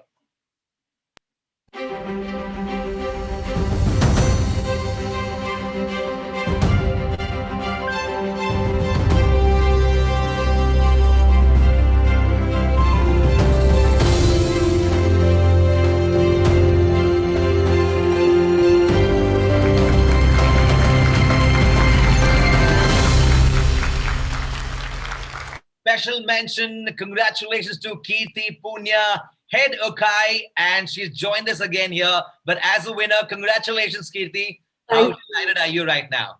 Very excited.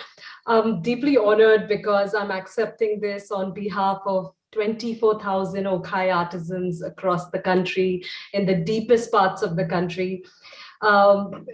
It is needless to say that my family and the Okai team and all my mentors actually earned this award as much. And honestly, the jury was a delight. I think I saw the poster and I saw Zia Modi's name on it, and I thought, well, if nothing, I'll get to have a conversation with her. So that's when I applied, and I am so deeply thankful and really grateful for this opportunity. Thank you. May I request our chief guest to please, if you could just congratulate our winner with your wise words. Yes, sir. Kirti, congratulations. And then your name itself is Kirti. So your Yash and Kirti, may the Yash and Kirti continue to shine and then reach the globe. Not only this work we are doing for these artisans at the grassroots is not a small thing. Because if you're enlivening, there's so many lives there, so many households. So that is not just earning money. and that is the Maslow's hierarchy of following that up to actualization. So my compliments and congratulations to you. Thank you. I really hope that this award will encourage thousands of craft entrepreneurs to take Indian craft to a global stage. And Kirti, I must say, I must bring in Mr. Ankur Bansal, because while there were other very competitive entries, there was a certain foundation which me and Ms. Modi both liked. She had got 1,000 crores of commitment from our family members, and we almost finalized on her. But the fact is, Mr. Ankur Bansal, who was one of our jury members, pointed out to us that your initiative is truly a social impact in the way it should be. And if Ankur is there, I'd like him to say a few words, because he was instrumental in making sure we made this decision. I was not instrumental in anything. I would just wanted to highlight a few points that, sometimes you come across critical ideas. And since we keep looking at businesses, this one, as she pointed out, and as Sri Ram Mohan Mishra ji also pointed out, that, working with artisans is critical, and we need to recognize the larger impact that they provide to the economy. I think we cannot be in the world where only capitalism exists. We have to take care of the new capitalism, which has to take care of the world around us as well. And I think COVID has sort of brought that upon us to start realizing that it is just not profit making cannot be the only motive for running businesses. Absolutely. Thank you so much. All the best, Kirti. Keep doing well. Thank you. With that, congratulations again, Kirti. And I also want to request Mr. Ankur, if you could join our felicitators and also felicitate our winners going forward. Thank you again for joining us. All right, so let's get to know the winner in this category. So all eyes on screen as we unveil the winner now.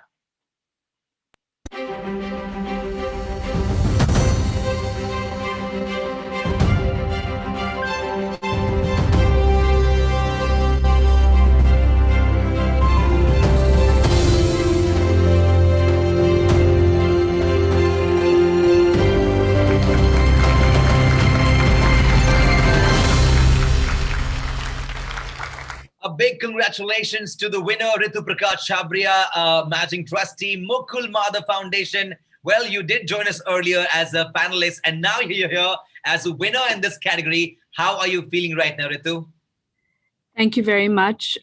Truly honored to be here on this platform. I think it's a very well-recognized platform.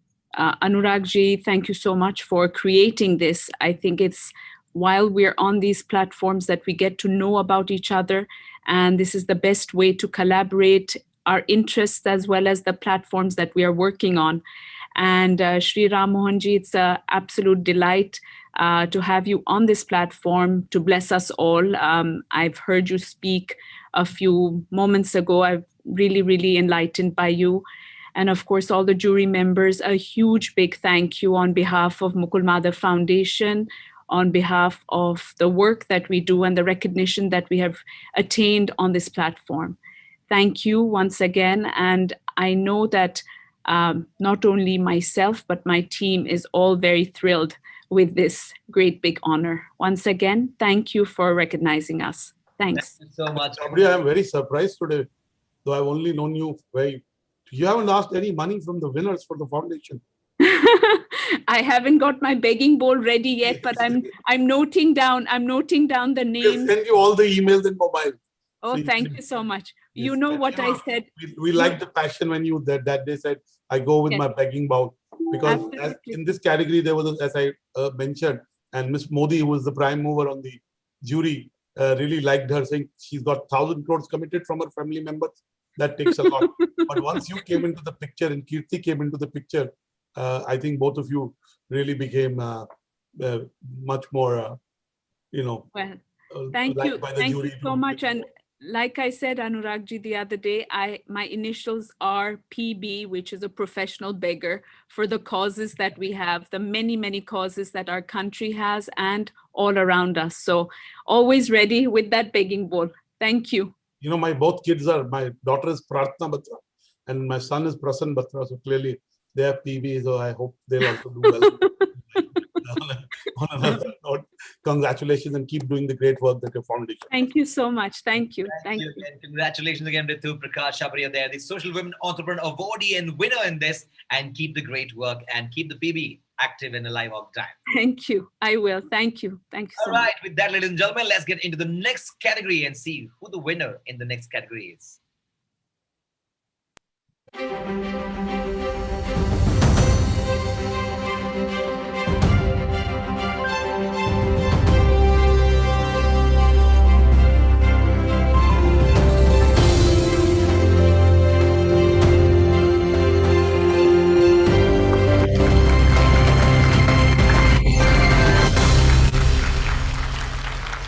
Congratulations to the winner there. FinTech Women Entrepreneur Awardee goes to Ruchi Deepa, co-founder, board member, Echo. And if you're with us, can you just say hello and hi again? And congratulations to you again, Ruchi.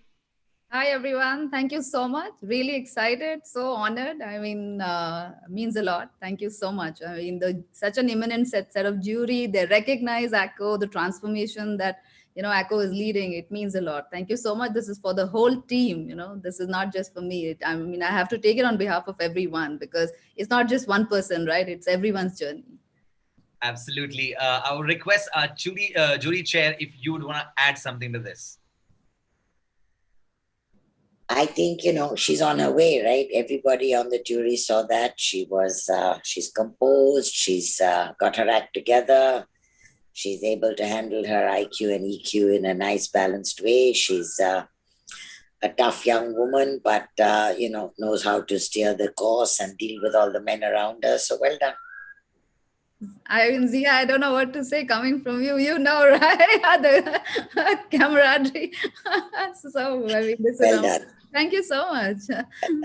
Thank you, Ruchi. Congratulations to you. And I'm sure today Bangalore is going to have a big party, I'm sure, right? I don't know about that, given all the COVID care. But yeah, definitely in my heart, I'm like partying. All the very best. Thank you, ma'am. Thank you again. And Ruchi, congratulations to you and your entire team.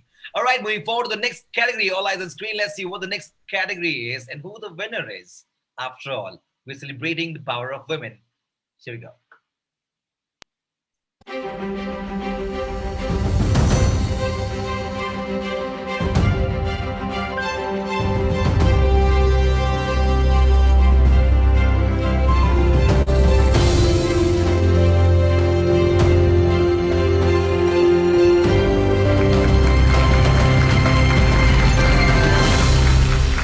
Congratulations to Aditi Handa, Food Tech Women Entrepreneur Awardee winner, the Baker Dozens. Well, congratulations, Aditi. How are you feeling right now?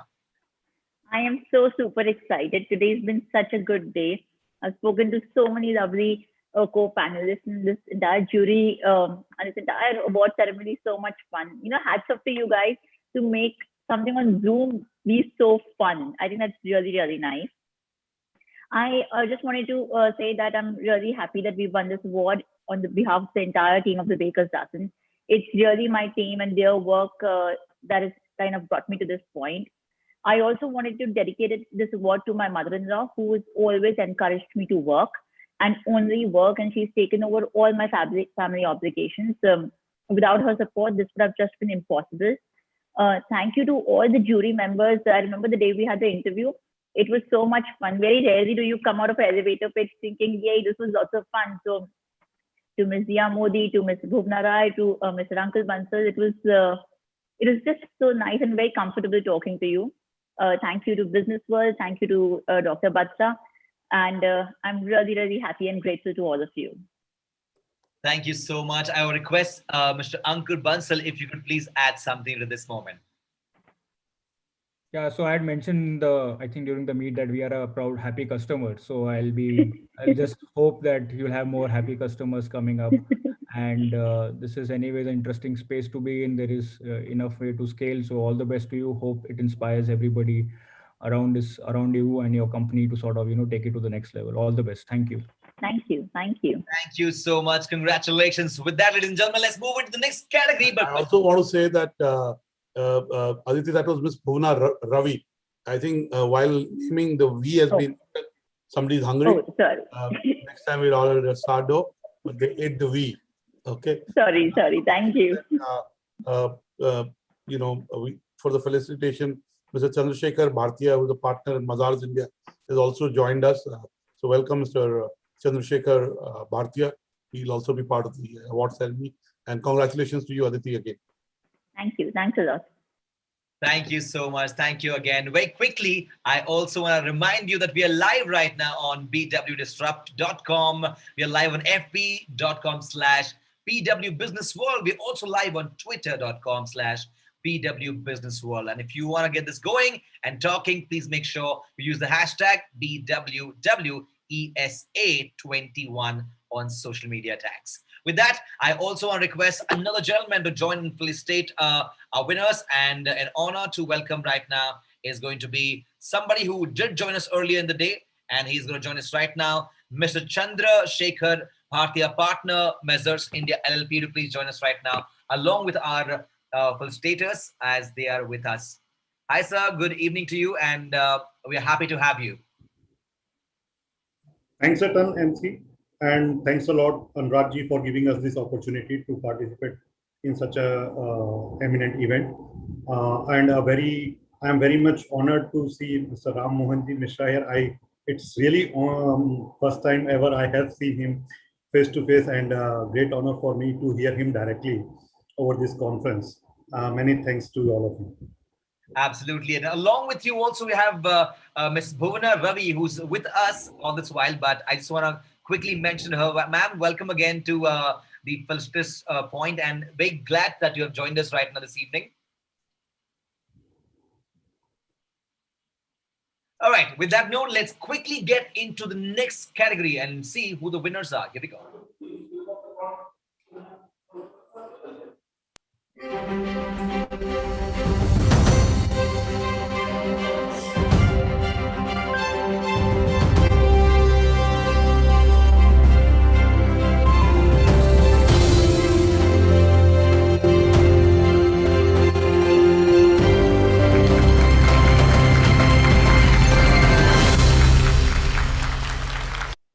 Congratulations, Technology Women Entrepreneur Award goes to Sakshi Tulsian, co-founder and chief revenue officer for This Technologies Private Limited. How are you feeling right now, Sakshi?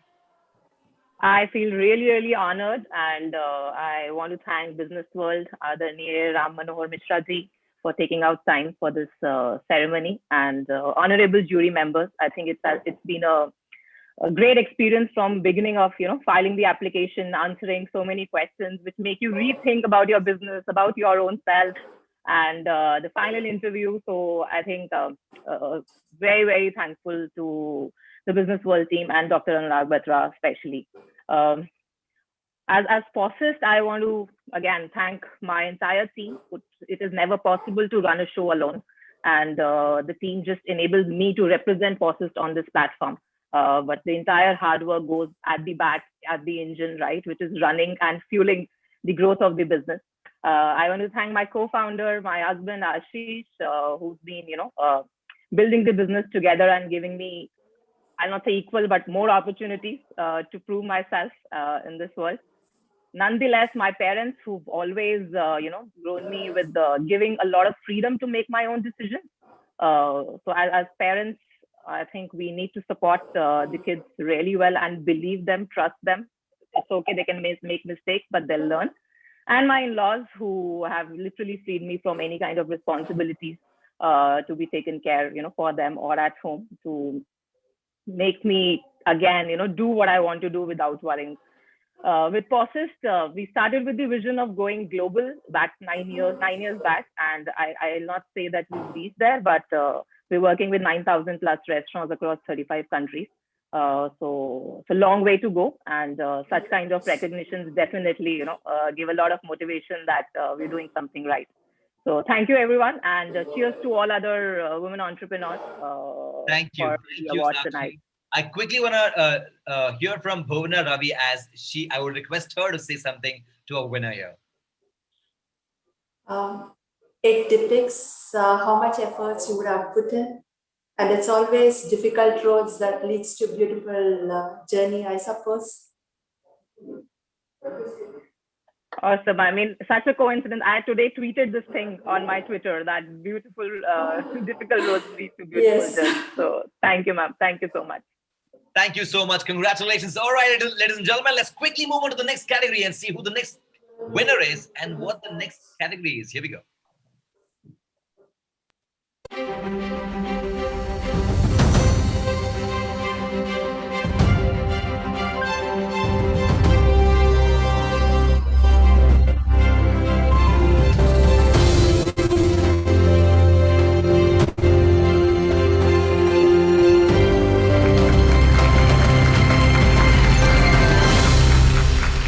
Congratulations to Pari Chowdhury, e-commerce tech women entrepreneur awardee, and also founder of Bunai White Officials. Congratulations. How are you feeling right now, Pari? Thank you. Thank you. Good evening, everybody. Thank you so much. My heartfelt gratitude to the BW team and the jury for giving me the opportunity, for selecting us, my brand, my team, for this award. You know, I love my work, but success in fashion is not enough for me. I want to be able to give something back to make an impact in people's lives. You know, to be able to live with a purpose and look back and see that long line of lives and families have empowered. Once again, thank you so much for recognizing me and my team's work. Thank you so much. I request Chandrasekhar sir to please say something to this moment of our awardee. A very congratulations to Pari, and I wish that this should be in the first milestone in her career, and she would be flourishing in her work, in her passion over the years to come. Thank you. Thank you so much. Congratulations again, Pari, and keep the great work going as always. All right, well, ladies and gentlemen, let's get to see the next winner and the category. Here we go. All eyes on screen, only for you.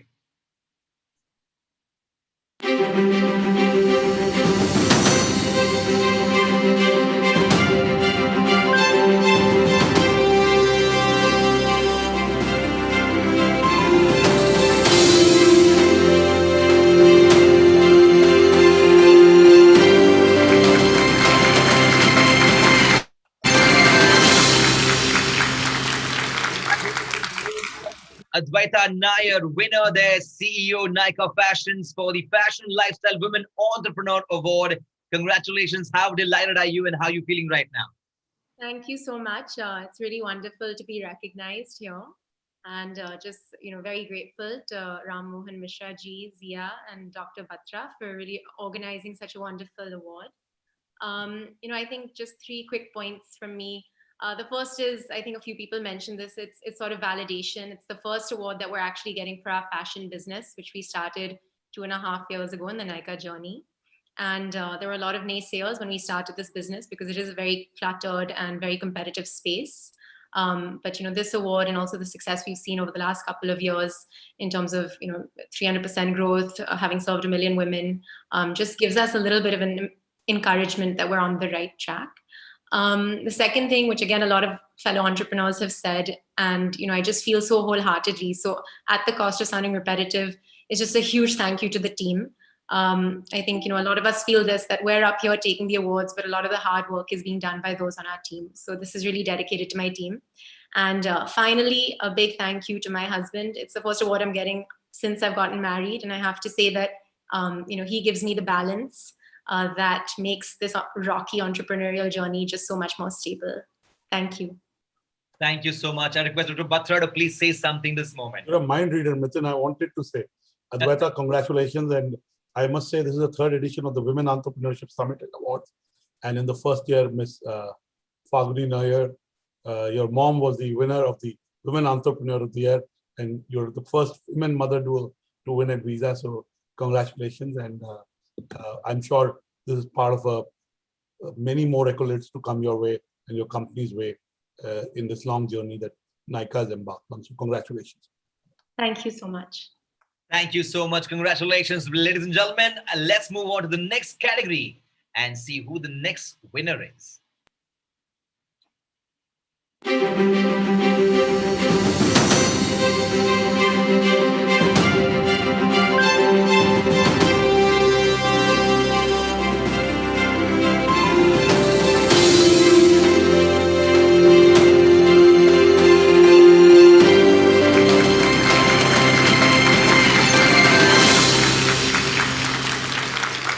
Congratulations to Soumya Singh Rathore, co-founder and director, Winzo Games, TikTok Skill Games Private Limited, and Startup Women Entrepreneur Awardee. Congratulations. How are you feeling right now, Soumya? Thank you so much for this recognition. It means a lot to. Yes, Thank you so much. Good evening, all. Thank you so much for this recognition. It means a lot to me and my team. Here celebrating the spirit of my team that has actually created this woman entrepreneur that we are recognizing today. So thank you to all my 100-member team. Totally charged up to create this made in Bharat for the world tech product that we want to take to a much larger global recognition and make every single person in this country proud. So thank you so much. Thank you so much. I would love to hear from our chief guest what he had to say about this moment.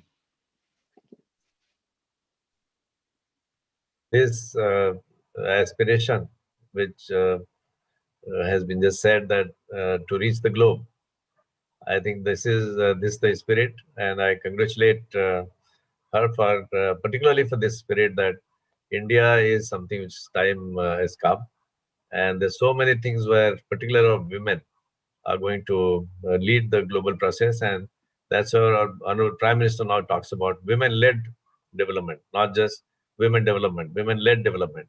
So I think she represents that that segment, and congratulations. Thank you so much, sir.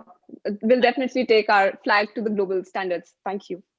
Thank you so much. Congratulations again, Soumya. With that, ladies and gentlemen, let's move on to the next category and see what the next category is and who the winner is.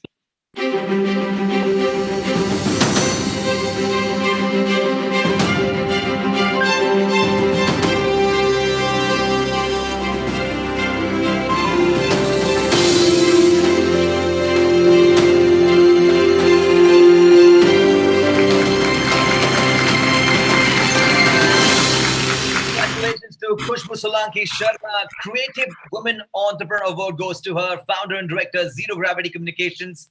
Well, kudos to you, Khushbu, and congratulations to you and the entire team. Thank you so much. It's been pleasure to applying to this award and even winning it. It wasn't something that I was even thinking, but I would like to thank first of all, that incredible amount of everybody's thanking teams, everybody's thanking family. So that goes by default. I would like to thank my clients who have trusted me so far with their brands, giving them to us in our hands like a baby to nurture and grow. So that has been an incredible journey as an engineer to grow into a creative professional. That sets a tone that, if we set our mind to, if we really aim to do something, we really can achieve and take the business to a newer heights.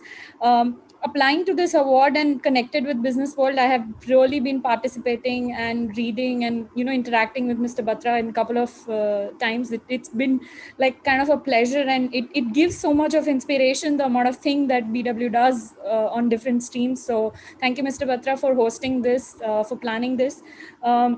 I would like to thank jury and especially Zia ma'am, because I've been reading a lot about her, and it's kind of an inspiration that she is to all of us as women. And I would like to also thank Mr.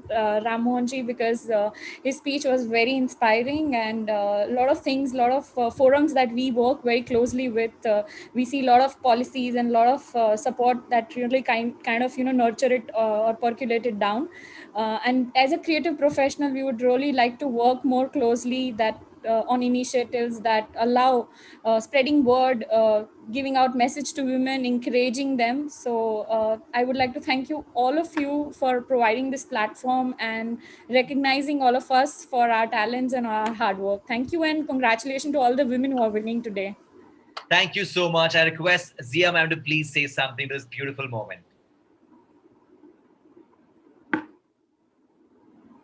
You'll have to unmute yourself, Ms. Modi. I think the jury was very impressed about the way you thought about what opportunity could be presented to you, the situation you were in, the young kid. You had every sort of hurdle that a young woman would be faced with, but you You stuck it out, and now you just have to, as you keep growing older, you'll figure out that the only way to be more successful is to keep learning how to manage people with love and affection, and to keep the stickiness in your organization. Well done. Thank you, ma'am. Thank you. Thank you so much. Thank you so much, ma'am. Congratulations, Khushbu, again, and keep the great work going as always and higher than ever. With that, ladies and gentlemen, let's move on to the next category. And here we go.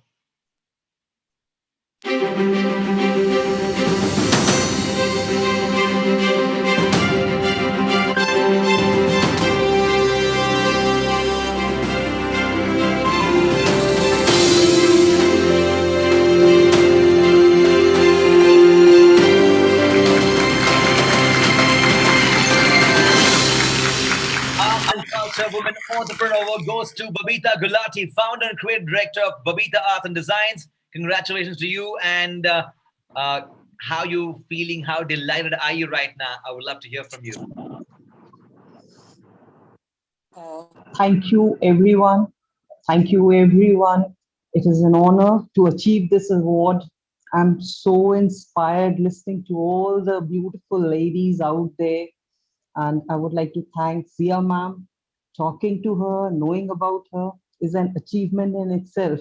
And thanks to Mr. Ram Mohan Mishra ji, his words about Buddha and the Veena, it's truly inspiring. And Mr. Anurag Batra ji and all the jury members. Thanks to Business World team. Thank you so much. Thank you. Congratulations. I request Bhuvna ma'am to please say something about our awardee. You may have to unmute yourself, ma'am.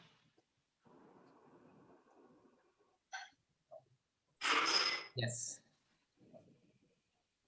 It's inspiring when you hear about their efforts and what goes into winning.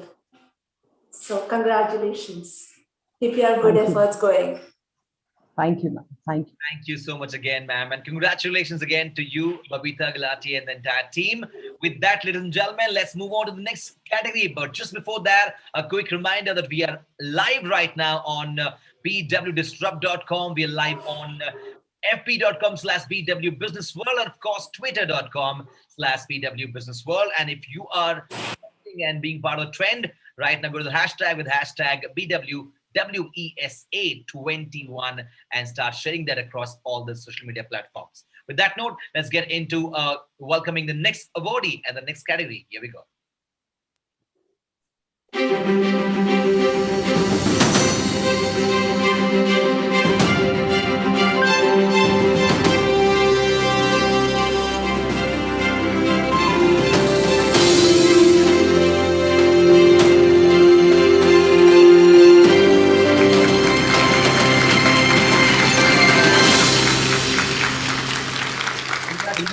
Santoshi Sushma Buddhiraju, co-founder and CEO of the Autocracy Missionary Private Limited. And kudos to you.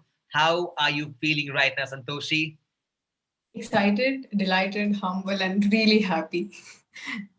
Congratulations to you. And I would like to thank the entire jury. Zia Modi ma'am, I've been a fan of you forever. When I was actually applying for this award, I thought, like, if not anything, if I can just meet you and Nana ma'am, I was like, that's a win in itself. And going forward, I would want to thank my entire team, engineers, all the operations, all the workers, for all the nights they've put in, all the days from design development to bringing the product out, and my family, who has been supportive for me all through this journey. And I'm very, very excited to be a part of this. And thanks BW team for being very, very coordinating and helpful throughout this jury process. Thank you. Thank you so very much. I request Mr. Ankur Bansal, if you could say something about our awardee, the winner here. Congratulations. It's heartening to see somebody building a product out of India. I think everybody in the Indian economy knows that we need to build more made in India products, and that is what the government wants and the economy wants, and we need to create more jobs, and you're playing a role in that. It's really great to see that, and to be able to identify a sort of a niche area where there is actual problem happening, and infrastructure itself is a critical area of importance for our country. So it's great that you are sort of ticking mark on all the boxes that is possible from our perspective. So it was a very easy decision as such, what you sort of were able to accomplish. Congratulations. I know this is the beginning and there's a long way to go. All the best. Thank you so much, sir. Congratulations to you again, winner. I want to add that your presentation was long, but possibly you were one of the 3-4 unanimous, like after you finished, after you completed, we all agreed to, I think it was clear unanimity only in 2-3 cases. So, just want to mention that your presentation was coherent. Of course, reason Ankur was asked to speak, even then while all of us agreed, but he was the one who really led us into the direction saying she's building an IP company from India. And there was another business which was more a trading business. Again, very profitable business, I would say.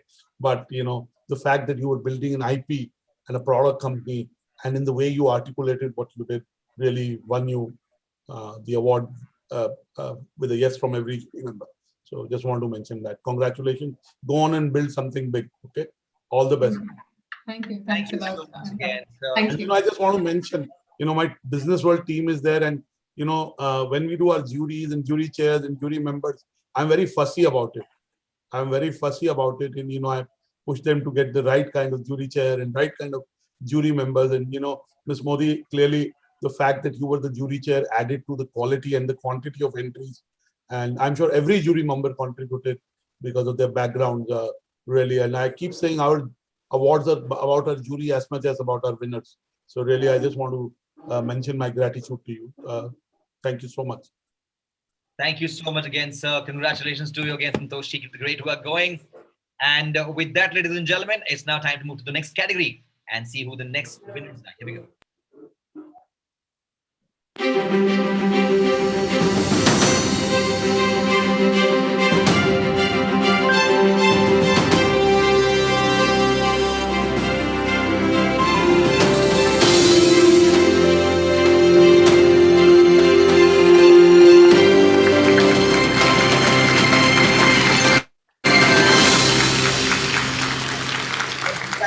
Dr. Rashmi Gupta, Director of Felix Hospital, unit of Felix Healthcare Private Limited. The Health, Wellness and Health Tech Women Entrepreneur Award goes to you. And very big congratulations to you, Dr. Rashmi Gupta. Thank you. Thank you so very much. I am really, really very much motivated and thrilled after receiving this award. Thank you so very much. I would like to thank Mr. Ramon Mishra ji, who has given such precious words to us, which has really motivated me a lot. The PW team, Mr. Anurag Batra ji, and the whole team, which has put all their efforts during this time and arranged this event so gracefully and so meaningfully for us. Rather, I should say, it is really very meaningful for me to receive this award. Thank you so very much. Thank you so much. Thank you so much. I request Mr. Chandrasekhar to please say something to our winner here. Many congratulations, Rashmi. Healthcare and wellness is a segment which is working right now, especially in this pandemic situation. And obviously, with contributions coming from your side like this, women like you, coming up with such contributions, it will be really great for the country.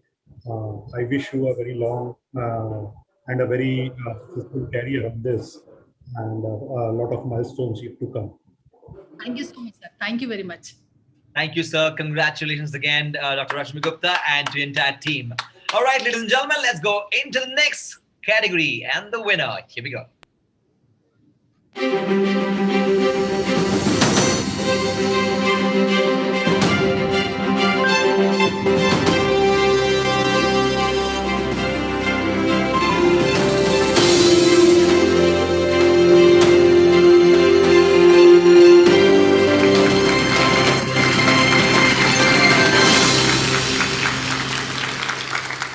Young Women Entrepreneur of the Year below 30. Congratulations to Isha Bagga, Director, Menler. I am sure you are delighted, happy, a smile on your face, more than anything else right now. So congratulations to you, Isha.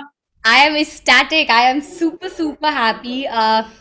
This is amazing. It feels so good. It is so, so special. And I feel this kind of encouragement will only make me go so forward. So it's truly a thrilling feeling.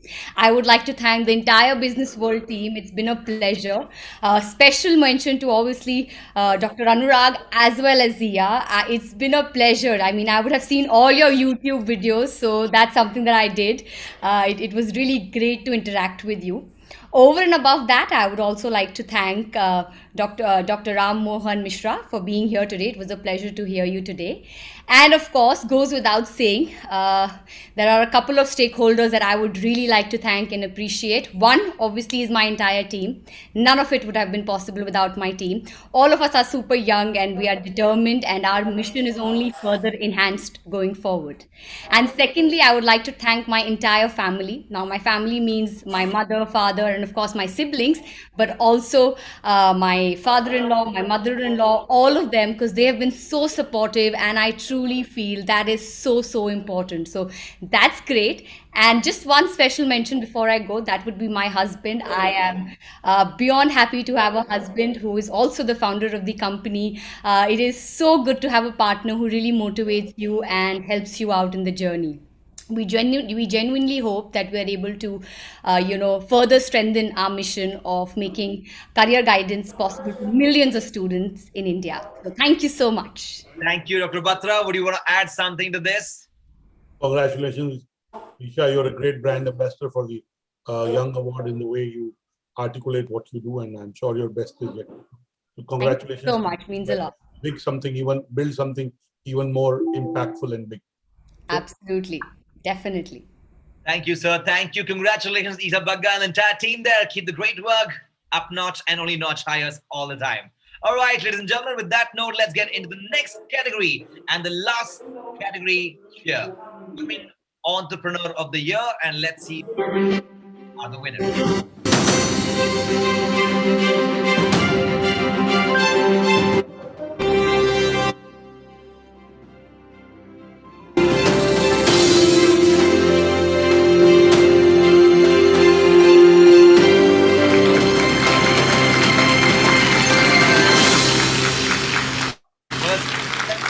The founder and creative director, heads up for Tales, Rashi Narang. Congratulations to you, Rashi. Thank you so much. I just want to say a big thank you to Dr. Anurag Batra and the entire Business World team for a platform where we can really share our stories. I started Heads Up for Tails inspired by my dog, Sarah, to really help people connect with their pets. And it's been a really uphill, steep climb. And moments like this are just encouraging and reassuring that, we're doing something right. Very, very excited and very grateful to all our customers and my team. And thank you, Sri Ram Mohan ji, for the encouragement, and Zia ma'am for being such an icon, and to all the jury members. Congratulations. I request our chief guest to please say something to our winner here, our special mention winner. Rashi, my heartiest congratulations to you. And Rashi and then others who have just shared their story. One thing which I notice is they are not just chasing one thing in life, they are chasing life itself. And that mission makes them be sharing, caring. One more thing I would like to say is that when it comes to sharing and caring, nobody can go beyond a woman. And men can become very big, but no man can become a woman. No one can become a mother. So this is this motherly kind of feeling of being creative, taking care of so many things, and then including everybody in the scheme of things. And what you just said, taking care of those who cannot take care of themselves is a great pursuit in life. And this is what paves the way for Mukti. Mukti is not anything else. Mukti is this only. When you're chasing something which is not for this small little one, that is Mukti. So congratulations. May you continue to excel. All the best. Thank you so much. I just want to mention that in this category, you've done 2 special mentions, and Rashi, you're very good, especially the scale. I don't want to give away the turnover because that is shared with the jury and us confidentially, but it's substantial. I just want to tell everyone it's substantial. It may hit a 3-figure mark soon. So really, the scale at which you built, the area that you're building in, and your passion got you this award. And I keep going, and really, I can tell you that my wife was not for getting pets, but she allowed my 2 children to get a pet last year in the, and now the pet, Sydney is a part of life. And, I've never made it to my daughter's DP, but Sydney, our dog, is regularly my daughter's DP. And I'm very, very jealous of that. So I just want to mention that to you. Your scale and the passion with which what you're doing really got you this recognition. So congratulations, Rashi. Thank you so much, sir. Thank you. Thank you, Rashi. And just want to say that, I love the name Heads Up for Tails. It's just so amazing. And congratulations again to the team there. And now, ladies and gentlemen, let's see who the next winner under the same category is. Here we go.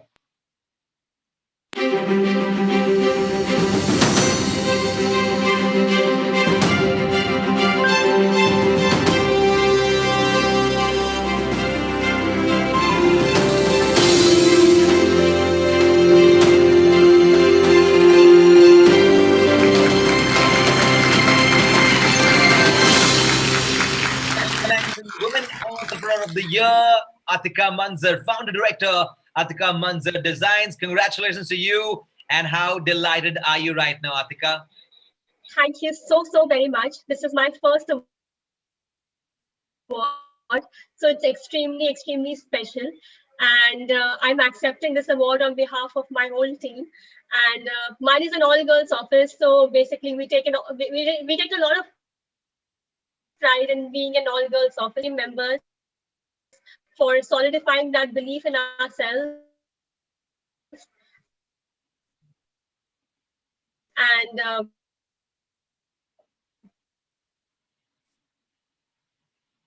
I'd like to. Seems like we're losing the network. Go on, Atika, go on. You keep coming in. Keep going on. Keep going on. Should I repeat then? I just want to, I asked you a very stupid question in the jury meet, so I apologize again for that. No, don't worry about it. It's okay. I really appreciate your spirit, and all the jury members really were enthused by your, guts and the passion that you brought, and really we salute you. And it's, again, our awards are not just about numbers. They're a lot about passion. They're a lot about facing challenges and overcoming them. So really, I think the reason Ms. Zia Modi agreed to give, this is the final category, this is the pinnacle category, Women Entrepreneur, and a winner is going to be announced. But no, I'm very honored. Rashi and Atika, you were mentioned because both of you came across as people who were built, who really believed in what you were doing and were making a difference. So just want to mention that, Atika. Keep going. I'm sure Thank you so much. Congratulations again, Atika. Ladies and gentlemen, with that, we move to the pinnacle hallmark and the winner in this category. Well, ladies and gentlemen, the Women Entrepreneur of the Year winner. And let's see who the winner in this category is.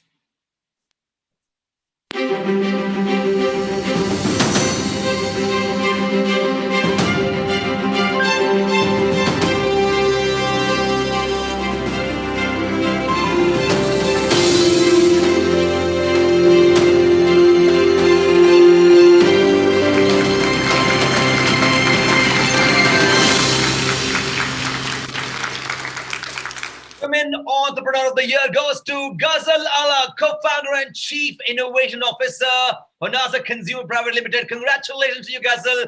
I'm sure you're delighted, so is your team. But how delighted are you is my question. God, I wish this was happening in person and I was actually there to receive this award. I mean, words are not enough to describe how encouraging this recognition is for me. A big thank you to the entire jury. I think this is an award which is, I don't think I have won it. I think my tribe has won it. And like they say, it takes a tribe to build a business. So this award is dedicated to my entire team at Honasa, Mama Earth, the Derma company, and a very important part of my tribe, which is my family, both my parents, my in-laws, my husband, and most importantly, my son, Agastya, who inspired me to start about 4 years back. And, when I started up, it was a very usual question that used to come, that you're a mother to a 2-year-old, is it a good time to start up? Is it a good time to invest so much time while your kid needs it? And I just think that the purpose behind starting Mama Earth was so strong that I decided to take that leap of faith and at least give it a try. And something which is, I think, very close to my heart. You know, I don't come from an IIT, IIM kind of backgrounds, the so-called pedigree, which is given a lot of importance when it comes to starting up and raising funds, right? I think if I'm here today and the jury feels that I'm deserving enough, um, it's a strong message to every woman out there who's starting up, that if you really have an idea and you're passionate around building it forward, there is nothing that can stop you. You know, just learn, give it a try, learn on the job, go out there and create what you've always dreamt of. So thank you so much. I mean, thank you. This means so much to me. Thank you. Congratulations again, Ghazal. I request Bhuvna ma'am to please say something to our winner, our Women Entrepreneur of the Year. You'll have to unmute yourself, Ms. Ravi.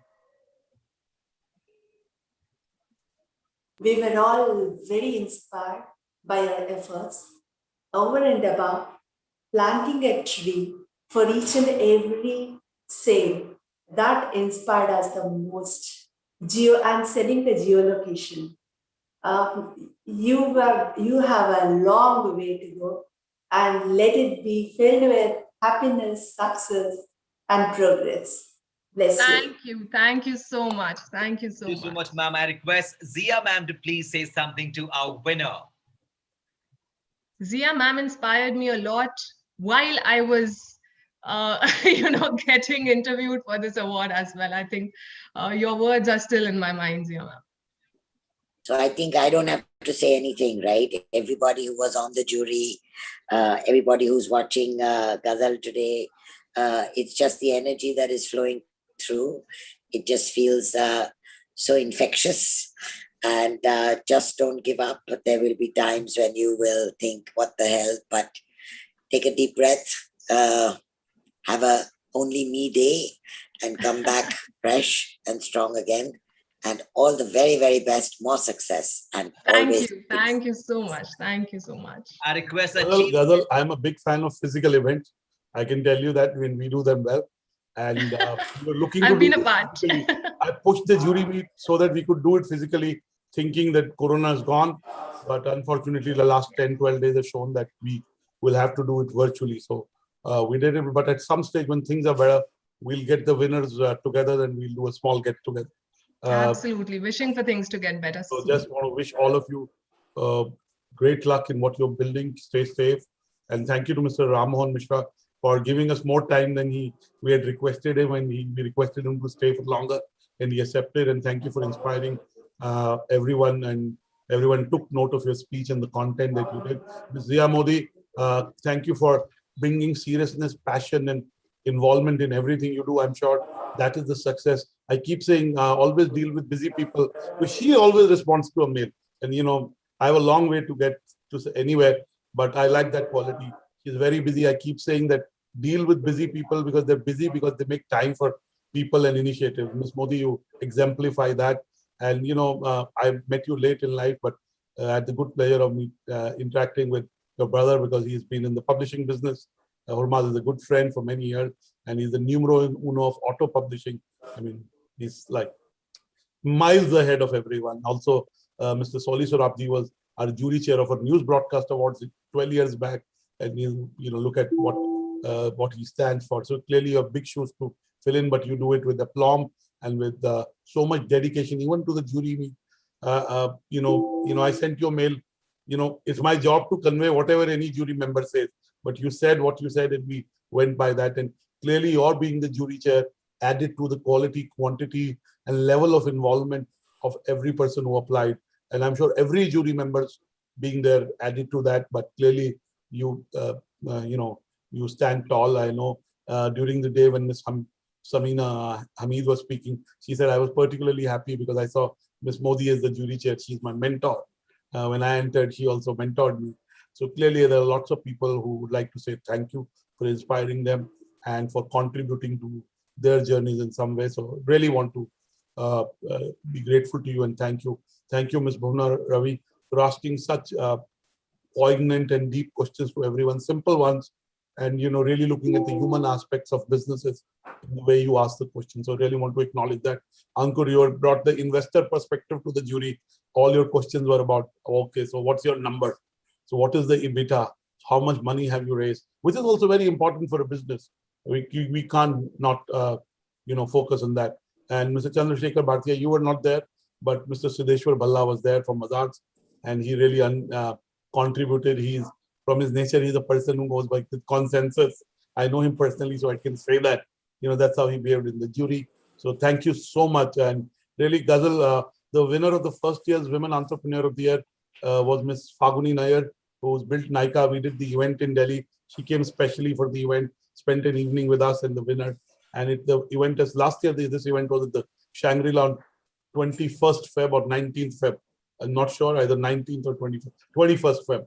It was on 21st Feb, and we were looking to do it physically, but hopefully we'll get you together. Congratulations to all the winners. Mithun, you've done a great job since the morning, being at the conference and keeping the energy going and encouraging everyone. So my gratitude to you for making it happen. And clearly, a lot of people who contribute to do this, my team at Business World, whom, they work very hard because they have a boss who works very hard. I have a team as a team member. I'm not more. So, really Chetan who put together this. Nitish, who's not well, he's COVID. But most of you who applied for the award interacted with Nitish. He was from Khabirul, Prerna Chopra, Tanvi, who runs our marketing events. Devika, she interacted with all of you winners to fill into Nitish's shoes when he's fallen ill. And all the 20 winners were here. Sanya, throughout the day, she was coordinating with speakers. Deepak Gosai, the back-end team, Radhika, I mean, I may forget people, I always do. But everyone in the Business World team, Prerna Singh Rathore, the social media team, everyone who's contributed to making the event. It looks like it went well, no glitches. And, that's where the team and collaborative work comes in. So thank you so much to all of you. And I hope you stay safe and we all stay safe, and hopefully we can do physical events, and not so much about physical event, but the fact that Corona goes away and we can save lives. So thank you so much. God bless you. Have a good weekend. As Ms. Zia Modi said, it's time to rewind. I'm not sure she rewinds, but she looks like she works all the time and she enjoys her work. Confucius said, you make your hobby your profession, you don't have to work. So I think Ms. Modi, and I had a friend who's in heaven now. He was the first one to tell me about you 20 years back. He knows your husband very well. Rohinton Malu. I don't know if you remember Rohinton. He was a very close friend of mine. He got me into media. Unfortunately, we lost him in 26/11. And he was the first one to tell me about you about 20 years back when I started my first company, Exchange for Media. So good to interact with you, and gratitude to all of you. Congratulations to the winner. Thank you, Mr. Ram Mohan Mishra, for your encouragement and your time and the words you said to the winners. Thank you so much. Good evening, Shabak Khair, good night. Thank you so much again. Thank you, Dr. Batra. Thank you, our chief guest, Ram Mohan Mishra ji.